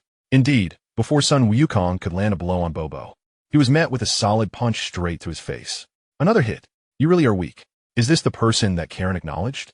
I truly wonder what you are here for, Bobo said in an exceedingly calm tone. Yet, from Bobo's tranquil demeanor, Sun Wukong could discern a profound disdain for his abilities. You charcoal-headed fool, how dare you call me weak? Even with Sun Wukong's generally good temper, Bobo's words stirred his emotions, and he retorted fiercely. Convinced that with his current strength, he could triumph even against Master Roshi, save for the extraordinary Yamcha beside him. However, he could not fathom how this charcoal-headed Bobo, with seemingly weak attacks, managed to strike him every time. Do you not realize how weak you truly are? Bobo continued to taunt. Suddenly, the atmosphere grew tense. Bobo's words seemed to pierce Sun Wukong's very essence, unleashing a powerful murderous intent from within him. The birds that had been peacefully perched on Bobo's shoulder were startled and took flight. The Saiyans are indeed formidable. After being provoked by Bobo, their combat prowess surged once more. Under Yamcha's keen observation, Goku's fighting power astonishingly surpassed 200 points, having only recently elevated it to 180. Your murderous intent has frightened even the birds away. However, this does not grant you victory over me, Bobo remarked with a smile. The more intense the aura became, the more it resembled a beacon to Bobo, who could not be evaded regardless of the circumstances. This was also indicative of Goku's loss of composure. Such a strategy seemed to have been forgotten even after his training at Karen Tower. Enough of your arrogance, Goku bellowed, launching himself at Bobo once more. In the ensuing dozens of exchanges, Goku remained on the defensive, unable to even graze Bobo's garments, who ruthlessly dominated the confrontation. You are truly weak, and it is quite disappointing. How could Karen allow you to come here? I cannot permit you to meet Lord Ko, Bobo feigned dismay. Faced with the realization that all his moves were anticipated, Goku lowered his head, momentarily engulfed by self-doubt. This cannot be right. Yet who is Goku? A transient setback could not vanquish his spirit. His gaze regained its resolve. Seeing Goku rise once more, Bobo displayed an expression of admiration. From the outset of their clash, Goku had embarked on a trial, and this setback tested his character. Resilience is the quintessential virtue of a martial artist. Subsequently, Goku gathered energy in both hands and executed a Kamehameha wave. The terrifying energy transformed into a beam, hurtling towards Bobo. Yet Bobo did not flinch. He merely opened his mouth wide, and in an instant he consumed the entire Kamehameha wave. After swallowing the energy, Bobo simply burped with satisfaction, a smile adorning his face. Bobo was indeed extraordinary, further confirming Yamcha's suspicions regarding his identity. In this Dragon Ball universe, to devour a Kamehameha wave is indicative of a truly powerful entity. In Yamcha's recollection, only a limited few, such as Cell, Majin Buu, Super 17, and Moro, possessed such capability. Realizing the Kamehameha was ineffective, Goku launched another fierce assault against Bobo. However, no matter how Goku attacked, it bore no effect on Bobo, who appeared to be on an entirely different level. The disparity between him and Yamcha was of a different magnitude altogether. Then, soaring into the air, Bobo remarked, "This will not do. While you possess considerable energy, you lack the ability to wield it effectively." Bobo's words plunged Goku into contemplation.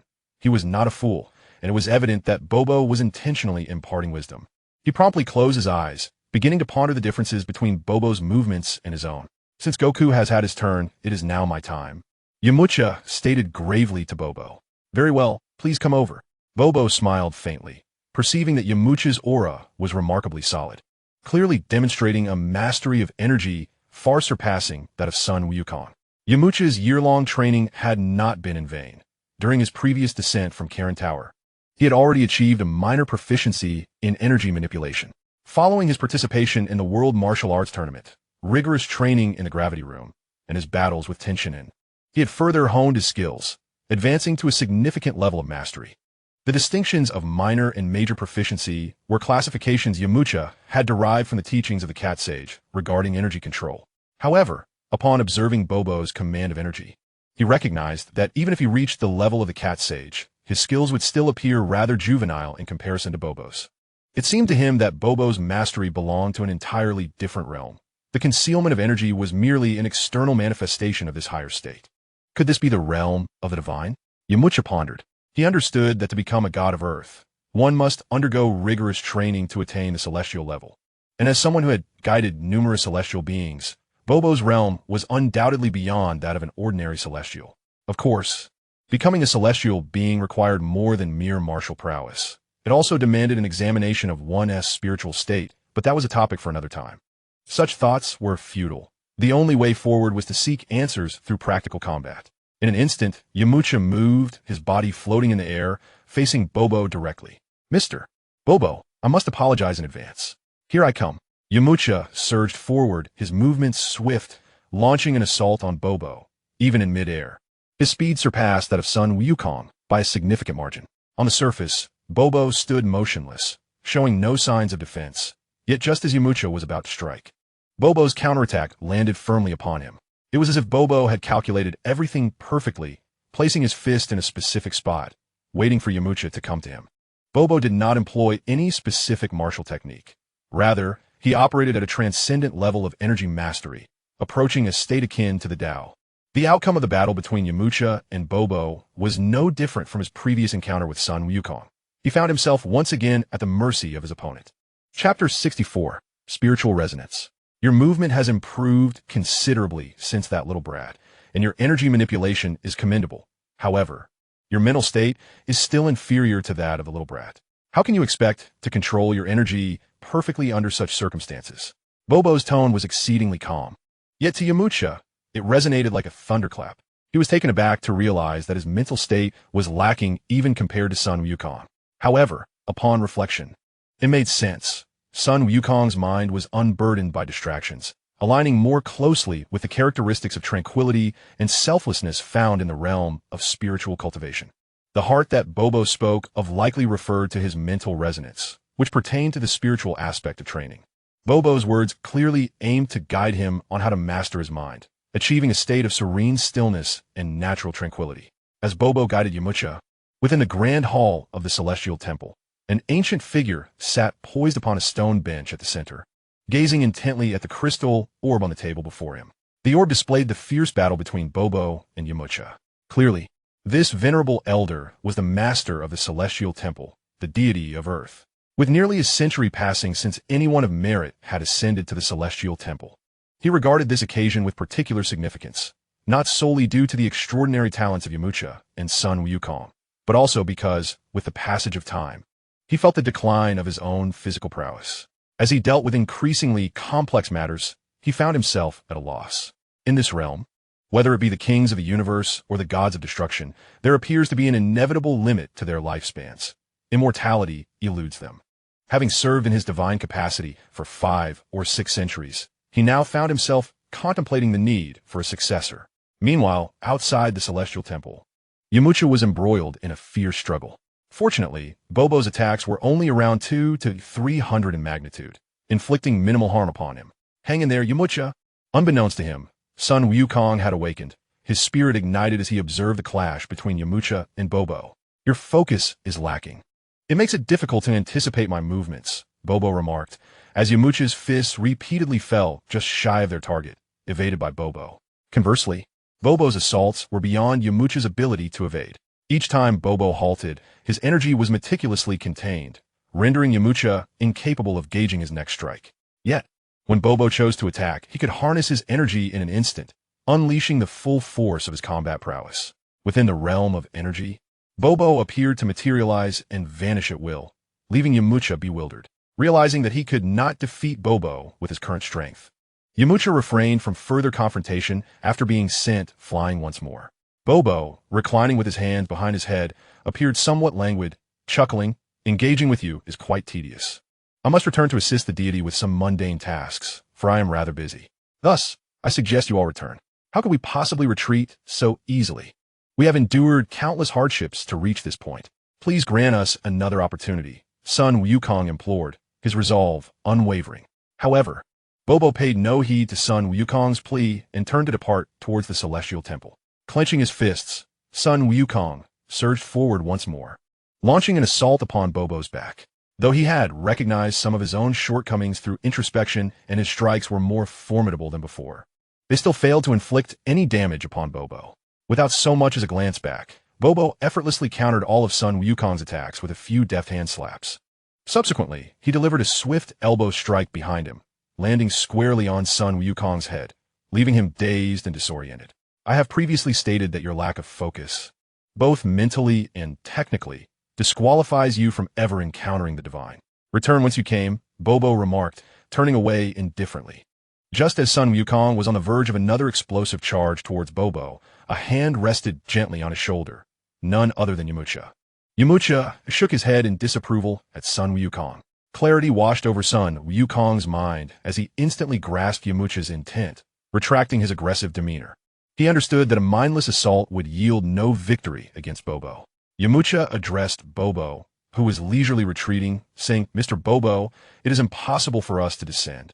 But while we cannot meet the divine, we hope to cultivate here in the plaza for a time." Bobo, seemingly unconcerned, replied, "If that is your desire, then so be it." "Thank you," Yamcha responded with a smile. Upon hearing Bobo's consent for them to remain in the plaza, Sun Wukong's spirits soared, and he exclaimed with excitement, "This is wonderful, Yamcha! We can train here and become stronger." Yamcha nodded, his expression resolute. "Indeed, we must seize this opportunity to enhance our abilities. The next time we confront Mr. Bobo, we cannot afford to be so inept." Thus, Yamcha and Sun Wukong commenced their arduous training in the plaza of the Divine Temple. Their training focused on different aspects. Sun Wukong primarily honed his mastery of Qi, realizing he needed to refine his control further. Yamcha, on the other hand, concentrated on his mental fortitude, having discerned through his battle with Bobo that capturing his movements necessitated an unwavering mental focus. Though he possessed a significant amount of spiritual energy from his 2 lifetimes, it was not yet harmonized. The only explanation lay in the incomplete fusion of his 2 souls since his rebirth, while still at a lower level of power. The imperfect integration of his soul did not pose significant issues. However, to progress further, he needed to rectify this flaw. It was akin to having 2 conflicting thoughts within the same body, which could not achieve perfect control, anathema in the martial arts. His path lay in harmonizing the discordant elements of his spiritual realm, rather than allowing them to remain fragmented. Fragmentation would only undermine his potential. He did not aspire to become a deity, but simply to elevate his strength. Through his encounters with Bobo, he had gleaned some insights. Yamcha closed his eyes, attempting to concentrate his mental energy and delve into his inner world, seeking the fissures within his soul. A gentle breeze swept across the plaza of the Divine Temple, while Sun Wukong diligently practiced his Qi manipulation nearby, intermittently letting out soft exclamations or quietly attuning to the flow of energy within him. Yamcha immersed himself in his spiritual realm, earnestly seeking the opportunity for integration. He reminisced about his experiences across 2 lifetimes, filled with joy, sorrow, anger, and perseverance. Gradually, he seemed to perceive the outlines of 2 souls, one immensely vast, representing the experiences of his past life and the recent years, while the other, though diminutive, was resilient and courageous. Yamcha endeavored to draw these 2 souls closer, fostering mutual understanding and integration. However, this undertaking proved arduous. Whenever he believed he was on the brink of success, discordant elements emerged, compelling him to restart the process. Yet, Yamcha remained undeterred, repeatedly attempting to recalibrate his mindset and approach. Chapter 65. Through the test. Time passed inexorably, and beads of sweat began to form on Yamcha's brow. His mental energy was steadily depleting, yet he persevered. After 3 days of meditation, when he finally opened his eyes, he sensed the disappearance of his inner barriers. His spirit had become pure and potent. He realized he had taken a crucial step forward. The next phase awaited him. Although his spirit could now focus as intently as Sun Wukong, he struggled to harness his energy to effect a transformation. At that moment, Sun Wukong concluded his own round of training. Noticing Yamcha's awakening, he scrutinized him with curiosity and inquired, "Yamcha, you seem different. Is that so? In what way?" Yamcha replied with a smile. "I can't quite articulate it." Sun Wukong shook his head. Though perceptive, he found it challenging to verbalize that state of being. "Since that is the case, let us engage in combat. Allow me to witness your progress over the past 3 days," proposed Yamcha. For martial artists, combat is indeed the most expedient means of advancement. Given Sun Wukong's current realm and strength, he was no longer weak. Moreover, after 3 days of training, his combat prowess had astonishingly increased by 30 points, a remarkable rate of progress. Having never consumed the divine water, his innate talent was truly formidable. With a pure mindset, Yamcha formulated a clear plan for his forthcoming training. He could not yet conceal his energy as effortlessly as Bobo, so he resolved to gradually suppress it. Thus, the first step would be to conceal his energy to match Sun Wukong's level. A month swiftly passed. During this time, both Yamcha and Sun Wukong experienced significant growth, undoubtedly aided by Bobo's guidance. Although Bobo claimed to be busy, he consistently made time to check on the 2, bringing them sustenance, while they sought his advice on various challenges they encountered. Finally, on the last day of the month, Yamcha learned a form of meditation from Bobo's son. This meditation technique was directly integrated into his system as a skill, referred to as basic meditation. This practice not only enhanced Yamcha's mental focus, but also gradually elevated his spiritual strength. At the moment when Yamcha successfully mastered the rudiments of meditation, his combat power finally transcended his previous limitations, reaching a remarkable 1,000. Yet upon attaining this milestone, there was no indication that his ascent would cease. Rather, it continued to grow steadily. However, he understood that his primary objective in this realm was not merely to enhance his combat prowess, but to elevate his spiritual understanding. The augmentation of his combat power could certainly wait until he returned to the earth. Upon grasping the nuances of meditation, Yamcha also gained insight into certain aspects of his prior training. Unlike the Saiyans, who focus solely on the development of their physical forms while only lightly attending to their mental fortitude, or the Namekians, who devote themselves to enhancing their spiritual energy while merely accommodating their physical advancement. He realized that a harmonious balance of both physical development and mental elevation is essential. Should one aspect lag, the growth in combat power becomes exceedingly challenging. Presently, Yamcha found that his physical prowess was advancing rapidly, while his mental growth was somewhat stagnant. With this newfound clarity, he discovered that his attributes now included a mental power statistic. Name: Yamcha. Combat power, 1100.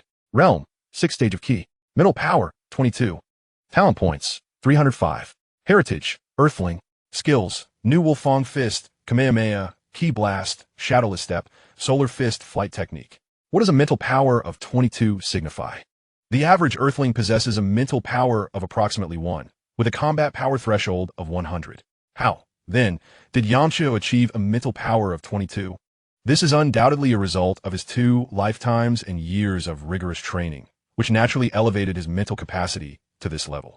If one were to equate mental power to combat power, Yamcha could potentially elevate his combat strength to 2,200 before encountering any limitations in mental capacity, clearly indicating a significant scope for further enhancement in his combat abilities. As for his realm of the 6th stage of Ki, this represents Yamcha's renewed comprehension of Ki. Initially, he believed that Master Roshi's understanding of Ki was flawless. However, after this period of training, he found his application of Ki had surpassed that of the old master, though he still remained distant from the level of the enigmatic Bu. According to his system and personal reflections, Yamcha categorized the application of Ki into 9 stages, with Master Roshi positioned at the 5th stage, while Yamcha now attained the 6th stage. Meanwhile, Goku, through his diligent training over this period, made remarkable progress, advancing from the 1st stage of Ki to the 5th stage, now only 1 stage behind Yamcha.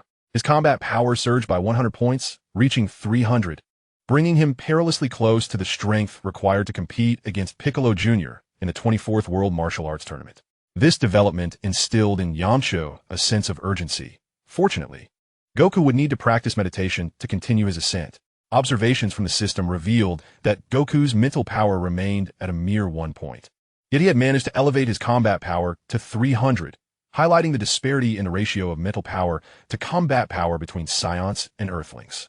No wonder that after Sun Wukong transformed into a gorilla form, he struggled to control his body. This must be attributed to the inadequacy of his mental strength. However, the enhancement of his mental capacity required is minimal, and subsequently, he need only focus on augmenting his physical prowess, which will naturally elevate his combat abilities. This is a distinct advantage of the Saiyans. Following this, the two once again challenged Bobo, resulting in yet another defeat. Nevertheless, through this period of training, Yamcha gradually began to perceive some of Bobo's movements, occasionally managing to fend off Bobo's attacks. Well done, Yamcha! You have begun to grasp some of the fundamentals. Continue your training by refining your aura and swiftly capturing the essence of my actions in combat, Bobo explained patiently. The battle with the Cat Sage was evidently quite different. The Cat Sage's aura remained constant, allowing one to discern his position once the perception of aura was mastered. In contrast, Bobo was elusive. Even with perception, confirming his location was challenging, and only in the instant he attacked could one accurately judge his position. The transition from the 1st stage of Chi to the 5th stage involves training in aura perception, while the progression from the 6th stage to the 9th stage pertains to the continuity of aura perception, including the subtleties of mental strength in its application.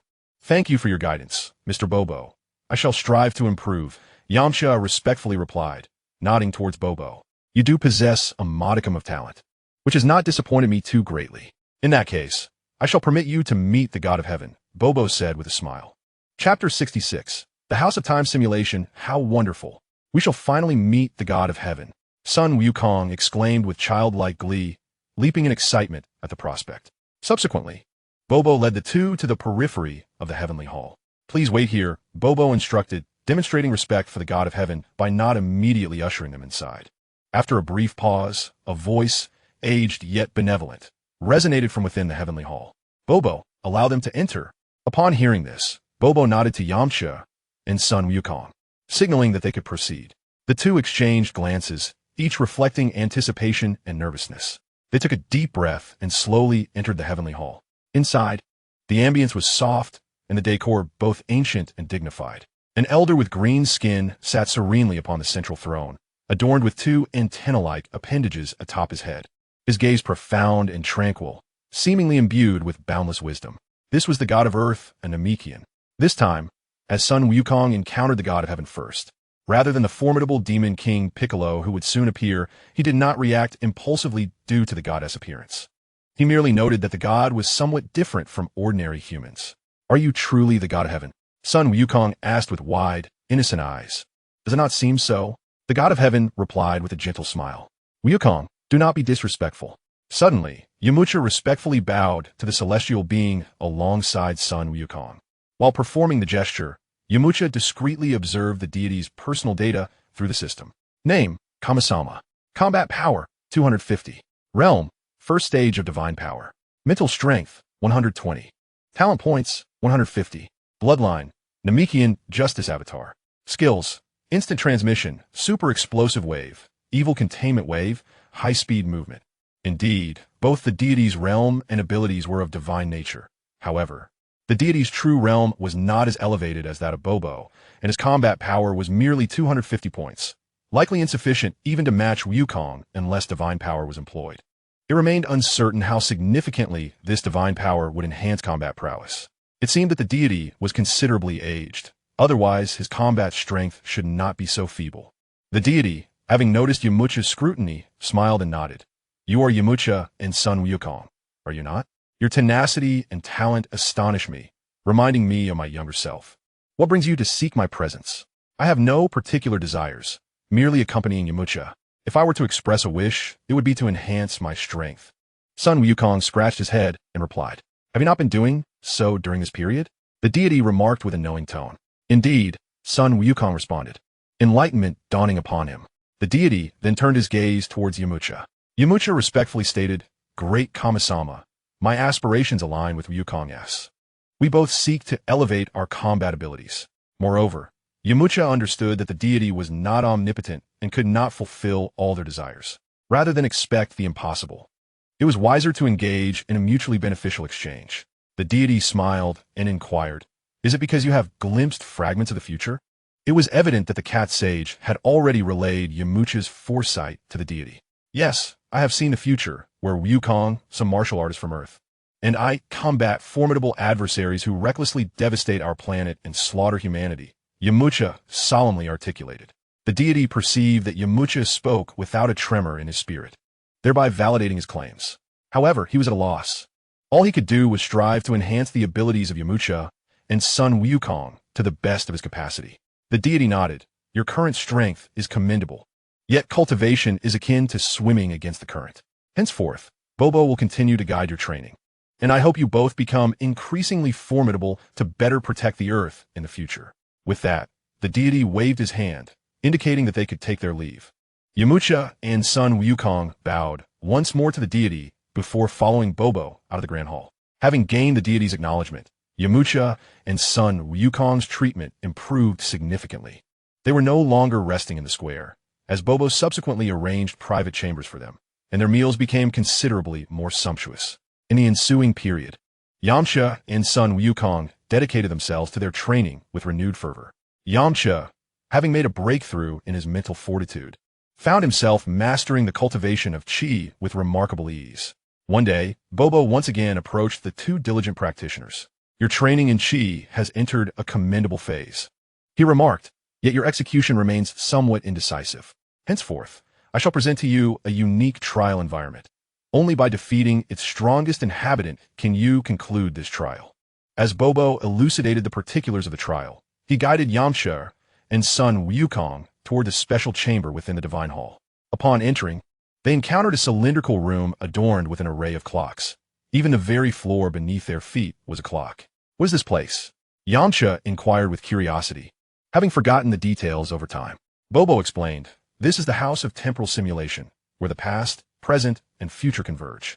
Through this chamber, you may traverse various epochs and witness the might of champions from different eras." A spark of realization ignited within Yamcha. Was this not akin to traversing time itself? He recalled an episode from the original narrative where Sun Wukong journeyed back centuries to learn combat techniques from Master Wu Tai. Additionally, he remembered Krillin and the others visiting the Divine Realm to train and challenge the Saiyans. Surely, this was facilitated through this very place. However, the so-called time travel within this realm was not genuine in the conventional sense, but rather a simulated experience crafted by the House of Temporal Simulation. Were it true time travel, crossing timelines would evoke terror, as the information from his past life suggested that such actions were strictly forbidden. For each passage through a timeline birthed a new reality. Moreover, this ability could only be realized through the time ring of the Kaishin or time machine. Nonetheless, the House of Temporal Simulation was no ordinary construct. Aside from Earth, he had never heard of its like. And coupled with the spirit time chamber, capable of accommodating Super Saiyan battles, the origin of this divine realm was shrouded in mystery. Perhaps it was the creation of a long-deceased Kaishin. Bobo approached a square clock and beckoned to the inquisitive Sun Wukong. "Wukong, come over here." "Coming." Sun Wukong replied with a grin as he walked over. Bobo pointed to an empty space nearby, instructing, "Stand here and remain still." Once Sun Wukong took his position, Bobo began to turn the square clock before him. After adjusting the clock, Bobo stepped back a few paces. Moments later, the clock vanished, replaced by a deep, dark void. Sun Wukong, intrigued, leaned over the edge of the opening to peer inside. Suddenly, without a moment's preparation, a powerful suction emerged from the abyss. And before Sun Wukong could react, he was unceremoniously drawn into the darkness with a startled cry. Once Sun Wukong stepped inside, the aperture vanished, reverting to its original form. It appears that a single clock can facilitate one simulation, with each simulation designated for an individual. "Mr. Bobo, to which era have you dispatched Wukong?" the curious Yamcha inquired. "To a world 3 centuries prior," Bobo replied nonchalantly. Chapter 67, Extraterrestrials. Upon Sun Wukong's emergence, Yamcha would discern the realm of Wukong's trials. Thus Bobo did not withhold any information. It seems Wukong's adversary this time will still be the formidable Wu Tai-Du. Consequently, although Wukong has arrived in the Divine Realm 3 years ahead of time, he remains in the same location. As for you, your strength surpasses Wukong's considerably.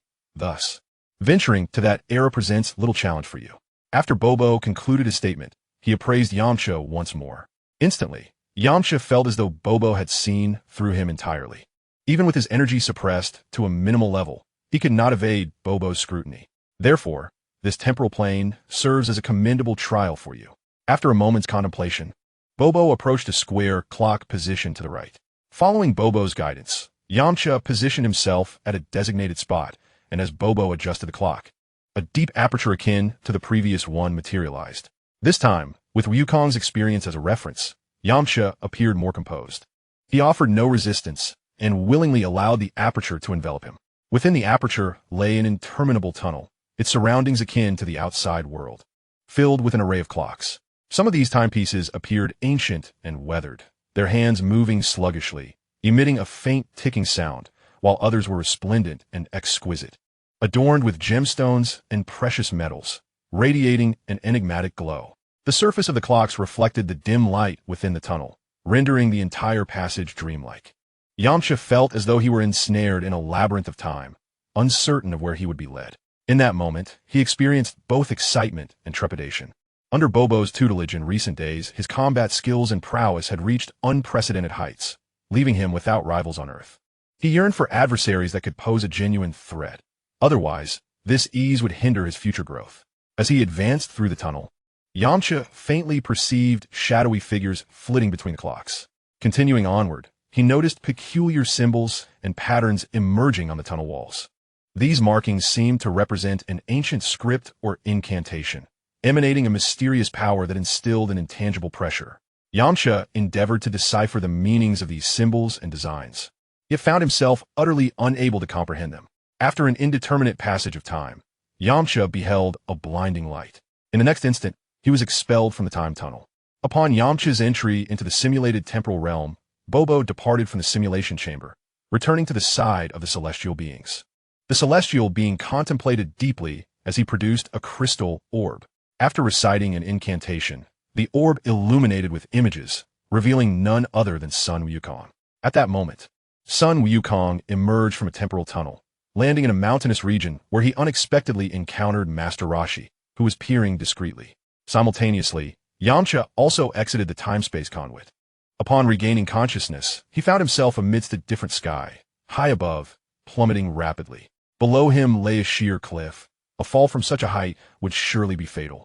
However, for Yamcha, this posed no threat, as his inner energy anchored him, allowing him to ascend into the air. As he soared, Yamcha extended his senses outward, and his expression shifted dramatically. Is this Earth? He pondered, perplexed. His perception had only reached a radius of 10 kilometers, yet he detected two formidable presences, each possessing a combat power of approximately 500 to 600. This vastly exceeded his understanding of Earth, especially since, aside from himself and Sun Wukong, there were scarcely any individuals with combat prowess surpassing 200. Doubt began to creep into his mind regarding the authenticity of his surroundings. Yet, the environment around him unmistakably confirmed it as Earth. As he further stretched his energy, he astonishingly discovered three even more potent forces, each exceeding a combat power of 1,000, which filled him with dread. Even more infuriating was the fact that these entities were assaulting the innocent civilians below, each strike resulting in devastating explosions across the city. With every blast, countless weaker energies were extinguished. This was nothing short of a massacre. Yamcha's emotions surged. This was the first time since his rebirth that he had witnessed humanity being slaughtered on Earth. As a martial artist imbued with a strong sense of justice, he felt compelled to intervene. He resolved to investigate the battlefield and uncover the truth of the calamity unfolding. Accelerating swiftly, he made his way toward the nearest conflict zone. As he drew closer, a horrific scene unfolded before him. The ground was littered with corpses and rubble, the evidence of battle starkly visible. Whoever you are, today marks your doom, he vowed as he continued toward the city center, soon spotting the three formidable beings. These individuals, unlike any humans he had encountered, donned uniform silver armor and possessed imposing physiques. Each had a device resembling a display screen affixed to their left eye, connected to their left ear. Was this not the battle power detector from the Dragon Ball universe? Clearly, those who could wield such equipment were extraterrestrial beings. The current situation indicated an alien invasion of Earth. The leader among them was a blue-skinned alien, adorned with evenly distributed black spots across his azure complexion. On his head, two prominent air vents jutted outwards, and his gaze radiated an audacious arrogance. His mouth, nearly overwhelming his entire face, was flanked by two antennae measuring 5 to 6 centimeters in length, and he boasted a combat power of 2,100 points. The second was a corpulent creature with crimson skin, his face marred by grotesque lumps that twisted and nearly obscured his eyes, exuding an aura of terror, with a combat power of 1,500 points. The last alien appeared somewhat more normal, possessing pitch-black skin and two small horns atop his head, yet he still emanated an unmistakable malevolence, with a combat power of 1,300 points. At that moment, these three aliens continued to traverse the battlefield, mercilessly harvesting the lives of the feeble. Embrace the dominion of our Kano Brigade, inhabitants of Earth. Otherwise, death shall be your only fate. Haha, the humans of his planet are truly weak. Their boastful voices reverberated through the skies above the city, while those humans still alive below were engulfed in despair. Who will save us? Demons, may you meet your demise. Yet, no matter how they cried out or cursed, their fate remained unchanged, akin to that of ants. Even the most formidable martial artist in their city proved no match for these aliens, let alone themselves. Witnessing this scene, Yamcha, filled with rage, bellowed, "Stop!" The aliens engaged in slaughter immediately noticed Yamcha's arrival, halting their attacks to gaze upon him. Chapter 68, Resolve 1. As Yamcha soared through the air like a bird, the onlookers felt as if they had encountered a new frontier. For over half a month, they had been on this planet, battling in numerous skirmishes. Yet they had never encountered a martial artist capable of flight. Strangely, although Yamcha was airborne, the aliens, using their combat power detectors, found his strength indistinguishable from that of an ordinary earthling, registering a mere 5 points. The leader, the blue-skinned alien, curled his lips into a cold smirk. "Carter, deal with this ignorant earthling." "As you command, Captain Blue," replied the red-skinned fat alien, his eyes glinting with a bloodthirsty ferocity, akin to a ravenous wolf. Prepare to meet your end, weakling. With that, the alien named Carter dashed towards Yamcha in a flash of lightning speed. Meanwhile, hidden within a thicket 1,000 meters away, two martial artists clad in half-armor, resembling soldiers, lay in wait. They were Jerry and Lucas, both warriors of Earth, a term not yet coined in their current society, where everyone still regarded themselves as martial artists. The aliens had arrived on Earth a fortnight prior, unbeknownst to anyone. It was only after the aliens descended and unleashed a ruthless slaughter upon the human settlements that humanity began to react. In a mere day, dozens of cities fell victim to slaughter, including the martial artists within. Only a few perceptive warriors managed to escape the impending doom, while the rest who dared to resist became mere souls lost to the blades of extraterrestrial invaders. Within just half a month, half of the Earth succumbed to devastation, leaving a staggering toll of casualties. The remaining human warriors began to unite under the leadership of the most powerful among them, forming an alliance to resist the alien onslaught. Due to the disparity in strength, a full-scale war was beyond their reach. Instead, they resorted to guerrilla tactics, striking down the invading squads one by one. Among these, two individuals served as scouts. The moment they detected the alien raiding party, they dispatched a signal to the main force. They needed merely to wait an additional half hour for reinforcements to arrive, at which point they would eliminate the three extraterrestrials. However, unexpectedly, an impulsive warrior emerged. Although clad differently, his skin tone and appearance clearly marked him as a genuine Earthling, not an alien. Each remaining warrior was vital to the Resistance Alliance. Witnessing Yamcha recklessly charge at the aliens, concern welled within. What folly possessed him to act so rashly, rushing in alone? Was he perhaps a reclusive warrior returning from a long retreat? One could only hope this martial artist could endure until help arrived. Noticing the three aliens were not attacking in unison, Yamcha breathed a sigh of relief. With his current combat power of 1280, facing all three at once would have surely left him at a disadvantage. Confronting just one equally matched opponent, however, filled him with confidence. To evade being surrounded, Yamcha needed to dispatch the rotund red-skinned adversary before the other two could react. With a combat power exceeding 1,000 and speed nearing the sound barrier, the red-skinned brute, Carter charged like a blazing meteor, propelled by an overwhelming force and explosive momentum. His pockmarked face twisted in excitement, unleashing deafening roars. Just as Carter approached, Yamcha vanished like a wraith. Taken aback, Carter had yet to regain his senses when Yamcha reappeared behind him, extending a finger to strike at Carter's back. In an instant, a concentrated energy wave shot forth like lightning, striking Carter with devastating precision. The technique, known as the Dodone wave, was remarkably simple, with an exceptionally brief preparation time, making it exceedingly convenient in the heat of battle. This was precisely why Yamcha opted for the Dodone wave instead of more potent techniques like the Kamehameha or Ki Blast. The hairs on Carter's body stood on end, gripped by an invisible fear as he sensed the imminent threat to his life. He dared not slacken his efforts, hastily unleashing his defensive techniques. Surrounding his body was a resplendent bloom akin to a red lotus, radiating a vivid crimson shield that shimmered like the brilliant stars in the night sky, exuding an extraordinary fortitude. To his astonishment, a defensive barrier was indeed present. Yamcha's Kamehameha surged forth like tumultuous waves, relentlessly battering Carter's shield, producing a cacophony of rapid and intense impacts. Each collision resonated like a heavy hammer striking a drum, sending violent ripples through the shield. Carter, observing Yamcha's onslaught, was internally astonished. He had believed this shield could withstand an onslaught of 1,500 combat power, yet felt it wavering under the relentless assault of his opponent's energy wave. This seemingly ordinary Earthling possessed an astonishingly formidable offensive capability. After enduring for merely a few seconds, the shield ultimately succumbed to the overwhelming pressure and shattered. Fortunately, thanks to the shield's buffer, Carter regained his senses just in time, narrowly evading the strike of the Kamehameha. Undeterred by the failure to deliver a fatal blow, Yamcha swiftly retracted his energy wave and engaged in close-quarters combat. Although Carter's combat prowess was comparable to Yamcha's, their mastery over energy manipulation was worlds apart.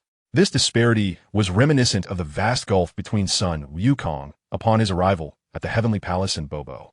What was happening? In but a moment, Carter found himself bewildered by Yamcha's onslaught. He couldn't even graze the hem of Yamcha's clothing, while suffering numerous strikes himself. His silver armor, under the relentless barrage, had become a tattered remnant of its former glory.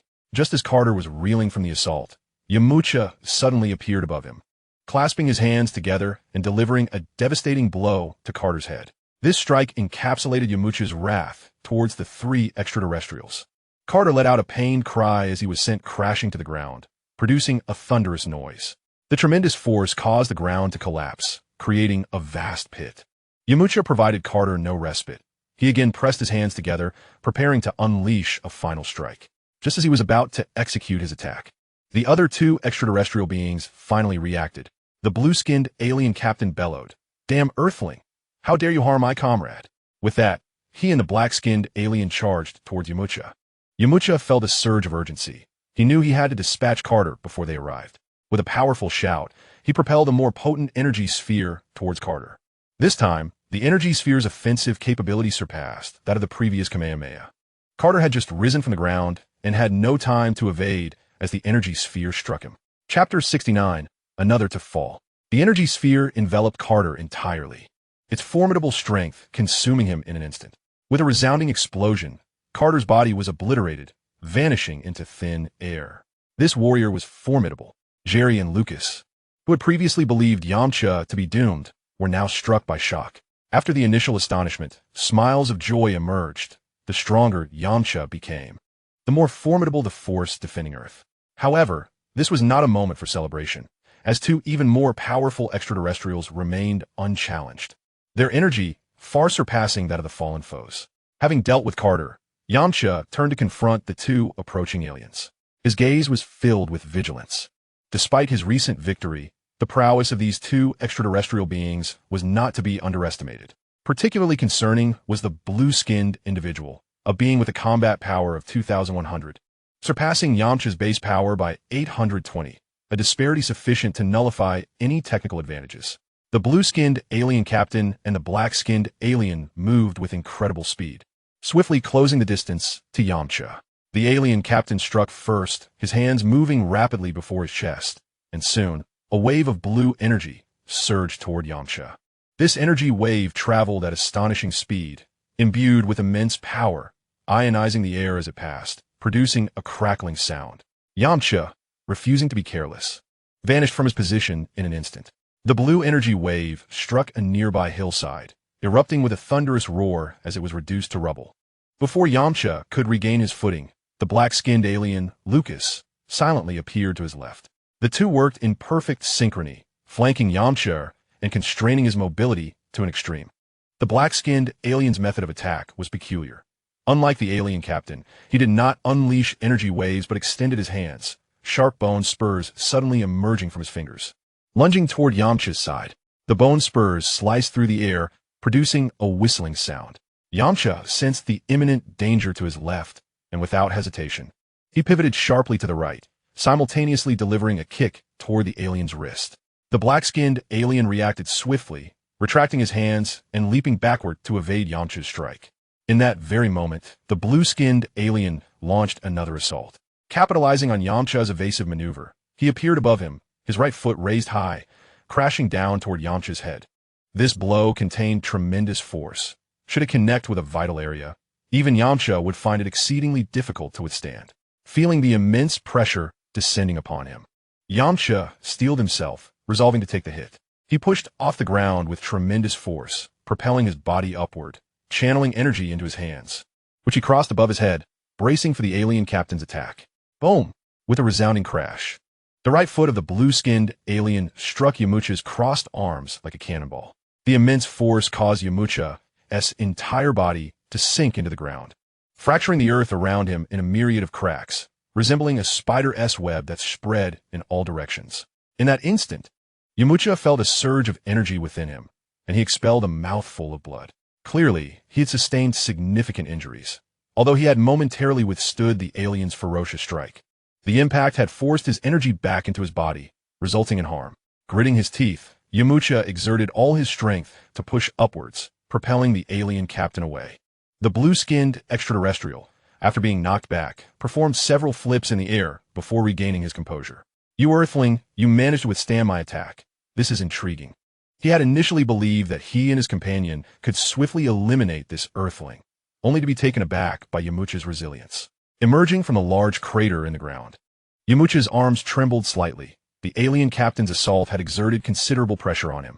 Yet, his gaze remained resolute. He understood that conventional methods would not suffice to defeat these two aliens. It was time to unleash his ultimate techniques. "You invaders, today marks your doom," Yamcha shouted. As his energy began to surge dramatically, he resolved to hold nothing back and to fight with all his might against the two extraterrestrials. Jerry and Lucas sensed a twinge of unease as they observed Yamcha's escalating aura. They promptly activated their battle detector. The display screen flickered rapidly, numbers soaring at an alarming rate. This surge was a result of Yamcha entering a state of explosive energy, allowing him to enhance his power by 70%, nearly matching Goku's Kaioken technique. The Kaioken could also be considered a unique form of explosive energy, albeit with a greater amplification than the explosive state. 100-200. Yamcha's combat power ultimately stabilized at 2,200 points. Impossible. How can an Earthling possess a combat power surpassing mine? The blue-skinned alien's expression shifted dramatically. The arrogance in his eyes replaced by sheer terror and disbelief. The dark-skinned alien widened his eyes in shock, his ebony skin concealing his astonishment. As members of the Kano team on the fringes of the Northern Galaxy, they regarded Earth as an inferior planet, its inhabitants weak and easily subdued. Yet, this Earthling named Yamcha had utterly shattered their preconceived notions. Prior to entering Earth, their scans had revealed no formidable combat power. They never anticipated encountering another Earthling capable of exerting such pressure. Yamcha, however, would not afford them much time to process their shock. He inhaled deeply, and a brilliant radiance began to emanate from his body, enveloping him like a corporeal manifestation of lightning. In this one versus many scenario, Yamcha was compelled to employ his control technique, the earth-shattering multinational palm. Now, this formidable technique had been mastered by Yamcha. The lightning not only enveloped his entire form, but could also unleash dozens of bolts simultaneously for ranged assaults. The lightning cascaded like a tempest of swords, instantaneously sealing the movement of two extraterrestrial beings. Confronted by the onslaught of lightning from all directions, the two aliens were struck directly, experiencing a baptism of electric fury. Seizing the moment of their incapacitation, Yamcha charged towards the weaker black-skinned alien. The black-skinned alien, rendered immobile and paralyzed, could only watch helplessly as Yamcha unleashed a full-force energy sphere that struck him squarely in the chest. By the time his body registered the impact, a gaping hole had already been torn through his torso by the energy blast. With a vacant stare, he collapsed to the ground. At that moment, the blue-skinned alien had just shaken off his paralysis. "You Earthling, you shall not go unpunished," he seethed, witnessing his two comrades fall to this Earthling. Rage coursed through him, his blue visage darkening to a purplish hue. "Did you not consider such consequences when you invaded Earth?" Yamcha taunted. "How dare you, a creature from such a lowly planet, be so audacious?" The blue-skinned alien bellowed, his body trembling violently, the air around him warping with his fury. Chapter 70. Jerry and Lucas. Yamcha stood resolute, akin to an indestructible statue, his explosive state forming an unyielding shield that imbued him with boundless confidence. The blue-skinned alien captain's fury intensified, resembling an enraged lion, revealing vulnerabilities as tides of anger surged.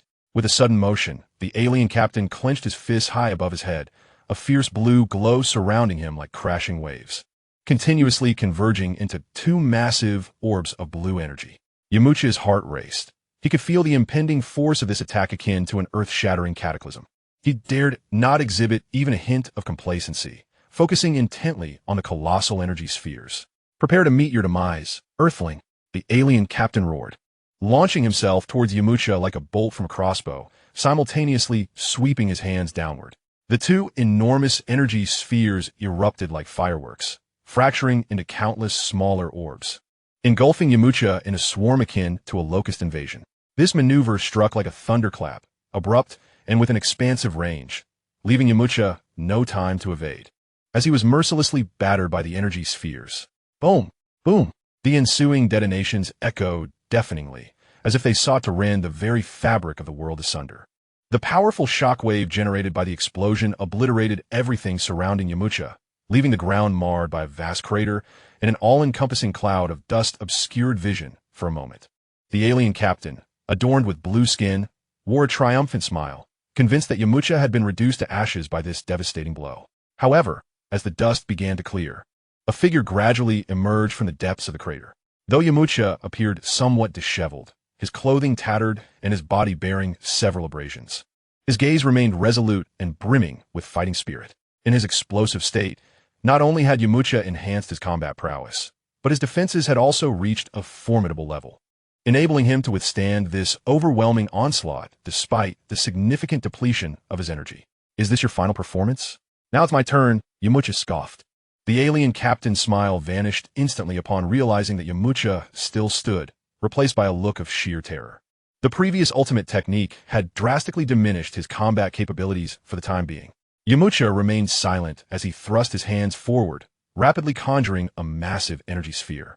The chi orb, immense in size, shot forth from Yamcha's hands like a cannonball, streaking through the air like a meteor racing across the sky towards the alien captain. Initially believing it to be an insurmountable technique, the alien captain's expression turned dismissive as he watched the chi orb approach him like an arrow. Merely a trifle, he thought. Although his energy was notably diminished, his agility remained intact. He merely tilted his body slightly and effortlessly evaded the chi orb's trajectory. Is that so? Take a look behind you, Yamcha smirked, raising his hands once more. The chi orb, which had just grazed past the alien, seemed to be imbued with life as it made an abrupt turn and hurtled back at astonishing speed. What? As the alien turned in realization, he was met by the rapidly approaching chi orb. This is your punishment for invading Earth, Yamcha shouted, as the chi orb surged forth like a tumultuous wave, engulfing the alien captain in a cacophonous explosion that echoed through the skies, causing the very ground to tremble violently. A Yamcha who cannot manipulate chi orbs is not the true Yamcha. Indeed, through diligent training at the Heavenly Temple and breakthroughs in mental fortitude, he had finally mastered the manipulation of chi orbs, granting him greater flexibility in their use. Once the brilliance faded, the alien captain had vanished without a trace, leaving behind desolate, scorched earth. Yamcha gazed upon the ravaged land, his heart heavy, though this world was not his earth. Witnessing the devastation of the city stirred a profound sorrow within him. Finally, having vanquished 3 aliens, Yamcha felt a sigh of relief escape him. As he relaxed, a wave of exhaustion washed over him, and he suddenly felt a profound ache throughout his body, rendering him incapable of maintaining his previous state of vigor. He collapsed on the ground, relishing this fleeting moment of respite. This had undoubtedly been the most arduous battle he had ever faced. Having exhausted every possible means at his disposal, habitually, he reached into his pocket for a miraculous bean, yet after searching for an eternity, he found nothing. This undoubtedly confirmed his suspicions. Soon after the battle concluded, the surviving humans began to emerge slowly from the ruins, gazing at the devastated landscape, their faces betraying the joy of having survived the calamity. However, this elation was short-lived as they hurried into rescue efforts, aware that many remained trapped beneath the debris. At this moment, Jerry and Lucas, who had been lurking at the periphery, stealthily made their way into the city. Although they sensed that the enemy had been vanquished, they felt compelled to confirm the fate of the extraterrestrials, for they were the very individuals they sought to recruit. Yamcha had narrowly triumphed over 3 aliens in this encounter. Yet for the Earth as a whole, this was far from sufficient. According to their gathered intelligence, there had been 500 invaders from outer space. Had Yamcha encountered the bulk of their forces, the situation would have been dire indeed. While savoring a moment of tranquility, Yamcha suddenly sensed 2 powerful auras approaching him rapidly. Not daring to be complacent, he swiftly rose to his feet. As they drew within 10 meters of him, they halted. Yamcha regarded the 2 individuals with caution. One was tall and imposing, with a resolute countenance, while the other, slightly shorter, also radiated a determined spirit. "Who are you?" Yamcha inquired, his voice low and steady. Jerry stepped forward, slightly bowing in greeting. "Please do not misunderstand, my brother. I am Jerry, and this is Lucas. We have been observing this battle and hold great admiration for your strength and courage. Those aliens have brought tremendous calamity to our city, and you have bravely stepped forth to save us all." Yamcha furrowed his brow slightly. "Then what is your purpose in approaching me?" After all, these 2 had been lurking in the shadows until he had dispatched the aliens, which made him wary. "Do you perceive us as cowards?" Lucas, recognizing the suspicion in Yamcha's expression, sought to clarify. Yamcha nodded in acknowledgment. "We had no choice," Lucas replied. promptly explaining their mission and the existence of the Earth Warriors Alliance. It was only then that Yamcha grasped the situation's context. Upon reflection, he realized that had he faced only 500 or 600 adversaries, he would have been too apprehensive to engage the aliens recklessly. Chapter 71. Oliver. After conversing with the two men for a while, Yamcha finally learned that he was in the year 563 of the Karen era. The year stands in stark contrast to the era from which he hails. Presently, the Earth is situated in the year 752 of the Aichi era, indicating that the world he now inhabits is at least 752 years removed from his own time, far predating the timeline that Sun Wukong encountered. Such an extensive timeline renders his memories and experiences as ephemeral as fleeting clouds. Fortunately, his formidable strength assures him of sufficient self-preservation. While they engaged in light conversation, Yamcha suddenly sensed a multitude of unfamiliar energies surging toward them like a relentless tide. Among these energies, one stood out, surpassing Yamcha's current abilities. With an estimated combat power of around 3,000, this presence was significantly stronger than his own powered-up state, a challenge far beyond his current capacity to withstand. Having recently endured a grueling battle, his combat prowess had already diminished considerably, should he face such a formidable foe again, even with Jerry and Lucas by his side. Victory would be improbable. Just as Yamcha prepared to inform the two of them to retreat, their team captain arrived. Jerry and Lucas exchanged glances, exclaiming in delight, clearly having noticed the approaching crowd as well. Before long, silhouettes appeared on the horizon. The foremost figure was exceptionally tall, clad in a flowing white robe, complemented by a fitted tank top and belt, accentuating his muscular physique, akin to an iron tower. He wore an orange headband that lent him an air of martial valor. It was him. The moment Yamcha laid eyes on the individual, he recognized him as the one who had accompanied Sun Wukong to the underworld martial arts tournament, a warrior born on Earth, just like Sun Wukong. This was Oliver, albeit in a state of battle prowess that had been honed after a millennium of training in the underworld, a far cry from his current strength. Jerry, Lucas, where are the aliens? Oliver's deep voice resonated from afar. Jerry and Lucas hastily approached, responding with respect. Lord Oliver, the aliens here have been vanquished by this esteemed Yamcha. Ah, it seems there are valiant warriors on Earth of whom I was unaware, Oliver remarked, striding toward Yamcha. As Oliver approached, he scrutinized Yamcha from head to toe, his gaze reflecting a hint of admiration. Oliver, he said, Yamcha, quite impressive. Young man, you possess both courage and strength. Those aliens are no simple adversaries, and your ability to defeat them single-handedly is truly commendable. Yamcha nodded slightly, responding, I merely did what I could. Oliver's expression turned serious. Your ability to engage is commendable. We have received numerous distress signals from various locales. These aliens are advancing aggressively, and we must swiftly organize an effective countermeasure.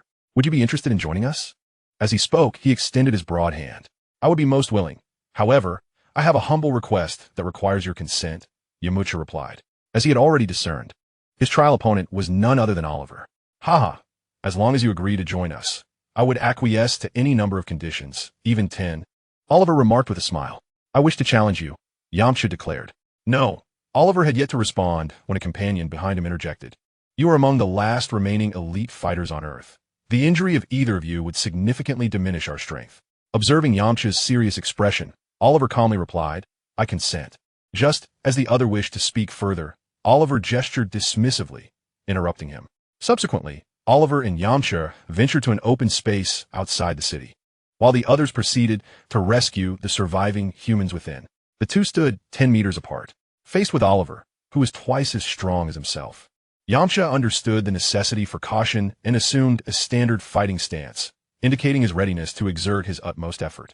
In contrast, Oliver remained relaxed, arms crossed, evidently unperturbed by the situation.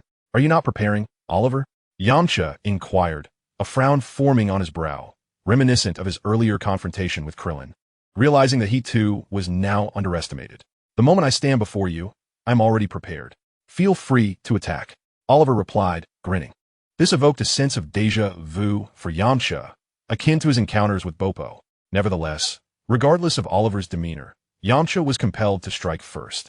With a speed unattainable by the spectators, Yamcha charged toward Oliver. As he neared, he unleashed a rapid series of punches aimed squarely at Oliver's face. Impressive speed, Oliver remarked with a slight smile, effortlessly evading Yamcha's barrage of jabs with nimble movements. Undeterred by his failed assault, Yamcha swiftly altered his strategy, executing a side kick directed at Oliver's waist. He poured all his strength into this strike, creating a gust of wind. A glimmer of appreciation flickered in Oliver's eyes as he nonchalantly extended his arm to block Yamcha's kick. Yamcha felt as though his foot had collided with a solid rock, the recoil sending a tingling sensation through his leg. A commendable attack. Now witness my prowess, Oliver declared with a smile.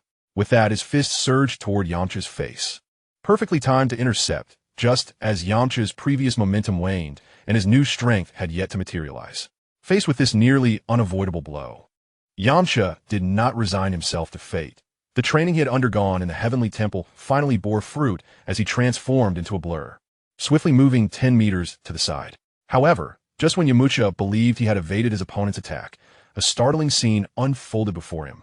He found Oliver had inexplicably moved to stand directly in front of him. The punch that had just assailed him seemed to magnify in his vision. Boom! Oliver's fist struck Yamcha with force, sending him hurtling through the air like a kite severed from its string, crashing heavily to the ground and kicking up a cloud of dust.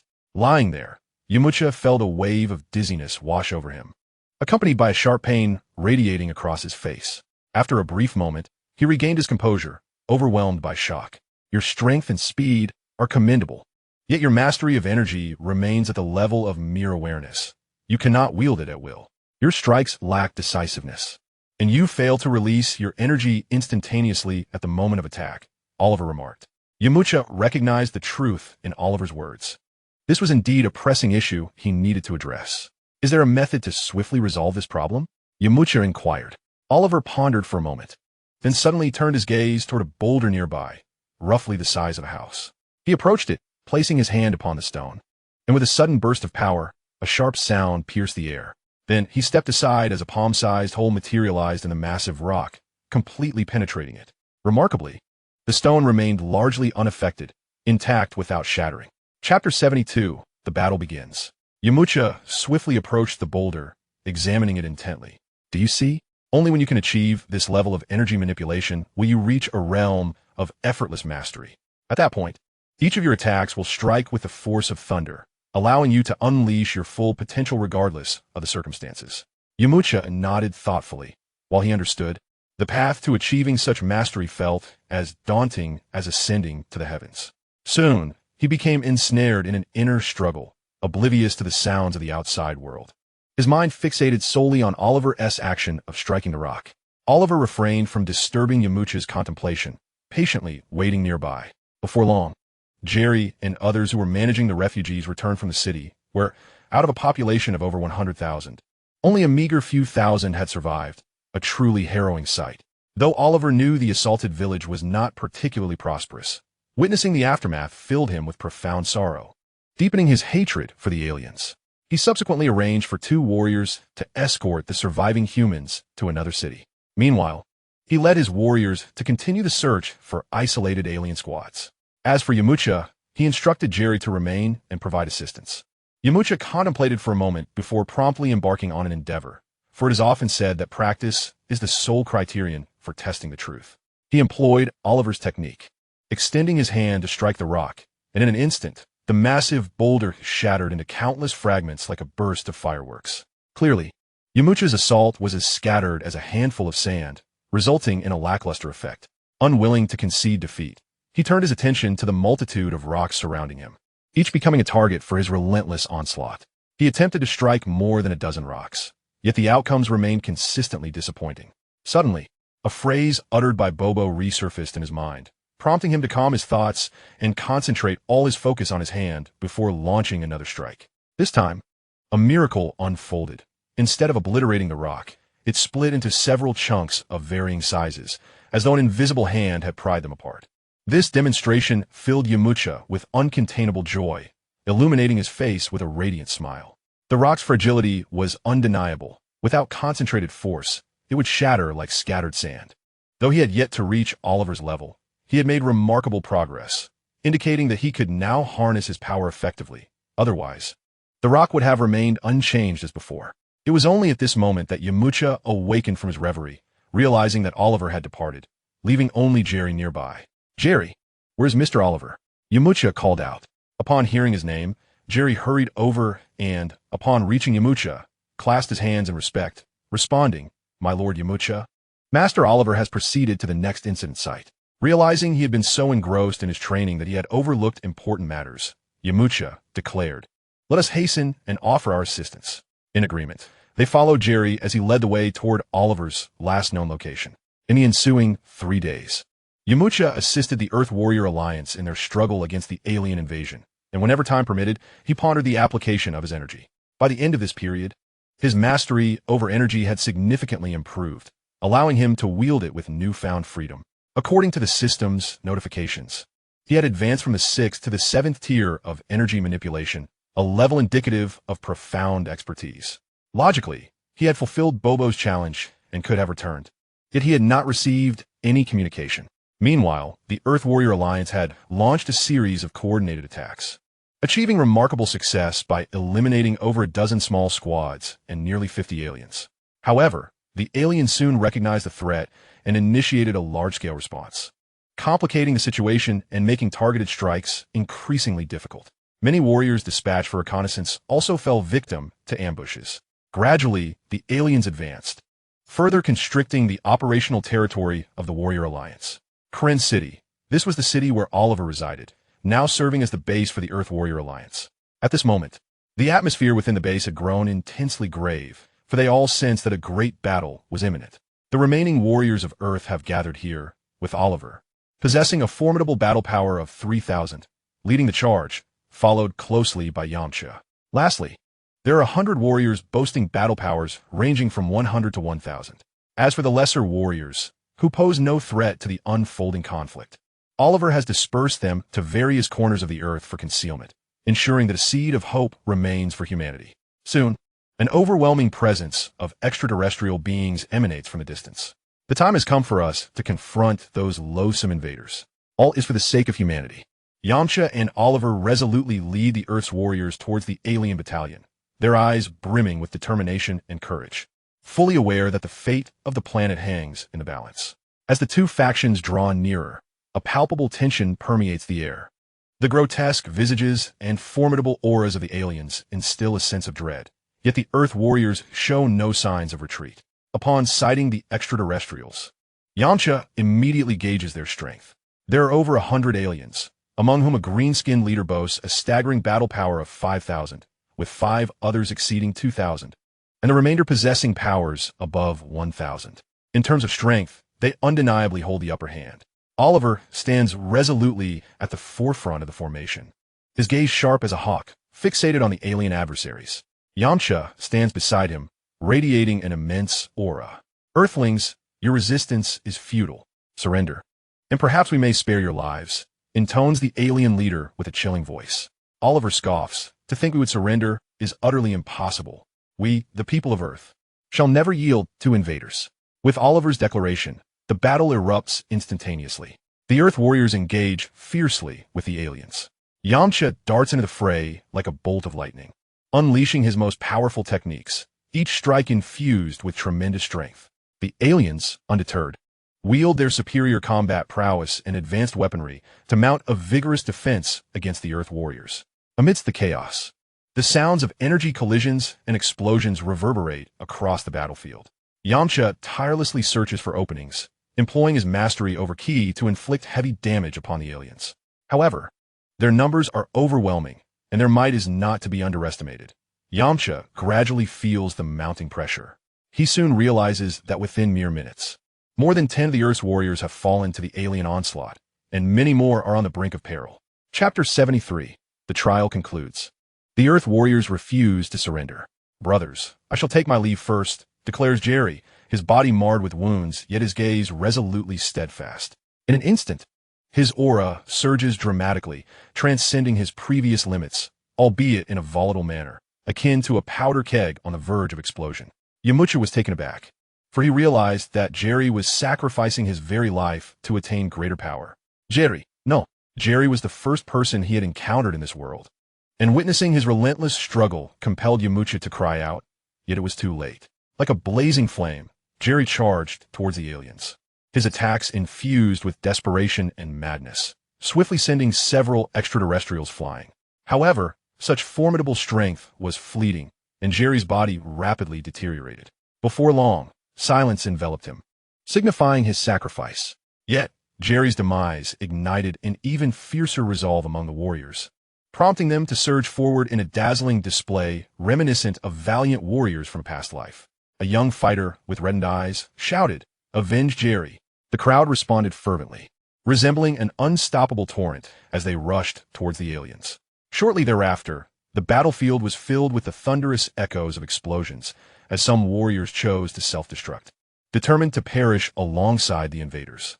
In light of these events, Yamcha cast aside all reservations, abandoning any concerns for energy consumption, and fervently activated his explosive energy mode, unleashing a tempest of energy blasts that ravaged the battlefield. In no time, 5 or 6 extraterrestrial beings with combat powers exceeding 1,000 met their demise. At this juncture, even their strongest member, Oliver, unleashed his secret technique, elevating his combat prowess to an entirely new realm. Under the relentless onslaught of the Earth's warriors, the numbers of the alien invasion squad dwindled like melting snow. This harrowing scene filled Yamcha with dread. In just half an hour, the number of standing fighters had dwindled to a mere handful, with only a dozen remaining. On Earth's side, only Oliver and Yamcha stood.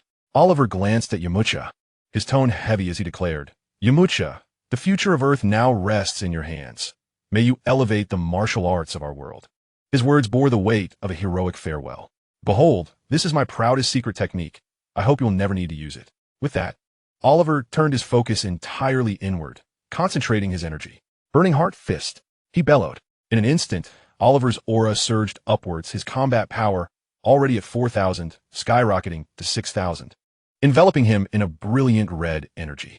Yamcha's eyes widened in astonishment at Oliver's remarkable transformation, his heart filled with awe. Oliver's technique did not involve a life sacrifice like Jerry's. Instead, it ignited his energy, a unique explosive mode that doubled his combat strength. Compared to the Turtle Hermit's explosive mode, Oliver's Burning Heart Fist was evidently far more exaggerated. At this moment, Yamcha finally discerned a look of fear etched upon the face of the alien leader. To the alien commander, his subordinates were mere expendables. Their demise held no significance for him, as long as he could seize this planet and secure a lucrative price, enabling him to recruit an abundance of followers. However, with the enhancement of Oliver's strength, he began to sense the impending threat to his life, igniting within him an urge to flee Earth. Oliver afforded the alien little time for contemplation.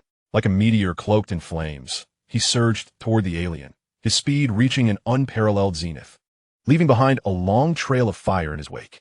The alien leader, feeling the terrifying power emanating from Oliver, turned pale and hastily commanded his remaining subordinates to mount a defense. Yet, Oliver's assault was relentless. He plunged into the alien ranks, the crimson energy resembling a cataclysmic tempest that swiftly engulfed the surrounding extraterrestrials. The air was filled with the cacophony of explosions, and the overwhelming force caused the entire battlefield to tremble. Yamcha clenched his fists, his heart swelling with sorrow and admiration. He understood that Oliver was making a final stand for the future of Earth. Under the fervent onslaught of Oliver, the alien invasion force suffered catastrophic losses. Most of the aliens were reduced to ashes in that singular strike, leaving only the alien leader barely clinging to life. As Oliver's figure gradually faded amidst the fiery energy, he ultimately vanished from sight. Yamcha gazed at the spot where Oliver had disappeared, tears streaming down his face. In that moment, silence enveloped the battlefield. Without granting the alien leader a moment to recover, Yamcha unleashed a ki blast, obliterating him completely. The instant the alien leader ceased to exist, Yamcha's vision began to blur, followed by a dizzying whirl, and he found himself once again in the tunnel of the time simulation house. The tunnel flowed rapidly, and soon after, he was ejected from the time simulation passage. In the next heartbeat, he found himself back in the time simulation house. As he emerged, he noticed that son Wukong had just returned as well. "Wukong, it's been a while," Yamcha greeted. The swift transition through time had left son Wukong slightly disoriented, causing him to respond a beat late. "Wukong, what did you gain from this trial?" Yamcha inquired with a smile. Son Wukong scratched his head, his eyes shimmering with excitement. "Yamcha, I encountered a remarkably powerful old master who taught me how to control ki at will. I also learned some new techniques, and my strength and speed have increased significantly." Yamcha nodded, sensing that even without the system, he could perceive Sun Wukong's enhanced mastery of Ki, indicating he had ascended to a higher level. Moreover, Yamcha himself had also reaped considerable rewards from this trial. In terms of Ki utilization, he had reached the 7th stage, ultimately mastering Oliver's signature technique, the Flame Heart Fist, which allowed him to unleash a double burst of his Ki's power. However, this technique carries immense peril. A moment's carelessness could lead to one's own destruction. Yet this is not an absolute truth. Even techniques of greater danger, such as the King's Kaioken and the Demon Seal Wave, can be mastered without fatal consequences if one's strength is sufficiently formidable, allowing the skills to ascend to even greater heights. Yamcha harbors this confidence. As his innate talent flourishes, perfecting the Burning Heart Fist shall pose no insurmountable challenge. Shortly thereafter, Bobo reappeared at the threshold.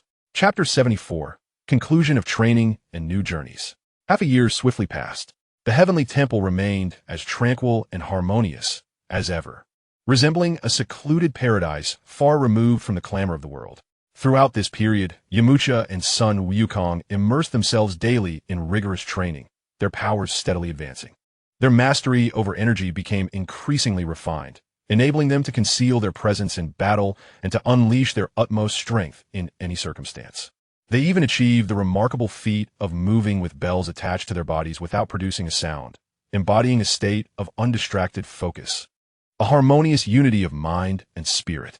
Simultaneously, Yamcha gained profound insights into the nuances of spiritual energy within the application of his aura, allowing him to more accurately discern his opponent's movements and even predict actions at critical moments.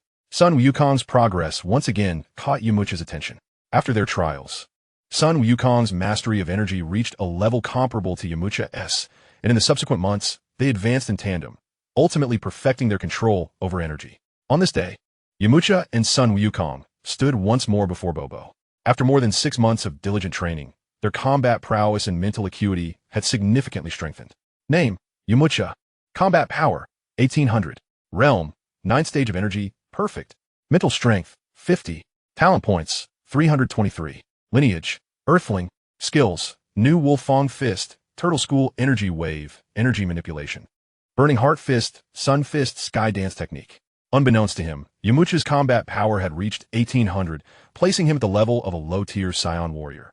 No longer a weakling in the cosmos. Sun Wukong's improvement was even more pronounced, with his combat power soaring to 1100 and mental strength at 10 points. Although slightly inferior to Yamcha, it is noteworthy that he had ascended from a meager 180 points upon entering the Heavenly Temple to an astonishing 1100 points. A rate of progress that could only be described as extraordinary. At this moment, their energy was remarkably restrained. To a mere observer, they might appear as ordinary individuals, demonstrating their mastery over energy to an advanced degree. Of course, they had yet to achieve the level of Bobo, who could compress his presence to nearly imperceptibility, a feat clearly associated with divine application. Nevertheless, in terms of energy manipulation, they had already reached a level comparable to Bobo's. Their gazes now brimmed with confidence and determination. After 6 months of arduous training, they eagerly yearned to challenge Bobo once more and test the fruits of their labor. Bobo regarded them with a subtle nod, expressing satisfaction. Excellent. It appears your efforts over the past 6 months have not been in vain. Now, let's assess your progress. The atmosphere crackled with anticipation as Yamcha and Sun Wukong swiftly entered a state of readiness. Yamcha employed the technique of energy concealment, rendering his presence nearly undetectable. Meanwhile, Sun Wukong unleashed a formidable aura, poised to confront Bobo with sheer strength. As usual, Bobo moved with effortless grace and swiftness, vanishing and reappearing in a manner that rendered him elusive. However, this time, Yamcha and Sun Wukong were no longer passive recipients of blows. Beneath their serene minds, they acutely sensed Bobo's movements through their heightened awareness of energy, responding with reflexes as quick as lightning, successfully countering Bobo's attacks. Subsequently, they engage in a private sparring session with Bobo, demonstrating no signs of defeat. Very well, you have mastered the application of energy flawlessly. From here on, it is up to you. Unless you wish to inherit the divine role, Bobo remarked with a smile. Forget it. Yamcha waved his hand in refusal. Sun Wukong shared no such desire either. During their time in the divine palace, the deity had hinted at wanting them to assume the divine mantle. Yet, Upon learning of the various constraints and expectations that accompanied such a position, their interest waned. After all, the vibrancy of life on Earth was incomparable to the Divine Palace. A brief period of training was manageable, but the thought of spending a lifetime there troubled Yamcha. Moreover, after more than 6 months of training, he was weary of Bulma's incessant reminders. Although they could communicate via a communicator, the prolonged absence was challenging for a couple deeply in love. With their training now complete, Yamcha and son Wukong prepared to depart from the Divine Palace. Just as they were about to leave, Bobo approached them once more. His expression bore a gravity that was more pronounced than usual. He looked at Yamcha and son Wukong and spoke slowly. Yamcha, son Wukong, there is an urgent matter that requires your attention. Recently, the deity discovered that the gateway to the demon realm on Earth has been inexplicably opened, allowing a multitude of demons to emerge at night and wreak havoc upon all existence around them. This poses a grave threat to Earth, and the deity hopes you will address this issue. Son Wukong spoke first. Bobo, rest assured, since it threatens Earth, we will certainly not turn a blind eye. Yamcha nodded in agreement. Indeed, we shall drive those demons back to the demon realm and seal the entrance. In that moment, a flash of memory surged through his mind. It seems that during son Wukong's quest for the Dragon Balls, he passed through a remote southern kingdom, where he encountered the Asura of the Demon Clan holding a martial arts tournament and invited Earth's martial artists to challenge him. As a result, the martial artists from the surrounding small kingdoms were all defeated. Eventually, the Asura even abducted a princess from one of the small kingdoms, until son Wukong arrived to rescue her and subsequently sealed the gate to the demon realm once more. At this moment, due to Yamcha bringing son Wukong to the God Temple, they had yet to reach that small kingdom, though it seemed this incident occurred before their encounter with Tao Pai Pai. According to Yamcha's estimation, the Asura of the demon realm possessed rather mediocre strength, making it a trivial matter for the current son Wukong to defeat him effortlessly. Bobo nodded slightly, a hint of reassurance on his face. With your confidence, I feel at ease. However, these demons are not like the ordinary enemies you have faced before. They are inherently vicious, and each possesses considerable strength.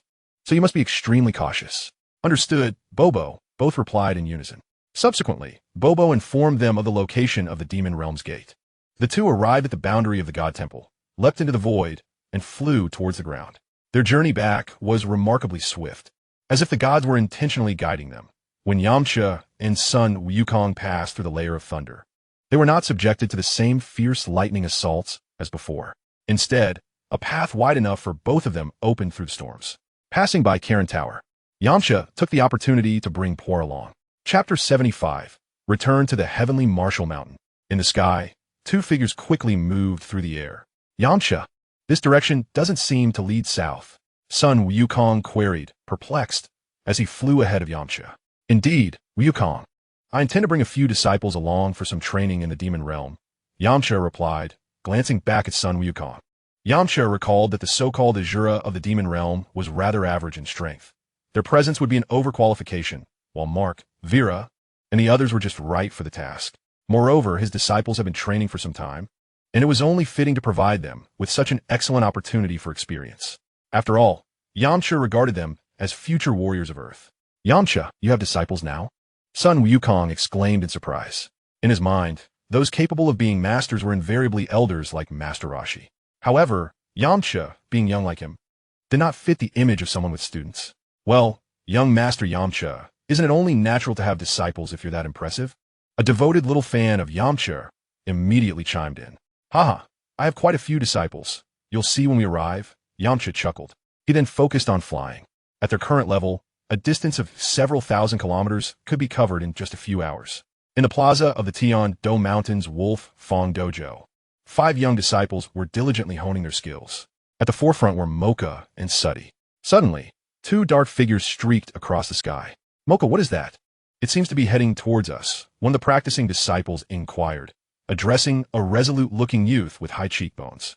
As a disciple who entered the Wolf Fong lineage alongside Mark and others, Mocha felt an increasing urgency to enhance his abilities as he witnessed the growing strength of his peers.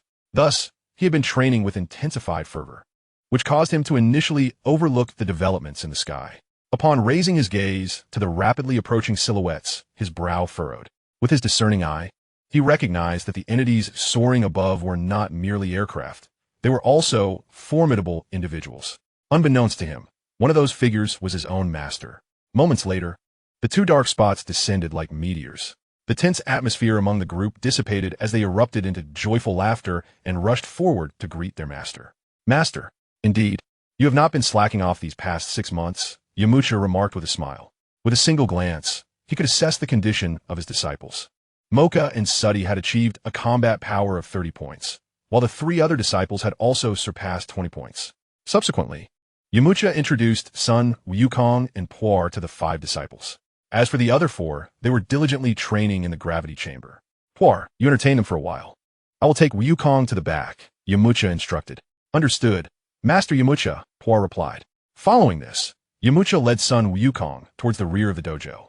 Before long, they arrived at a massive hemispherical structure. Yamcha, is this what you refer to as a remarkable treasure? It appears to be merely a building, Sun Wukong remarked, perplexed. You will understand once we enter, Yamcha replied, not elaborating further as he opened the door to the gravity chamber and stepped inside. The practitioners inside, including Vera, suddenly felt the gravity in the chamber revert to its normal state. This was due to Bulma's safety design, which mandated that the gravity chamber would revert to normal when the door was open from the outside while individuals were present inside. The group was puzzled, wondering who could possibly interrupt their training at this moment. That brat dares to disturb my training, Mark the Great? Just watch how I deal with him. Mark, with his imposing physique, swung his fists angrily. Just then, the door to the gravity chamber swung open from the outside, and a teasing voice rang out. Mark, after half a year, do you think even a master needs to discipline you? Moments later, Mark and the others saw Yamcha and Sun Wukong enter. Master, you have finally returned. Vera, Vincent, and Carlos echoed in unison. Weren't you eager for a reprimand? Yamcha said with a cheerful smile. How audacious, given my capabilities, Mark remarked, swiftly adopting a more affable demeanor. Observing the presence of Sun Wukong beside Yamcha, he promptly redirected the conversation. Who might this young brother be? Is he a new disciple of yours, Master? He is not merely your junior disciple. This is Sun Wukong, the runner-up of the previous martial arts tournament. Yamcha introduced with a smile. Oh, merely a runner-up. Yet your master is truly formidable, Mark promptly complimented. While your master possesses immense strength, Wukong's prowess is equally terrifying. Yamcha asserted. Is he more formidable than the 3-eyed challenger from last time? Mark questioned skeptically, as Sun Wukong appeared diminutive and did not seem to exude an intimidating aura. Why not test it yourself? Yamcha suggested, noticing Mark's incredulous expression. Very well, Mark replied eagerly. Over the past 6 months, his strength had significantly increased, and his confidence swelled as well. Although uncertain of his exact combat capabilities, he believed that should he encounter Tien Shinhan again, he might not secure a victory, but could at least withstand several rounds. Yamcha, your disciples seem quite capable. They appear to possess approximately the same strength I had a year ago, he noted. As a relentless warrior, Sun Wukong welcomed challenges with open arms. I am ready, he affirmed with a grin. Subsequently, the 4 of them took turns sparring with Sun Wukong. The outcome was evident. Despite their rapid advancements over the past 6 months, they could only succumb to the superior strength of Sun Wukong. Within mere minutes, all 4 were thoroughly defeated, and their demeanor shifted significantly. After the match concluded, Sun Wukong scrutinized the gravity chamber anew. Yamcha, there is nothing particularly special about this place. With a smile, Yamcha turned to the bruised Mark and instructed, is that so? Mark, activate the gravity chamber and allow Wukong to experience it. To what degree of gravity? Set it according to your training regimen, Yamcha replied. Mark nodded and began adjusting the controls, setting the gravity to the 5th level, equivalent to 5 times the normal gravity. Immediately, an immense gravitational force bore down upon everyone present. In an instant, Sun Wukong found himself pinned to the ground by the overwhelming weight, while Yamcha and the others, having anticipated this, felt relatively little pressure. What is happening? Why can't I move? Sun Wukong exclaimed in terror. Chapter 76, Preparing to Enter the Demon Realm. Logically, with Sun Wukong's combat power exceeding 1,000, he should be able to easily withstand 5 times the gravity. However, during their time in the Celestial Palace, the gods had instructed Bobo to craft gravity suits weighing 500 pounds for both individuals, and with the addition of the 5-fold gravity, the total force imposed on Sun Wukong reached an equivalent of 20 times his own weight. This sudden and intense pressure left him momentarily unprepared for the gravity chamber's demands. As for Yamcha, he had long since trained in a gravity chamber set to 20 times Earth's gravity, and with ample preparation, he managed to avoid any embarrassment. Observing Goku's disheveled appearance, Yamcha felt a surge of delight. Opportunities to witness Goku falter were becoming increasingly rare. Perhaps within a year or two, Goku's strength would rival his own. Yamcha then spoke again. This is a gravity chamber, which aids in training, its effects comparable to our gravity suits. Its advantage lies in the ability to adjust the gravity according to one's condition, significantly enhancing our training efficacy. Upon hearing this, Goku immediately grasped the concept. All right, Mark. Adjust the gravity back to normal, Yamcha instructed. Mark nodded and restored the gravity to its standard level. In the next moment, Goku stood up, exhilarated, exclaiming, Yamcha, this place is incredible. I can't wait to train thoroughly here. Once we resolve the issues in the demon realm, we can come back to train. Yamcha smiled and replied, Master, what is the demon realm? Mark's interest piqued at the mention of the demon realm, and he eagerly inquired. Consequently, Yamcha recounted the tale of the demon realm's gates being opened, allowing a massive invasion of demons onto Earth. Upon hearing this, Vera, Mark, and the other disciples displayed expressions of excitement, eager to engage. Mark clenched his fists, his eyes gleaming with anticipation, declaring, Master, that sounds exhilarating. We were just lamenting the lack of opportunity to test our strength, and this journey to the demon realm will surely offer us invaluable experiences. Vera nodded in agreement, stating, Indeed, Master, we fear not those demons. We must show them the might of Earth's warriors. The other disciples echoed his sentiments, their eyes reflecting determination and bravery. Yamcha looked upon his disciples' spirited demeanor with great satisfaction. This was precisely what he wished to see. Your courage is commendable, but I must offer a word of caution. Yamcha said, his expression turning serious. The demon realm is no ordinary place. Its inhabitants are formidable and inherently ruthless, employing brutal tactics. While your strength has improved through recent training, do not underestimate your adversaries. Thus, once in the demon realm, it is imperative to heed commands and refrain from acting independently. Do you understand? Understood, Master. The disciples responded in unison, their voices still brimming with excitement. Yet it was evident they had taken Yamcha's warning to heart. Goku, smiling, interjected, Yamcha, do not worry too much. With us around, we will ensure their safety.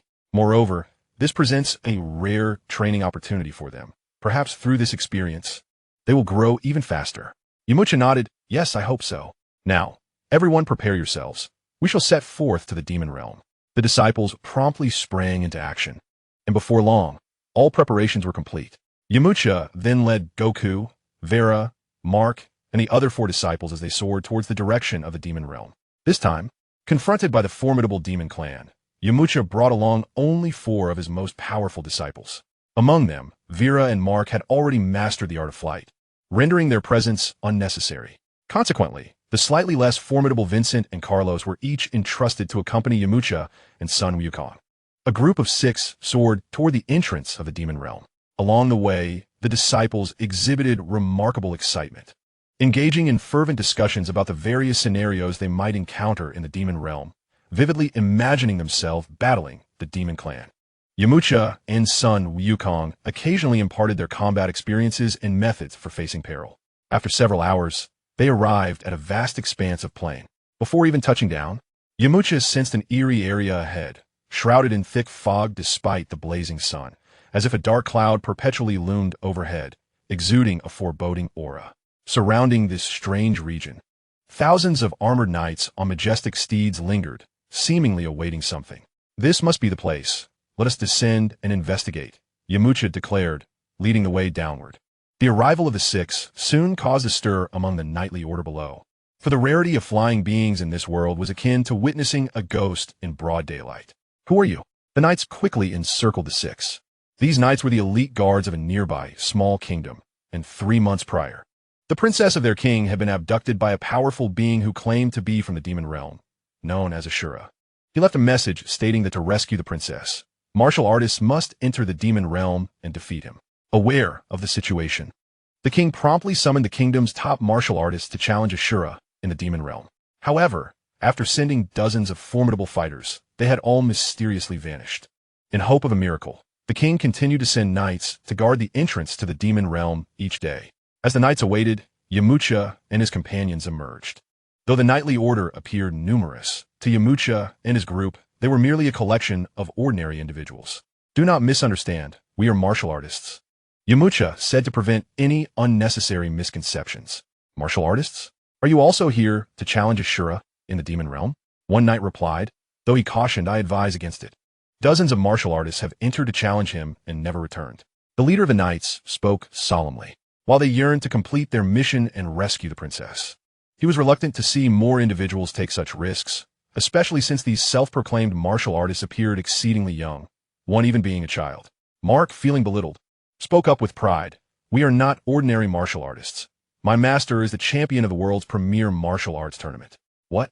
The champion of the martial arts tournament? The leader of the knights immediately displayed a look of astonishment. Subsequently, they respectfully apologized to Yamcha and his companions, and then implored them to rescue their princess. Upon learning the true identities of Yamcha and his companions, the knights ceased to obstruct their passage.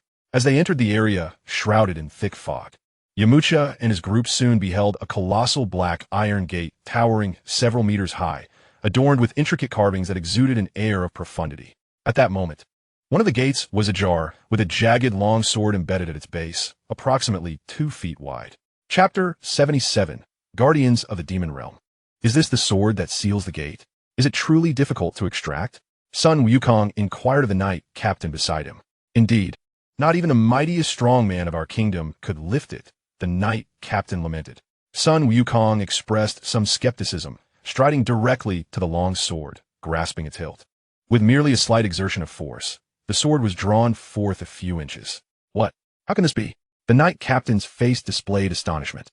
This was entirely within Yamcha's expectations. Sun Wukong's combat prowess now exceeded 1,000, rendering the seal, set by a demon realm warrior with a strength of merely a couple hundred, exceedingly trivial to dismantle. Just as Sun Wukong was about to fully withdraw the long sword, Yamcha interjected. Wukong, we still need to proceed inside. Let us refrain from pulling out completely for now. Haha, understood. Sun Wukong chuckled and promptly reinserted the sword. It was only at this moment that the knights comprehended the formidable nature of these individuals before them. The 6 of them, chatting and laughing, advanced toward the gate of the demon realm, resembling a jovial group on an outing. Yamcha and Sun Wukong, fortified by their absolute might, exhibited no fear, while Vera and the others, reassured by Yamcha and Sun Wukong's ease, felt a mixture of excitement and trepidation regarding the impending battle. However, upon traversing through the gate of the demon realm, they swiftly sensed the malevolent aura permeating the air. This engendered a profound sense of oppression within Vera, Mark, and the others, blending exhilaration with a hint of anxiety. Beyond the gate lay a broad, straight corridor, dim and mysterious, with walls and floors composed of an unknown teal stone, intricately engraved with bizarre runes, seemingly sealing unnameable monsters. Every few meters, a faint torch flickered, casting a meager glow. Suddenly, from the darkness, a sharp projectile sliced through the air, hurtling directly towards the leading Yamcha. How intriguing. Such a level of hidden weaponry is mere child's play for the current Yamcha. Yet, before he could take action, Vera, ever vigilant of their surroundings, acted first. With a swift movement, she leaped in front of Yamcha, deflecting the incoming projectile, and then called into the darkness. Who goes there? Step forward at once. As footsteps approached, a strikingly alluring woman emerged, gracefully striding forward. In her hand, she brandished a dagger bound with a cord, while at her waist hung a long sword. Her arms crossed elegantly before her. Though her appearance was largely human, she possessed a pair of slender ears that set her apart. With a playful laugh, she declared, welcome to the demon realm. Naturally, I am of the demon race. What brings you, humans, to this place? You denizens of the demon realm have opened the gates to chaos, disrupting the peace between our worlds. What do you expect me to do? Replied Yamcha with a smile. Before the fiery woman could continue, a deep voice resonated from behind her. If you intend to challenge Ashura, I strongly advise you to reconsider. Many like you have already met their demise. Then came a thunderous sound, akin to boulders crashing, and in the next moment, a giant with azure skin, roughly the size of a house, emerged. His head bore 2 formidable horns, reminiscent of a demon bull, yet significantly larger. We are no ordinary martial artists, Mark declared with pride. Is that so? However, entry requires a pass, the giant demon stated solemnly. A pass? What is that? Inquired Sun Wukong. A pass is a token granted by King Yin Luo, permitting outsiders to enter hell or the demon realm, the giant replied with an air of arrogance. Seemingly in deep reverence for King Yanluo, Yamcha, recalling the image of King Yanluo, surmised that perhaps the king and this giant hail from the same lineage. Then we must enter, Yamcha stated, not wanting to engage in further banter. Only if you can defeat us, the fiery woman interjected. Vera, Mark, step forward and challenge them. Yamcha instructed.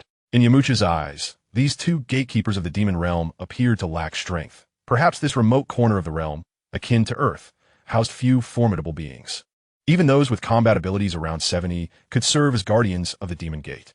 Mark, having trained in the gravity chamber for over 6 months, had achieved a combat power of 80, while Vera surpassed him at 92, far exceeding the two demons before them. Mark and Vera, unfazed by the imposing giant and alluring woman, maintained a calm demeanor, for their purpose in the demon realm was to seek strong opponents. Mark smiled slightly, saying, "Senior brother, how shall we choose between these two demons?" "Whichever," Vera replied nonchalantly. "Very well then, I shall entertain this lovely lady," Mark said with a goofy grin, as if he had stumbled upon a treasure. Vera shook her head and faced the giant demon. The two pairs found their opponents and took their places. "My beautiful lady, I shall now make my move," Mark greeted the fiery woman with a playful tone. The fiery woman chuckled. "I am Mela. You, human, are quite intriguing. You make it difficult for me to strike," Yamcha observed as Vera and the giant began to engage in combat. The giant wielding a massive spear measuring 4 meters in length, launching a fierce assault on Vera. Meanwhile, Mark and Mela were still exchanging verbal jabs. Unable to bear the sight any longer, Yamcha interjected, "Mark, swiftly deal with your opponent, so we can proceed." Mark immediately grasped the urgency of the situation. Though he felt a twinge of reluctance to harm a woman, he reminded himself that she was a ruthless member of the demonic race, not an ordinary human female, which eased his conscience somewhat. "Understood, master."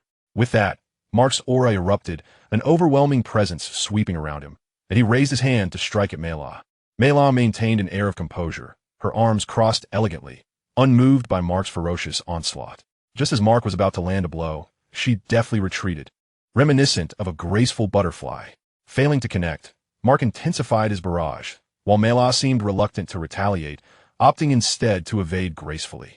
It was evident that Mela possessed superior skill compared to Mark. Suddenly, Mela executed a swift maneuver, creating a distance of several meters between herself and Mark. Hanging upside down from the tunnel ceiling like a bat, she then glanced towards the battlefield between Vera and the giant, only to be astonished to see the once formidable giant being subdued by Vera. Realizing that there were 4 other unknown opponents, she understood that it would be challenging for the two of them to fend off these martial artists. They were merely gatekeepers, and due to the turmoil instigated by Ashura, she had no desire to bear the consequences, especially since she was merely an employee. With a bright smile, she remarked, "Gora, cease your attack. Since these individuals wish to find Ashura, let us grant them their request." Upon hearing Mela's words, Gora immediately halted his assault. "Miss Mela," Gora began, but she swiftly interrupted. "You don't know where Ashura is, do you? Then follow me." Clearly, Mela was the one in charge between the two. Chapter 78. Carlos versus the Frog Demon. The demonic realm's pathways were labyrinthine. Wandering aimlessly could easily lead one astray. With Mela as their guide, Yamcha and the others swiftly arrived at a gathering place for demons. This was an expansive underground plaza. At the far end of the square stood a towering platform several meters high, upon which sat 2 figures. One was Ashura, tall and exuding an aura of malevolence, while the other was Princess Misha, petite and appearing timid, having been abducted by him. Behind them loomed a massive stone statue with 4 arms, standing 100 meters tall, its eyes fierce and revealing bloodthirsty fangs, reminiscent of a hellish demon. Beneath the elevated platform lies an arena with a diameter of 100 meters, surrounded by a multitude of peculiar demons, each with a bizarre appearance. Some possess heads resembling that of a toad. Others have skin that shimmers with an eerie, scale-like glow, while some drag long tails adorned with sharp barbs. These demons stand or sit, whispering conspiratorially or shouting loudly, filling the square with a cacophony of noise and an aura of malevolence. At this moment, 2 demons engage in combat atop the arena, capturing the undivided attention of all the onlookers, while Yamcha and his companions remain unnoticed at the periphery. As for Mela and Gola, they departed as soon as Yamcha's group arrived, evidently wishing to keep their association concealed from the demon kin. Upon the platform, Ashura spoke gently to Misa, Fear not, dear Misa. Those below are my subordinates, and they shall not harm you. Today's performance is rather splendid, is it not? As he spoke, he lifted Misa's chin, causing her to tremble in fright. Just then, a demon with a pig's head was knocked off the platform by a toad demon, who arrogantly proclaimed, "Ribbit! Who else wishes to meet their end at the hands of the illustrious Lord Limado?" Yamcha could acutely sense the strength of every demon present. The pig-headed demon's combat power was approximately 60, while the victorious toad demon, Limado, surpassed 70. Among the disciples accompanying Yamcha, Wensheng and Carlos possessed abilities comparable to that of the toad demon, though Wensheng's innate talent was slightly superior to Carlos's. Subsequently, Yamcha gestured to Carlos, who understood immediately and boldly declared, "I shall step forth." Carlos's announcement instantly captivated the attention of numerous demons, silencing the square as all eyes turned toward them. The appearance of Yamcha and his companions starkly contrasted with that of the demons. Although some bore semblances to humans, their essence was entirely different. In an instant, curiosity, wariness, and hostility filled the air among the surrounding demons. Another human comes seeking death, scoffed a demon with enormous wings. Did you not say you're bored? Well, here comes the entertainment, chortled a diminutive yet muscular demon. Upon hearing Carlos's voice, Ashura diverted his gaze from Misa and focused on Yamcha and his companions. A sly smile curled at the corners of his mouth, his eyes glinting with disdain and arrogance. "Oh, humans, how bold you are to intrude upon my domain and dare to challenge me on the stage. Truly, you are unaware of the peril you invite." Ashura languidly rose, arms crossed, observing as Carlos cautiously ascended the arena. At that moment, Carlos's heart raced with trepidation, despite his prior preparations. The fierce gazes of 1,000 demons instilled a sense of unease within him. He glanced back at Yamcha, who smiled and nodded at him, instilling a sense of determination within him. As he ascended the platform, Carlos stood face to face with the toad demon, Limado. Limado's small, green eyes scrutinized Carlos, emitting an eerie croak of laughter. "Human boy, with your delicate skin, you won't withstand a single punch from me. You can still beg for mercy now, or else you'll find yourself unable to rise after I'm done with you." Carlos scoffed, "Enough of your nonsense, let's get to it." Without hesitation, Carlos launched the first attack, his form swift as lightning, closing the distance in an instant, aiming a powerful punch at Limado's face. Taken aback by Carlos's sudden ferocity, Limado swiftly sidestepped, feeling the rush of air as Carlos's fist grazed his cheek. "Oh, you have some skill, human," Limado screeched, then propelled himself into the air with a powerful leap, twisting midair to extend his long tongue toward Carlos.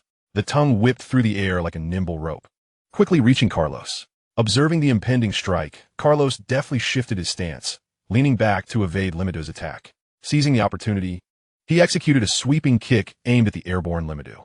Caught off guard, Limado was struck in the waist by Carlos's leg, sending him hurtling sideways, crashing heavily against the edge of the platform.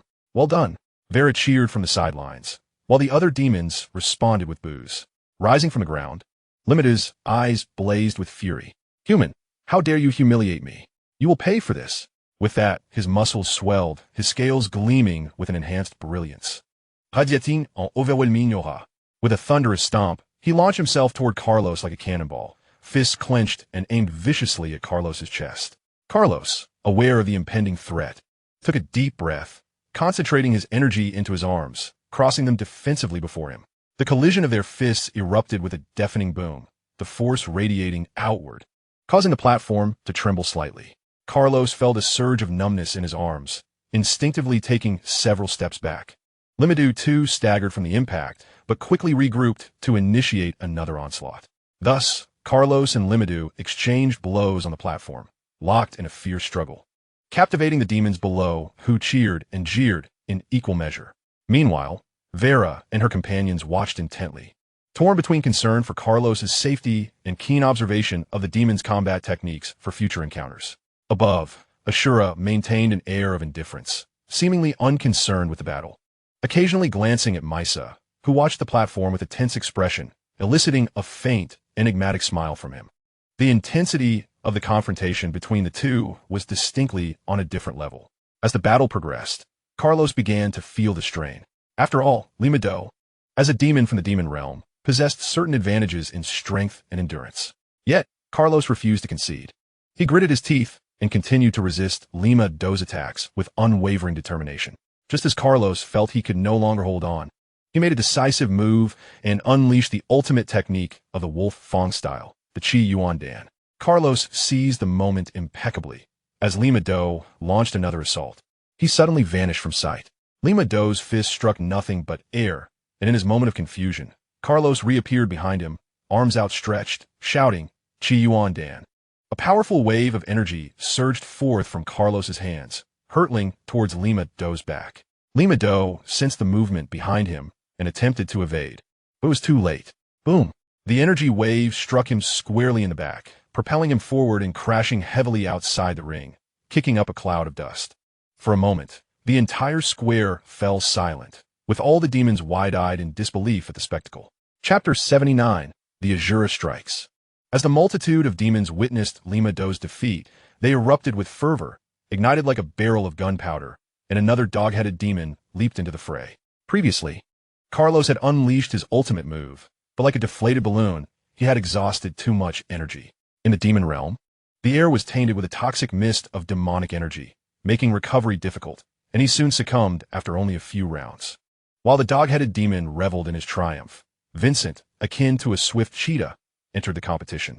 Drawing upon his rock-solid foundation and the unfathomable techniques of the Wolf Fong style, Vincent swiftly overcame two demons, though he too soon found himself fatigued.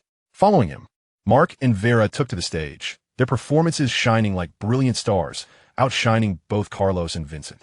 Mark, embodying the spirit of a war god, defeated 6 opponents, while Vera surpassed expectations by vanquishing 7.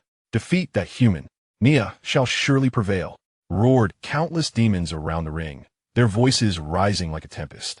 At this moment, Vera faced his 8th opponent, a peculiar demon with horns and wings, known among the demons as Nia. Nia's strength far exceeded that of the previous demons, boasting a combat power of 120 points, making him undoubtedly a top contender among the multitude of demons. Clearly, under normal circumstances, Vera would not stand a chance against Nia. Nia flapped his wings, resembling a fierce falcon, soaring above the ring and diving down like a bolt of lightning to launch fierce attacks against Vera. His speed was as swift as the wind, rendering him almost impossible to predict. Vera maintained his composure, moving with the grace of a nimble cheetah, skillfully dodging with agile footwork. However, in the face of overwhelming strength disparity, Villa quickly found himself retreating under the relentless onslaught of Nia. Well done, Nia. Rise to the occasion. After several rounds of careful observation, Villa soon discerned Nia's movement patterns. Yet, mounting a counterattack was far from simple. Nia's speed was as swift as a phantom, making it exceedingly difficult for Villa to seize an opportunity. It appeared that only his ultimate technique could turn the tide. With a fierce shout, an intense surge of energy erupted from Villa's body, enveloping him in a transparent aura, a manifestation of his explosive power. Sun Wukong, taken aback, opened his mouth in astonishment. He had assumed that such explosive techniques were exclusive to the Turtle School, yet here was Yamcha's disciple employing them as well. Yamcha, your students are remarkably formidable. They're nearly on par with me. Not quite there yet, Yamcha chuckled. With the activation of explosive power, Villa's combat prowess soared to 138 points, surpassing Nia's strength. Mere bluster. Although Nia sensed a distinct change in Villa, his overconfidence led him to dismiss it as mere trickery. Is that so? Just watch. Villa smirked. Due to the continuous battle, his stamina had dwindled to a low point, and coupled with the energy drain from using explosive power, he calculated he could only maintain this state for 30 seconds. In the next moment, Villa leaped into the air, launching an assault towards the hovering Nia. Though Nia boasted audaciously, he refrained from confronting Villa's fierce momentum head-on, instead relying on his flight capabilities to evade. What does it matter if you can't hit me? Nia sneered. Can you truly escape? Villa retorted with a sly grin, channeling energy beneath his feet and veering back toward Nia. Impossible. You can also fly. Given the constraints of the arena, Nia's mobility was limited, and Villa quickly closed the distance. With a sudden lunge, he seized one of Nia's wings. Nia's expression morphed into one of terror as he struggled in vain. Villa's strength was overwhelming, rendering him unable to break free. With a powerful throw, Villa slammed Nia onto the stage. Disoriented, Nia barely had time to recover before Villa surged forward, unleashing a torrent of fierce attacks. The demon Nia gradually succumbed, losing the ability to resist. Ultimately, Villa triumphed over the avian foe, claiming victory in this battle. The demons in the audience sighed in despair, astonished that their most formidable members were no match for this human. They had not anticipated that these seemingly frail individuals could possess such prowess. However, at that moment, Azura, seated atop the high platform, could no longer contain himself and let out a cold laugh. Humph, merely a trifling display. Next, allow you to witness the true might of our demon. With that, Ashura leapt off the stage, dashing towards Vera like a bolt of lightning. Vera, having just triumphed over Nia, and with his explosive mode now dissipated, found himself overwhelmed and unable to evade Ashura's onslaught. Yet, he remained unperturbed, for he knew that Yamcha would come to his aid. Indeed, just as Ashura was about to strike, a figure interposed itself before him. Not Yamcha, but Sun Wukong. Sun Wukong had been itching for a fight from the onset, previously held back by Yamcha, but upon sensing Vera's peril, he surged forward. This time, Yamcha did not restrain him. When Ashura's fist collided with Sun Wukong's, both were jolted back several steps. Vera nodded towards Sun Wukong and then descended from the stage. Returning to Yamcha's side. Well done, little one. Your prowess is commendable, Ashura remarked with a smile. Not believing himself to be inferior to the diminutive Sun Wukong, but rather attributing his earlier carelessness to the situation. Yet your strength appears rather mediocre, Sun Wukong replied earnestly. Humph, the little one certainly has a way with words, Ashura retorted with a disdainful snort, his aura radiating a formidable and malevolent energy that sent shivers down the spine. Nevertheless, Sun Wukong remained unflinching in the face of Ashura's overwhelming presence. Ashura's annoyance simmered as he observed Sun Wukong's calm demeanor. He resolved to teach this audacious youth a lesson. Underestimate me, will you? Prepare to feel my true power, Ashura bellowed, charging once more at Sun Wukong. His speed was astonishing, closing the distance in an instant, his fist imbued with tremendous force aimed directly at Sun Wukong. With a focused gaze, Sun Wukong swiftly sidestepped Ashura's assault while retaliating with a punch of his own. Their fists clashed in midair, producing a thunderous sound, and the resulting shockwave reverberated outward, causing several demons surrounding the stage to stagger back. Chapter 80. The Mutation. Ashura's heart sank in astonishment. That last attack had exhausted all his strength. Yet, despite such ferocity, he could not force Sun Wukong back even a single step. Your attacks are so feeble. Do you possess any more formidable techniques? Sun Wukong inquired with a smile, his tone nonchalant. Though Ashura's strikes were formidable, Yamcha noted that the intensity of Ashura's assault had reached a staggering 200 points. Had it been the Sun Wukong who had yet to enter the Divine Temple for training, he would have found it difficult to withstand such force. However, for the current Sun Wukong, Ashura's attack felt merely like a tickle. Is Lord Ashura truly so easily vanquished? It is not that Ashura is too weak, but rather that this human lad is exceedingly strong. Go, Lord Ashura. Seated upon the elevated platform, Princess Misha instantly displayed a countenance of delight as she beheld the possibility of Sun Wukong vanquishing the Ashura. Confronted with such a dire predicament, the formidable being from the demon realm found himself repeatedly thwarted before the multitude of demons, undoubtedly inflicting a severe blow to his pride. The resounding cheers that reached his ears pierced through his haughty spirit like a sharp blade. How absurd! This is of your own making. Master Babera, grant me your strength, he implored fervently. In that fleeting moment, his long hair billowed as if swept by a tempest, while the crimson triangular mark upon his forehead flickered with an eerie red glow, reminiscent of a blazing flame. Soon, this crimson light surged forth like tumultuous waves, transforming into vivid red markings that enveloped his entire being like an intricate web. Master Babera, Yamcha murmured to himself. Those who attain the title of magician are invariably enigmatic figures within the demon realm, though their inherent strength may be modest. Their unique sorcery enables them to achieve feats beyond the capabilities of martial artists. This realization instilled within Yamcha an unsettling feeling, as the Ashura's aura inexplicably ascended to match that of Sun Wukong, and it showed no signs of abating. The horror of a magician's might was indeed unimaginable. With this bizarre transformation, the Ashura's presence escalated wildly, distorting the very air around him with the immense pressure he exuded. His eyes turned a blood red, revealing boundless madness and murderous intent.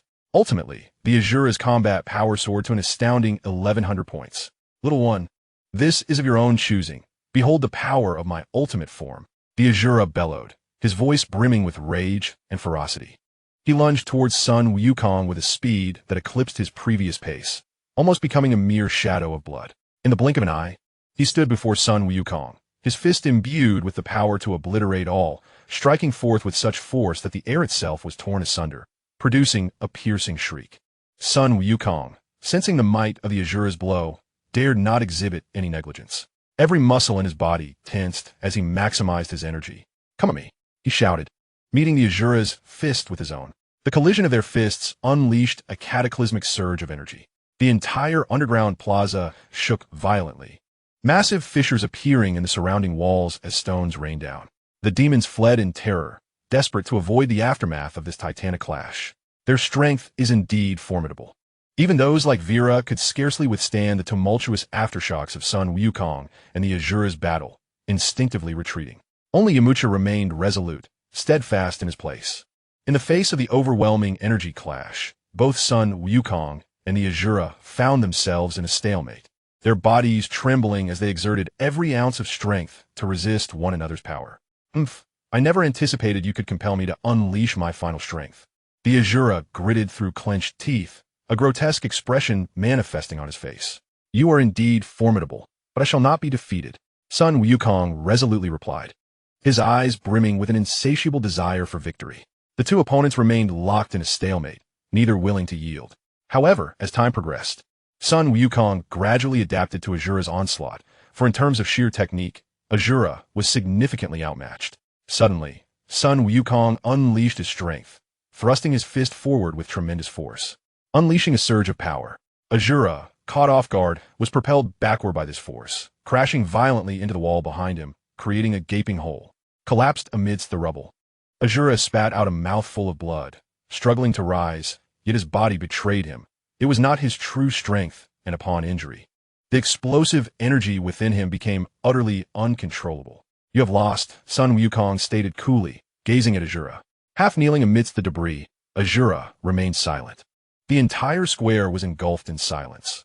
The demons were stunned, unable to fathom that the formidable Asura had indeed been vanquished by this human boy. Even Gora and Mela, who had kept their distance, displayed expressions of terror, internally commending their earlier decision. Meanwhile, Vera and the others erupted in jubilant cheers, reveling in Sun Wukong's triumph with pride. Yamcha stepped forward, giving Sun Wukong a thumbs up. "Wukong, you are magnificent." Sun Wukong scratched his head and chuckled. "Oh, it's nothing special." Then, Yamcha turned to the demons, proclaiming loudly, "Now that your leader has been defeated, we are about to seal the portal to the demon realm.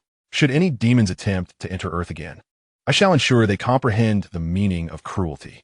The demons exchanged glances, acutely aware that their capacity for resistance had evaporated. At that moment, Princess Misha, who had been seated upon the high platform, spoke up. "Esteemed martial artists, could you escort me away from the demon realm? Of course, come down and join us." Yamcha nodded. Upon hearing Yamcha's affirmative words, Princess Misha's face lit up with excitement as she swiftly approached his side. Just when Yamcha believed the ordeal had come to a close, a hoarse and indifferent voice emerged from the side entrance. "Gaga, you have made quite a scene in my territory and think to leave so easily? Do you hold me, Amoto, in such disregard?" The crowd turned towards the voice, witnessing a hunched figure cloaked in black robes slowly emerge from shadows.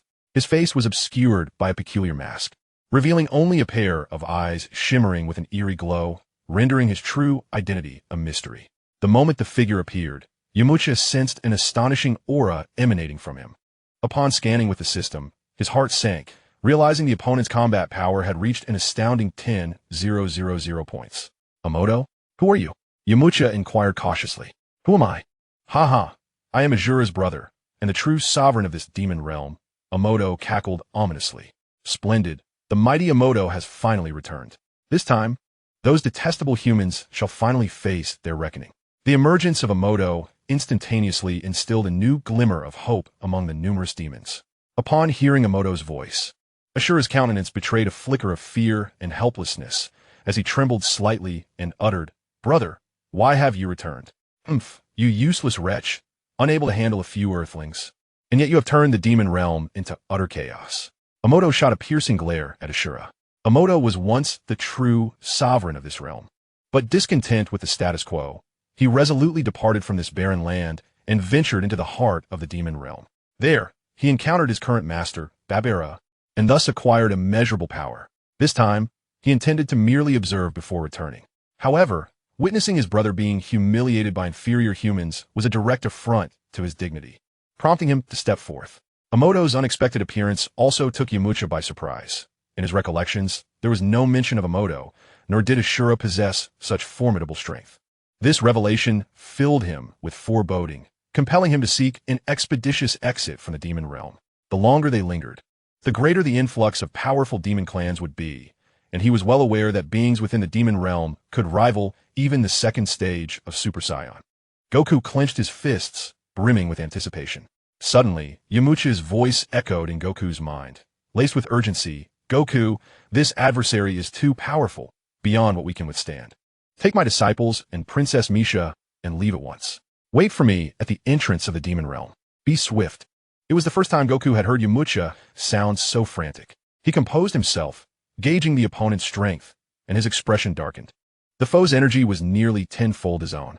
Nodding towards Yamcha, he understood that this was not the moment for heroics, especially since he had 5 others to protect and could not allow Emoto to breach Earth. Simultaneously, Vera, Mark, and the other 2 received Yamcha's urgent message. "We must go." In an instant, Goku seized Princess Misha's hand and sprinted towards the passage behind them, followed closely by Vera and Mark. However, it was too late to escape. With a single wave of his hand, Emoto unleashed a dark energy wave towards Goku and his companions. "Your opponent is me." Yamcha, who had been poised for action, immediately retaliated, launching a golden energy blast to intercept the oncoming dark wave. The collision produced a thunderous roar. Yet, to Yamcha's astonishment, his full-force energy blast failed to entirely neutralize Emoto's attack. It merely redirected the dark energy, which then collided with the wall of the lower world, creating a massive breach. What immense power, Yamcha thought to himself. However, with Yamcha's decisive strike, Sun Wukong and his companions had already surged forth from the depths of the underground realm. "Are you worthless fools not going to pursue them?" Emoto coldly bellowed at the dazed demons surrounding him. "Yes, Lord Emoto," they responded in unison, instantly mobilizing with a cacophony of roars as they darted after Sun Wukong and his allies. "Humph, is that all you can muster? Then today shall be your end." Emoto sneered, fixing his gaze upon Yamcha. In an instant, he vanished from sight, only to reappear behind Yamcha, extending a withered hand to grasp at his back. Sensing imminent danger, Yamcha swiftly turned to evade, yet Emoto's speed was overwhelming. His hand grazed Sun Wukong's shoulder, leaving a dark scar upon Yamcha. Black blood oozed from the corner of his mouth, starkly revealing the vast disparity in their powers. Realizing the gravity of his situation, Yamcha hastily retrieved a senzu bean from his pocket and consumed it, managing to suppress his injuries. "Such a remarkable treasure, yet will not save you," Emoto taunted with a mocking tone. "We'll see about that." Burning Heart Fist. Yamcha unleashed Oliver's ultimate technique, doubling his strength to a combat power of 3,600 points. However, before Emoto, whose power exceeded 10,000, he remained woefully fragile. Yamcha understood the chasm between their strengths, yet he harbored no intention of retreating. With unwavering resolve, he felt his aura surge, determined to fight with every ounce of his being, regardless of the bleakness of his prospects. Emoto, observing Yamcha activate the Burning Heart Fist, intensified his derisive expression. "Humph, merely a desperate struggle." With that, he vanished once more, advancing like a specter, swiftly unleashing a barrage of punches aimed at Yamcha.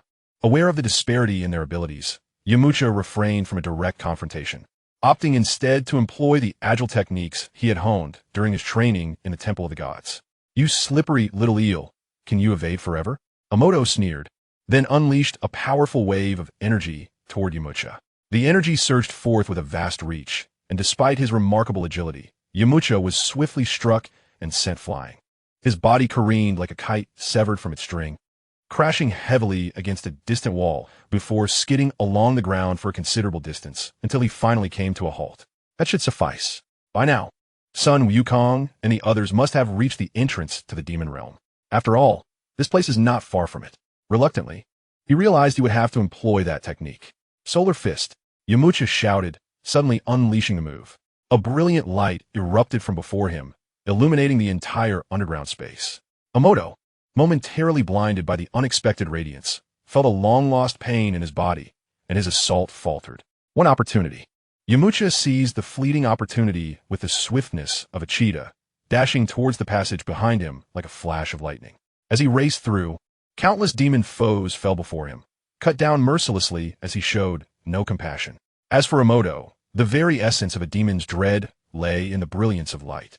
His recent solar fist was more than sufficient to incapacitate his adversary. Yet mere seconds later, Emoto regained his senses, seething with rage at the audacity of the ambush. "How dare you attack me?" he snarled. By the time his vision cleared, Yamcha had vanished without a trace. Yamcha sped onwards to the gateway of the demon realm. Upon sighting him, his master and son Wukong hurriedly greeted him. "Quickly close the door," son Wukong commanded, not daring to delay for an instant. He swiftly drew the sword from the ground, and with its extraction, the heavy gate of the demon realm creaked shut, akin to an aging elder slowly closing its weary eyes. Subsequently, following the divine instructions, Yamcha and son Wukong began the sealing process of the demon realm's portal.